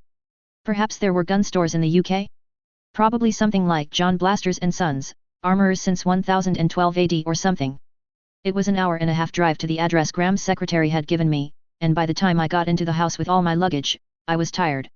Not sleepy, exactly, just tired. I slumped into a chair in the living room and just sat there for some time. Chapter 54, Magna Cum Laude. November 2066. Los Angeles. As I just continued relaxing in a comfortable chair in England, I was still working in Los Angeles. I was tired all over, though, so I was doing some low-intensity managerial work, the kind I usually hated to do, but it was mostly mindless. However, I was frowning at the data I was reading off a few spreadsheets and a couple of graphs. When I created my factory, I included some automated systems that tracked the efficiency and speed of my manufacturing workers. I didn't have a traditional assembly line. It was more like many cubicle-like stations where workers would perform an operation and then move on. For simplicity's sake and for covering shifts when I had call-outs, all workers were trained on all stages of the assembly, even if they didn't often work every station. Simple commercial machine learning systems attached to cameras in the factory could track how long it took for each worker to perform each operation. I had been auditing some business classes on the net, which I found incredibly boring, but in the classes, these metrics were called KPIs, or Key Performance Indicators. It was basically a way to find slackers and weed them out over time. They used a lot of different and more fancy words to describe it, but that's what the crux of the matter was. This was data that the workers' direct supervisors mainly used, as I didn't generally involve myself in managing any employees except my direct reports, which I kept to an absolute minimum. However, what I was looking at wasn't individual performance like my supervisors concerned themselves with, but trends of everyone together. Regardless of the individual, performance started to go down the longer the shift lasted. I mean, that made sense, especially if you stretched it out to the absurd. Someone's productivity would be 0 or negative if you made them work 50 hours in a row, for example. That was obvious, but what wasn't obvious was how quickly this started happening. My workers worked, on average, 5 days a week on a 10-hour shift, not including a 35-minute lunch. I had picked that as from what I had researched, it was pretty standard, but performance started going down non-linearly after 5 hours to the point where it wasn't even that useful to have them working the last hour of their shift. Humming, I opened up a scratch pad and did some calculations. It would be about the same amount of productivity if I changed the shift schedule to 10 hours a day in total. The workday would comprise 2 4-hour shifts, separated by 1 hour of paid free time, wherein I would encourage the employees to use one of the sleep inducers in our break room and a 45-minute unpaid lunch. My factory had 2 shifts a day, so this would shift production from 2 10-hour shifts to 4 4-hour shifts. Assuming the workers came back at about the same level as they started after their break, this would break even. But even if they weren't quite as refreshed, the costs should still be in the nominal range while the improvement to the worker quality of life should be high. The only issue was our break room needed to be bigger. I sighed and called the general contractors again. I still had plenty of free room in the factory building. I would just build a large open room with many comfortable chairs for naps. If, instead of napping as I intended, they wanted to watch BTS or something, that was fine as long as they returned refreshed for the second half of their workday. Perhaps a worker canteen might be in order, too. But I didn't want to use too much space in that one building. I was still slowly expanding, and I'd rather maximize the productive areas. For now, I would offer a catering service. At cost, an employee could order food from a few different places if they didn't bring in their own lunch, and I would soak the delivery fees since I could make the order in bulk. I only ran 2 shifts a day, so we would just shut down for lunch on both shifts. That wasn't ideal, but it would work for the moment. To be honest, I still felt a bit bad for accidentally greyboying my original QA team. At least they only had to relieve the same 5 minutes from one of my corny BDS, though, and not being tortured repeatedly. It was hard to quantify quality of life improvements on a job without a consultant doing a full dive into my entire operations, so I wouldn't experience any backlash from this, aside from my employees saying I was a good company to work for. Most of my manufacturing jobs were temporary anyway. I already had the funds, if I wanted to build a second, much more automated production line, but the ROI break-even point was like 4 to 5 years, so I was hesitating. It would be nice to introduce my implant versions soon, but manufacturing cybernetics, like many medical products, was complicated and much more expensive. I would need to invest heavily in 100% sterile cleanroom manufacturing processes, which was very expensive. In these cases, automation was ideal because it kept human contact with the product to a minimum, which minimized the chances that sterility could be broken. So I was considering keeping my current laborious manufacturing process for the wreaths while investing in automation for cybernetics. Still, my power seemed eager to help me design a cleanroom factory, seeing the entire thing as either a medical device itself or a device to manufacture medical devices, so perhaps I wouldn't need to buy highly expensive off-the-shelf designs. After all, who knew more about infectious diseases and contaminants than I did? I had the idea to visit a gun shop in London, maybe some fancy one, but ultimately decided not to bother. It was true that I felt better armed, but this wasn't America, where I could buy a submachine pistol out of a vending machine. I thought it was better to try to blend in this foreign nation. Besides, I didn't have very much time. I doubted that gun stores here were open 24/7, and I had to be at the John Radcliffe Hospital tomorrow morning. Exploring the house, I didn't uncover any secret bunker or scandalous secrets. It was clean and contained nothing except extra linens in some of the closets. I did notice that they were super high thread count Egyptian cotton sheets on all of the beds, though. It was nice enough that I might actually use the bed instead of just sitting in a comfortable chair with my sleep inducer on. The nicest part of the master bedroom was the attached bathroom, which had a giant jacuzzi-style bathtub that I immediately filled to the brim with hot, bubbly water and soaked in for a good hour and a half while I relaxed, reading the debut novel of an AI author who went by the nom de plume Virginia Granchester. The novel was Requiem for a Samurai, and I sighed with emotion as I reached the denouement. I wanted to dislike this novel but couldn't. While it wasn't quite a masterpiece, it was a surprisingly approachable tale of a samurai after the Meiji Restoration in the 19th century. It was, of course, a tragedy, as how could it not be? But, what was surprising was how relatable the AI had made the story to even European and American audiences like myself, as the novel had been translated into 70 different languages at launch while still maintaining it as a compelling story, even if you had no Japanese cultural reference. Glancing down at my fingers and toes, I sighed. I was all pruned up. I sat in the tub until all the water drained out and then dried myself with a towel before padding over to the large king-sized bed in the next room and climbing into the sheets. My sleep inducer was on the nightstand already, but I had the desire to replace it with an implanted version as soon as possible. The main reason I didn't use beds was that I liked putting a pillow over my head while I slept, and this tended to knock the wreath off my head, but if I could have a bed and sheets this nice, then it was worth it to accelerate my plans for, at least, a sleep inducer that I could plug into one of my Cyberbrain's expansion slots. I wasn't ready to sleep, as I was still busy getting training in space. I had finished their newbie course and actually found gainful employment, so now I was getting training on how to be an actual zero-G construction worker. They called this working the high iron, from the days when all such work was done in low Earth orbit. Amusingly, the group I got hired onto were building small cylinders that they intended to use to cultivate a brand new type of algae that they imported from the Earth's surface. At first, I was a little surprised because I felt that this would be much too carbon and oxygen expensive a proposition to make their own fuels in orbit, but then I realized they didn't intend to use them for fuels, just drinking. That made a lot more sense because all of the habitats up there had very sophisticated recycling systems for human solid and liquid waste. None of the carbon, or hardly any, would be lost. Still, I decided to try an experiment and tried to have my body in England relax as much as possible. I had never had one body fall asleep naturally because I thought it would be a bad experience. And I was right. Not only did it take an exceptionally long time for that brain to fall asleep, linked as it was with my other two, but as soon as it did, things got kind of psychedelic. That brain wasn't in the dream phase of sleep yet, and I didn't want to wait to see what would happen if that happened. Instead, I just shook myself and woke up. It wasn't as bad as losing synchronicity had been, but it kind of felt like I had drunk 3 or 4 beers. I'd just lay in bed watching videos until I got off shift in space, and then I could take a nap. 2 of my bodies were back in the same time zone, even if one of them was in a wildly different inertial and temporal reference frame. The fact that Hannah was so far away from the gravity well meant that my bodies were slowly, very slowly, becoming temporarily out of sync due to general and special relativity. It wasn't a lot, something akin to 7 to 8,000 picoseconds a year, so I could do nothing for many, many decades before I had to take countermeasures. This did mean that if I ever wanted to travel interstellar distances, though, and at interstellar speeds, it would be better to have all bodies go on the trip together. It would be possible to adjust the way my Kerenzikoffs worked so that, even at somewhat high fractions of c, I experienced things the same way, but that would be very suboptimal. I honestly wasn't sure how the haywire FTL comms system would impact this. Theoretically, I should be able to use it to keep my brains more in sync without me actually doing anything, but from what I understood, doing so would break causality, as traveling faster than light or even just sending information, should be indistinguishable from traveling through time, no matter the mechanism for how you did it. Still, I wasn't a physicist, and these things obviously worked, so it may be just as simple as that our present understanding of relativity was flawed. There were tons of para-human powers that could travel or send information faster than light, after all. A lot of teleporters could, although some were limited in how many jumps or hops they could make. Even Legend was supposed to be, in theory, able to travel faster than light even if, in practice, he could not do so. Or, maybe, I should look at what I would be tested over in the morning.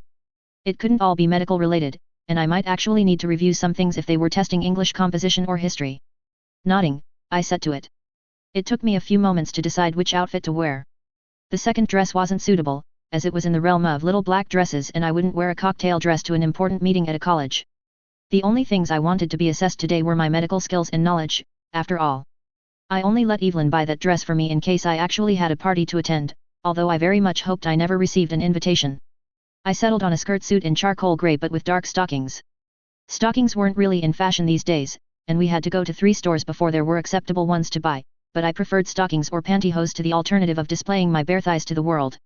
Plus, I liked the way they looked anyway. That was the most important part. The best part of having my tech hair was that I didn't need to style or comb it, even after sleeping with a pillow under and above my head all night, just after getting out of the tub. I just mentally triggered it to refresh my pre-selected style, and it all untangled itself and settled down into my pre-programmed style. The processor in the system analyzed each style and provided a name for them, and I was a bit offended that it called mine Curly Jedden.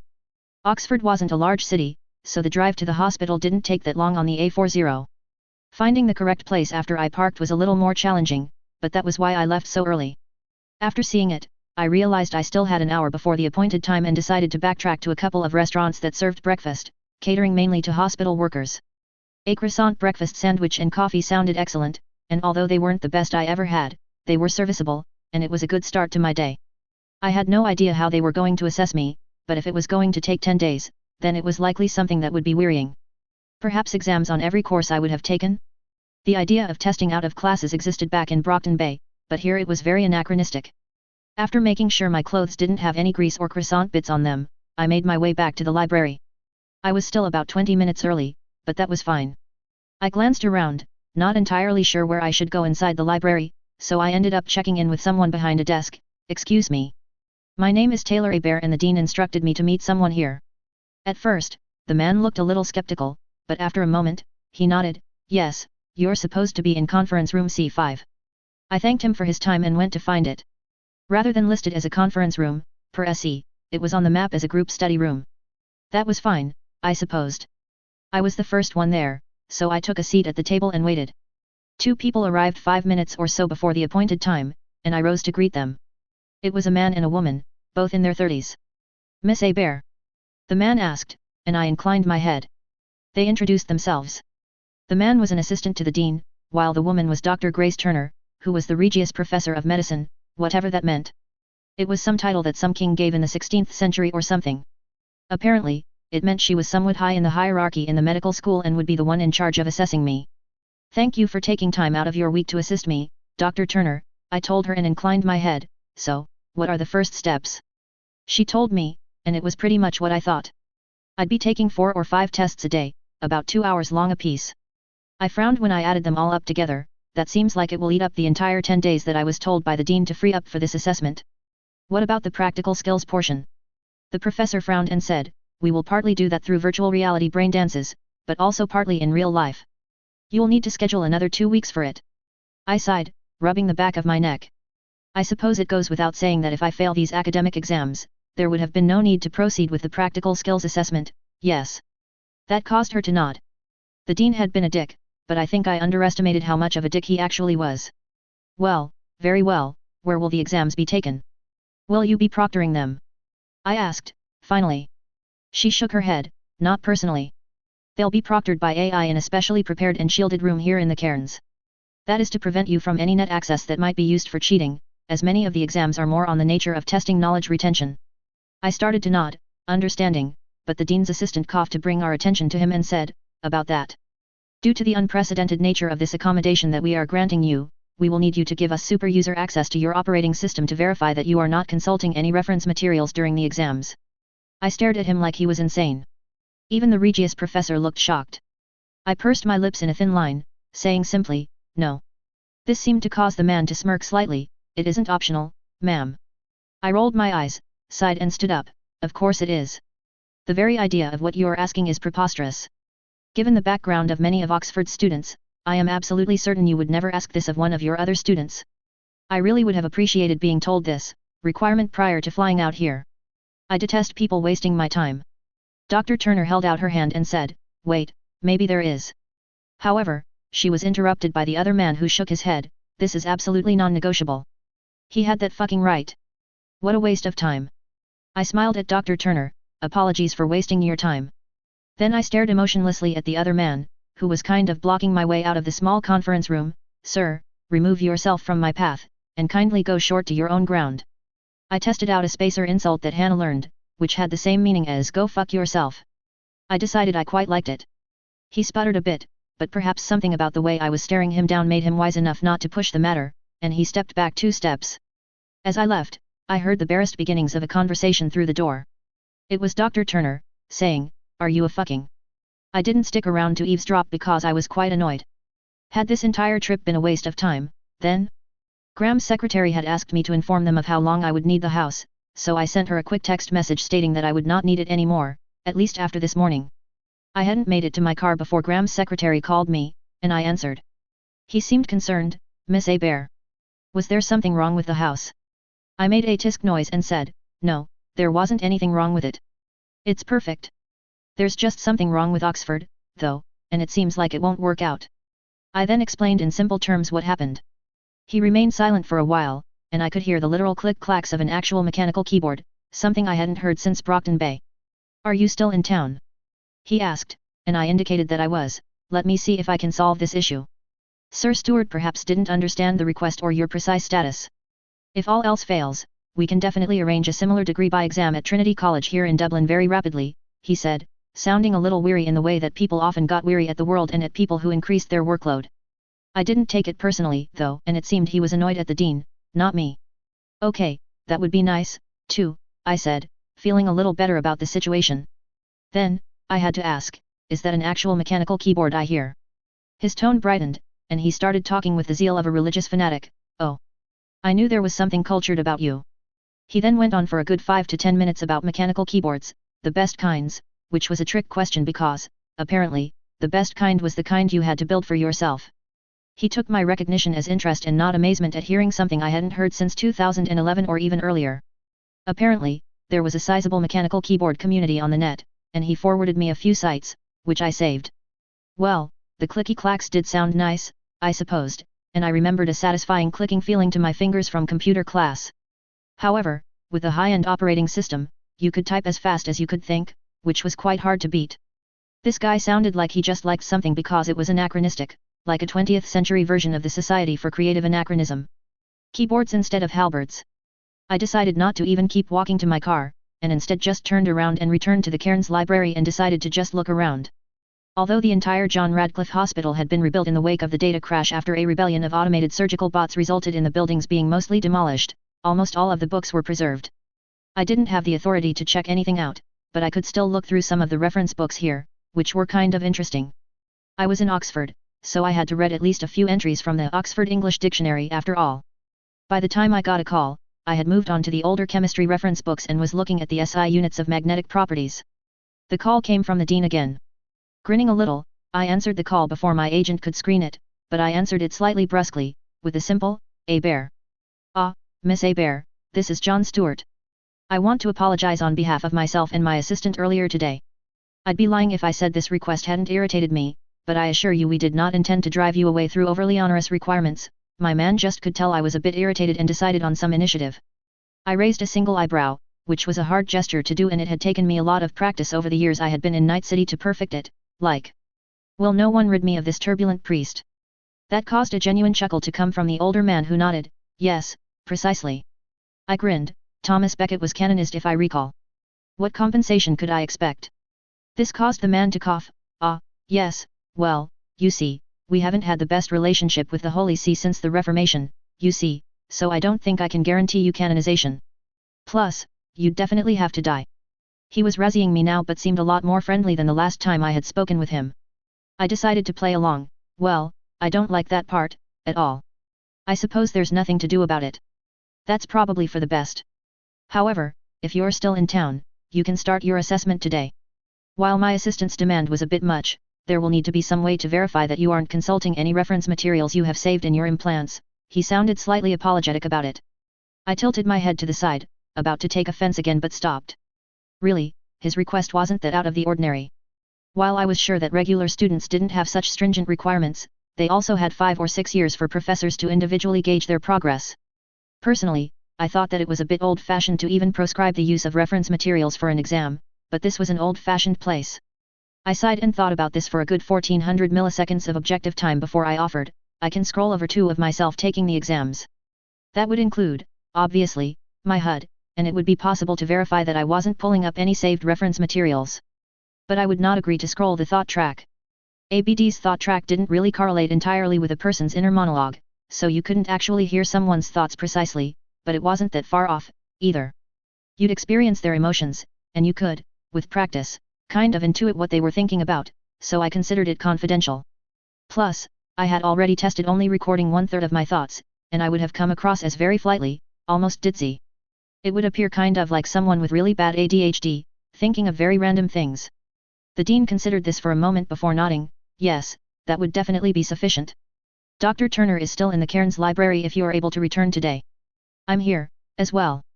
I figured that if I am in Oxford, then I had to at least read a few entries from the Oxford English Dictionary, I said amusedly. He tilted his head to the side and said, if you pass all of the tests, I'd be willing to show you one of the first editions, the first fascicle printed. I believe it took them 5 years to write from A to Ant. That would be very interesting, so I inclined my head. I had thought this man would be an enemy, but it turned out that he was just an overworked asshole. That was fine, there were plenty of people like him, and I would just have to demonstrate that I wasn't actually wasting his time. I thanked him and disconnected before retracing my steps and finding the same study room. I did notice that it was just the professor this time, and the dean's assistant was nowhere to be seen. Although he had been incredibly irritating, I hoped he didn't have to flee the country like the knights who had ridden King Henry of his turbulent priest. The Regius professor smiled at me as I approached and said, I just spoke with the dean. If you like, you can begin your exams immediately. So we were just ignoring the previous unpleasantness. Yes, I could do that. I walked with her to a room further into the library. It was quite small, and I immediately recognized that I was in a Faraday cage as soon as I entered it. She said, please take a seat, and you can select whichever exam you want to pursue first. There's no particular order you have to proceed through. She then tilted her head to the side, if you'll wait a moment, though. After a few more minutes, someone entered the room and connected something small to one of the hardwired data connections directly behind me. I coughed and said, do you mind connecting that device to that jack? I pointed to the one that was 90 degrees to my left rather than directly behind me. The tech looked surprised and then glanced at where I was pointing before shrugging and nodding, unplugging it and plugging it into the jack I suggested. Dr. Turner looked like she wanted to ask why I made that request, but I was thankful that she did not. I assumed that this device was some kind of proxy that I would be scrolling my BD into, but the nondescript box was large enough to house a small shaped charge in it as well. I didn't think it had one, but if it did, the hypothetical jet of molten metal would have been pointed directly at my back. Now it was set to destroy the data terminal I was about to use to take these tests, not my back. I might be burned a bit, but nothing too serious. When everything was set up, Dr. Turner said, "Well, I'll be leaving now. Feel free to take as many exams as you like, but we ask that you not leave this room in the middle of an exam. Feel free to take breaks in between them, though, as much as you like." I nodded, "Thank you again for your assistant, Doctor." I then configured and started my BD scrolling, aiming it at the proxy that the tech had installed. I was told that an AI would be administering the exam, and it would likely be the same one that reviewed my BD. I tapped on the data terminal, and it was already logged in and had an extensive list of exam choices. Each exam had a time limit, but there was apparently no time limit on how long I could take to complete the whole battery of tests, merely how much I could stand to do a day. Well, I had to do all of them, so I might as well get the easy ones out of the way first.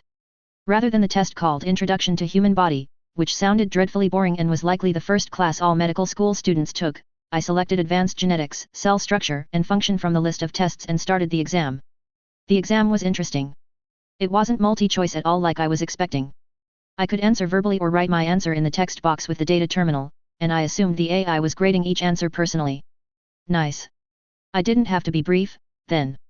When Grace had heard about the dean setting up someone to test out of the entirety of the MBBS curriculum, she had been interested. She didn't know who this very young-looking girl was, but she knew the kind of horsepower one had to have to force Sir Stuart to budge on something like this, so she was shocked when that idiot personal assistant gave the girl the bum rush out of the library. Who would ever agree to give anyone super user access to their OS? Grace certainly wouldn't have. She wasn't surprised when she got a call shortly after that from the dean and was just pleased that none of that splashed on her. Less than an hour later, the girl had already started on her exams, but to Grace's surprise, she didn't decide to take any of the common prereqs first, like higher maths or English composition. She jumped straight into the Phase 4 electives and was taking tests out of order, taking the much harder higher level courses first and then working down the prereqs. And she was burning through them rapidly. She had already taken 3 elective courses, each spending only about 30 minutes on each, when the time limit for each test was 3 hours. Gaping, Grace triggered an observe mode onto the BD that the girl was scrolling to see if maybe she was cheating somehow. No, the only things she had open was a note-taking application which was blank and a small calculator app which she didn't appear to need to use. The AI was pretty insistent that there was almost zero chance she was cheating and that she was not switching into different styles of presentation or prose when answering questions. Everything was answered in her style. How about that? Was this girl some sort of practicing doctor that Special Branch was giving a new identity to? Some sort of spy? Fanciful tales of some doctor in North America who was also a sleeper agent, whose cover was now blown and was getting a new identity went through her head. Wait, this girl was taking all of the electives? Didn't Grace explain to her that she only had to take a couple of them? Each Phase 4 elective was supposed to be a mini-semester of about 12 weeks between Phase 3 and 4, and you only took 2 of them. This Taylor girl was taking exams for all of them, seeming to work through the most difficult and then proceeding to the easier classes over time. Well, whatever.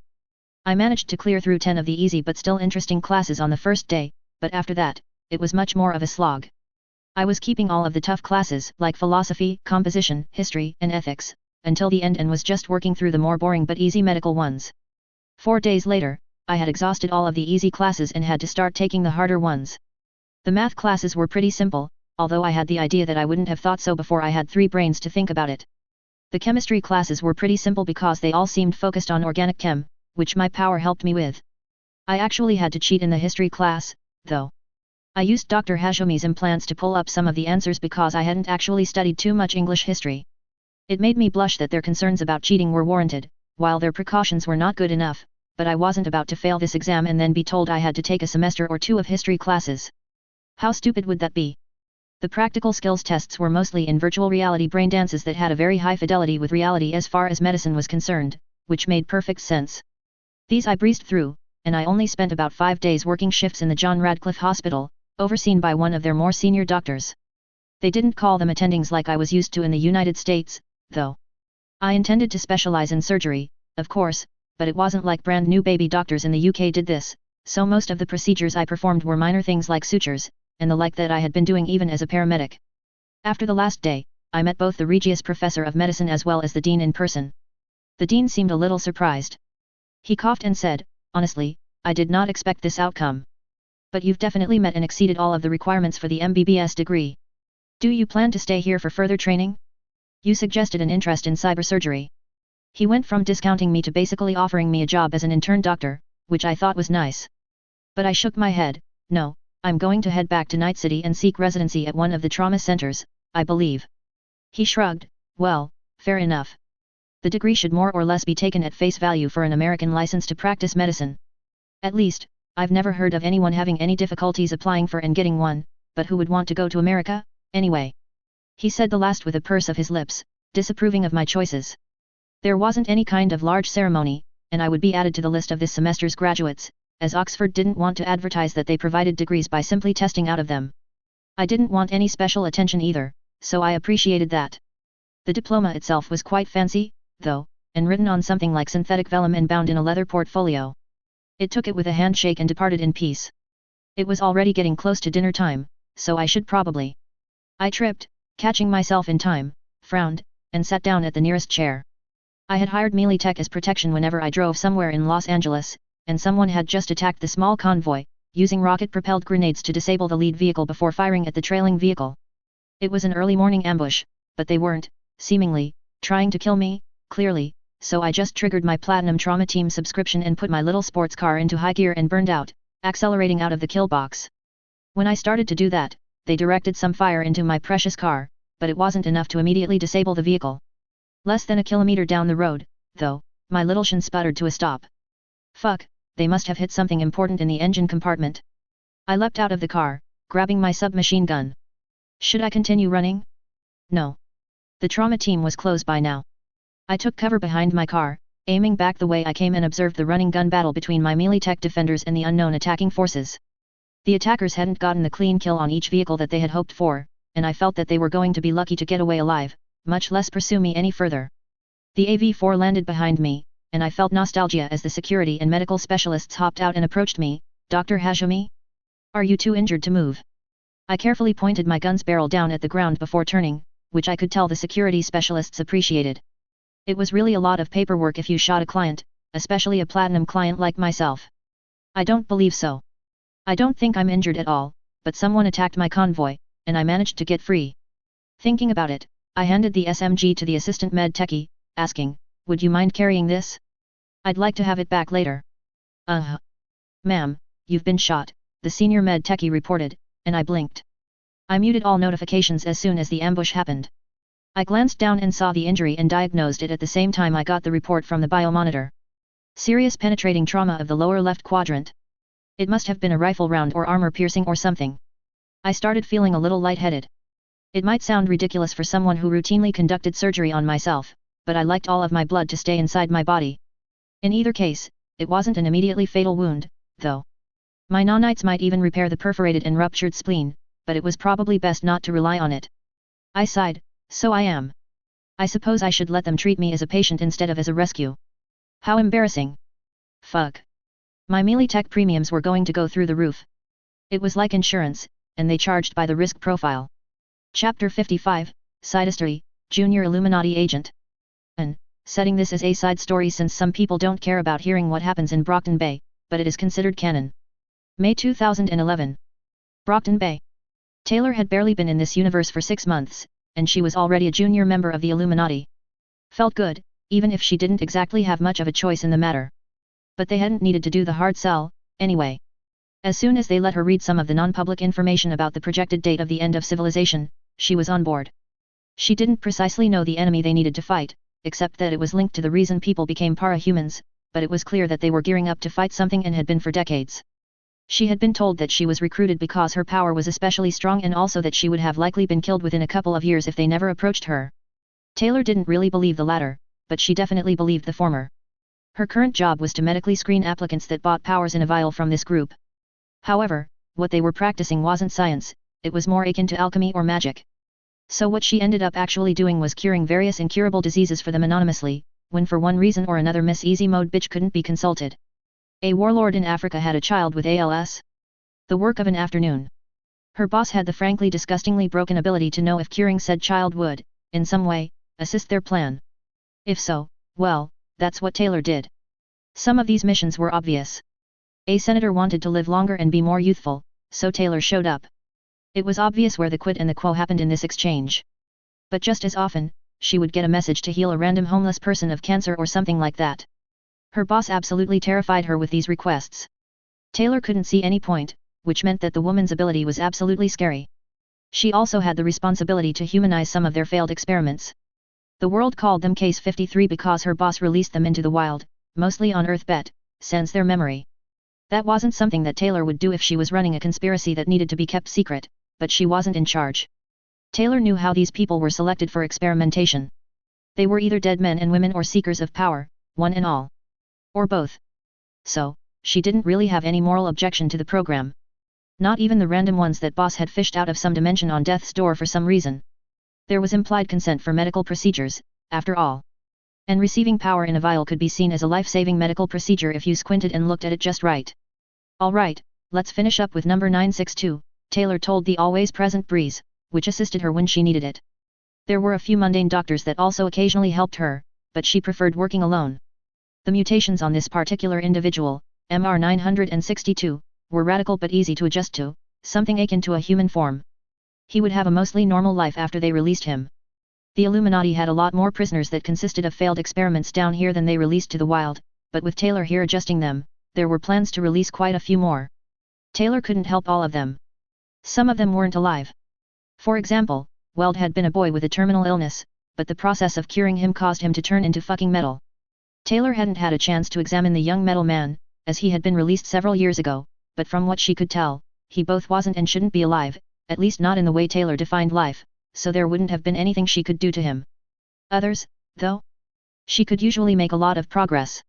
962 had been something akin to a monstrous quadruped before Taylor got her hands on the man. Now, while he wouldn't pass for a human, he was definitely a humanoid. Taylor even thought he looked ruggedly handsome. She would have dated him, even. The bright red skin gave him a sort of sexy devilman look that she liked. It was almost enough for her to add horns to his head, but that wouldn't be professional. As she finished up, her phone, which she emulated in software through her deck, began yowling with an alert. She pulled up the notification, wondering again how precisely they had arranged service here before blinking. Arms Master was predicting Leviathan would attack Brockton Bay within a few hours. Fuck. Dad. She looked around, Custodian Miss Breeze. Please put 962 away, for now. I have to leave. A tug of wind pulled on her sleeve, which Taylor took for agreement. She looked around and started gathering things. She almost forgot to turn the television on. She liked to put a DVD in for Miss Breeze to watch after she left, and she thought that the custodian appreciated it too. Obviously, as a sapient wind elemental, she didn't have the same biological need for stimulus and couldn't, precisely, get bored. Still, Miss Breeze had started giving her DVD requests, so she thought the Lady Wind appreciated it. Door, my laboratory, please, she said, and a portal immediately popped up in front of her. It never ceased to amaze her, these magic powers. Taylor stepped through, and the portal winked out of existence. Once she was back in Brockton Bay and back on the real telephone network, she called Dad while gathering more medical tools. Of course, I'm going to help, Dad. Leviathan is one of the best endbringers where my skills can be put to the best use, plus, this is our town, she told him after the obvious objections, you need to get to either an endbringer shelter or maybe just out of town. We've got quite a lot of warning this time, and an evacuation might be feasible. You should be safe if you're at least 50 km away, but I'd just keep driving even after that. Dad was a lot better now that he was taking her antidepressants every week, but they didn't actually change the way you thought. He still had the same hang-ups, just without his depression that caused him to go into spirals of self-doubt and loathing. Before, he wouldn't have been able to see the logic in what she was saying, but now he could, even if he didn't like the idea that she was going to be in danger. It wasn't like she was going to punch the sea monster herself, though. Taylor hung up and gathered the rest of her things, loading them into a nondescript white-paneled van that she had purchased just a month after arriving in town. She wasn't in the Protectorate, obviously, as she would provide her services to anyone who approached her if they had money or something to trade. Although they had wanted to classify her as a villain at first, even going so far as to get a pre-signed kill order for her, she was now considered a rogue, especially after she had assisted when the Angel Lady attacked Australia. She had been dragooned into the Illuminati shortly after that incident. Maeve, "Thank you for showing up," the part director, Thomas Calvert, told her after she walked into the staging area. The rain was still light, but she didn't waste a lot of time standing in it. Besides, there was more than meets the eye with this man, but she couldn't quite place it, but Taylor knew he was hiding a lot of secrets, just not what they were. She could taste the outline of them, and they weren't the usual secrets a highly placed governmental employee would be hiding either, they were his secrets and nasty ones too. Taylor didn't particularly like being around him, but he was very effective and always treated her well. He didn't have time to do more than briefly greet me, but he did detail 2 strong, muscly men to act as porters for me, to bring all my gadgets and supplies into the medical tent. Given the resources she knew we would have, she glanced around at the unpowered medical professionals and immediately started taking charge. Triage would be most important. If they could stabilize someone briefly, they would survive. If she looked the 16 years old that she actually was, there was no way they would let her do this, but she had already proven herself in the last Endbringer battle, so they acquiesced. Taylor felt someone touch her hip, and suddenly the world slowed widely down, as though she had the best quality boostware available. Uthila had touched her and given her super speed power. Yes, that would be useful if she could keep doing that over the course of the battle. The teenage white supremacist smiled shyly at her. Taylor had a pretty good relationship with her, as Uthila had been one of her first for-profit patients after Lung bit off the girl's leg in some pointless battle that the white supremacists had against the Asian supremacists. Luckily the dragon hadn't eaten her leg, merely spit it out, so she was able to just repair and reattach it as good as new. After that, Taylor just had to heal a small number of very serious burns, and Uthila was ready for a dancing night at the beer garden again. It was a bit more complicated than that, obviously, but Uthila had full function again and no scars. Panacea hadn't liked that Taylor agreed to heal a Nazi, nor that she charged for her services, so they had gotten off on the wrong foot from the beginning. Taylor understood that in this culture, you were supposed to hate Nazis, but she, personally didn't see that they were any more detestable than the Asian bad boys. Both were somewhat detestable, and both were stupid, but Taylor had grown up so far away, temporally, from World War II that someone cosplaying as a Nazi wasn't any more shocking than someone cosplaying as a Mongol horse archer or Il Khan. To her, it was very similar to seeing a group of people walk around in Confederate uniforms, pretending they were tough. It was laughable. She thought if you wanted to be tough, a first step would be to model yourself after victors, not losers. Besides, she couldn't deny people her services and still claim to be neutral, anyway, so there was no profit in pointlessly antagonizing any side. Thank you, Uthila. If you could do that periodically, especially when the casualties start rolling in, that would be great. Will Victor be joining us here? The skill vampire had stolen enough medical knowledge and practical abilities over the years that he could be a qualified trauma surgeon in his own right. He had been one of the people she had been rather afraid of, not so much that he would steal her medical skills, she was pretty sure they'd just immediately return. However, she had been concerned since she learned about his power that he would gain her abilities to program in computer languages that didn't exist or use computing technology decades more advanced than existed in the present world. She'd actually considered assassinating him similarly to Shadow Stalker, but it turned out that if he took computing knowledge from her, his power gave him the equivalent of knowledge in this world. It was weird, as why would his agent temporarily remove such skills from the target in the first place if he didn't get an exact transfer? But powers were weird. As such, she ended up not caring the victims of his thefts recovered their skills over time, anyway, except with exposure measured in days. Uthila scowled, he thinks this is woman's work.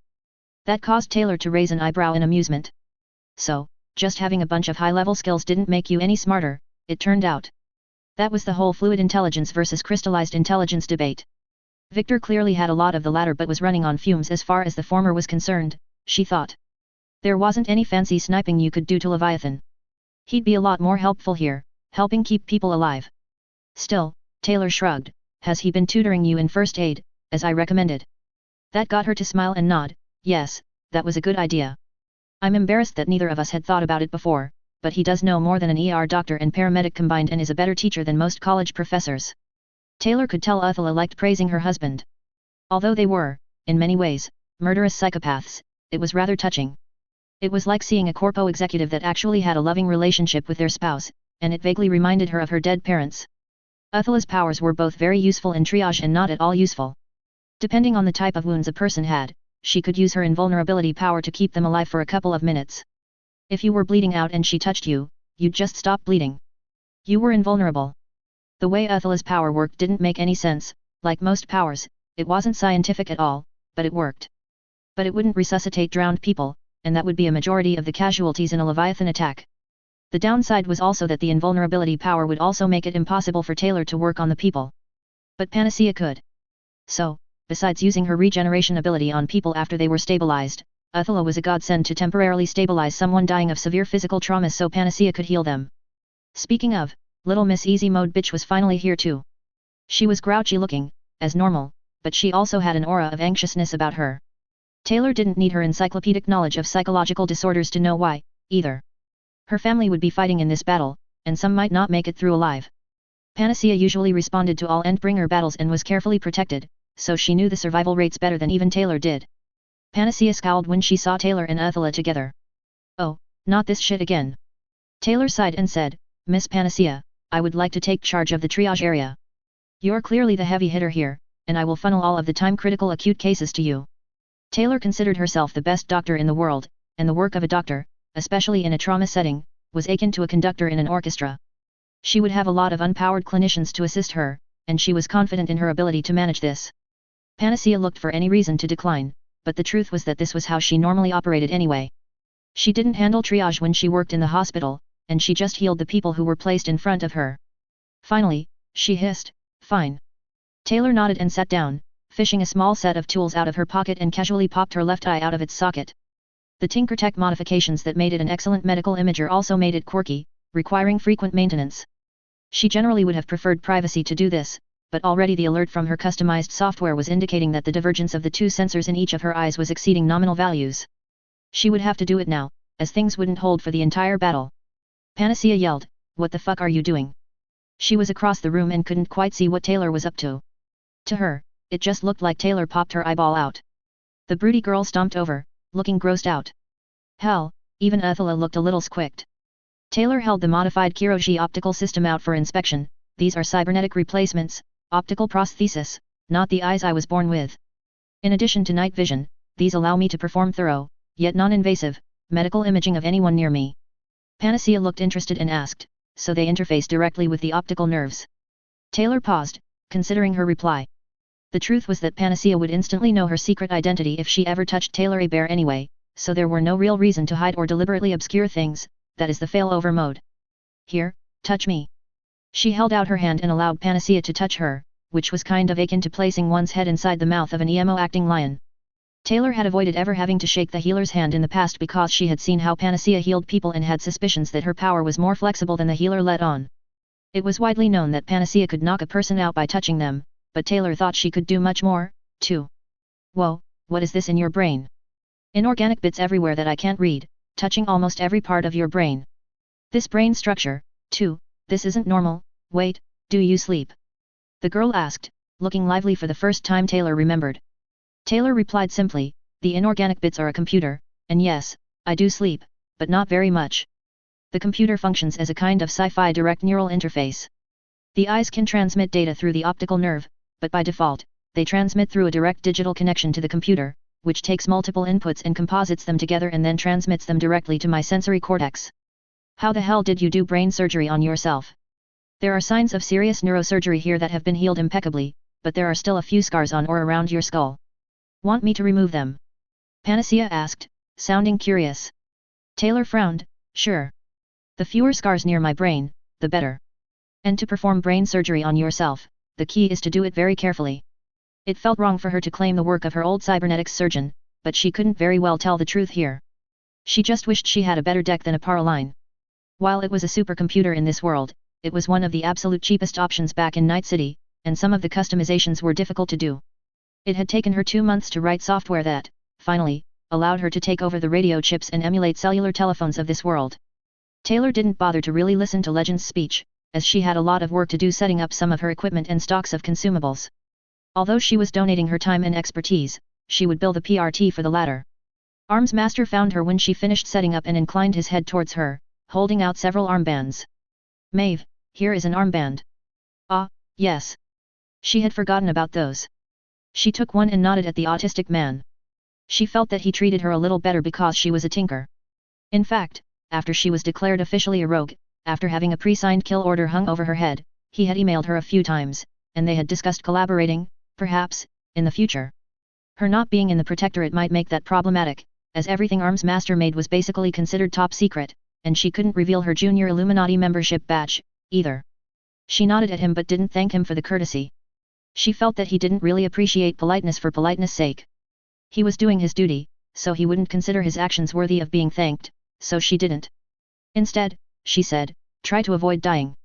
His mouth twitched imperceptibly, and he inclined his head once, I will take your advice. The user interface of the armband was simple, and the sensors in it weren't anything to write home about, but at least had the virtue of being mass-producible. She appreciated that this version didn't have an anti-personnel charge built in, too, unlike the ones they handed out, to even the healers, in the SpiraSpira fights. She logged in and then immediately configured the system not to show her any alerts unless it involved Leviathan getting near her present position. She wasn't in the rescue team, and she didn't need to know when someone was down or died. She was going to stay right here. The rain was getting worse, so it was only a matter of time now. When the casualties came, they started coming fast. A little over half were drownings of various levels of success, which were easy to resuscitate. She had Tinker Tech drugs that could even heal minor brain injuries caused by hypoxia, too, if someone was only dead for a couple of minutes. Traumas were a little more complicated, Uthila. The girl's hand darted in, applying her invulnerability buff to the battered, pun not intended, body of Battery. Taylor had just resuscitated her drowned boyfriend a few seconds ago, although that was just her suspicion since they publicly denied any relationship. To Panacea. She ordered a nurse, who grabbed the broken body of the heroine and ran off the few meters which separated their working areas. They had run out of gurneys already, so they were making do with some cots in the recovery area. Fenja.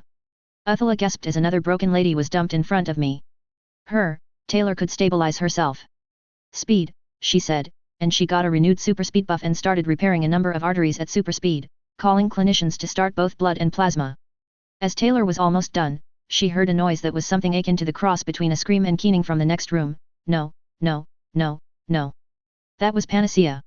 Taylor glanced at a surgeon to the left of her and Uthila to the right. She probably shouldn't leave, but if Panacea has a meltdown, a ton of people will die. Taylor said quickly, take over. Finish the sutures on this artery, please, doctor.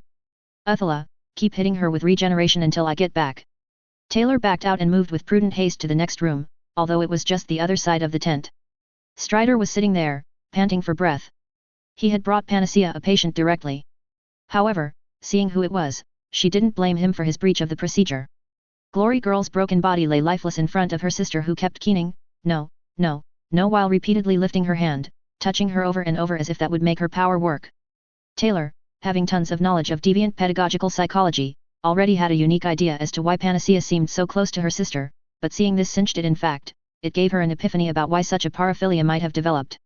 There were signs of addiction, which she hadn't considered until just now. Her insights weren't useful, though, just like Panacea's power for once. Panacea's power wouldn't work on anyone that wasn't alive. This was stupid, in Taylor's opinion, because death was nothing more than a spectrum anyway, a spectrum that could be reversed and traversed. Even hours after a person died, portions of their body would still be alive on a cellular level. Panacea turned to see me and suddenly started yelling, you have to help her. You have to. Frowning, Taylor scanned her body with her eyes. Victoria Dallin seemingly didn't have a bone that wasn't broken or an organ that wasn't ruptured. Her brain fared best, but there were still signs of significant TBIs. On the plus side, it wasn't leaking out of her numerous cranial fractures, though. Taylor paused, trying to think about what Panacea's power used as signs of life. Heartbeat, brain electrical activity, probably. Maybe both. Keep holding her hand and continuously try to heal her. I think I can briefly get her alive enough that your power will work on her. Panacea nodded, her desperation and grief allowing her to hold on to any possibility of hope. Someone brought Taylor most of her tools, not knowing what she needed. It was enough, she got to work. It took several attempts, where for a few seconds, Glory Girl was alive enough to be healed. Taylor was doing nothing more and nothing less than tricking Panacea's power, but Panacea didn't heal people instantly. Focus on autonomic functions, cardiovascular system and all the hemorrhages, Taylor growled at her, who nodded. Altogether, it took the both of them over 4 minutes to get Glory Girl alive again. Much too long to waste on one patient. At first, Panacea looked so excited, but then she looked even more depressed, if that was possible, her brain, there's so much damage. Ah, right. Panacea couldn't heal brains. Allegedly. Taylor didn't see any reason why her power wouldn't work on them, but then again, she didn't see any reason why the girl's power required the patient to be totally alive, either. Expecting powers to work along logic was sometimes folly. Hadn't she just stepped through a literal multidimensional portal earlier? Powers weren't scientific. Taylor needed Panacea to work again, not lose herself to grief. You've seen my brain. I can do neurosurgery. I can either replace damaged parts of her brain with cybernetics or use nanomachines to heal damaged areas. The last was more of a want that she had. She didn't have any way to build nanomachines at present or any good designs for them, but that was how they healed most TBIs in her old world, and it was usually very effective, if expensive. There it was, that look of desperate hope again. Taylor sighed, she'll need to be intubated. Get a doctor or an RT in here to RSI her. She's liable to stop breathing if we don't. She's stable for now. You need to help others. Panacea looked like she didn't give a fuck about others but finally closed her eyes and nodded, right. Most of Brockton Bay was washed away, and yet the heroes were celebrating. It left a bad taste in Taylor's mouth. The casualties among the responding capes had been less than 13%, which was one of the lowest on record. People kept trying to thank her and the other healers, but Taylor wasn't feeling it, especially after she found out that her stupid fucking father almost got himself drowned trying to save one of the dock workers. They were people Taylor didn't care one whit about, but she would fake it because she could tell that her dad did care. But that faking didn't extend to tolerating near-suicidal behaviors on their behalf. Still, he was alive. She just verified that just now, so she sighed, feeling tired. They had shifted all of the casualties from the MASH-style tent to the actual hospital, which still had electrical power, and Athela followed her there. The woman seemed at a loss, as the Empire was likely defunct. Kaiser, Hookwolf, and Krieg were all dead. Kaiser soloed Leviathan in a 1v1 that was captured on video and already was becoming famous. Taylor rather disliked the man, and even she had to admit that the fight was rather impressive. So much so that it drew Arms Master in, attempting to save the white supremacist by shoving what she immediately recognized as a cloud of nanomachines hovering at the end of his halberd up Leviathan's poop chute. The monster didn't like that one bit and whipped around, breaking Arms Master's suit and ripping both the man's arms off and beating him about the head and neck with them. It made Taylor pause because disarming Arms Master was something very ironic. Certainly, the Endbringer did that by coincidence, though, right? After that, it had moseyed away, as they were wont to do, not even finishing off Arms Master. Her break over, she walked back into the hospital. Well, if anything, she had more work to do now. The fight was over, but the healing was still underway. May 2011. Brockton Bay. Panacea had been calling her 4, sometimes 5 times a day since the battle and was getting increasingly frantic. Taylor had been designing several neural cybernetics, even prototyping them, that should repair most of the damage, but they would run into the problem of being mostly tinker tech, which would be periodic maintenance. Then last night, she had a dream visitation from another world. Hearing from Brockton Taylor was nice, and her accomplishments were impressive, but her counterpart had a lot more time to work than Taylor did. The transfer of knowledge and data was amazing, and she felt that she got a much better end of the deal, although she had given the other Taylor a lot of confidential Illuminati research, like all of Haywire's files. Waking up to see the boss standing above her bed had been harrowing. Absolutely terrifying. The fedored woman demanded an immediate debriefing, as the path was altered significantly, and the changes all centered around Taylor. That was interesting. Apparently, the Night City universe and all of its technology was an out-of-context problem for the woman, at least until Brockton Taylor transferred all the files to her deck. Wait, it was the boss that had approved Taylor's review of Professor Haywire's files. Did she know something in advance? No, I didn't, but we'll have to think how we can use all of this. Your importance has increased, and I'll let you know what we decide. You'll need the standard operating system-based neural interface and mantis blades to get what you want from Arms Master and the industrial nanomachine designs for Dragon, the scary lady said, pulling a small memory card out of her pocket and tossing it so it landed perfectly in Taylor's open palm. This is what you'll need for Miss Dallin. She then did a 180 and left without another word. Beyond a few staff members and a couple of other doctors that were below even her authority, the only other member of the Illuminati that Taylor had contact with was a woman who called herself Dr. Mother, and she was someone that the boss seemed subservient to. When Taylor was first recruited, this mother or doctor had discussed ideas about creating certain powers with Taylor, but what the fuck was Taylor supposed to say to that? The bitch was practicing alchemy, not medicine. Use a bit more of the pink one. All she could come up with was a suggestion to do whatever Dr. Mother could to minimize the weird non-biological aberrations. With enough time, Taylor could cure or at least mitigate the damage from most of the others unless their power was one that continuously altered them. Wait. Taylor frowned. What did she want from Arms Master? Oh. Yes. His production method for nanomachines. She wanted to create a biosculpt vat, but she would just settle for fabricating some nanomeds right now to get Amy Dallin off her back. There had been a lot of nanites in that cloud at the end of his halberd, and now that she had a design for medically useful ones, she needed a production method. She inspected the data on the data shard, or rather data card, and found that it was Victoria Dallin's power testing results. Years old. Why would she need? Oh, okay. She nodded and transferred them to her personal system. XXXXXX. The trade with Arms Master, who was still in hospital, included Taylor installing his newly designed cybernetic arms in a few days. He had turned down healing from Panacea, wanting to proceed with a more cybernetic solution. He was surprised to get approval to trade technology with a non-protectorate cape such as Taylor, but it had come from the highest levels. Listening to Dragon chide him, calling his stunt against Leviathan stupidest fucking thing I've ever seen, caused the man to chuckle in a way that told Taylor it wasn't the first time he heard that from her. Wait, were they dating? They seemed like they were dating. You go, Armless Master. Although the boss had said he would want the mantis blades, Taylor showed him a few other types that Brockton Taylor had diagrams of, including a set of gorilla arms that she thought he would go for instead. Nope. He definitely wanted the mantis blades, but he intended to put tools and self-designed weapons in them instead of the hardened steel blades that she expected. He also insisted on a modular attachment to his CNS, so that he could design his own set of arms and hot swap them for various functions. That was fine. Why did she bother even hawking the other wares? Still, he was incredibly impressed with my level of technology, as was Dragon. She got the tech he used to manufacture what he called nanothorns, although he wouldn't release the designs of the actual nanomachines themselves, but she didn't need them. Nanothorns were nanites that were much smaller than even the general-purpose neurological medical nanomachines, and their only purpose was to sever molecular bonds. Nasty stuff. Taylor suffered through 2 more days of putting up with Panacea's incessant calls before she had a similar system built. Her setup was larger because she would need to manufacture a lot more nanomachines, and it still wouldn't be enough, but she could always just duplicate them. Taylor set the neurospecialized medical nanites to fabricate and called Panacea. Amy Dallin had hardly left Victoria Dallin's side, only leaving the ICU to heal people before then returning. Eric Pelham was right next to her, having suffered severe hypoxia-related brain injuries as a result of being drowned for nearly 15 minutes before being resuscitated by yours truly.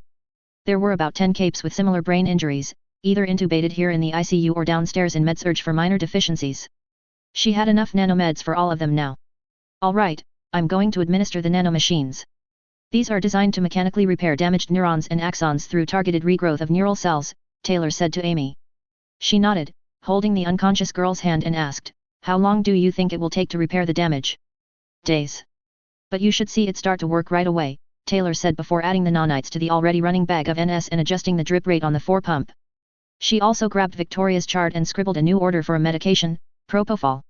Right now, Victoria wasn't sedated because she was in a genuine coma, but as the nanomeds worked, she would start to wake up and would need continuing sedation until the course of treatment was complete. She found a nurse and verbally ordered the new medication. Apparently, it was a big hullabaloo to start a new 4 on the almost invulnerable girl, so the nurse was thankful that the propofol could be run simultaneously with the other infusions. As Brandish did not survive the battle, Taylor already got her father's approval to use an experimental Tinkertech remedy on his daughter after the PRT did some abbreviated tests on rats. Poor rats, but your sacrifices were for science. She had the approval to treat all of the TBI patients, in fact. It didn't take long before Amy gasped, I think I can see them working. Taylor nodded and said, all right. As promised, come with me. Amy didn't look like she wanted to leave Glory Girl's side, but Taylor just glowered at her until she followed her into an unused conference room. Taylor started the slideshow and asked, what is this? Amy rolled her eyes, a 3D fMRI or something. If you're asking what area is being activated, it is one of the brain's reward centers. Taylor nodded. Although Amy didn't have the same medical education she did, Amy did have an intuitive understanding of an organism's biology just as soon as she touched them, and that was, in effect, equivalent or even superior.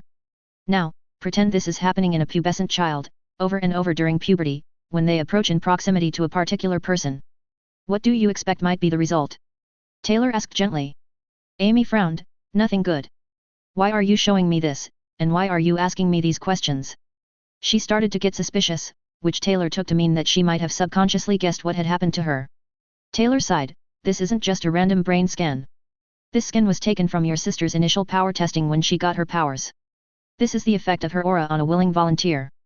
I'm not only the best doctor in the world but also the best psychiatrist. I couldn't help but notice, but Amy, you have to understand, that this is nobody's fault, and I am not judging you. Taylor quietly readied the super-fast-acting sedative-laced dart gun she recently installed in her index finger just in case Amy snapped. She would not let the girl touch her. Taylor had been lying, although she had the skills of the best psychiatrist in the world, the truth was she didn't have the empathy to actually do the job. Still, she wasn't heartless. Thankfully, Amy Dallin didn't try to murder her for discovering her secret, but she did break down, and it was difficult to deal with. The less she remembered the incident, the better. Taylor had been feeling pretty good about herself and had even agreed to a request from the supervillain Coil to help a monstrous cape. That was pretty much one of her full-time jobs, so she accepted, given the payment that he was offering. How stupid. Coil was doing the smart thing and leaving town, and he left her his secret underground base as part of the payment. Taylor had thought it generous, as it was still completely intact until she saw her patient. Still, she wasn't one to run away from a challenge, but all of them these travelers had the stink of dangerous secrets about them. She knew it. She had decided to confront the leader in her office. What secret are you keeping from me? I need to know. I'm likely going to have to bring in assistance to help Noelle, and I need to know whether or not this is going to bite me in the ass, depending on whom I ask. There was something off about Trickster's brain too. Taylor had gotten a good scan of it earlier, and it was like he had received target brain damage, laser precise, to cause him to be less inhibited, more paranoid, more spontaneous, less rational and more obsessed. It wouldn't express itself too often in his everyday life, but in a high-stress situation, he was likely to be a fuck-up waiting to happen. Sitting in Coil's office, in his chair, was a bit odd, even after Taylor removed all of the traps, cameras, and microphones and disconnected the 3 caches of high explosives attached to load-bearing members inside the base. Who had a literal self-destruct system for their secret base? It was ridiculous.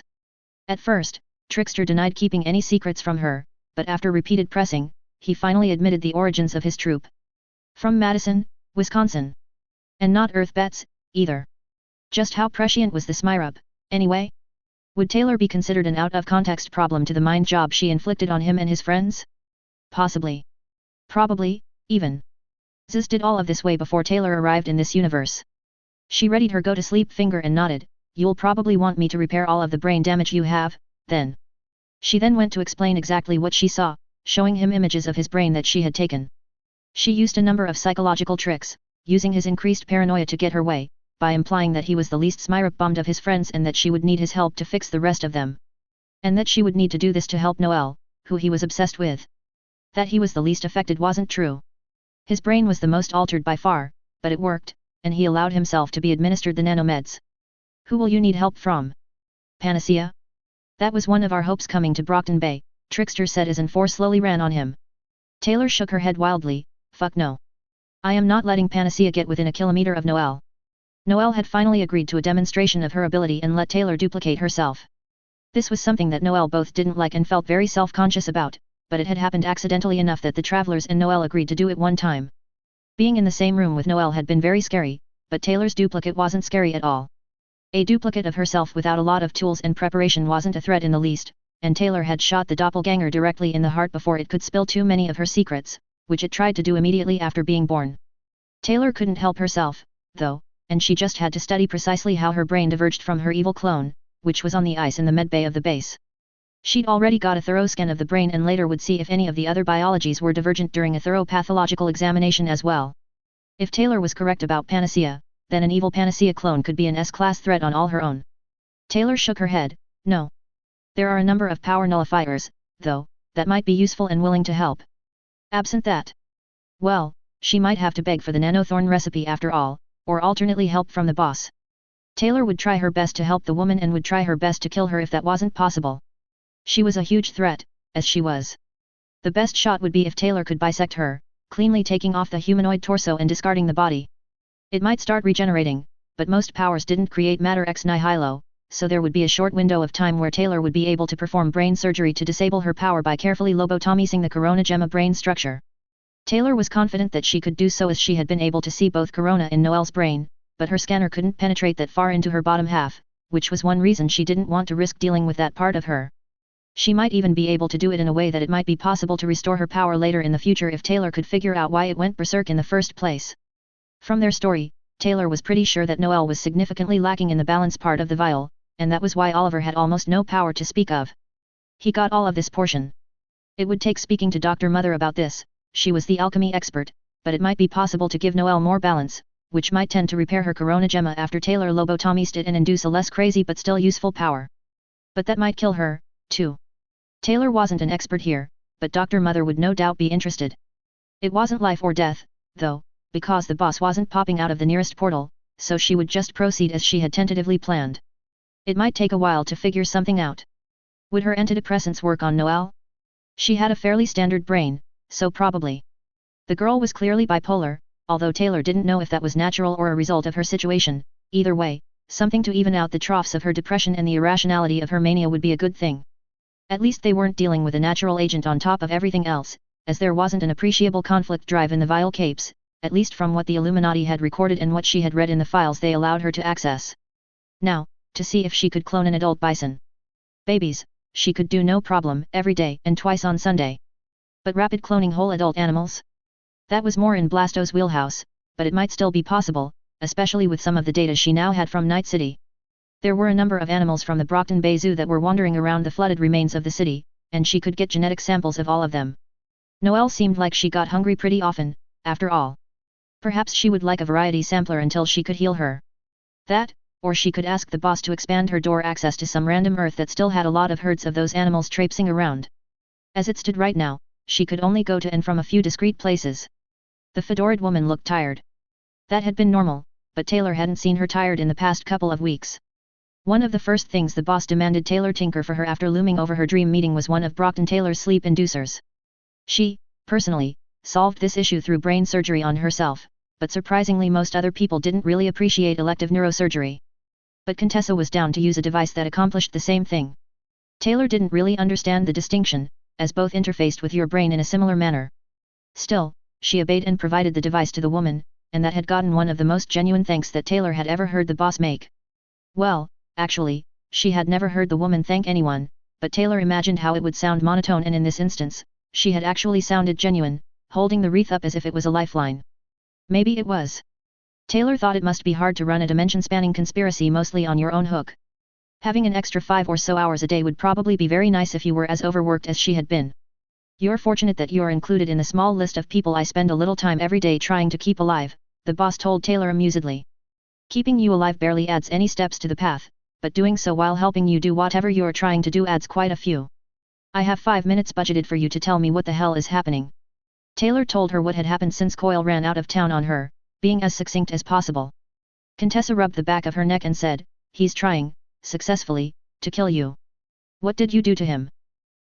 Nothing," Taylor replied. She had never even met the man, although she had done some work for some of his men. He had been one of her first clients, too. She had found him rather rational and easy to get along with. Contessa sighed and said, "Let me unravel this, and then we can see about your monster girl." Taylor nodded but stopped her before she left.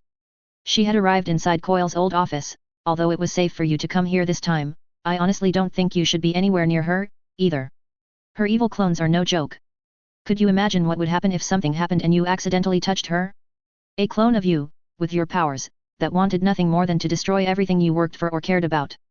That caused Contessa to pause, but it was more like an involuntary tick, like she was a robot that switched to a different running program. She didn't waste any more time, saying, "Door to headquarters. Follow me. Now." After we were in the well-lit white-walled rooms in another dimension, she said, "Wait here." After that, she departed. Taylor sighed and asked, "Hello, Miss Breeze. Did Dr. Mother look at 962? Has he been approved for release?" She hadn't reviewed her files here recently, but she had sent his data to her so that she could make final determinations. The Breeze grabbed her lab coat in a predefined way that they had agreed upon to indicate an affirmative. "That's good," she said, walking over to a chair and sitting down.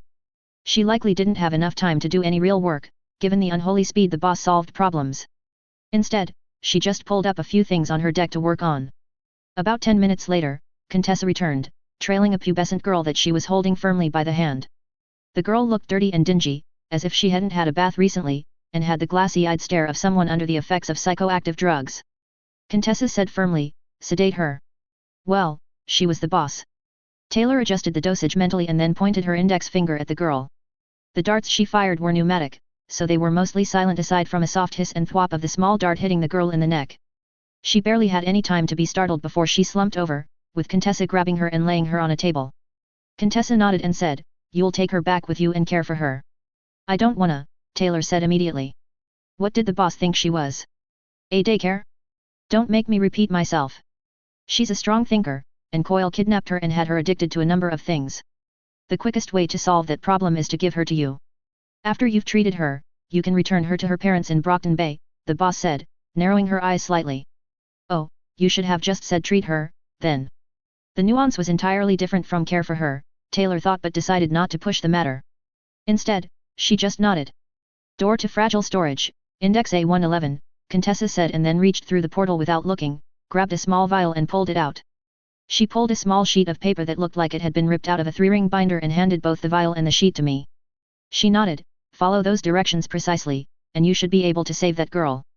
Diverge, and you will definitely die, and possibly a lot of other people, too. That sounded a lot more dangerous than Taylor thought when she agreed to help. She schemed the directions and pointed at one of the lines that mentioned Sundancer helping with incinerating the remainder or bottom half of Noelle after successfully separating her, so I should just skip trying to help her and incinerate her. No. That would be a waste, and her friend wouldn't agree. If you do this, there is a very good chance that she will come out of this with a usable power that is on the same tier as Legend or Alexandria. We need capes like that. This is worth the risk, the boss said, but you're correct. It would be a disaster if I, or, another of us was duplicated. You'll have to do it. Just follow the directions, and you'll be fine. Taylor had the idea that Contessa would tell her that even if Taylor wouldn't, in fact, be fine if the payoff was sufficient. There wasn't anything more important than saving the world, and the boss was all about the ends justifying the means. Still, Taylor couldn't smell a secret hinting at personal betrayal from the woman, so she would trust her. Fine, Taylor said, standing up. The plan was somewhat similar to her own but included a lot of extra steps and refinements that she should have thought about, like using Trickster to swap out Noelle's bisected torso directly onto an operating table. That was a good idea and would save many seconds.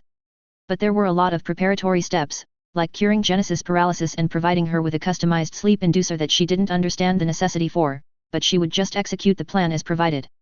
After the boss left, Taylor scanned the unconscious girl's body and frowned. Just what the fuck was going on with this girl's brain? Taylor had never seen someone with so many factors of addiction. It would take weeks to cure her of it, and it would be a lot kinder for the girl to remain unconscious for the duration. Sighing, she picked the girl up and said, "Door back to my new lair, please." As always, she was polite with whatever entity was responsible for creating magic portals. Chapter 56, An Offer She Can't Refuse. November 2066. Los Angeles/Oxford, England. As I was getting loaded into the AV4, with the 2 med techies working on me, I stood up from the chair I had briefly sat in inside the administration building outside the dean's office back in Oxford. Nobody, seemingly, had noticed my brief pause, which was good, although I couldn't quite count on that. I was sure that this area was under audio-visual surveillance, so it was possible that someone might have noticed it. I wasn't used to being credibly attacked, though, so I felt that I needed all of the brain power I had in order to focus on getting out of my predicament back in LA. Well, it was fine. I didn't like leaving datums that were obvious to correlate, like the totally independent Dr. Hajime being attacked and the completely unrelated Taylor A. Bear tripping and sitting down for a rest, but the only one that might put the 2 and 2 together was Graham, or more likely, her AI. I didn't trust the Sid bitch, but she already knew my 2 clones were connected. I had just buffaloed her on the extent of the connection. Although I considered my identity as Taylor A. Bear, some observers, if they knew the truth, might consider me, instead, an unnamed, unknown entity that used to be Taylor A. Bear, that controlled Taylor's body like a puppet. Since Graham had appeared to dote on Mom some, I didn't want to give her the idea that I wasn't actually her granddaughter, especially since I wasn't. I had thought about this myself, too, in moments of philosophical whimsy, and concluded that it was a pointless question. I was who I was. I thought I was Taylor A. Bear, so I was Taylor A. Bear. It wasn't like people were static in the first place, anyway, unless they were dead, of course. People changed and grew over their lives. The Taylor A. Bear that sat in Mr. Gladley's word issues class wouldn't recognize the Taylor A. Bear I had become even before I started cognitively expanding. That was partly because I had, for a long time, been using my own personal sleep inducer. This device, in addition to giving me a healthy night's sleep, also increased my brain's neural plasticity. That was, mostly, a good thing. It helped me learn new things, but it also had the effect of training my brain to be more like and to think more like a native of Night City. That, I thought, was a bad thing, and I was always on guard to try to avoid slipping into bad habits, and not just habits, bad thought patterns, too. I was playing the role of a corpo because otherwise, I might not have survived, but I didn't want to become one in truth. However, in many ways, it was difficult not to. You shouldn't practice what you didn't want to become, after all. For example, while I was waxing philosophically to myself while walking to my car in Oxford, I was also planning to possibly murder whoever was behind attacking me in Los Angeles. The myself that existed back in Brockton Bay would have been aghast at the thought of murder, but she would have approved of the idea of thwarting someone attempting to bully me. She just never had the power. No, I just never thought I had any power to stop it. The truth was, now that I could look back with the benefit of hindsight, I had many different ways to stop the trio from bullying me. I had just been so lost in my own despair and self-loathing to realize it. I still couldn't believe Sophia Hess had been a fucking ward, though. Talk about not trusting cops. As for my new bully well, I had a suspect, but the only thing I had learned from him was a list of his fetishes and what type of joy toys he liked, bringing home all things that I could have gone my whole life without knowing. I had thought that he would be stupid enough to plan any extracurricular attacks on me at his home, but as far as I could tell, he had not. It really was a shame when enemies failed to be as stupid as you hoped, even if I never relied on those hopes. That meant either he was smart enough to keep plans elsewhere if this was a personal vendetta, Dynacorp as a whole was after me, and he only discussed plans at work, or it was a third party. It appeared clear it was a kidnapping attempt rather than a straight hit, as fire wasn't directed at my vehicle until I started to escape. I wondered how they had planned to run off with me, because any party that could organize this would have known I had platinum coverage at Trauma Team. Rather than secret, these things were public knowledge, as a platinum subscription tended to stop a lot of minor assaults and attacks before they even happened. It wasn't impossible to kidnap someone who had a trauma subscription, even if it was platinum, but it was a lot harder than it sounded. The AV-4s were equipped with advanced electronic warfare equipment. You could jam the frequency range the transponder used, but the AV-4 would just home in on your jammer and fall from heaven on you like an Acme browned anvil. I thought that the normal way would be for a netrunner to hijack the victim's operating system and, through software, disable both the biomonitor and transponder, but anyone doing a little research on Dr. Hajime would find her 15 minutes of fame, where I was recorded passively surviving a sophisticated virus attack and punching the netrunner in the face, so my cybersecurity wouldn't be underestimated. A very heavily shielded van, perhaps? Where radio frequencies would not penetrate. That would work and wouldn't be too difficult to set up. The way I would do it would rapid surgery to physically disable the biome. I could do it in less than a minute, but while I had to admit this was possible, it seemed like the least plausible of all possibilities. I sent a message to both my melee tech point of contact regarding this contract. This was a different person than my sales rep, as well as Kiwi.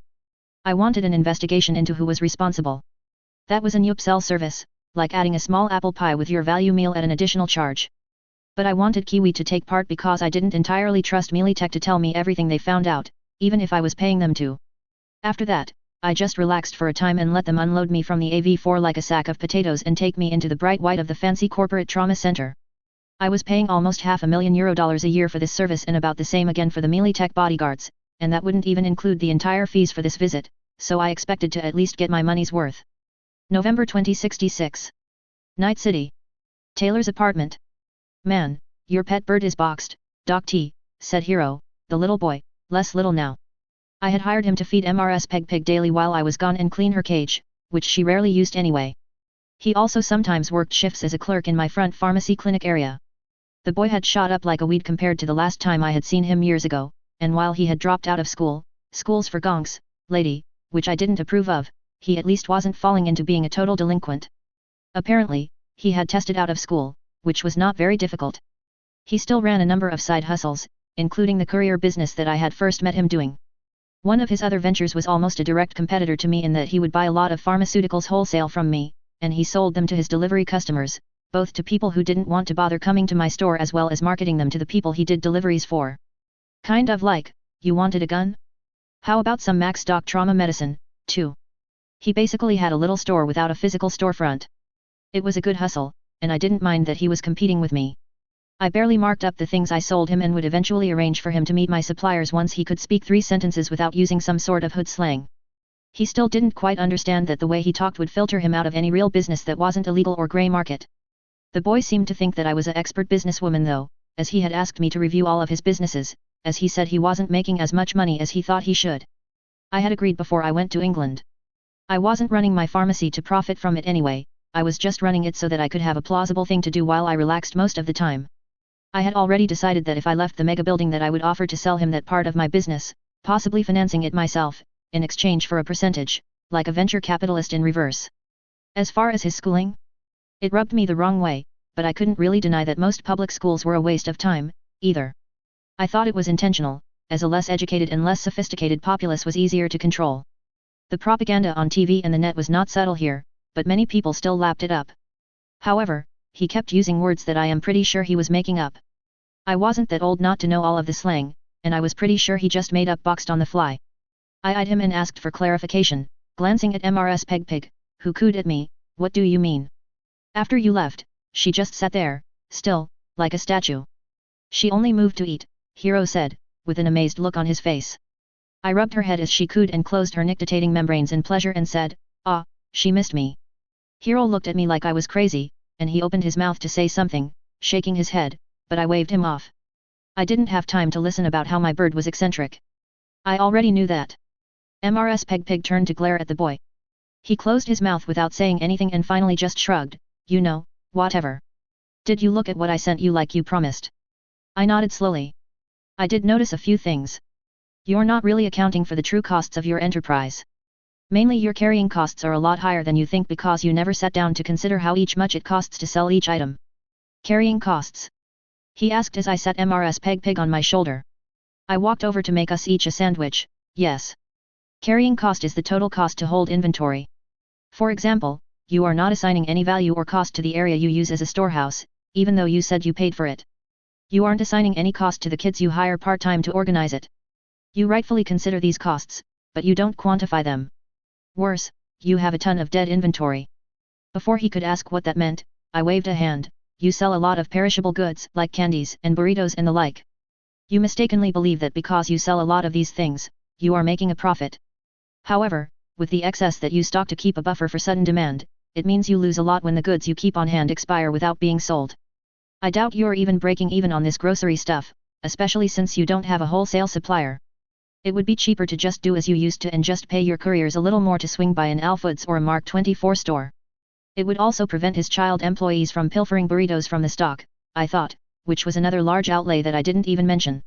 I hummed, you should only actually stock and sell items that have a large margin and don't cost too much to store. The rest? Just buy it at the time and deliver it, like you used to. The pharmaceuticals I sell you are a good example.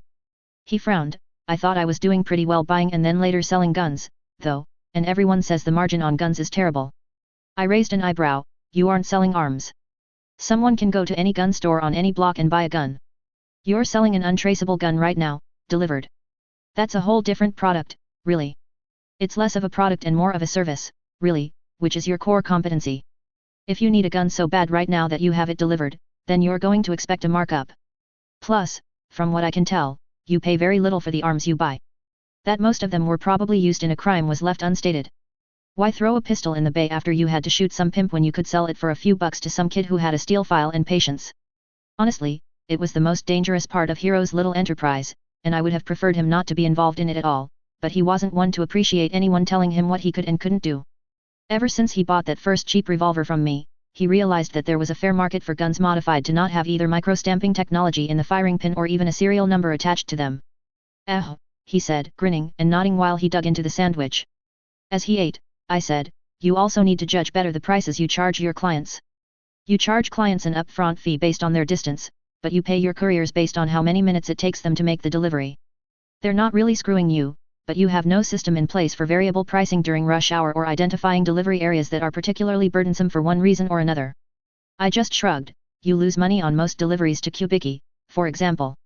By distance, it isn't that far, but you have to, on average, change trains 2 times for most addresses just due to the way the guard is set up. So the delivery times add up. You need to switch from a pure distance calculated price to a price based on the historical average delivery times both for that destination and also for that time of day. This means you need to keep many more records and use many more spreadsheets. Or maybe hire a computer nerd to write him some custom software. This caused the boy to groan in between bites and ask, possibly rhetorically, where do you learn this stuff? I aimed a gimlet stare at him and carefully enunciated each word, in school. Mrs. Peg cooed at him in disapproval, too, from her perch on my shoulder. To reward her, I gave her a bit of ham that I was using to make my sandwich, which she scarfed down. Ha! I know that's a fucking lie. He crowed, grinning. His grin turned into a frown as I reached out at super speed and smacked him on top of his hand with the flat of the butter knife I had just wiped off, saying, language. I could see him try to yank his hand out of the way, but he moved so slow that it was easy to give him a good smack and watch as he shook his hand in feigned pain. Although I was quick, I didn't actually hit him at more than tap strength. Still, he wasn't quite wrong. Public schools didn't teach that, but business schools definitely did. I sighed. I'll send you a list of classes that you can take online. You can't get credit for them, but you can audit their lectures online for free if you are actually interested in learning things that will help you. That was one of the weirdest parts of this world. There really wasn't that much that was secret in terms of base and even specialty education. Even designs of medical nanomachines, granted that they would be 2 or 3 generations out of date, were available online in many university archives. However, the culture and, I suspected, the public school system inoculated the pernicious idea that you can't change anything, so don't bother bettering yourself or even trying generation after generation. That was a self-fulfilling prophecy, though. The odds might always be stacked against them, but you definitely couldn't change anything if you were ignorant. You just couldn't change this world as a shounen protagonist archetype, you had to have some intellectual heft. If you didn't believe that, just look at the fate of all of the actual rocker boys, like the legendary Johnny Silverhand. I didn't think he was dumb, precisely, but I did think it was dumb to expect to sing yourself into a revolution.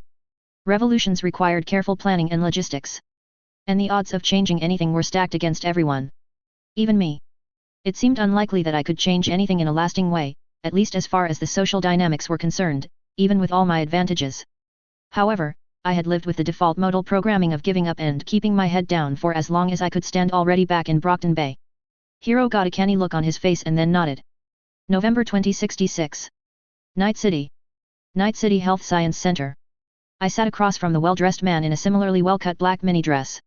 As opposed to all of the other dresses I had worn in the past, this had a V-cut and actually showed off some cleavage, as much as I had anyway, and the hem was only to the lower to mid-thigh. It was something that I would have never agreed to wear prior to spending 2 years as Dr. Hajime. It was weird how obvious self-loathing was in retrospect, but when I had assumed her identity, it had been obvious to me that Dr. Hajime had been quite pretty. Since I knew she was pretty, it wasn't a weird decision to wear pretty clothes. It wasn't my body, after all. Spending 2 years in her skin let me wear things that I would never have agreed to wear as Taylor a Bear, but doing it for long enough had made it a habit. Once I was Taylor again, I had already broken the habit of assuming I would look horrible in anything I wore. That allowed me to easily identify the source of my original hesitancy to branch out to any outfit that showed off any of my body at all. The colorings, though, were still dark and subdued. I just didn't like vibrant and bright colors. Well, we'd love to have you, but you kind of missed the start of residency. It would be a bit disruptive to slide you in, but you could definitely start January, the residency program director told me, spreading his hands wide. We haven't had a graduate from Oxford start their residency here, well, ever. Usually, they handle medical internships themselves. At first, there was some question as to whether my degree was real, just because of how unusual my job application was, but after they verified it, I was quickly scheduled a meeting with one of the administrators who handles the residency program. And it was true, I had missed the best time to start a residency. Late July and early August was baby doctor season in most teaching hospitals because that was about the time med school would end if you started it at the normal time of the year. However, there were a lot of exceptions, and residents in off-semester starts weren't entirely unusual, but I would have to wait until January to begin just so as not to disrupt their current resident/attending dynamic. I was sure that it was because they thought I was of the same level of skill as a normal resident. It generally took months of careful supervision in order for them to get to the point where they were useful at all, and nobody would want to duplicate that with me. It was fine. I wasn't in a hurry. I smiled and said, "Oh, that's not a problem at all. Let's talk about which residency program I'd like to pursue." November 2066. Los Angeles. Dr. Hajime's clinic conference room. I did what could only be characterized as a princess stomp, stomping my right foot down in displeasure as I asked, aghast, they were just going to throw me into a sack, as though I was some turnips. It had been almost 2 weeks since the attack, and the investigation by Militech with Kiwi providing assistance was complete and was, as far as I could tell, thorough.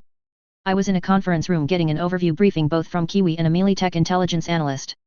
They had already delivered the full report, but Militech was used to giving a bullet point executive summary since they assumed most people like me probably wouldn't have read all 300 pages.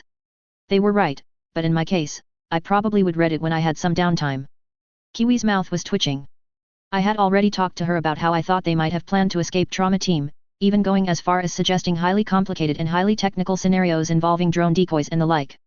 But it turned out that they just had a really large sack with a fine copper mesh lining. I think that my overlooking such an obvious and simple solution was bothering me more than the idea of being thrown into a Santa sack, actually. I waved a hand and sat down, letting both of them continue the briefing. After it was over, I thanked the Militech guy and watched him leave before sighing and saying, "That was a lot of words for saying we don't know shit." "That's what I said." Kiwi said, smacking her fist into her open palm, "But that guy said what bosses really want was a lot of words to say the same thing." I snorted. That was probably right, most of the time, in most corps. About half of the attackers were killed in the fight, but they were nobodies. The ones that managed to escape turned up dead a couple of days later, apparently having been zeroed not long after they escaped, so the entire attack was from a disposable cutout, despite the standardized, if common, equipment. Mealytech went as far as to investigate each dead mercenary individually to see if they could find a thread that could be pulled to unravel the obfuscation and identify the ultimate party responsible, but there was, seemingly, nothing. They all had military experience, but it was at least a decade ago, even for the most recent, and since then, they were regular criminals, not even having the fig leaf of calling themselves mercenaries, really. They weren't connected through a shared gang or even a shared geographic area, either.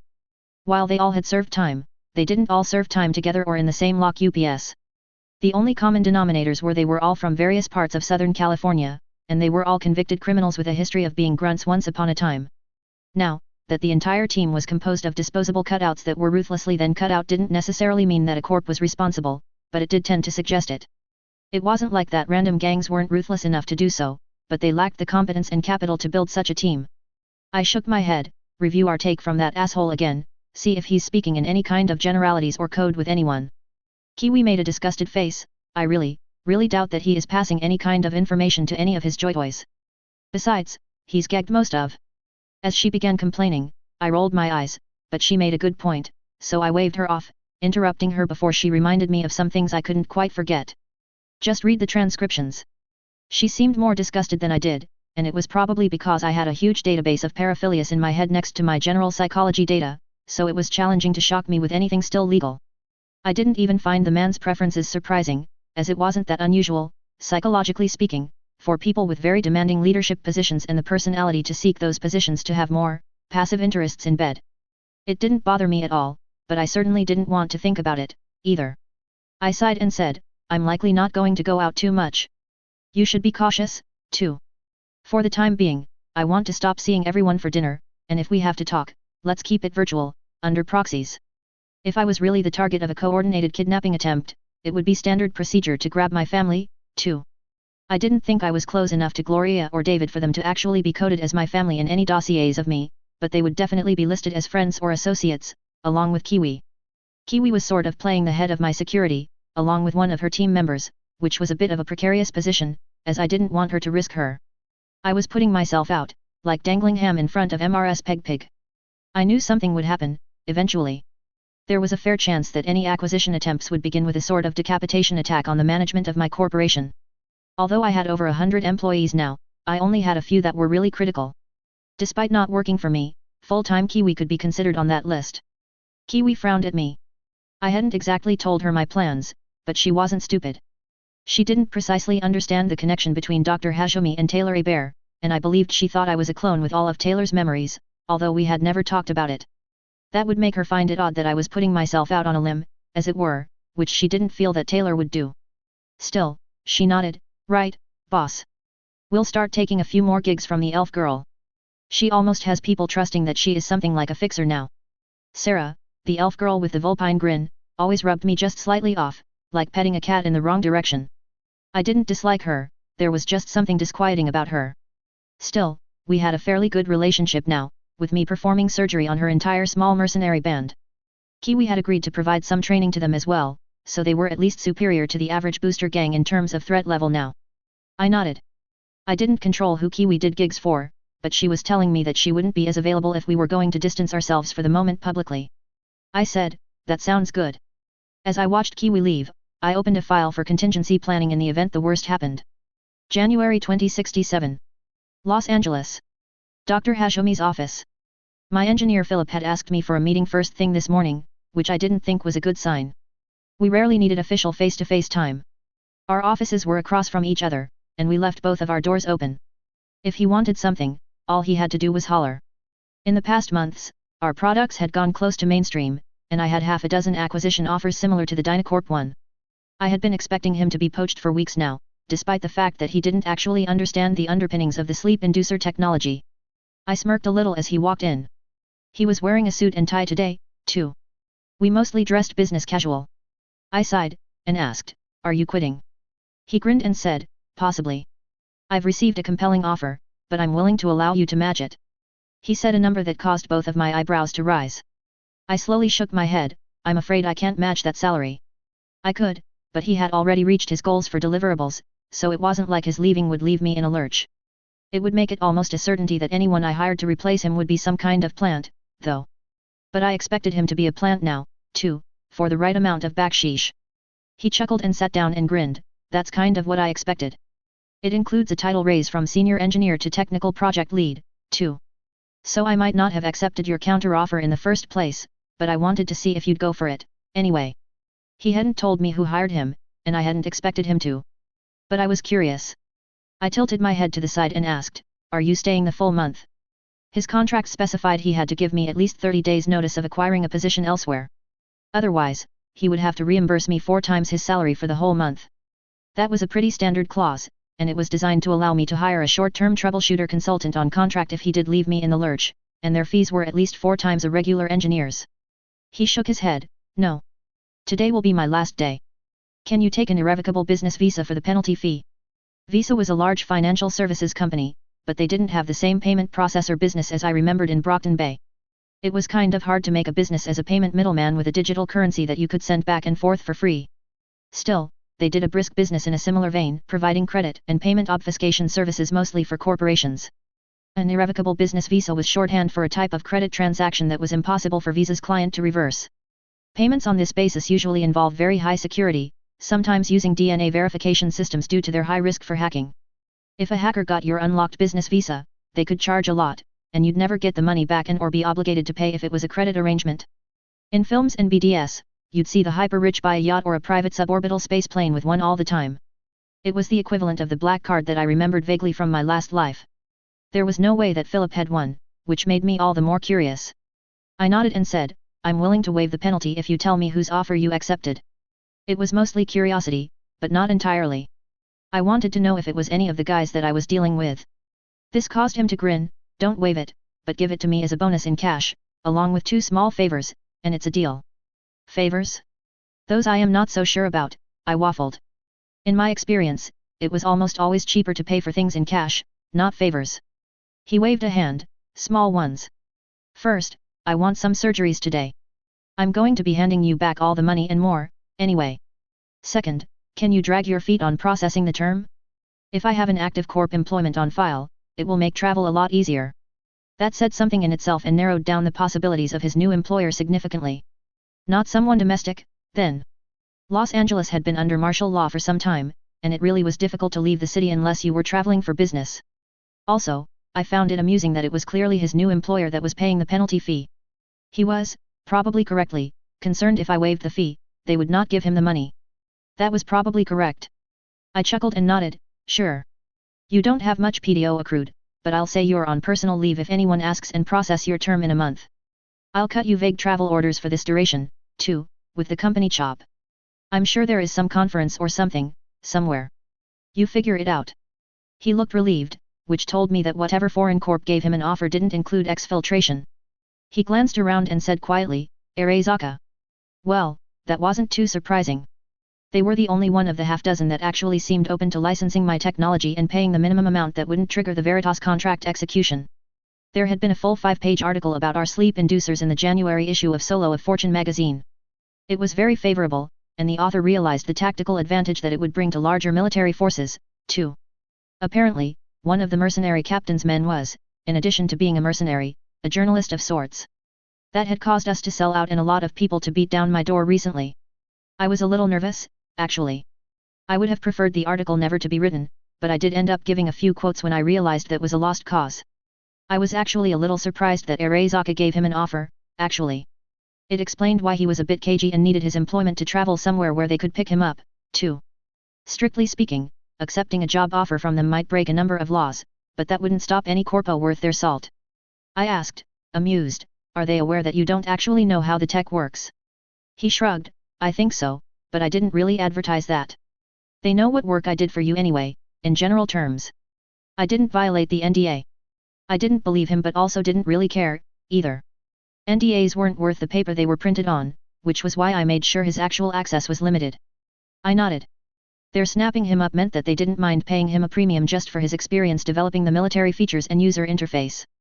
That told me that Arezaka expected to acquire my technology and wanted to shorten any development time at all. That could be good news or bad news. Fair enough.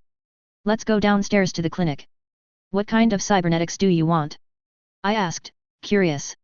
He listed off a number of neurological and cognitive boosters that I just happened to have in stock, the latter being Arezaka models in fact. I raised an eyebrow. I'm sure your new boss would give you a hefty discount on a lot of this. He snorted. My dad said never go for the free or cheap company chrome. What if I make an ass out of myself in front of Hanako Arezaka on accident and get fired? They'd turn it all off when they termed me. They would shoot you, depending on what you said to Hanako-sama, and the police would write suicide on your death certificate, I said mildly. That caused him to chuckle nervously. Still, he had a good point. Ah ha ha ha, about that. Do you happen to have a really high-end Japanese language chip in stock? The kind that won't make me seem like a stupid gaijin? He asked hopefully. I nodded slowly. I had used mine for so long that I was natively fluent in both Japanese and Mandarin now, and it was sitting in my desk drawer. I still didn't have a lot of the cultural reference that someone actually growing up in Japan would have, though. Still, I fished it out for him and slid it across the desk. We'll call it your going away present in lieu of a cake, okay? It was only worth about $1,000, anyway. January 2067. Los Angeles.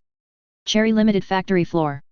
I practiced the philosophy of management by walking around both on regular schedules and also randomly. This was one of the former, as I walked around and talked with all of my workers every Monday. Everything was going well, except that we couldn't keep up with production. Arezaka had agreed to the minimum terms necessary to license my technology, and we were just waiting to sign the papers.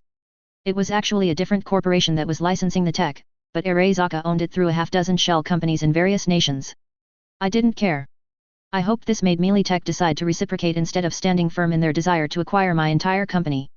They'd have to significantly up their offer if they wanted the whole company, as it was going to have significantly more revenue coming forward, and thusly it should be valued much higher than they had. As I stepped into the security office, I smiled at the security manager I had hired.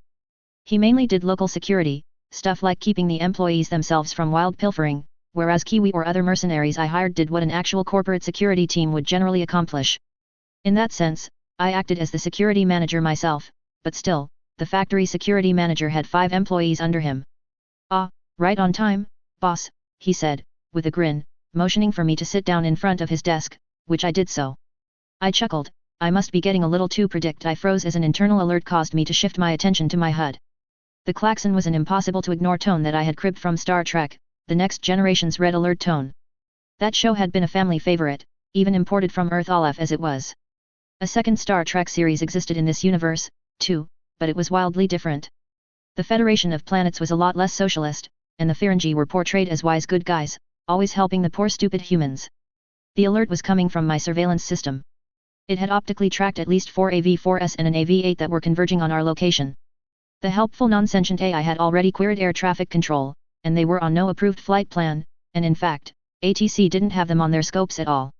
The feed from the security system should have then cut out, as I noticed a huge amount of white noise in the radio spectrum.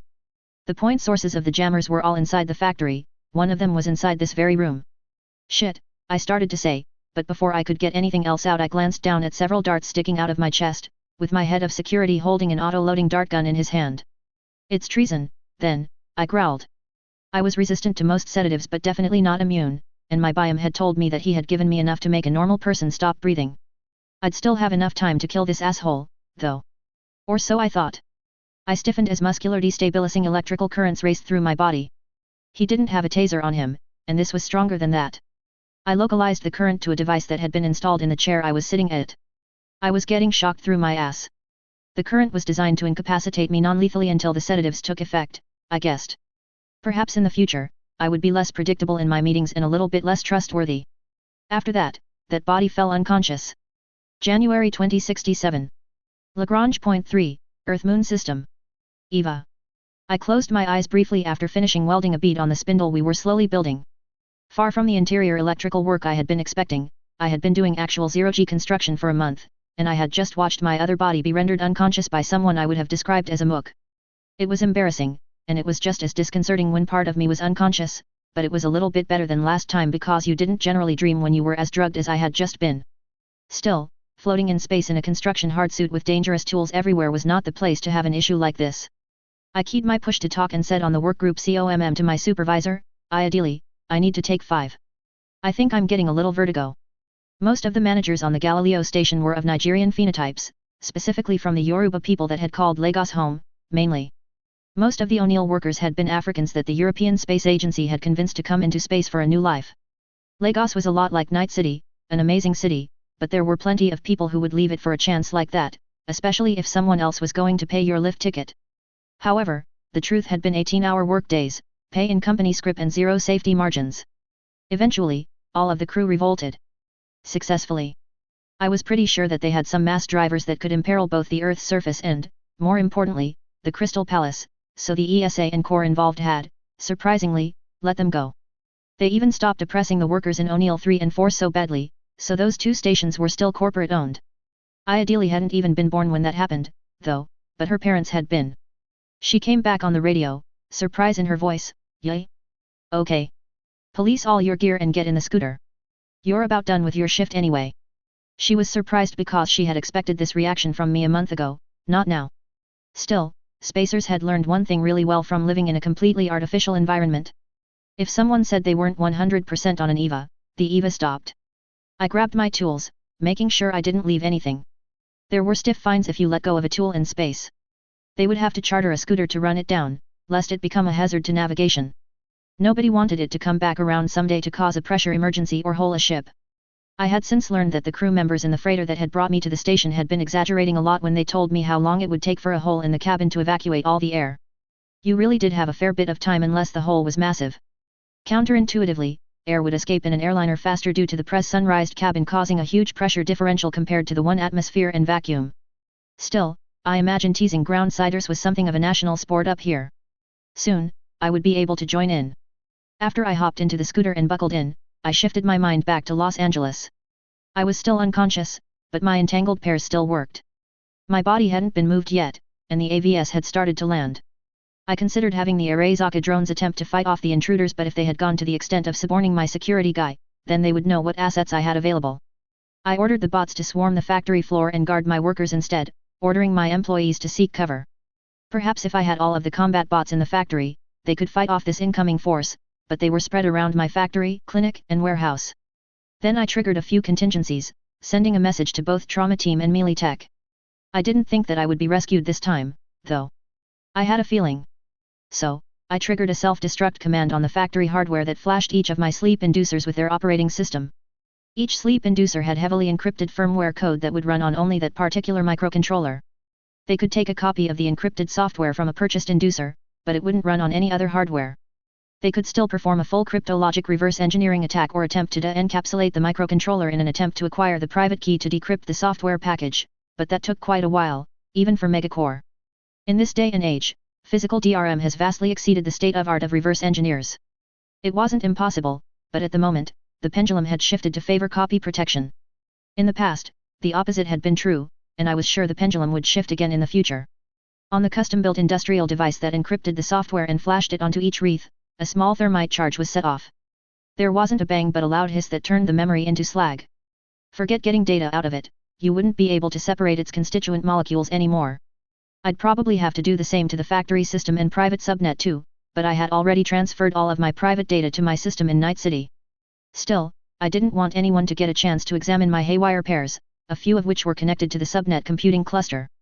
Those had similar thermite charges connected to them, but I held off for about 5 minutes until I noticed at least 2 netrunners attempting to breach the system. At that point, I trashed everything and completely lost any further connection to Los Angeles, except for the several pairs inside Dr. Hajomi's body. January 2067. Unknown location. I woke up and found myself tied to a chair very securely. The room I was in was large, like a warehouse. If Petrochem and Melee Tech hadn't systematically leveled all of the abandoned buildings in the port, I would have suspected I was there. It wasn't a good chair, but it was well constructed out of steel. I tested the bindings out of habit and found that I wasn't going anywhere. It wasn't bolted into the ground, though, so that was an option. There was still a jammer preventing me from connecting wirelessly to the net, so I couldn't figure out where I was located. The jammer was attached directly to my neck, though, so it was probably a low-strength one. Maybe low strength enough not to be detected by Trauma Team? They had extracted me before Trauma Team had arrived and then even damaged Trauma's AV-4 with a surface-to-air missile launch, causing a forced landing. Generally speaking, this was like hitting a hornet's nest, but it did give them enough time to go to the ground, I guess. Trauma would be looking for them, though, for sure. For revenge, if nothing else. Ah, Dr. Hajomi, those restraints were designed for combat Borgs. I don't think you'll be going anywhere, a woman said, which caused me to look up and find her in the low light of the large room. I raised an eyebrow, straight to the hard sell, really? This doesn't bode that well if you want to recruit me. That caused the woman to chuckle, seemingly genuinely. We don't. All we want you to do is sign this form, and you can go. After you transfer all the source code and design files, that is. We'll sell it along, as we're just middlemen, you see. That was a nasty trick with the thermite. She held out a physical sheet of paper, close enough that I got a look at it. I blinked. It was a simple document, and my signing it would turn it into a license for all of my technology, not to anyone in particular but to anyone who had that physical document. Basically, a license as a bearer instrument. How perverse. Was this group really not affiliated with one of the large corporations that had been trying to acquire my company recently? This license would definitely cause the Veritas contract to execute, but if they were selling it, that would mean they wouldn't be able to ask for as large a price. It would still be very valuable. How did they get all of the military hardware into Los Angeles, including half a squadron of armed AVS, though? It didn't add up that they were, precisely speaking, independent as they were claiming. If they were, it wasn't actually good news for me because they'd have no real incentive to actually let me go and a lot of incentives to put me in the ground. Anyone looking at me as only a single, one-time payout might not have the foresight to consider how I might make even more in the future. No, I don't think so, I said simply. The longer I could drag this out, the better my chances were. The woman clucked her tongue and said, I'm afraid I wasn't clear. Refusal is not an option. Suddenly a holographic display on the floor activated and projected an image in between us. I had to stop myself from trying to break my bounds again. It was a video that seemed to show Gloria, David, and Kiwi all tied against a wall. They all looked a little worse for wear, clearly having been knocked around a bit. I offloaded all the fury I was feeling into my two other bodies so that I still seemed unperturbed and stared at the woman levelly, silent. Oh? Maybe this dossier we have on you is wrong, then? The woman asked curiously. And suddenly, someone started beating the shit out of Kiwi on the video, but something I saw as she was knocked to the ground caused me to freeze. Her deck. Just 2 days ago, Kiwi had finally finished completely jailbreaking the NetWatch NetDriver and snuck to my clinic to have me put it in. I had built a custom plate for it to disguise it, too. But the cyberdeck on Kiwi in the video was her old Fuyatsuki Tinkerer. This was a fake. I was being stupid. Computers could generate fakes of anyone, and this woman was counting on me not being able to contact anyone. But I was connected to all of my bodies simultaneously. I had Taylor call Kiwi, who answered after the first ring, "Where's David and Gloria?" I asked her, not waiting for a hello. "We're all at a safe house, along with my boys. I grabbed them when I saw what happened at your place." Dr. Hashimi. She used air quotes, "Okay." I had Taylor roll her eyes, "Probably. They kidnapped her, obviously. Do you know anything about who it could be?" Kiwi shook her head, and I sighed, "All right. I think David and Gloria need to get back to Night City. It's weird, thinking Night City is safer for anyone." That caused Kiwi to snort and chuckle with amusement, but she nodded, "Yet. I don't think anyone came after them or us, but perhaps it's time for our Los Angeles adventure to come to an end. What about you? You're going to lose a shitload if you abandon everything there. Trauma team is swarming the south side of Los Angeles, but as far as I can tell, they haven't found Dr. Hashimi yet." I waved off the question and transferred $250,000. This is to get everybody out of the city. Consider it a gig. Then I hung up. I didn't really feel that more charitable to the woman that she was only threatening to kill computer versions of my friends and not the real ones. I didn't know if they didn't care or just didn't have the time and resources to actually grab us both simultaneously. Still, I sighed and said, "Lying, occasional employees and acquaintances are, unfortunately, not sufficient for me to sign this agreement, and it is a little bit weird that you would think threatening them would work on me." She raised an eyebrow, and someone shot the computerized Kiwi in the head on the display. I sighed and shook my head, "A waste, but that doesn't change anything." This caused the woman to frown again and then scowl, waving a hand and causing the display to deactivate. Then she grinned, "I guess we'll have to do things the hard way." Killing my friends wasn't the hard way? Well, for a dyed-in-the-wool corpo, it probably wouldn't be. This would likely be some sort of torture, then. That was both good and bad. Bad, because torture bad, day. But good because it might take a while. I had a tentative plan to use the haywire pairs in my body to track my location. The only problem was that they weren't designed to serve as a tracking system inside a dimension. They were designed to serve as an interdimensional tracking system. Professor Haywire had never anticipated being held incommunicado. He had been laser-focused on building tracking systems to find his way back home if he had made a mistake and found himself marooned on some random Earth. I had an idea that would introduce a little bit of latency based on distance in the haywire pairs. Less than a picosecond per kilometer, but enough that I could possibly triangulate my present location using all of my connected pairs. It was something I should have definitely thought of before, but I hadn't. I didn't know how long it would take, and my body in Night City was working on it right now. Alternately, if that didn't work, I would attempt to knock this jammer device off my neck before they murdered me, but it seemed stuck on there pretty good, like a choker necklace. It hurt me that I didn't have an ace in the hole plan here. I needed some additional integrated weapon that was hard to detect. Maybe I could hollow out my distal phalanx and add a dart gun to my index finger. I could have custom loadouts from sedatives to nerve agents, too. That was a good idea, but not one that would help me too much. I was about to make a snide comment about how she wasn't scary, as the woman had made a whole display about producing some torture implements, but then I realized that would just make it proceed quicker. She could waste as much time as she liked. Before I could wonder what that particular instrument was for, there was a loud crash, and an armored vehicle drove straight through the wall like the Kool-Aid Man. It made a pretty large hole in the side of the wall, which now I was focused on as I could run out of that hole since the chair wasn't bolted to the ground. It would be awkward, but possible. However, before I made the decision, the turret on the vehicle shifted, and an electromagnetic heavy machine gun riddled the woman, threatening me with flechettes, turning her into chunky salsa right in front of me. Men dressed in all black ran out of the hatch of the vehicle, and over to me and quickly cut me free with a vibro-knife and tossed me over their shoulders with a polite, "Pardon me, Hashimi-sensei." They were speaking Japanese, which surprised me. In less than 20 seconds, we were all back inside the infantry compartment in the back of the wheeled APC, and I could feel us driving away.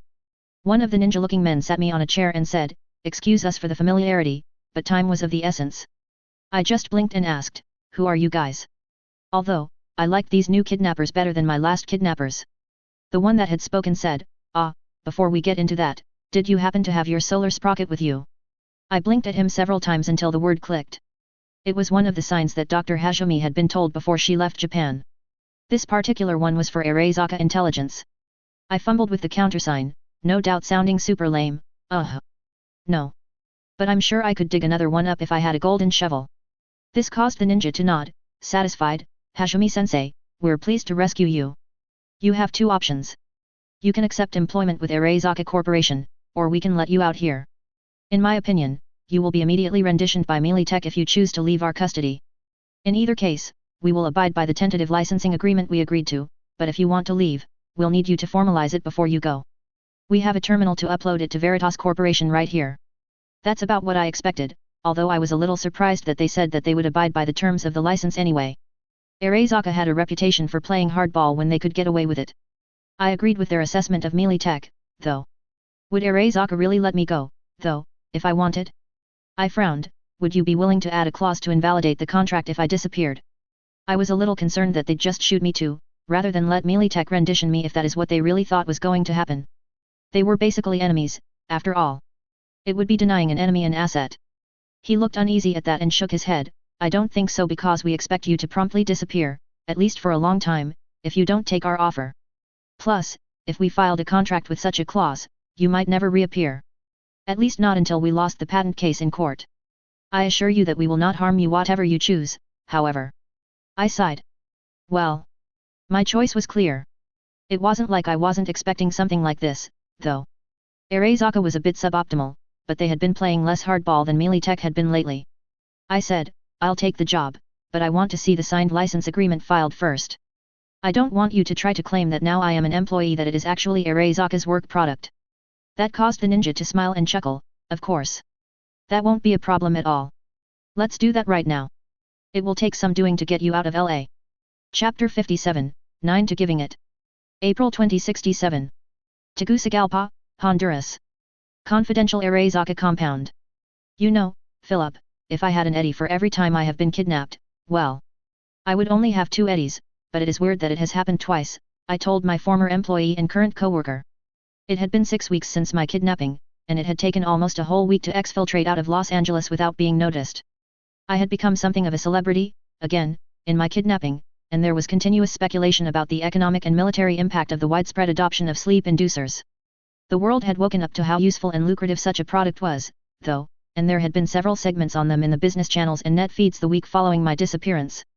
Then, when Arezaka publicized that I had been rescued and accepted a position with their corporation, it had been enough to send the share price of Arezaka shares soaring almost 50 basis points, which didn't sound like a lot until you realized the total market capitalization of Arezaka. Sneaking out of the city had been slightly difficult, with everyone looking for me. The ninjas who napped me were from a group of advisors that had been working in Northern California and, for some reason, happened to be in Los Angeles. They had decided that it would be less likely to be discovered if they went south instead of trying to go north back into the Free States, so we ended up in Honduras. It looked like Philip didn't buy the company line either because he grinned, perhaps thrice. He waved a hand to indicate our present location. I inclined my head to surrender the possibility. I didn't know who was behind my first kidnapping. It was professionally done, and I was still a bit sore about how I had let my overconfidence let a random mook disable me. No, not just a random mook. My random mook. I had expected something to happen soon, but I hadn't expected to be betrayed by my own employees. In the subsequent weeks, some of my Arezaka minders made sure that I saw articles that reported that the people behind the attack were traced to a group of mercenaries that Militech had hired. This was based on the fact that the aircraft used were drawn from stocks Militech was using for their mercs and Southern California militia members. But that didn't mean anything, as they could have been stolen. In fact, the armored vehicle that Arezaka used to rescue me had been stolen from the Los Angeles Police Department. Why the LAPD needed an APC with an automatic gauze cannon attached to it, actually, I could see why they needed it. The fact was that I didn't know who was behind it, which rankled me. I like to have neat lists of people or groups that wronged me, so that I could settle accounts later. I had started that habit back in Brockton Bay.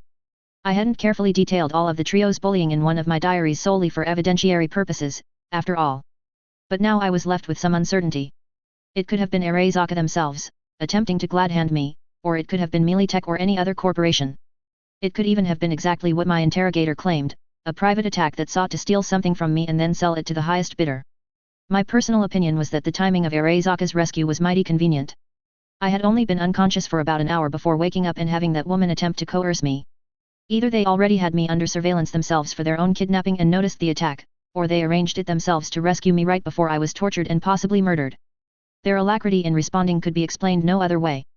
I had never conceived of the possibility that someone might kidnap me and then kill me afterwards, either. I had such a high opinion of my own value, so that seemed like an impossibility. Kind of stupid, in retrospect. Stupid, like talking to my security manager every Monday at 10 in the morning on the dot. I was also kind of upset when I learned that the original kidnappers had just shot him on the factory floor instead of paying him whatever bribe he was owed for his perfidy. I thought he got what he deserved, but I also felt as though I got robbed of revenge myself. At least I was self-aware enough to realize that wasn't exactly an opinion that helped my mental hygiene, though. Still, I couldn't help but go tisk when I heard about it. With Philip, I decided to change the subject. Have you heard anything from your team about any changes to the Arezaka version of the wreath? Arezaka hadn't screwed Philip on what they had promised him. He was the technical project lead for the sleep inducer wreaths, both the consumer and military versions, but not for the cybernetic versions, which they thought that long-term would have even more of the market share than the wreaths. After we got to Honduras, instead of shipping me straight back to Japan, Arezaka told me to start working on both the Arezaka version of the wreaths as well as the cybernetic versions and had Philip waiting for me. It was a new and interesting experience trying to explain exactly how my technology worked. The electronics themselves weren't that novel, it was how they interfaced with the brain that was the improvement, so there quickly was a number of neuroscientists added to the team. These served as subject matter experts who could consult with both Philip's team as well as the one that was handling the cybernetics, which was tentatively being led by myself. I already had designs of 2 different versions of cybernetics, but I had never even prototyped them. However, like the wreath, they had to be redesigned to use Arezaka electronics and design philosophies. Arezaka couldn't be seen to sell a sleep inducer that was based primarily on a Fuyatsuki electronics brain dance wreath, for example. That wouldn't do, plus they wanted to cut them out of any potential future revenues from the licensing agreement I had signed with Fuyatsuki earlier. The cybernetics versions I had designed mostly from the ground up, but now that I had a team of cybernetics engineers behind me, I could see how amateurish I had been. I had reinvented the wheel in a lot of places, so it was mostly being redesigned, as well. Philip smiled and nodded. Yes, the final version for the MKI entered full-scale series production a few days ago, with tens of thousands already running off the assembly line in the factories in Osaka. They're focusing on the militarist versions right now, with a small run of the consumer-grade versions being run off and sent to product reviewers, VIPs, and the like. A couple hundred of each version should be couriered to the space soon. I nodded. I had heard from my temporary boss how they were prioritizing the military versions of all of these products due to how much of an advantage their strategic planners felt an army with reduced sleep needs could achieve over a peer adversary that didn't have a similar technology would have. The tempo of modern combat was high, and thinkers, not thinkers, though, felt that an equivalent force could be 15 to 20% more effective if they had the sleep inducers in a straight attrition-style war. That was a lot. My boss was pushing my team to finish the cybernetics versions as quickly as possible, as this would be the main version rolled out to Arasaka forces and possibly included as an upgrade to the higher-end Araska operating systems moving forward. The wreaths were being sent mostly to Northern California and given to Arasaka hired mercenaries in the area, so they could be seen to have an immediate effect on the war between the federal government and the free states. In a world of dangerous netrunners, it might sound like a short-sighted decision to include a piece of cybernetics specifically designed to make the user fall asleep, but there were already a number of black viruses and quick hacks that could put people into temporary comas, so it really wasn't that big of a deal so long as the security was tight. That was another area that I had been a bit lackadaisical in, but only because, at the time I designed the cybernetics, I didn't have the design files to integrate it into an operating system closely. I did now, but my team was the one who was handling most of this work, as they all had experience working on Araska OSs.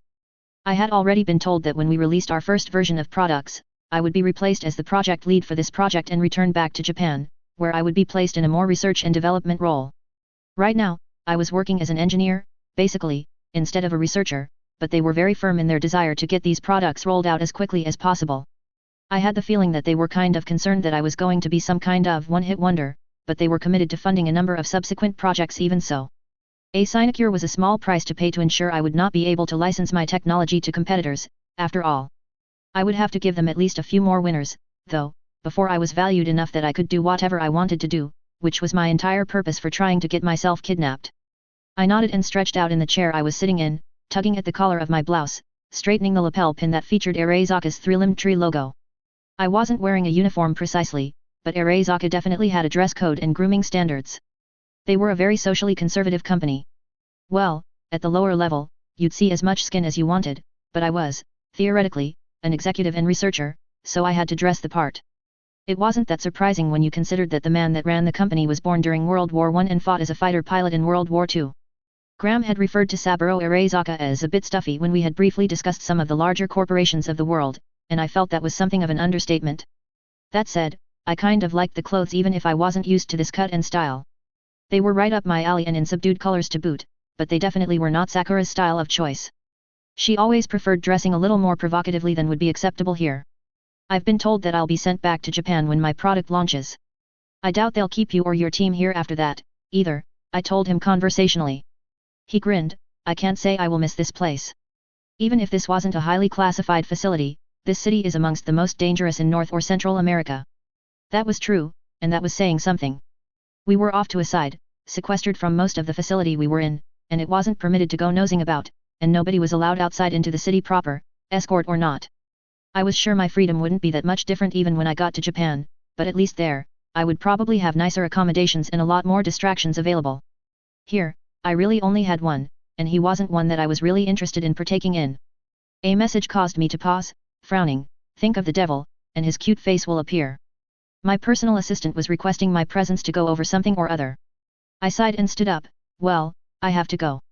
He nodded and went back to working on his implants, kind of staring off into space and fiddling with something only he could see on his augmented reality system.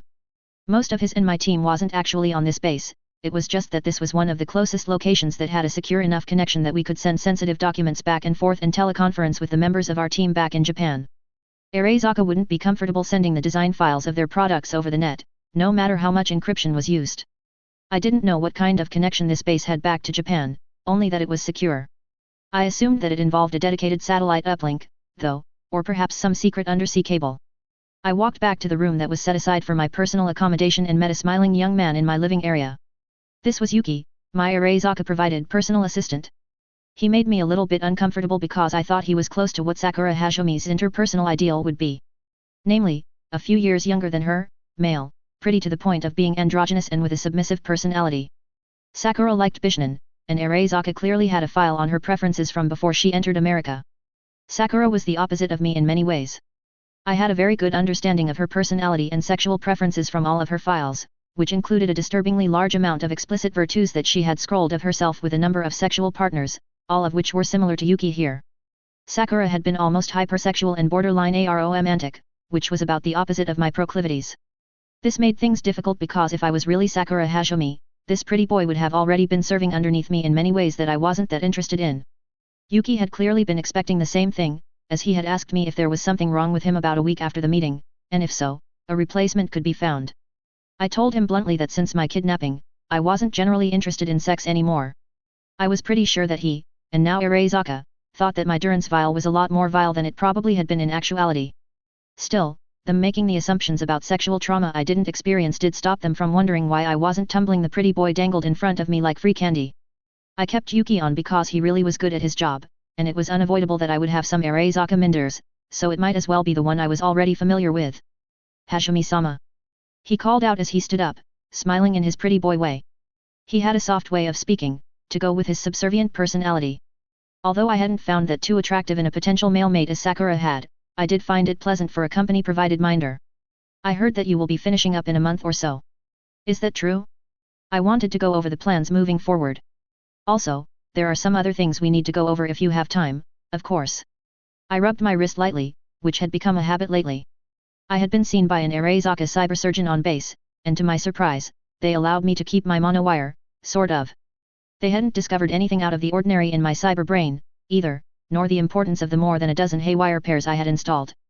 I had gotten them very small now, about the size of a grain of rice, which was good because I needed spares. Both so I could handle maintenance on them periodically and also for expansion opportunities in the future, as it might be some time before I could send and receive arbitrary parcels between Hashimi and the rest of my bodies. They didn't notice them at all, but they were quite interested in the modifications I had made to my monowire to make it more concealed, so they removed it and replaced it with a stock Kendaki version. As far as I could tell, it hadn't been modified in any way that would allow Arezaka to install a kill switch in it, but just in case, I had reflashed the firmware with the latest version Kendaki released a few days later. They did make me demonstrate proficiency with it, though, with the base security forces. That wasn't generally required with other integrated weapons systems that Arezaka offered to its executives, like its mantis blades, but it was a lot easier to kill yourself with a monowire, so I couldn't really blame them.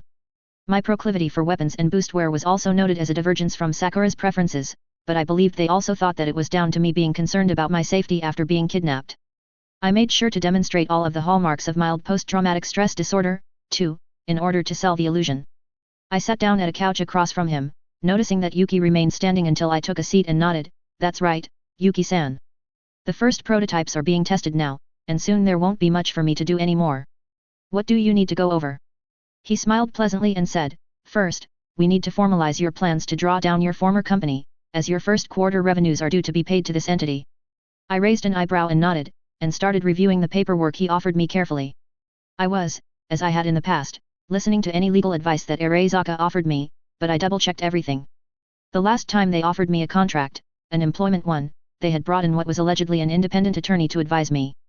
However, at the same time, I had taken everything they had given me to another attorney in Night City as Taylor, just with the names altered so the Night City attorney wouldn't know the source of the contracts that I wanted them to review. I was already on the phone with the firm I somewhat trusted to review these documents, too. Arezaka didn't know I had any net access, so I was curious if they were attempting to screw me over in some way. So far, not, but I would continue this process, especially as it pertained to my solely owned holding company. Yuki said, please review these documents, and if you'd like me to bring in some legal counsel, that would be fine, too. I nodded and carefully adjusted the scanned documents, removing any items that could identify me before forwarding them to the firm to review while I simultaneously looked them over also. It took about 10 or 15 minutes to review everything, along with the on-call attorney I hired. My outside attorney zeroed in on a few clauses, and I motioned, I'd like to speak to one of those attorneys if you don't mind. Yuki nodded and said, of course, Hashimi-sama. We have a couple on base, it will just take a few minutes to get one here. We waited in companionable silence for a time before the doorbell rang, which Yuki sprung up to get. He ushered a woman into the room, and it was the same lady as last time. Yuki smiled and said, well, I'll leave you two alone, then. He started to leave but I waved a hand and said, you can stay, Yuki, if you like. I kind of wanted to see what this woman would say to that, and she frowned and shook her head. Hashimi-san, I really have to advise against that. Whatever he hears, he will definitely be obligated to relay to any authorized agent of Arezaka Corporation. He's not able to offer any kind of pledge of privacy. Yuki nodded rapidly, looking very bashful. No. Hashimi-sama, she is quite correct. I didn't know that I believed the Arezaka-provided attorney was any different. Still, I shrugged, I don't need any privacy for these questions. That caused Yuki to raise an eyebrow and glance at the woman, who was still frowning, but she finally shrugged. The pretty boy scampered back over to me and sat beside me on the couch. Our implants negotiated a connection between each other, and our operating systems entered into a shared AR mode, where we could produce and review documents and other files together. It was a pretty common working mode and theoretically was the basis for all paperless offices. The implementation of this system differed based on the OS you had, with low and even mid-tier models featuring only a floating, shared audio-visual GUI window. However, high-spec systems like in my more technology OS and the attorney's Arezaka system could negotiate realistic virtual objects, so the digital file I had been reviewing turned into a stack of paper, complete with both tactile sense and weight, using the physics engine of my own system to provide a very realistic version of physical objects. She could take a pen and mark on the document, and that would be reflected in the digital file, and I could even, if I wanted to, drop the sheets of paper, and they would make a mess on the floor, although it would be as simple as directing them and rearranging them to get them back, instead of forcing me to pick up each sheet of paper individually. It was a very intuitive system, and the verisimilitude level of the simulated objects was pretty high, going as far as to even smell like actual paper. I shuffled through some pages before I handed the packet of documents to the attorney, parts of it already having been highlighted by me digitally based on areas that my outside attorney had identified as potential areas of concern. I said, I've highlighted a few areas. For example, it seems this section is somewhat restricting me from restarting production of a product competing with Arezaka, and another area seems to prevent me from producing products in certain geographic areas, but it isn't clear on what those areas are. The attorney raised her eyebrows at me and inclined her head. Let me review the whole document, and then we can go over these areas. I nodded and waited a whole 20 minutes objective time as she read the packet twice. I worked on editing a few chapters of Rage of a Villainess while I waited. Finally, she nodded, it is as you say, with the caveat that the restriction from producing competing products only applies while you are also an employee of Arezaka. It is a pretty standard boilerplate language often given to employees who also are either majority shareholders or solely own a separate enterprise. In your case, you would be required not to resume production of sleep inducers, and possibly other products if you develop similar products for Arezaka, although those products would generally be covered under separate intellectual property agreements, as employees wouldn't generally own the IP of products you developed while a researcher at Arezaka. If for one reason you did, then you wouldn't be permitted to compete while you were also an employee. She really liked adding qualifiers like generally to everything she said, as did other attorneys I had talked to, but what she said pretty much agreed with what I thought it said, as well as what my other attorney had claimed as well. She raised an eyebrow. This other section is a bit more problematic, as it is vague. It is a prohibition on you from producing such technology or products in certain geographic areas, even after your employee relationship ends, so long as the Arezaka has either a license from you to produce them. For example, your sleep inducers would qualify, or shared ownership of IP. It is listed as a protective measure to ensure the continued confidential nature of any shared or licensed technology, but it isn't clear where this would apply or which geographic locations would be prohibited. I can't recommend you sign this agreement with this vague language attached. She turned to Yuki and asked pointedly, Shindo-san, can you enlighten us as to the purpose of these clauses? Yuki blinked and glanced down at the virtual sheet of paper before pausing and nodding, of course. It's meant to prohibit Hajime-sama from, for example, building a factory in a location with either lax patent protection laws or lax rule of law in general. Basically, we don't want you to start production in an area where your inventions will be immediately seized, either by some corrupt application of local patent law or through simple lawless force of arms. I didn't realize the language was so broad, and we can definitely adjust it. This language was added at the last minute after we received word from our intelligence division about some developments in the NUSA. I was going to talk to you about them after you read these documents. If you don't mind me speaking in front of your attorney, I can elaborate. I inclined my head, and he continued, we received word from our NUSA sources that the fix, as they say, is in. He waggled his eyebrows and even tapped the side of his nose in the British spy gesture, which was amusing. He continued, the NUSA government will be invalidating your patent on technical and legalistic grounds. They don't have any actual grounds to do so, but they'll just make something up. Mealy Tech is already working around the clock to reverse engineer your design, and we expect them to succeed within 8 to 14 months, hence our desire for alacrity on releasing our own product. We need to build an initial market share, plus, other considerations. He then frowned, looking annoyed on my behalf, which I found cute. That's basically the reason for that clause. There does need to be some amount of leeway in it, though, to deal with situations where a country might have, on the surface, robust patent protection but, in practice, might seize your invention anyway, like the NUSA. I'm talking to my former boss right now, and at a minimum, we would be willing to specify that this clause wouldn't apply to Japan or the European community as a whitelist. It's not a huge issue, as these clauses would mostly only apply if you left employment at Arezaka in the future. Our discussions lasted several hours, as my legal situation was complicated by the contract that I had paid Veritas to execute for me. Arezaka couldn't just pay me individually for my IP, as that would trigger Veritas to execute. So, Arezaka had to pay my company the royalties. I was transforming it into, at least while I worked here, more of a paper entity to hold my IP and to receive payments on my behalf. I was surprised that Arezaka wasn't trying to screw me over for the royalties, as they would amount to slightly over €100 million a year for the foreseeable future. It was later when the attorney left and Yuki went over my options for where I would live when I got back to Japan, I discovered that they had screwed me over, at least a little. Honestly, it felt comforting, as if a corpo didn't pull something with you, then it was really worrying. Arezaka was paying me my total owed royalties. However, they were charging me for security services that I was required to have that they would provide. They were, in effect, billing me for my own gilded cage. There were also additional requirements as to where I would live, which made only the most expensive options compliant with my employment contract. A large apartment in Tokyo, which was the most expensive city for housing on the planet, additional apartments next door for my security service, buying or leasing an aerodyne or two for transport to and from the office, the salaries and equipment for almost a platoon of security specialists for full 24/7 coverage, even Yuki's salary, I was paying for.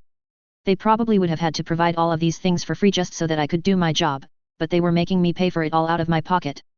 What cheeky little bastards! All in all, it would cost something like €20 million per year, so it wasn't as though I would beggar myself.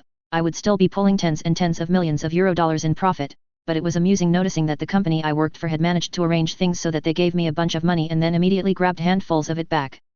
That had been an area where both I and my outside attorney had failed to realize the scale of the liabilities. Surprisingly enough, the Arezaka provided attorney woman had noticed that part in the employment contract in the past and had even told me that the associated charges might be substantial. I just hadn't guessed how substantial. However, the company had insisted on such a clause in exchange for shortening the employment contract from a standard 10 years to 3.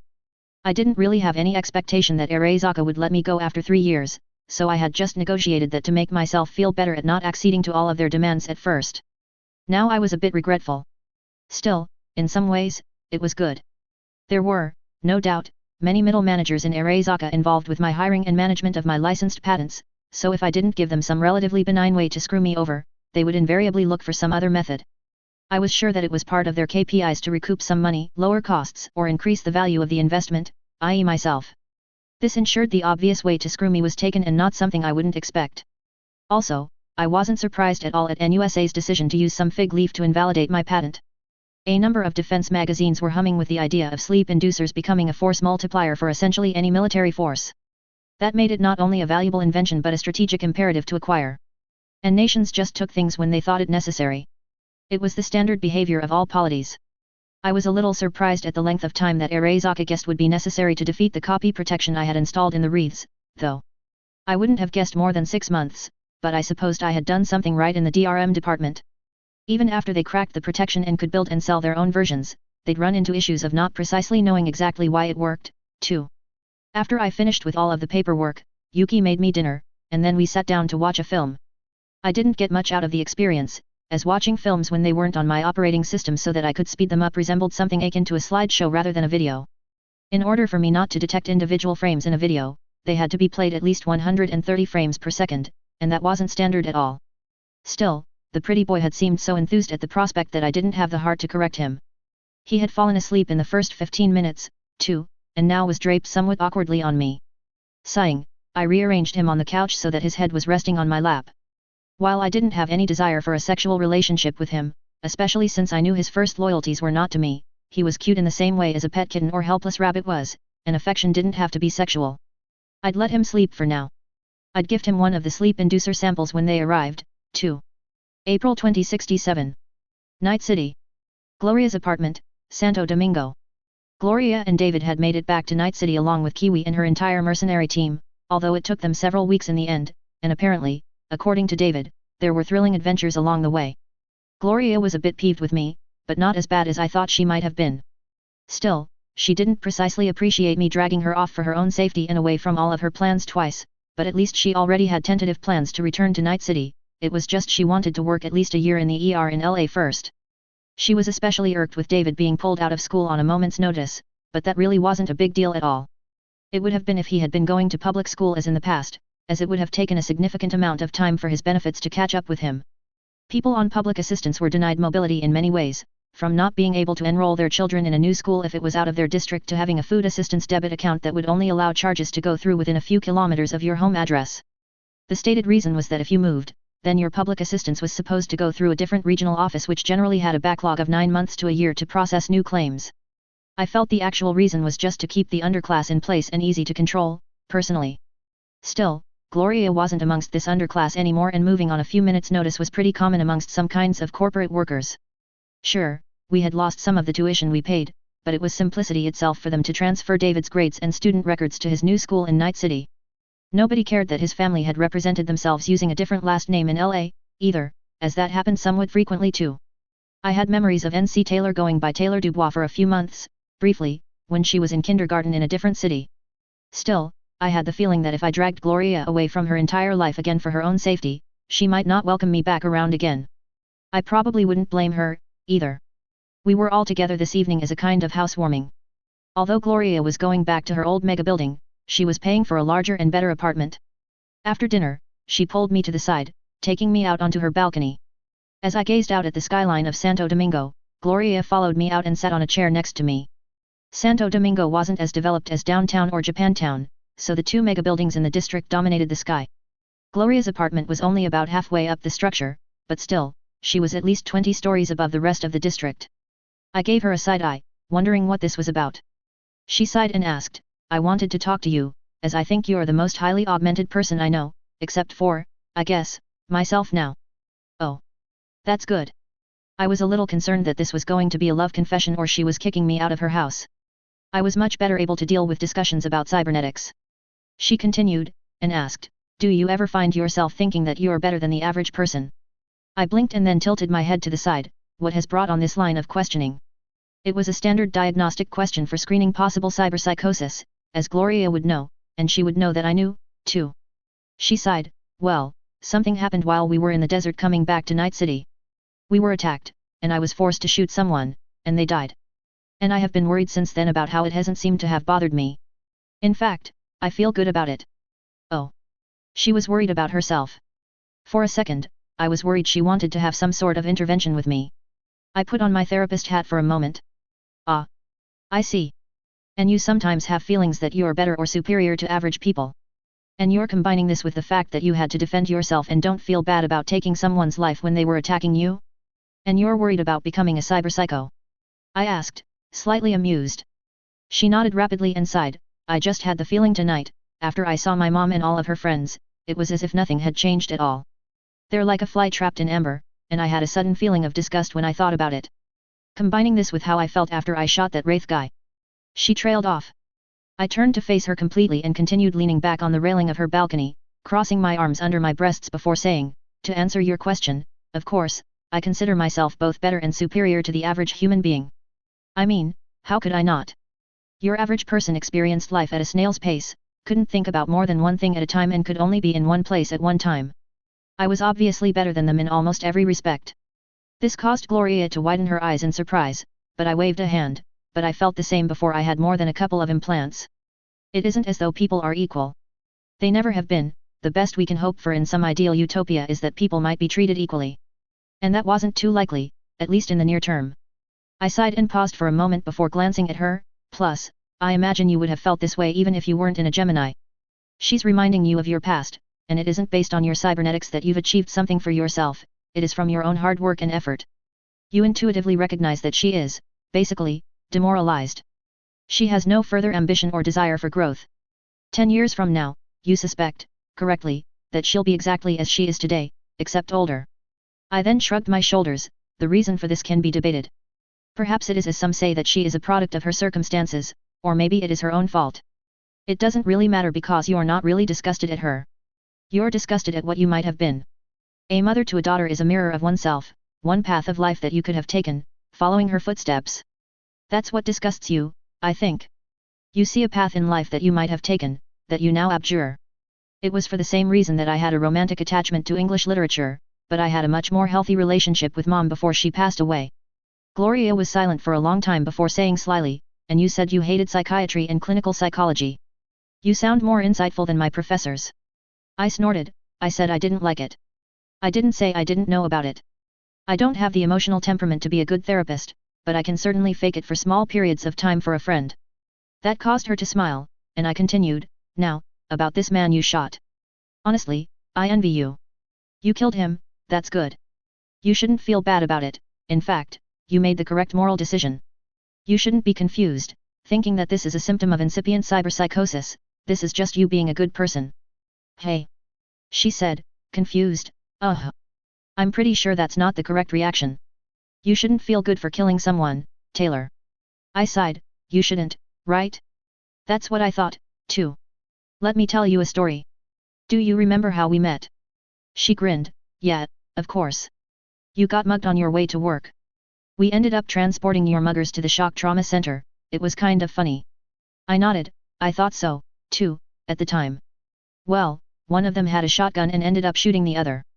That one died in the OR, but the shotgun wielder survived.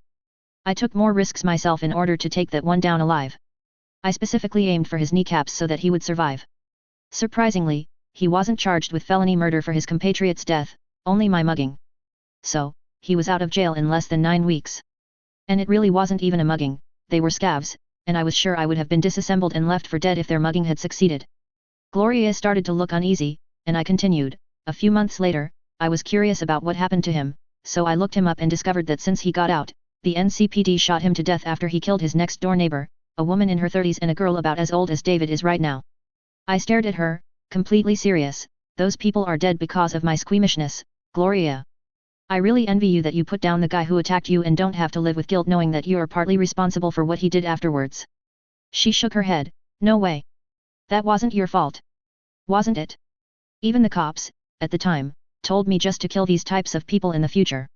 I thought that they were so jaded and cynical at the time, but really they were exactly right. I shook my head and leaned back against the railing, glancing up at the night sky. The sky was black, with barely a few stars visible through all the light pollution. There are a lot of different types of people in the world. Most work a dead-end job, doing what they can. Some are like your mom, grifting what they can out of the system. But some people, pick up a gun and decide to take what they want, and create pain, terror, and sadness in their wake. It sounds antisocial, but in the absence of a real, working system of justice, which we do not have, it is the correct moral decision to shoot these people. You probably saved 10 lives with the one guy you killed, and you should feel great about that, not conflicted and worried that you don't feel guilty.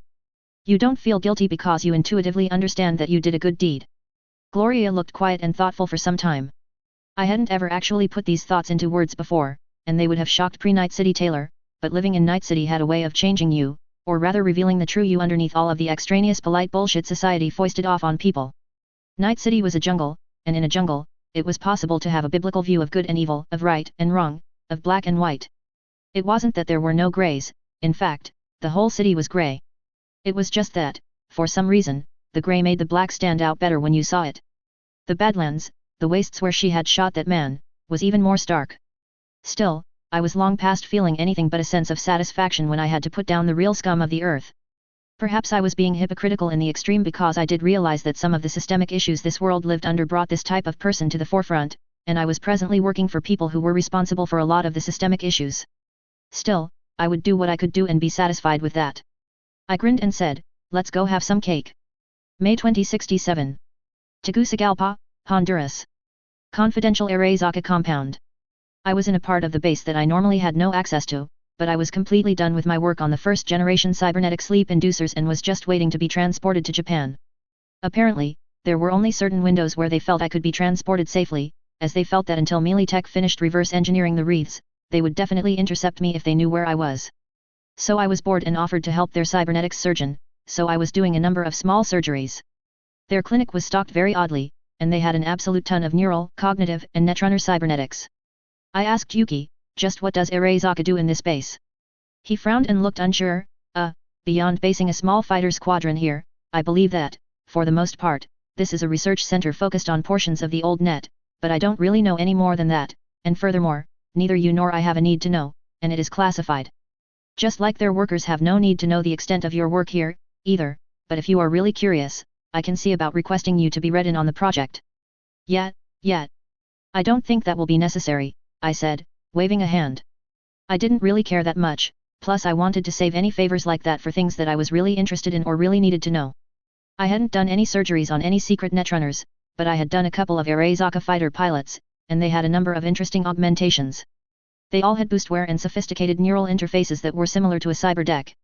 They would interface with the computers in the aircraft, and the pilot would fly the plane in a virtual reality interface.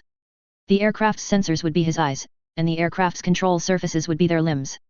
It was quite fascinating, I thought. Each had enough physical augmentations to live continuously at 9 gs, so they could accept a tremendous amount of acceleration, too. A few days later, after that conversation, I found myself in the clinic on a Sunday. The base surgeon didn't work weekends, so I offered to come in and do a few elective surgeries for the people of the base. After I was finishing up installing a new pair of cybernetic eyes in a girl that worked in the administration, suddenly, the lights went out, as well as my connection to the base subnet. Blinking, my eyes shifting to low light mode, I quickly took stock of my patient. I didn't need any of the further equipment, thankfully, so I finished in the dark, the base's emergency lighting not coming on for a full minute. Now that my patient was safe, my curiosity was taking hold. I left her there after adjusting her sedation levels and walked out of the clinic, having to force open the door manually. The corridor was lit dimly by the red-tinged emergency lighting installed on the walls, and I could hear some gunfire down the hall.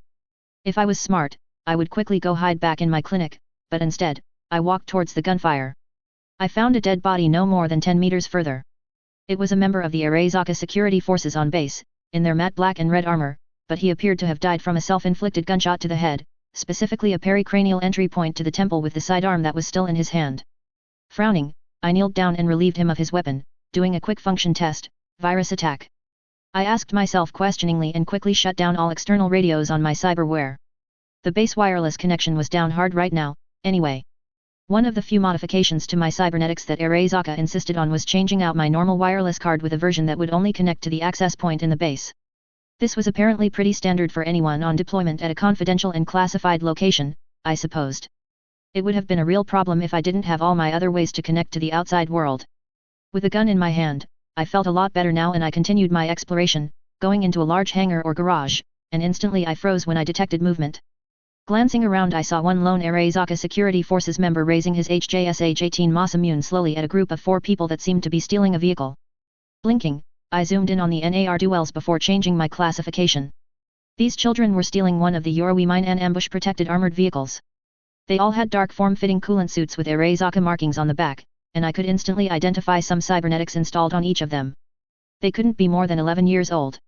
My body moved without thinking, running towards the man who was still lifting his rifle up and hadn't quite reached his aim point yet. I got to him long before he pulled the trigger, and with a hand, I grabbed his head and smashed it into the side of a nearby vehicle, instantly knocking him out. I thought smugly, "No, I don't think you'd be shooting children today, sir." It was fortunate that I had enough time to disable him that way without shooting him, as that would have caused a lot of questions later. I didn't know what was going on precisely, but I knew shooting kids was not going to fly with me. 2 of the children who were stealing the vehicle gaped at me when I did this, one of which was a pale girl with pink hair and a pixie cut with intense eyes, staring at me as she jumped up on the side of the vehicle as they got it going. She stared at me for a long moment before finally nodding and then jumping into the cabin of the vehicle, closing the door behind her. The car then drove straight through the thin garage door like it wasn't even there, leaving a gaping hole behind. Stepping away from the scene of my crime, I wondered what the fuck had just happened. I was thankful that the entire base seemed to be deactivated, so I was hoping that included any of the audio-visual cameras inside this garage. It was only a few more minutes before an entire squad of security guys showed up, swarming me. Rather than being upset, though, they seemed relieved, with the leader speaking over his speaker, "Hajime-sensei, please come with us. This facility is no longer secure, we're going to fly you out immediately." I let them lead me off and even let one of the guys take the pistol that I was carrying. Me and Yuki were bundled into an AV-8 which took off and immediately turned to the south. As we flew over the city, I noticed that at least half of the city was as dark as the base, completely without power. Now that was impressive. Chapter 58, She Got the Job. May 2067. Night City. Gloria's apartment, Santo Domingo. "I tell you, that damn dog only likes you and David," grumbled Gloria as she stood, mostly paralyzed, in the maintenance bay I built for her in her new apartment. The dog in question was right next to her, worrying on her shoe while softly growling. She was renting a large 3-bedroom apartment so that she and David could have their own rooms, which they had become accustomed to back in Los Angeles. The last room was a guest room, but she mainly used it as a study for schoolwork for the both of them, as Gloria seemed to be intent on continuing her education, already talking about taking night and net classes when she hadn't even secured a job yet, but that shouldn't be an issue as qualified RNs were always in demand. It was in this room that I had placed the maintenance bay against on wall. It didn't take much space unless Gloria was inside it, so it was out of the way. As full body replacements went, Geminis didn't need a lot of maintenance. They were about a third biological, so that part was mostly self-repairing, but that wasn't to say that they didn't need any. Ongoing maintenance was one of the ways full-body cyborg users were controlled. It was expensive, but it had no reason to be beyond the fact that it encouraged cyborgs to seek gainful employment where their maintenance could be provided as part of their wages, like health insurance. I was definitely breaking the agreement that Raven Microcybernetics had doctors who sold their equipment sign by installing this in the end-user's apartment and even teaching her how to do most of the maintenance herself. But I never signed that agreement in the first place as I bought the body on the black market, so there. Nay. He comes from a long line of wolves, I told her with a grin, he is a predator. She scoffed, kind of. She didn't have full control of all of her facial muscles, just enough to talk, predator? He can open the refrigerator door, and he has a habit of stealing cookies. I snorted. Although he had a very dopey-looking face, he did seem to be pretty smart, just like MRS Peg was. I had thought he was mentally challenged at first, but he was very sneaky with it. He did have a very stupid, dopey-looking face, though. I still wondered where the bird had found him. It wasn't like there were wild packs of pugs around. He was basically David's dog now, though. After finishing the diagnostic, I nodded and told her, there's a small capacitor that is in the process of going bad in some of the circuitry of your left leg. That's why you feel a bit off when flexing that leg. I shared the screen of the maintenance diagnostic and showed her how I had identified the problem. It's not outputting the voltage it should, so we'll go ahead and change it. It shouldn't take very long. With a mental flip of a switch, she was no longer paralyzed. The scanning devices in the maintenance bay were purchased off the shelf, and the bay very much resembled the standard ones available for lease by Raven Microcybernetics. As such, they required the victim air patient to be still in the process of scanning, so the simplest solution when dealing with a cyborg was just to turn off their ability to move their body. Gloria carefully pushed the pug away with her toe, which I found amusing. I asked her to strip while I grabbed some tools, then glanced back and blushed faintly and told her she could keep the panties on. It was odd that I reacted at all, as I was very familiar with every centimeter of her body, but that was before she started using it. Things changed when someone was living in it for quite a long time. This repair was lucky because the circuit board was available from one of the access panels on her calf. Rather than a panel, per se, it more resembled a very fine and almost invisible seam. I pulled the small circuit board out with a pair of forceps. Gloria frowned down at it, and how would I repair it? Component-level repair of electronics is a little bit beyond my skill level. I nodded. Although it was true that any modern med techie had a lot of practical electronics repair experience due to cybernetics, removing one small surface mount component on a very small board was not the level of skill even most doctors had. I said, you wouldn't if I wasn't around. You'd need to hire an actual techie to do this part. But, if you're interested in expanding your skills in this direction, even if it is just to repair your own body, I can point you to some classes you can take or audit. I'd recommend you then start a hobby of repairing handheld agents. They're cheap and widely available, and it is not a big deal if you brick a few dozen and you're not out as much when you do. This small board would cost about 2,000 eddies if I had to buy it from Raven. Agents were what I would call a smartphone in this world. In my mind, I still called them smartphones, though, but that wasn't a word that had survived the 90s in this universe, so people looked at me askance when I had used it a few times. She nodded, seeming interested, and I set the board on a table and used my high magnification vision and tools to quickly unsolder and remove the faulty capacitor, replacing it with a slightly beefier version and walking her through the process. The last step involved brushing on a sort of clear coat epoxy as a protective layer, which I had used solvent on a Q-tip to remove previously. It took a few minutes for the epoxy to dry, so I spent the time explaining each stage of the repair. I was already pretty sure what was wrong when she told me her complaint over the phone, so I had everything I needed just in case. There were a lot of complaints over the series of tantalum capacitors that the last few years of Gemini models used in some of their distributed control boards.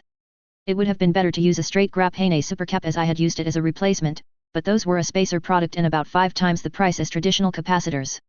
I slipped the board back in her calf, reconnected it and nodded, do a full body reset and physio self-test and calibration. See if that solved the problem. Gloria nodded and then froze for half a second before she started moving again in a type of slow kata-looking calisthenics routine. She grinned, works great, now. That little lag is gone. I tilted my head at her little routine and asked, is that some kind of martial art? I don't recognize it. She nodded and grinned, yes, but I can't teach it to you. Oh? Is it secret? Do I need permission from your shifu? I asked amusedly. That suddenly gave me an idea for a short part of Rage of a Villainess, thinking the protagonist could say something along the lines of, I'm not permitted to teach this art before reaching the nascent soul stage. I made an entry in my narrative notes file. She chuckled and shook her head, putting her pants back on, no. But it's a martial art designed for Borgs. Regular humans, even if they're somewhat strength-enhanced like you, just can't get anything out of it. Really, even Geminis are a little too weak and frail to get the maximum benefit out of it, too. That surprised me. I wasn't aware of any Borg-specific martial arts, but it wasn't like I was anything but a hobbyist. Although I had started taking kendo, aikido, and judo classes as Hajime, it wasn't like I was one of those types of people that hung around the gym or dojo all the time. The fact that she said that a Gemini was a little weak to get the full effect out of the art was also surprising. Gloria could bench press over half a ton easily and might be able to do 3/4 of a ton with extreme effort. I arched an eyebrow, curious, where did you learn this? Ah. I met a lot of other full cyborgs while I assisted on that professor's research project. Mostly borderline to actual cyberpsychos, but we got along pretty well, and they introduced me to a few people who could teach it. She then looked a little embarrassed and said, I can't really talk about it with outsiders, but I've already found another teacher here in town, though. Outsiders? I grinned wildly. How interesting. It seemed like there was some sort of full Borg secret society. I very much approved of Gloria being a part of it, too. When I first met Gloria, she literally had no life outside of work and taking care of David. Before I could express my approval, she asked, speaking of which, would you be willing to do some similar work for a few, well, I can't really call them friends precisely yet, but acquaintances? They're mostly in alpha classes, but one of them is in an old IEC wingman, and one other guy has a 30-year-old melee tech ninja body. They're all struggling a little bit with psychosis, but I think that the lack of routine maintenance is as big an issue as any psychological ones they have. Probably wouldn't be able to pay much, though. She trailed off. I blinked. Alpha classes, well, everybody and their brother made that kind of full body replacement. It was the generic laborer type. Over 90% of all Borgs were of this variety, they were the clanking masses. Varied and highly customizable, the Alpha was the Toyota Hilux of full body replacement. However, the Wingman was a specialized body designed for fighter pilots and astronauts. Since IEC went out of business, they weren't sold anymore, but they were pretty unique. They were almost guaranteed to have very high-end boostware included too, and it would be interesting to see a type of boostware designed for Borgs and how it diverged from the kind designed for regular humans. It would be mostly neurofocused, as you didn't really have to improve the latency in an already electronic nervous system equivalent. It reminded me of the destroyed, semi-disassembled Dragoon I still had in my storage unit. Although I had come a long way, I was still pretty sure I wouldn't be able to completely repair it yet, but doing routine maintenance on other full-body replacements now was something I felt comfortable doing, even if they were entirely mechanical. However, as much as I would like to look at those two unique models, I was a bit leery of being too close to a borderline cyberpsycho full-body replacement. After a moment of silence, I said, possibly as long as you were with me. I'd also want a number of safety measures I didn't yet have in my clinic. Maybe a large directed EMP or a high-voltage security system. Gloria laughed uneasily and said, ah ha ha ha, of course, I was going to suggest that anyway. I nodded and said, if you want, let's try the wingman guy first.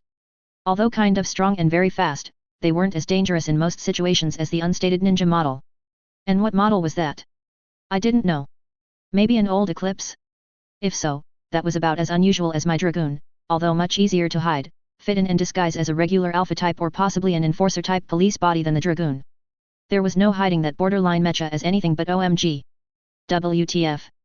The melee tech Eclipse was a very advanced full-body replacement at the time it was built in the early 2020s, and it was one of the few that they still managed to build after the data crash in limited numbers, at least for a little while. I believe the last year it was manufactured was in the early 2030s, similar to the Dragoon. However, it suffered a bit from a jack-of-all-trades issue. It was designed for covert ops, but it had a little bit of everything, including things as wild as integrated hypodermic needles in the fingers and a detachable explosive rocket-propelled finger bomb in the left ring finger. It ended up being good at a lot of things, but it wasn't the best at anything, and that sealed its fate because it was a specialized kit to begin with.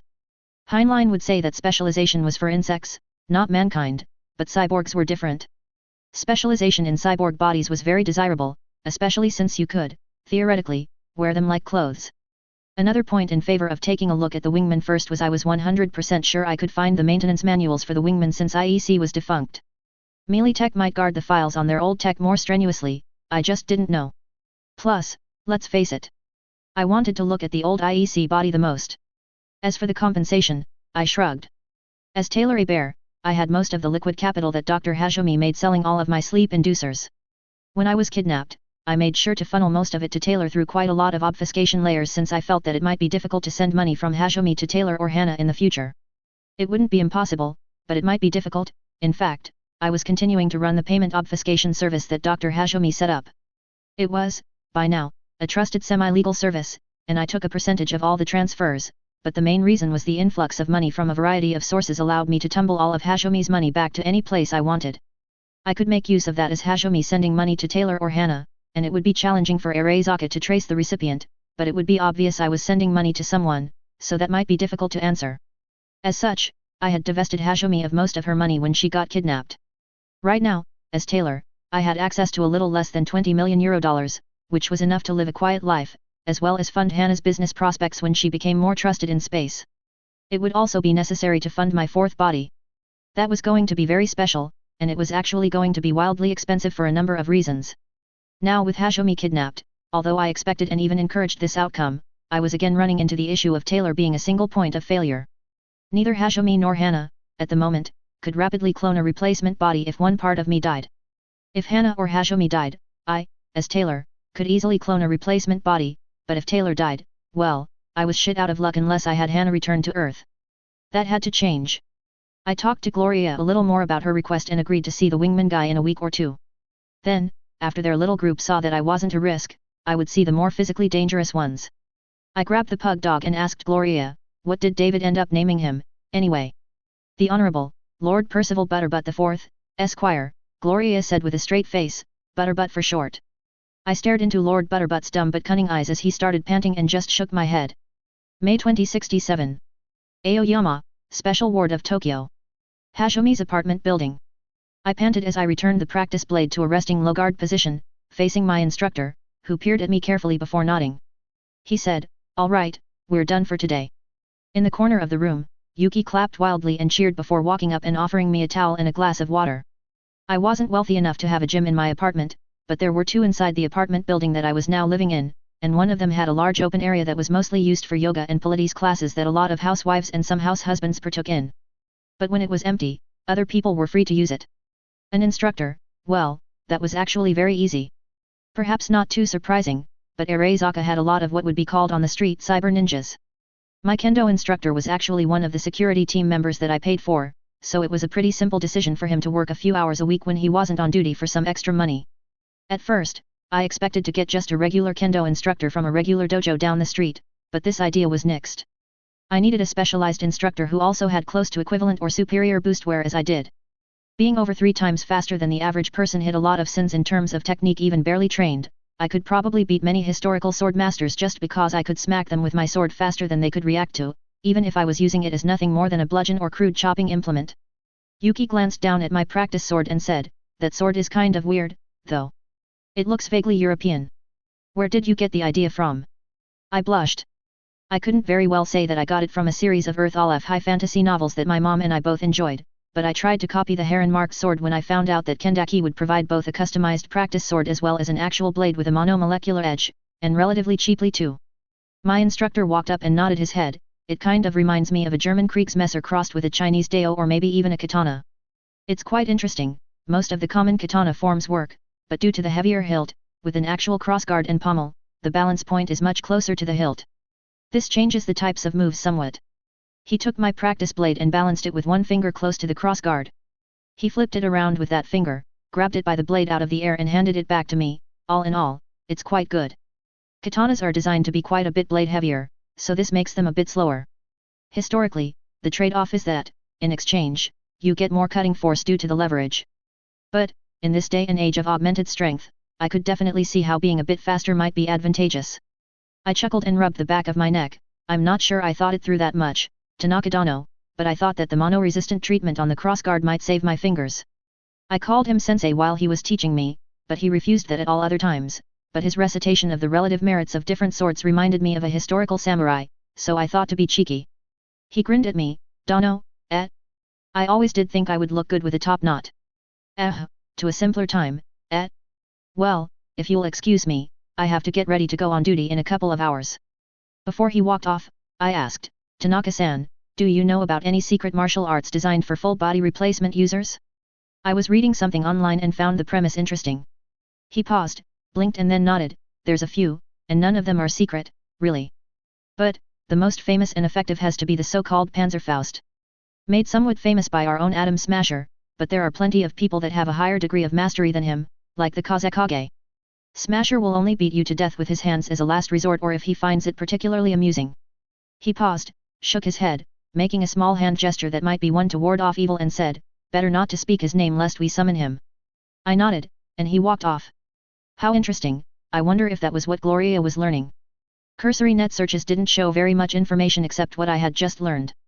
It was featured in a few films, but everyone was positive that the depiction in the film had no bearing at all on what the actual martial art looked like in practice. After Tanaka left, Yuki and I returned back to my apartment on one of the upper floors. I quickly took a shower, declining Yuki's offer to wash my back. One very interesting invention that I didn't even know existed was a kind of drying field installed in my bathroom. It didn't dry precisely, but I thought it used gravity manipulation technology to quickly pull all of the water off your body. That was my guess based on my internal accelerometers registering constantly changing but tiny amounts of acceleration while I just stayed very still in the shower. Walking back out in a towel, I glanced at the clothes Yuki had set out for me and nodded. I didn't feel that comfortable being completely naked in front of him, but I didn't mind walking around in a towel. While he waited outside my room, I donned my outfit for the day. Asking him through the door, "Is there anything pressing today on my schedule?" There was a pause before Yuki said, "Not pressing, exactly, but there is a small matter you might want to know about, but I'm not sure how to solve it." I replied, "Oh? How interesting, since I am pretty sure you were trained from a young age to be a problem solver." Amongst other things, I thought but kept his obvious other uses to myself. "Well, there is this woman, she lives in the building with us. She was recently promoted as an executive in the intelligence division," Yuki began, and I didn't need to ask him whose intelligence division. "Basically, only Arezaka employees lived in this building." Yuki paused. "Long story short, your arrival was somewhat unexpected, and you snagged the last AV pad on this side of the building out from under her. She had been planning on purchasing or leasing an AV since his promotion." "Ah, this is in the nature of etiquette then," I mused. Really, I didn't need to do anything, and it was her own fault for not leasing the open pad when he had the chance. If she had, I was sure I would be living in a different building because access to an AV was required in my employment contract, but I don't want to make enemies when I don't have to or needlessly antagonize my neighbors. Yuki walked in, as he had a pretty good idea of how long it took for me to get dressed by now and nodded, "Right. But there's not a whole lot we can do. We bought a new AV and leased a slightly older one as a maintenance spare, right?" I asked him. He shook his head. "We ended up doing the opposite. It just so happened we got a sweetheart deal on financing to buy the 2-year-old model, and we're leasing a newer one. They're both comparable, though. The spare is based in a hangar at the airport. How about this, then? We'll need to hire a second flight crew, maybe on a PRN basis, but offer the Intel lady a fractional ownership or sublease of one of the AVs.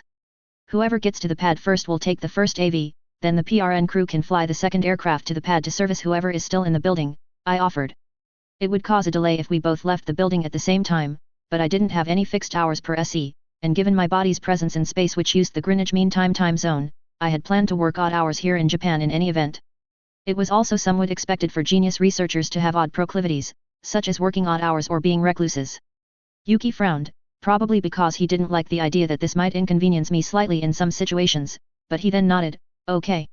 I'll figure out what an appropriate fee would be and reach out to him. There's no reason to price it too aggressively, it's okay if I lose a little money on the arrangement. Sometimes favors, especially from those in Intel, are worth more than gold," I reasoned and then walked out of my apartment, the pretty boy trailing about 1.5 steps behind me as we and my security team boarded the AV-8 and flew 5 minutes into the business district. A 5-minute flight would have been a 45-minute ground transport, so I could see the benefits. I had a small team and a small lab, at least for now, but I still had a dozen researchers working underneath me, not including 2 administrators or Yuki. Their specialties were a bit broad, as I had stated that I intended to research bioengineering, cybernetics and genetics. There was some overlap in the first 2, of course, but genetics was a bit of an outlier. Still, even the 2 geneticists in my lab said they had no problem working on other projects. I intended to work on 2 projects at once, as a rule. In the future, one of the projects would be one of my hobby projects, but both were intended to be profitable at the moment. I had to make a name for myself, after all. My team met me in the large conference room, and I didn't waste any time. "Gentlemen," I began, as I noticed I was the only lady on my team. It was a bit of a surprise, as while it was still the case that men outnumbered women in the physical sciences and engineering, there were more females than not in the field of life sciences, including genetics. Our first project is multi-pronged. First, we will be researching the incorporation of biological neural tissue as a replacement for silicon processors, neural network chips and ASICs. I clicked a slide with a photograph of one of my little spider bots, followed by more that showed an internal view of its primary processing ganglia. Surprisingly, neither my kidnappers nor Arezaka had twinged that these machines were a new invention, too. There were hundreds of models of small robots like this, though. The construction units and programming jigs were destroyed, though, along with other sensitive electronics in my factory. But, it wasn't as though I had ever gotten to the point where I could really mass produce them, either, so my first project was to duplicate this effort without any obvious tinker tech involved in the programming/training base stations or the fast cloning of the neural tissue itself. If that proves successful, then we will move on to specialized cloning techniques to produce lots of suitable neural tissue quickly and cheaply, I finished. I didn't waste a lot of time, and I already had individualized work plans for most of the people here. For now, we could get as much neural tissue as we wanted from the morgues in Tokyo. A lot of people donated their bodies to science after their death, especially since it came with a small honorarium paid to their surviving families. One of the researchers asked, frowning, "How long are we planning on spending on this project if it's not fruitful?" I hummed. I knew it could be successful, but shrugged, "We will drop it if there are no promising developments, especially in the economies involved, in 6 months, I suspect." That got everyone nodding, and I dismissed the meeting. I didn't like unnecessary meetings, but I was still new here, so a few had to be accomplished.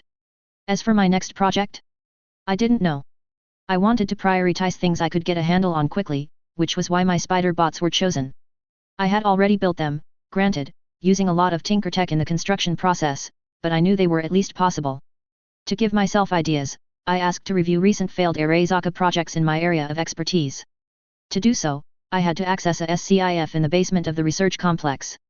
This special area was the only place highly classified data links were permitted, for example, to the core Arezaka databases, where I could just browse projects that I had both a clearance to see and fell into my competencies. I was searched rather thoroughly before being allowed into the SCIF, which resembled nothing more than a padded room from an old-fashioned mental asylum. Inside there was no wireless connection at all, just a small desk that featured a simple data retrieval system like a library might have. I could sit at the desk and access confidential files, but I could only view them.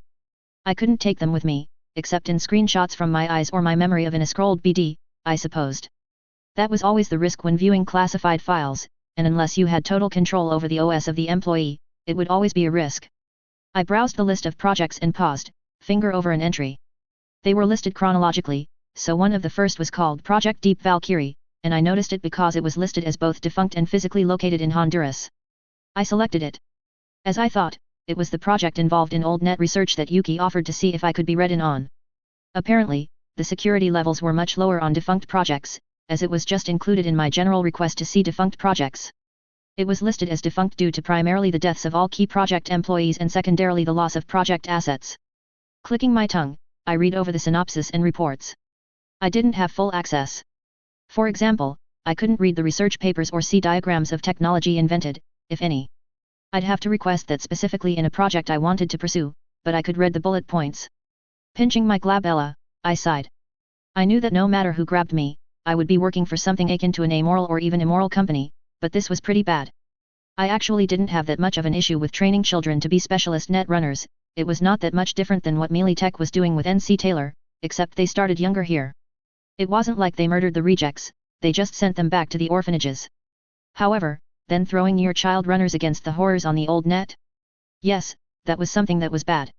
That explained the identity of those 4 children I helped back in Honduras, and I felt a lot better about my decision, sitting there smiling for a long moment. Looking through a few more reports, I widened my eyes. Wow! They totally destroyed the research personnel on this project. I couldn't really blame them, but the surveillance videos just showed people keeling over dead, being electrocuted, or one case where someone's head legitimately exploded. I didn't even know how that was possible. I shook my head. It was stupid. Training a net runner was the same as training a soldier. If you created a cadre of child super soldiers, then convinced them that you were basically murdering them one after another by forcing them to face suicidal odds, of course, they would mutiny and frag you. I looked briefly at all of the data on the project I was able to access, including a small dossier on each of the missing assets. That might be useful for later, but as far as anyone could tell they were well in the wings. I found one project that I could easily accomplish, namely a failed but ongoing project to decrypt the genome of my fuel algae.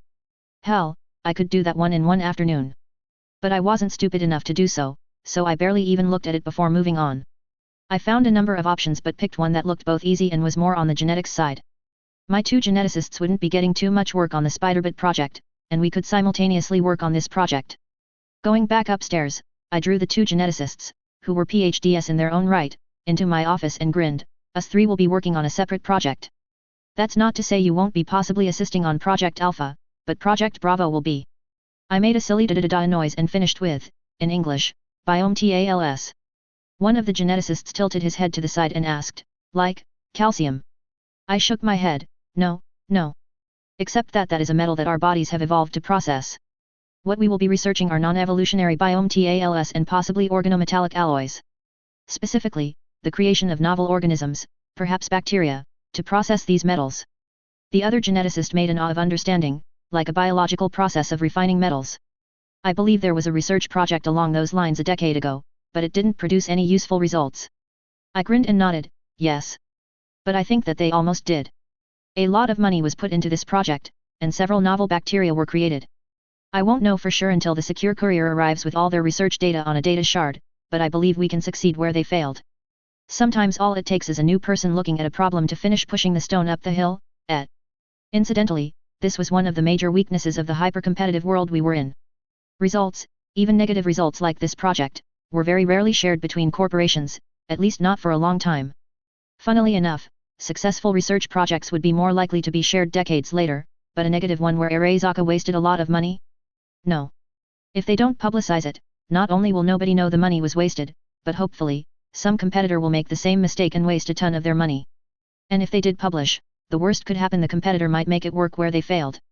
Exactly what I had planned, in other words, except I wasn't a competitor, except for internal funding, I supposed. The first one nodded, but the second one hedged, as long as they don't start calling us Team Sisyphus, Hajime-sama. I chortled. That was a good reference. But I picked this rock to smash because I was almost certain it wouldn't be able to roll over me Indiana Jones style, or Sisyphus style, I supposed. I grinned.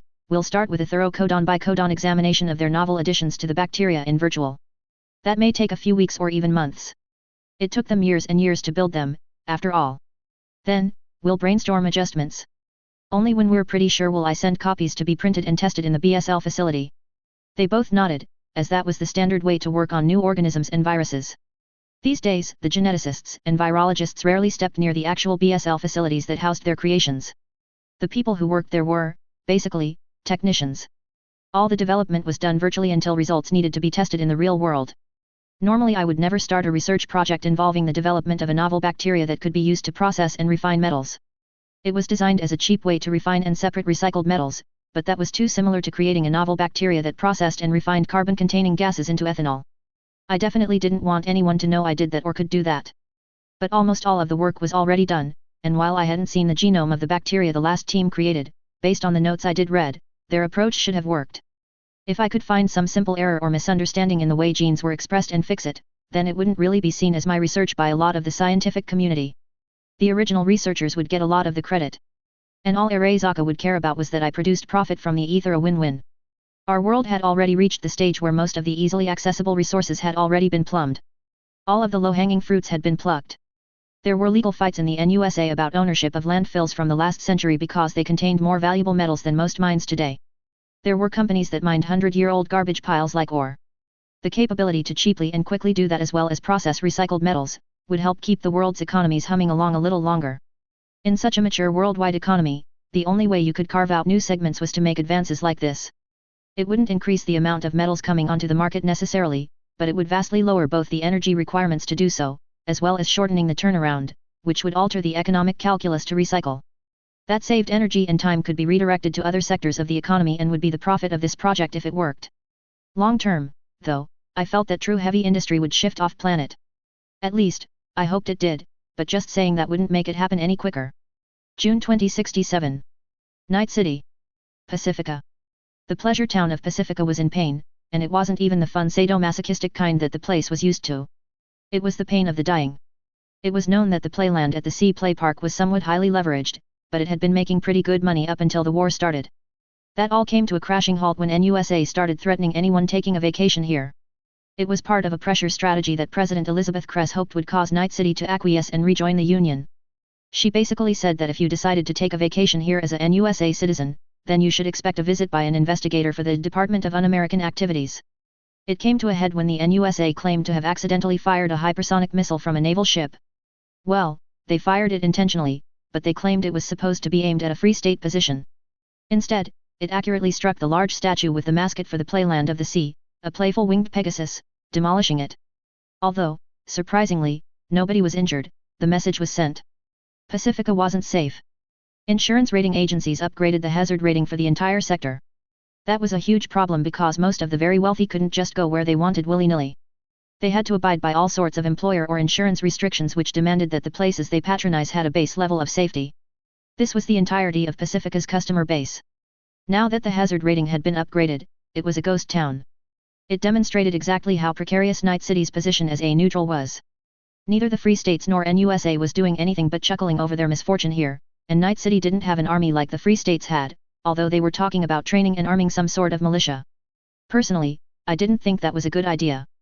They'd just turn into some sort of gang post-haste. But now, the damage was done. There was no new money coming into the Pacifica sector, and almost the entire sector was geared around tourism. It reminded me of a centrally planned 5-year plan type of city back in the old Soviet Union, where people in charge would randomly assign certain tasks to certain areas with no rhyme or reason. Well, Pacifica was really pretty, so maybe it was suited for tourism, but if they had some other support, the entire place might not have been doomed. As it was, banks had already begun foreclosing on most of the buildings here, and workers had already been evacuated. Unfortunately, the criminal element had also already begun moving in, filling the vacuum. I was here because I was planning on offering to purchase a building in this area. The amenities and level of construction were excellent, and it had exactly what I needed for my project for. Namely, multiple independent fiber optic backbones and, most importantly, a large and undisclosed, invisible on city plans sub-basement. The fiber connections totaled over 500 terabits, as the building had been a large brain dance parlor. Now, I just had to demonstrate to the bank that the building was a lost cause so that I could buy it for pennies on the eddy. Unfortunately, Kiwi was out of town on a large and important gig in the Free States. I worried about that, as that sounded dangerous, but it also prevented me from using her team to accomplish some of these tasks. As such, I was sneaking around, stealth system engaged, and booby-trapping important parts of the building, which was already being squatted in by some sort of drug gang that reminded me of the merchants back in Brockton Bay. They weren't really a threat, but I didn't want to clear them out because that would drive the building's property value up. I just wanted to stop them from destroying any important parts of the building while they temporarily stayed here. Plus, I had to admit that I kind of liked doing this sort of thing. I had taken a couple of days off work to accomplish all this, too. I had to admit that I wasn't enjoying being a resident again, the work schedule was a bit too much. Darting around a corner, I came face to face with one of the junkies, who waved his arms, hands grabbing out for me and yelled, "Whoa, ghost titties." I ducked inside his attempt to cup my breasts, grabbed him carefully by the back of the neck, cradling his spine so that I didn't actually kill him, and smacked his head into the side of the corridor with sufficient force to concuss him. He wouldn't be unconscious long with that calibrated tap, so after he was down, I carefully injected him with a psychedelic concoction. It was vaguely dissociative, too, like ketamine in high doses, so he wouldn't trouble me anymore. Plus, he probably wouldn't think it was anything else but some strange batch of whatever drug he was on. He was the 6th person I had to temporarily incapacitate in that way in the past couple of days. I worked past him and found one of the larger network closets, and I set my tools down and just welded the door closed. They couldn't destroy all of the sensitive equipment in there if they couldn't actually get the door open. I had done this several times in addition to setting booby traps at places that I couldn't block off. I was cautiously optimistic that I would be able to salvage a lot of the braindance hardware too. There was no way that I could save all of it, as that was the reason this gang started squatting in this building in the first place, but I had closed off most of the parlors on the upper levels in a similar manner. I carefully dragged the unconscious gang member cum junkie into one of the open and trashed rooms and posed him there before taking a number of snaps that I would send to the bank. The building's price has just decreased. Hearing a noise, I froze and then quickly jumped a good 3 meters into the air, perching on the metal gantries that used to house the drop ceiling tiles, which had been totally ripped out by the gang for one reason or another. Activating the stealth system again, I watched a group of 3 or 4 of them enter the room and laugh at their incapacitated friend. He was no longer unconscious but just slightly twitching and drooling. After that, they settled down in individual braindance loungers, loudly chortling over some XBD that they planned to experience. Honestly, just looking forward to experiencing an XBD made me want to kill them. Nothing could be called an XBD that was anything but incredibly vile and disgusting, but I left them to their amusements. Once they were all insensate, I fell back down onto the floor soundlessly and left. That was enough for today. I had to backtrack and make sure nobody had fucked with my car. I hid it somewhere pretty good, but you just didn't know. My old beaut, I had taken it out of storage and given it to Gloria as a housewarming gift and unstated apology for uprooting her again. Surprisingly, she had accepted it. Gloria wasn't one to take charity, which meant that she agreed with me that it was warranted. Walking back to where I had parked, I was startled by an incoming call, and from a nostalgic name and face. I instantly answered, grinning, Dr. Ano. Long time no see. He smiled at me in the vid call, hey, Taylor. I'm glad to see that you're okay. We were all worried something had happened to you, but then I heard that you're back in town and working as a surgical resident. You never called. Chuckling, I rubbed the back of my neck and looked embarrassed. Yes, it was a sudden opportunity to attend that school, and I couldn't tell anyone, I just had to vanish. Sorry about that, I hope that I didn't burn any bridges over there. He waved off a hand, no, not at all. You paid the penalty, so you're definitely eligible for rehire. Interested? I blinked. Was he offering me a job? I grinned slyly at him, oh? Is this management responsibility I hear out of your voice, Dr. Ano? Congratulations. He laughed good-naturedly and tried to look bashful, but he couldn't hide his pride. He nodded, thank you. Yes, I'm the newest clinical manager. So, how about it? A straight promotion to senior med tech, too. I shook my head, I'm not done with my residency, so I'm not really a doctor by new standards. Plus. I sighed and shook my head, I do not intend to work any kind of full-time job even after I finish my residency. I have the opportunity to relax for a while, and I intend to take it. Oh? Does this have anything to do with me seeing your face in one of the gossip rags, going to the penthouse at the Azure Plaza? He asked, teasing. I grimaced.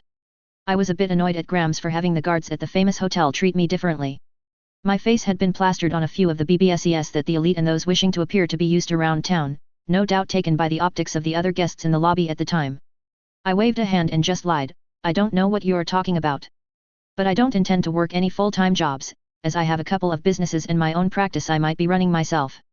He smiled, clearly not buying my lie but then shrugged, so come work for us, PRN. You only have to work one shift a month to keep that status. I opened my mouth to decline, paused, and then closed it. I frowned and thought about that. I hadn't considered working at trauma team part-time. After a moment, I asked, would I have to go back through fucking basic? He shrugged, possibly a short refresher, but they'd probably do it here in town. I paused and then suddenly narrowed my eyes and said, please excuse me for a moment. I pulled out my pistol and yelled, get the fuck away from my car. There were two unknown but dirty-looking individuals loitering by it. At first, they looked like they wanted some smoke, but I fired a couple of shots in their direction, intentionally missing, and they hoofed it. Dr. Ano nodded sagely and said, ah, yes. You seem just like the surgeon looking for a quiet practice, maybe a rocking chair in the summer. Just like I remember. Shut it, you. I'll think about it. Was that why you called, though? Seems a bit odd to randomly solicit me a job after all this time, I said while inspecting the vehicle for damage. Scowling, I noticed somewhere around the door handle as they appeared to have tried to force it open. I should have shot them. I glanced up, but they were already gone. He shook my head, no, no. I just got distracted. I'm actually checking references for a potential new hire. Wait, the only person who had asked me to list myself as a reference was. I grinned, Gloria applied to trauma team.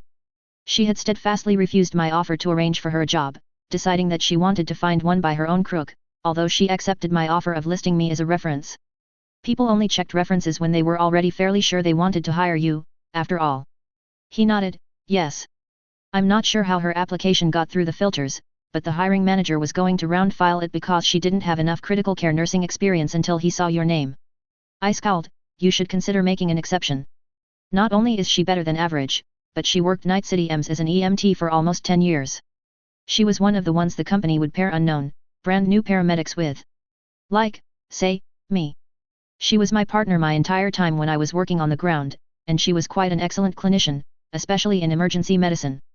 She's also a psychologically stable full-body replacement user, so she definitely won't slow the security guys down. He raised an eyebrow, that's a very strong recommendation from you then. And her application didn't mention that she's a Borg, is this an old picture, or is she in a Gemini? Gemini, I confirmed. He drummed his fingers on the table he was sitting behind and was quiet for a time, okay. That definitely adds a new dimension. I'll extend her a job offer as a flight team assistant med tech, but it will be contingent on her doing 6 months as a trauma center RN in our Watson Trauma Center first. Maybe less, just long enough for her to get a year's experience in critical nursing. We'll pay her at the flight team rate for this time, though. You're right, working on a ground EMS here in Night City, combined with being a full Borg, is quite a good deal for us, I think. Think she would accept that? I blinked and thought about it before nodding. Yeah, I think she would. I started up my car, the crystal dome activating and rendering the outside onto the bullet-resistant screens inside the cabin before quickly shifting into gear, and I was in third gear by the time I was out of the parking lot. We finished our call, and I started driving home, but by the time I got back to Japantown, Gloria called me and asked me if I could come over to her place, to which I agreed. Ringing her doorbell, she answered and seemed to be vibrating in excitement, yelling, "I got the job. Taylor, I got the job I really wanted." Chapter 59, Get Your Ass to Mars. June 2067. Tokyo, Japan. Areizaka Research Center, Clinic. As I stared at Yuki floating peacefully in the nanomachine vat, I was struck with a thought. Was I fated to always augment my pets? I had added experimental respiricides to Lord Butterbutt, too. Wait, Yuki wasn't my pet. Also, as an aside, I didn't think it was, strictly speaking, moral to keep human beings as pets, either. But that didn't matter, since he wasn't my pet. Nodding, I continued. Besides, these weren't experimental anyway, so it couldn't be said that I was experimenting on him like the other pets. I discovered that Yuki had no ongoing biosculpt treatments, although I suspected he had his looks modified recently. He was a bit too pretty for it to be natural, but as far as augmentations were concerned, he only had a pair of fancy optics, a high-end Areizaka operating system and a special high-gain radio with included encryption module and emergency locator beacon. That wasn't enough, especially if he was going to be around me. Just being in the crossfire of my security teams might cause him to be gibbed, so I insisted that he get at least nanosurgeons, an enhanced immune system and the ballistic skin weave. He flatly refused any type of cybernetics that affected his looks, which I found amusing. But Sakura Hajime probably wouldn't have liked some pretty boy that had real obvious subdermal armor or cybernetic limbs, I supposed. She was the type to appreciate the gapmo in a pretty boy being really strong, but only if it didn't affect his prettiness. I had already performed the surgery to install the nanosurgeon and enhanced immune system organs, and now I was finishing up with the ballistic weave and muscle and bone lace. Yuki wasn't interested in being any stronger himself, but just having much more robust bones would be a huge survival advantage. Someone with muscle and bone lace could jump out of a third-story window and probably not break anything, whereas someone who didn't have it would probably break their everything. The door behind me opened, and I narrowed my eyes because I had block scheduled this clinic for the next few hours. The door should have been locked. I glanced back to see who the intruder was. "Those are nice eyes," an amused and familiar voice, apparently approving of my killer instinct. My eyes softened somewhat, at least I knew that this guy was authorized to be here. The voice belonged to my nominal boss, a man named Kimura Koichi, who walked into the room and waited until the door closed before glancing at the floating Yuki and asking, again amused, "Doing some upgrades?" "Anyone who expects to be near me should be at least shrapnel resistant, Kimura-san," I replied with a sigh. "If you disagreed, then why do I have to pay so much for security?" He shrugged, "You're not wrong, probably. I'm in the building for another few hours, so I wanted to touch base with you, and this is as private a room as exists around here. Let's talk about your two ongoing projects. I liked your idea to look through old, abandoned projects, but couldn't you have picked a different one?"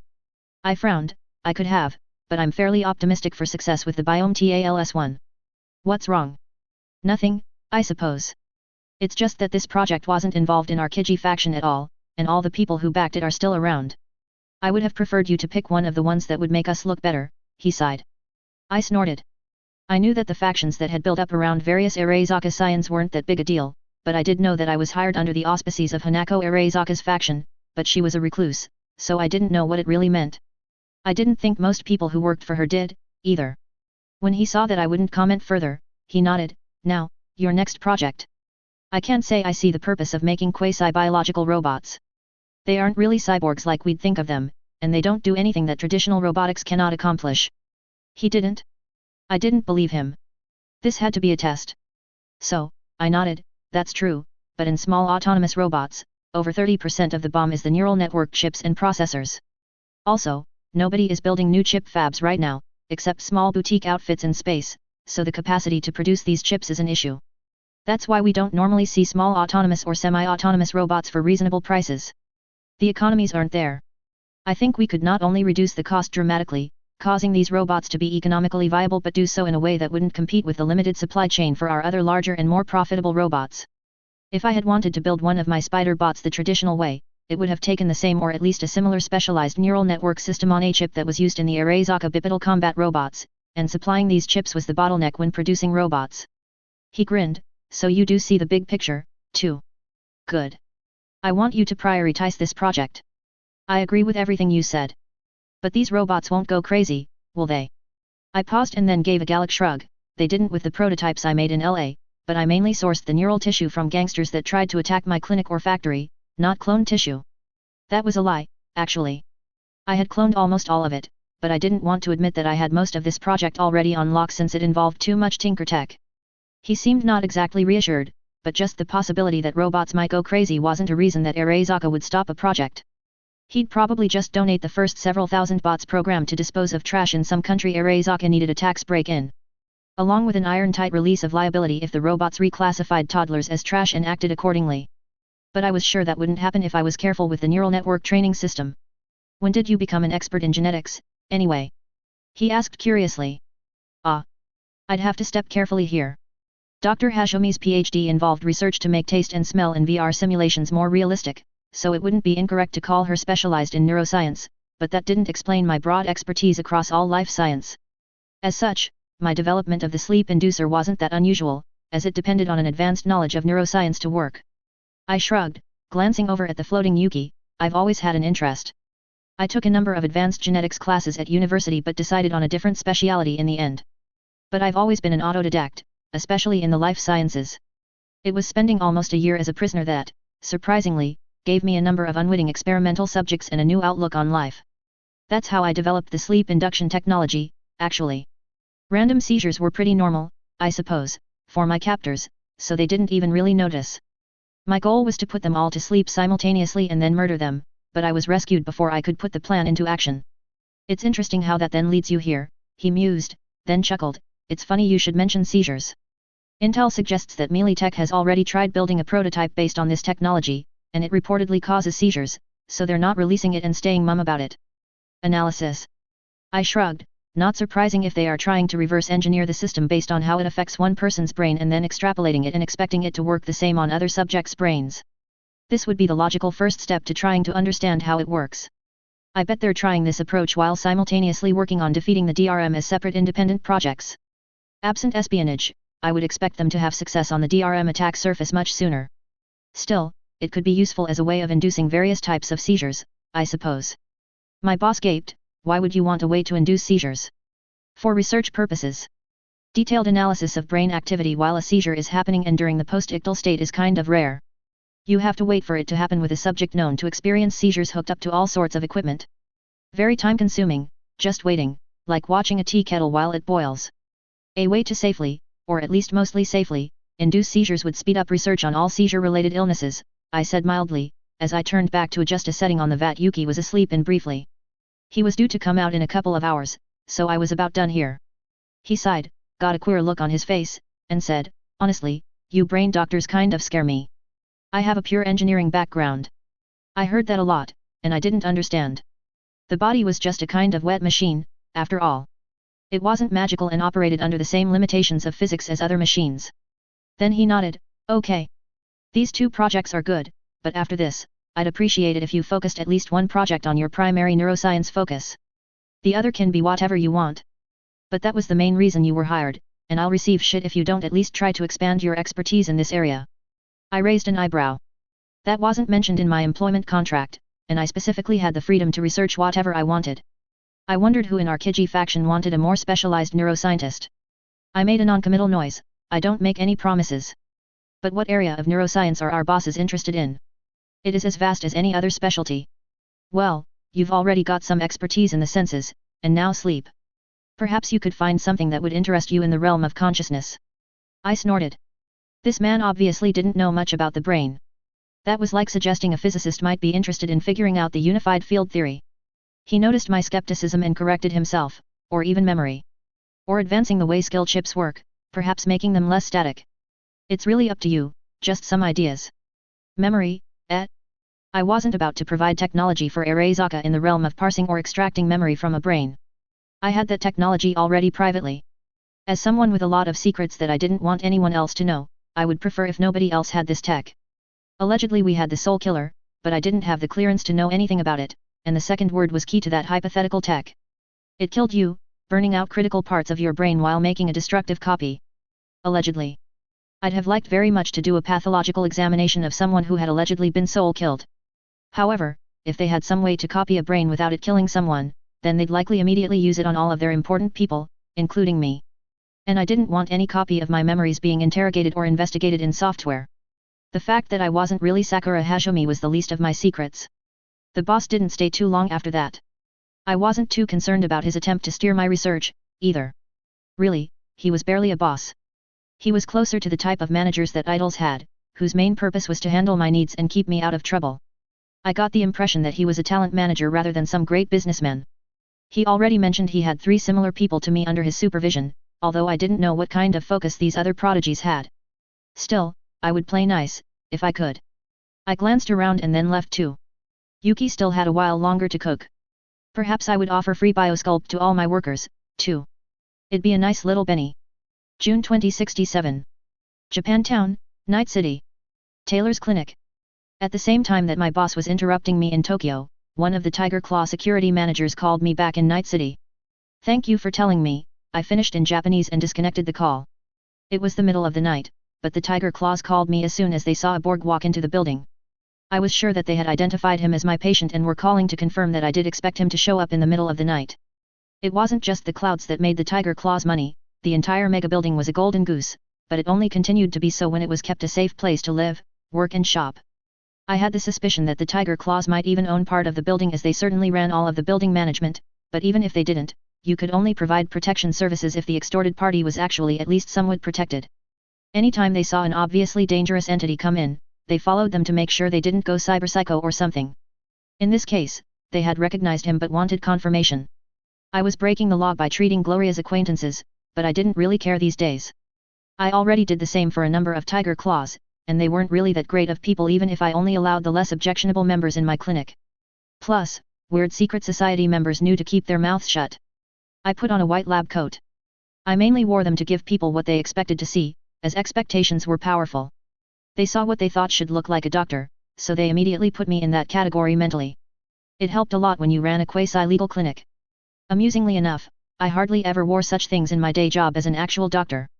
Instead, I just wore scrubs when I was performing surgeries or business casual when I was doing consults. Residents had scrubs of a specific color in order to be easily identified, though. I would skip the stethoscope around my neck this time. There were no biological sounds I would need to listen to on this patient, and very few full-body replacement users were stupid. The door gong sounded, and a screen with cameras popped up in my visual field. A generic-looking Alpha Class Borg was standing outside. Nodding, I tested the security systems I had installed and then let him in. Dr. Hebert. I was very excited when you said my body was done. I can't wait to get back in there, the man said as he came in. I nodded. I had already met this man, which was the only reason I was agreeing to meet him alone. I ended up buying 2 gently used Alpha Class bodies to use as loaners when I discovered how much work needed to be done on both the IEC Wingman and the Melee Tech Eclipse. It was an expense of about $100,000, but I figured I would customize them and then sell them later. I expected to make a profit on the purchase, and in the meantime, the opportunity to study in depth, with no time pressures, how the IEC Wingman and the Melee Tech Eclipse was constructed was priceless. The latter was still in bits in my back area, which I had converted into a workroom. There just wasn't enough space to run a small pharmacy and clinic in here, as well as have a lot of room to work on electronics and my own personal experiments.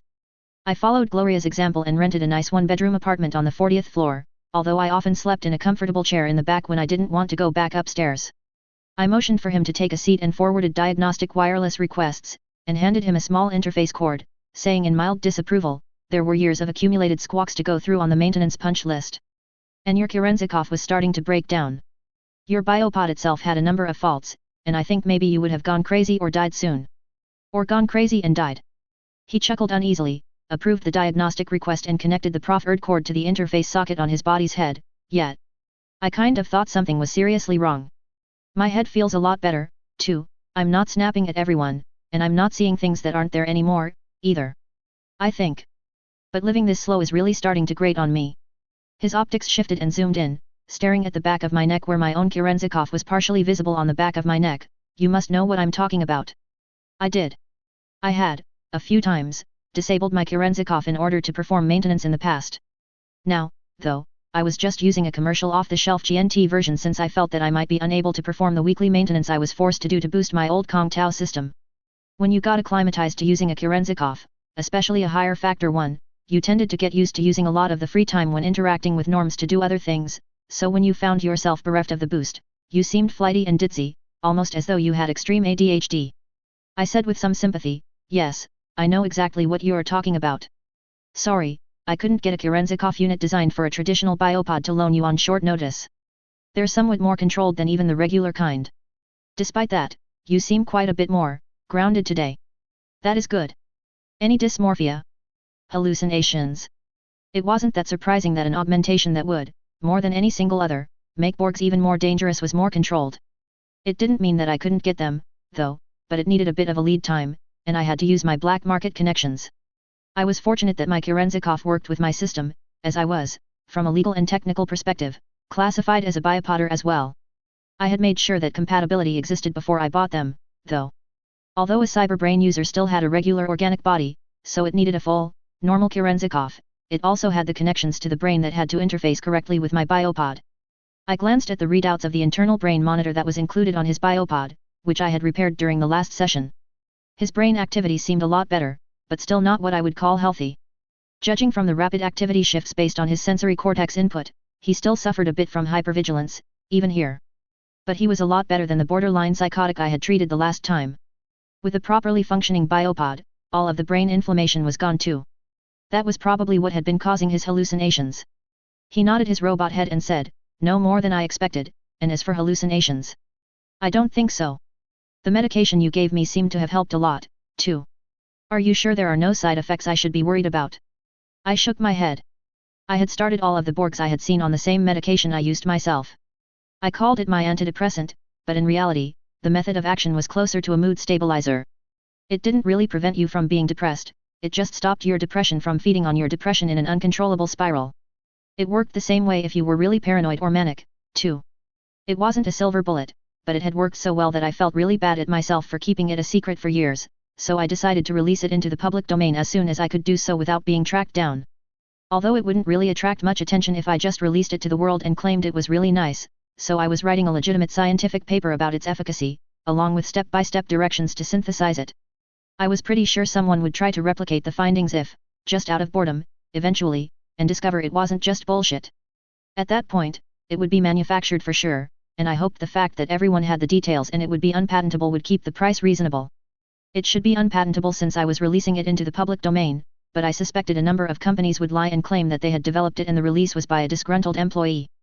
But they'd have no proof, and that would just cause other companies to do the same thing, so it wouldn't really matter and should stay relatively cheap. Patents were an interesting facet of international law here, basically because there was no international law. The United Nations didn't survive the data crash. Although it didn't survive, some of its tendrils, like NetWatch, which was founded under a UN charter, did. The World Trade Organization did, theoretically, exist, and they were the ones who were supposed to adjudicate patent disagreements, for example, the one that was occurring between Japan and the NUSA involving my own tech. But in reality, the WTO was almost as toothless as the defunct UN. In practice, however, it was more a case of détente. Arezaka had taken over legal responsibility to protest the invalidation of my NUSA patents, but that was somewhat hampered by the fact that Arezaka was banned from the continent in the first place. From what I could tell, though, there would eventually be some sort of accommodation. There had to be some sort of settlement in the end because NUSA corporations had too many patents of their own that other nations were already looking at with avarice. You ignored the patent rights of this foreign company, so why shouldn't we do the same for you? This was especially the case of the European community, who had the most patents and therefore the most to gain for keeping the present status quo. Due to the possibility of mutually assured destruction, intellectual property version, I was advised that some settlement would undoubtedly be made, but perhaps not for a year or two. Arezaka and I would likely get a fair bit of money from it, as the two damaged parties, because if it didn't happen, I'm sure Arezaka would love to start infringing on some NUSA patents, and since that would cause a similar response, the entire patent system, which operated mainly on the level of gentlemen's agreements, would implode. I elaborated, there should be no negative side effects. It's a very safe medication. I've included it in the personal pharmacopoeia in your wingman, taking out most of the harmful drugs, although I refilled the stimulants and depressants as a courtesy, just remember to use them in moderation. Not surprisingly, a body designed for a fighter pilot had a complicated pharmacopoeia that could administer any of about 3 dozen drugs, but most of them were bad news. Stuff that would heighten aggression, dampen empathy, and others that made one more likely to follow orders and the like. I suppose that might be necessary if you ordered someone to nuke a city or something, but it wasn't really a good idea if your goal was the mental stability of the individual. The nice thing about existing as mostly only a brain was that psychoactive drugs were very economical. There was no the rest of your body that metabolized them. He would have years and years worth of my mood stabilizer before he would need to return to get some more, and perhaps he wouldn't need it anymore at that point. I probably didn't need it anymore, myself, but I kept taking it once a week anyway, just in case, because it had so few side effects. He grinned. Did you make the other change to my body we talked about? I gave him a side eye and nodded, yes. Although, that, you will have to pay full price for, as we agreed. However, the Mr. Stud unit was installed successfully. He snorted, haha, unit. Ah, yes, the maturity of most males shines through even when you're a Borg. Still, that request was a good sign. The fact that he was interested in sexual activity was good from a psychological perspective. He turned to me and said, you know, this isn't a hallucination, really, but sometimes I wonder if maybe I'm not and never have been a human, and if all of my memories were just fabrications, or if everything is just some sort of sick simulation. I raised an eyebrow. That wasn't really a healthy thought, at least the first bit, although I sometimes wondered about the latter myself, whether the world was just some weird simulation. I had gotten more in touch with my power to the point that I could, if I focused all three brains on the matter, even ask it questions. It answered in single words that were much more than words, and I had already made a query about this subject in the past. Its reply wasn't that comforting, namely, simulation. Possible. It had given me a slight headache as there were tens of thousands of impressions attached to each of those words, and taken in aggregate, it seemed to think that it was possible, but it was also metaphysical and that it was pointless to dwell on so long as we didn't notice obvious inconsistencies in reality. In other words, not that helpful and precisely what I thought about the subject, too. So it didn't know anything more than I did. Well, I can assure you that you have a real human brain in there, I told him, tapping the Alpha's body, but made a shrugging gesture at the rest is metaphysics, though. It is possible we live in a vast simulation, but if so, so what? From our perspective, there is no distinction between such an existence and so-called true reality. I hummed and said, if you like, I can scroll over 2 of this surgery, it will include me physically inspecting your grey matter before installing you back in your old body. He blinked his optics at the offer and then nodded, you know, that would be kind of interesting. I'd like that if you don't mind. I shrugged again. I'd have to make sure I didn't have this body look at anything confidential while I did the surgery, but it was no big deal, sure.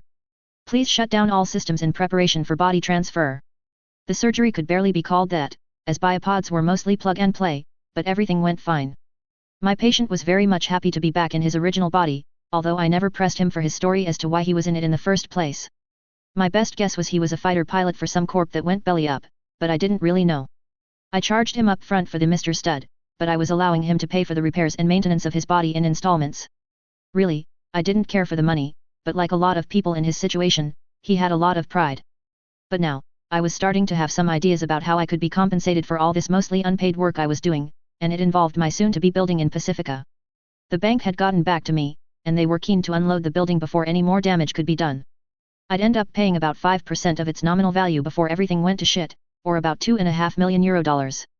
The fact that I paid cash on the barrel had sealed the deal quickly.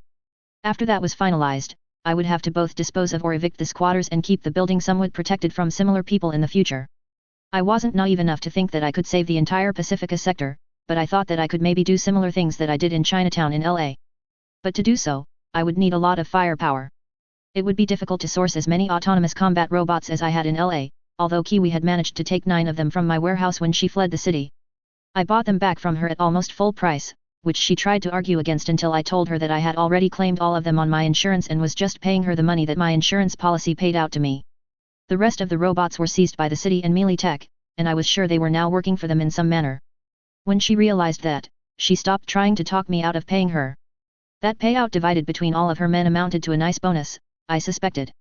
I had already tried to purchase some drones from Melee Tech here in Night City, but they didn't have a lot in stock, even for a former member of the Melee Tech family like myself. The sales rep had told me that Melee Tech was not shipping any further stock into either Night City or the Free States until the current unpleasantness was over.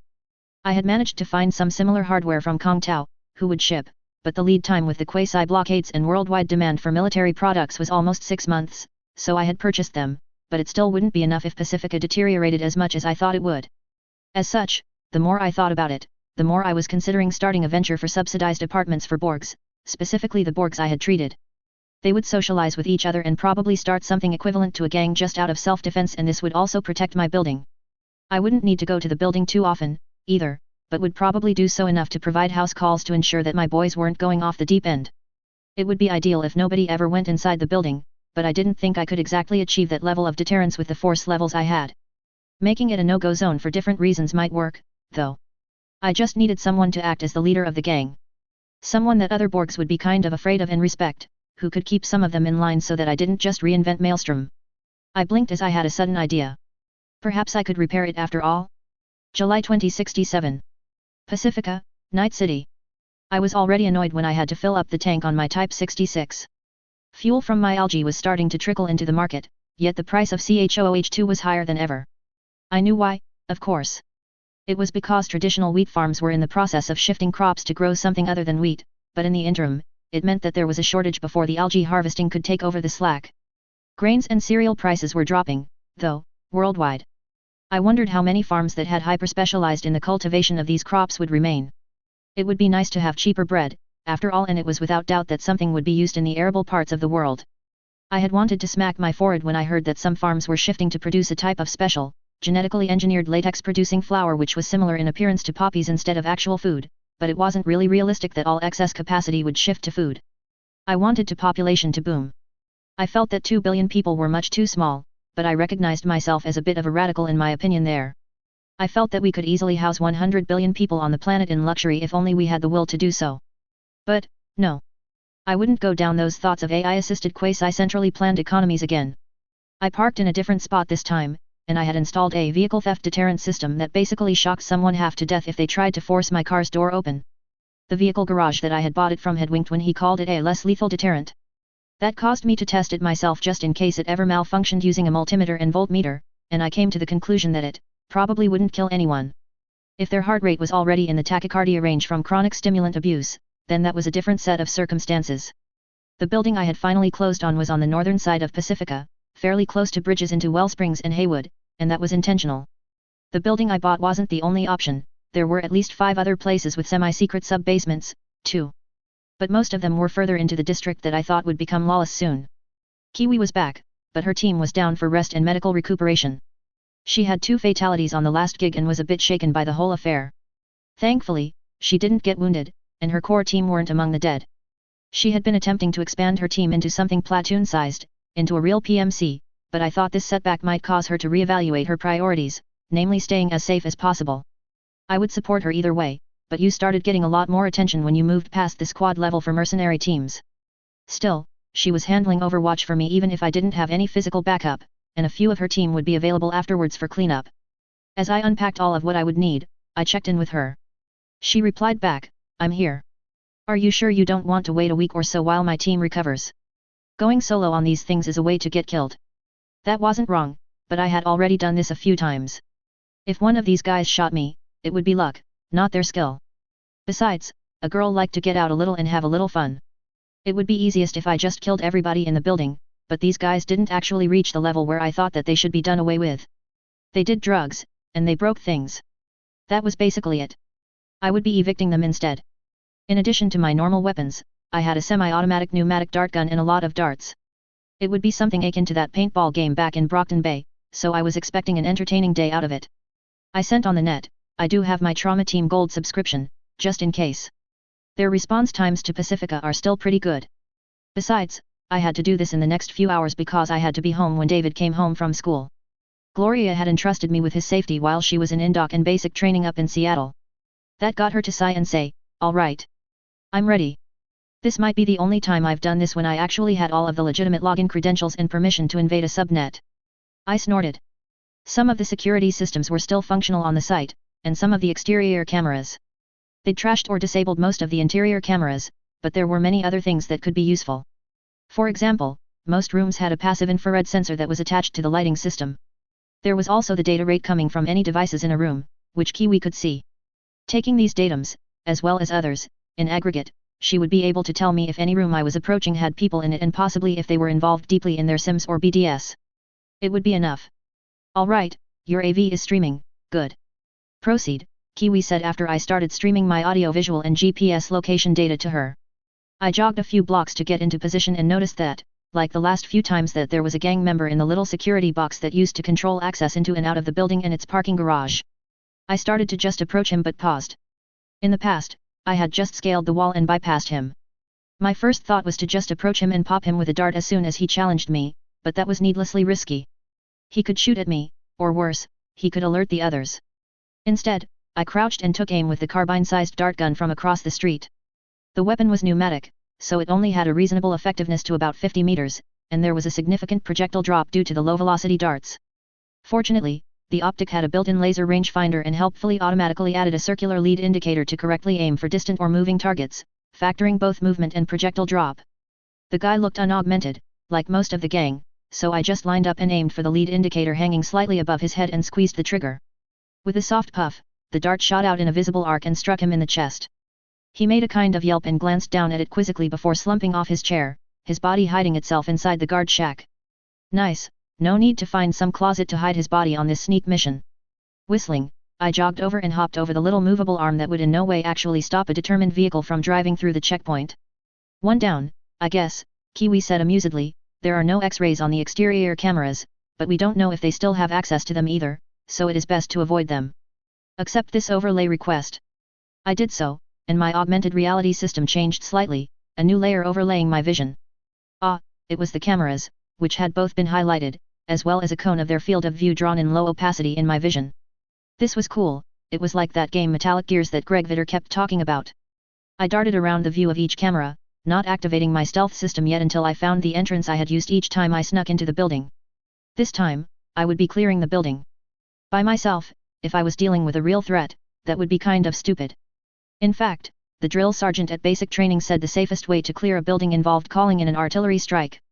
We trained for it anyway because, well, Trauma Team couldn't blow up their own clients with artillery too many times before people stopped paying for service. Hallways clear, Kiwi said, and I entered the building, and now my overlay included a minimap of the building itself. Nice. I paused by the first door that I knew led to a large room with a dozen or so braindance recliners, and Kiwi said, definitely people in here. At least 3 in this room are in and mobbed, unknown how many are conscious. I nodded and activated my stealth system and opened the door as quietly as I could, and slipped inside. 2 people were talking to each other, and I darted them immediately, then shifted and put a dart into each of the guys in the recliners. I started to move on, but Kiwi said, wait. They were on an RPG, maybe they party together? If so, you drugging 3 might just trigger a team wipe. Wait for the angry guildmates to come and bitch them out. That was a good point. I hid behind one of the recliners and deactivated the stealth. Sure enough, about a minute later, 2 guys came running into the room, kicking the door open angrily, yelling with a very surfer boy accent, "Brew! You just got us all killed. I lost my fleet carrier. What the foo?" I popped my head up, and these 2 each got a dart. I smiled and carefully reloaded the dart magazine for my weapon. I said, pleased with myself, that's already 8 if we count the guy in the guard shack. Although I was waiting for something to go wrong the whole time, this was how the rest of the building was cleared as well. There were 35 people here between the gang members and their whores, and I disabled all of them. The only one that got anything more than a dart was their leader, who had a subdermal armor system that was semi-decent. My first reaction was to drop the dart gun, pull out my Omaha and pop him in the face, but since he didn't even see who shot him, so instead I connected to him and used a reboot optics quick hack to disable his vision. While he was fumbling for a gun on the desk, I ran up to him and concussed him with a fancy police baton that I had found in the security room of the building. Just for good measure, I triggered its secondary taser function on him as well. Once he was disabled, I injected the sedative directly into his 4-access port, and he was down like all the rest. This was a bit anticlimactic, Kiwi said drily. This is a small gang of like 25 people, not Maelstrom, Kiwi. The only reason these guys are still alive and haven't been pushed out of this building is that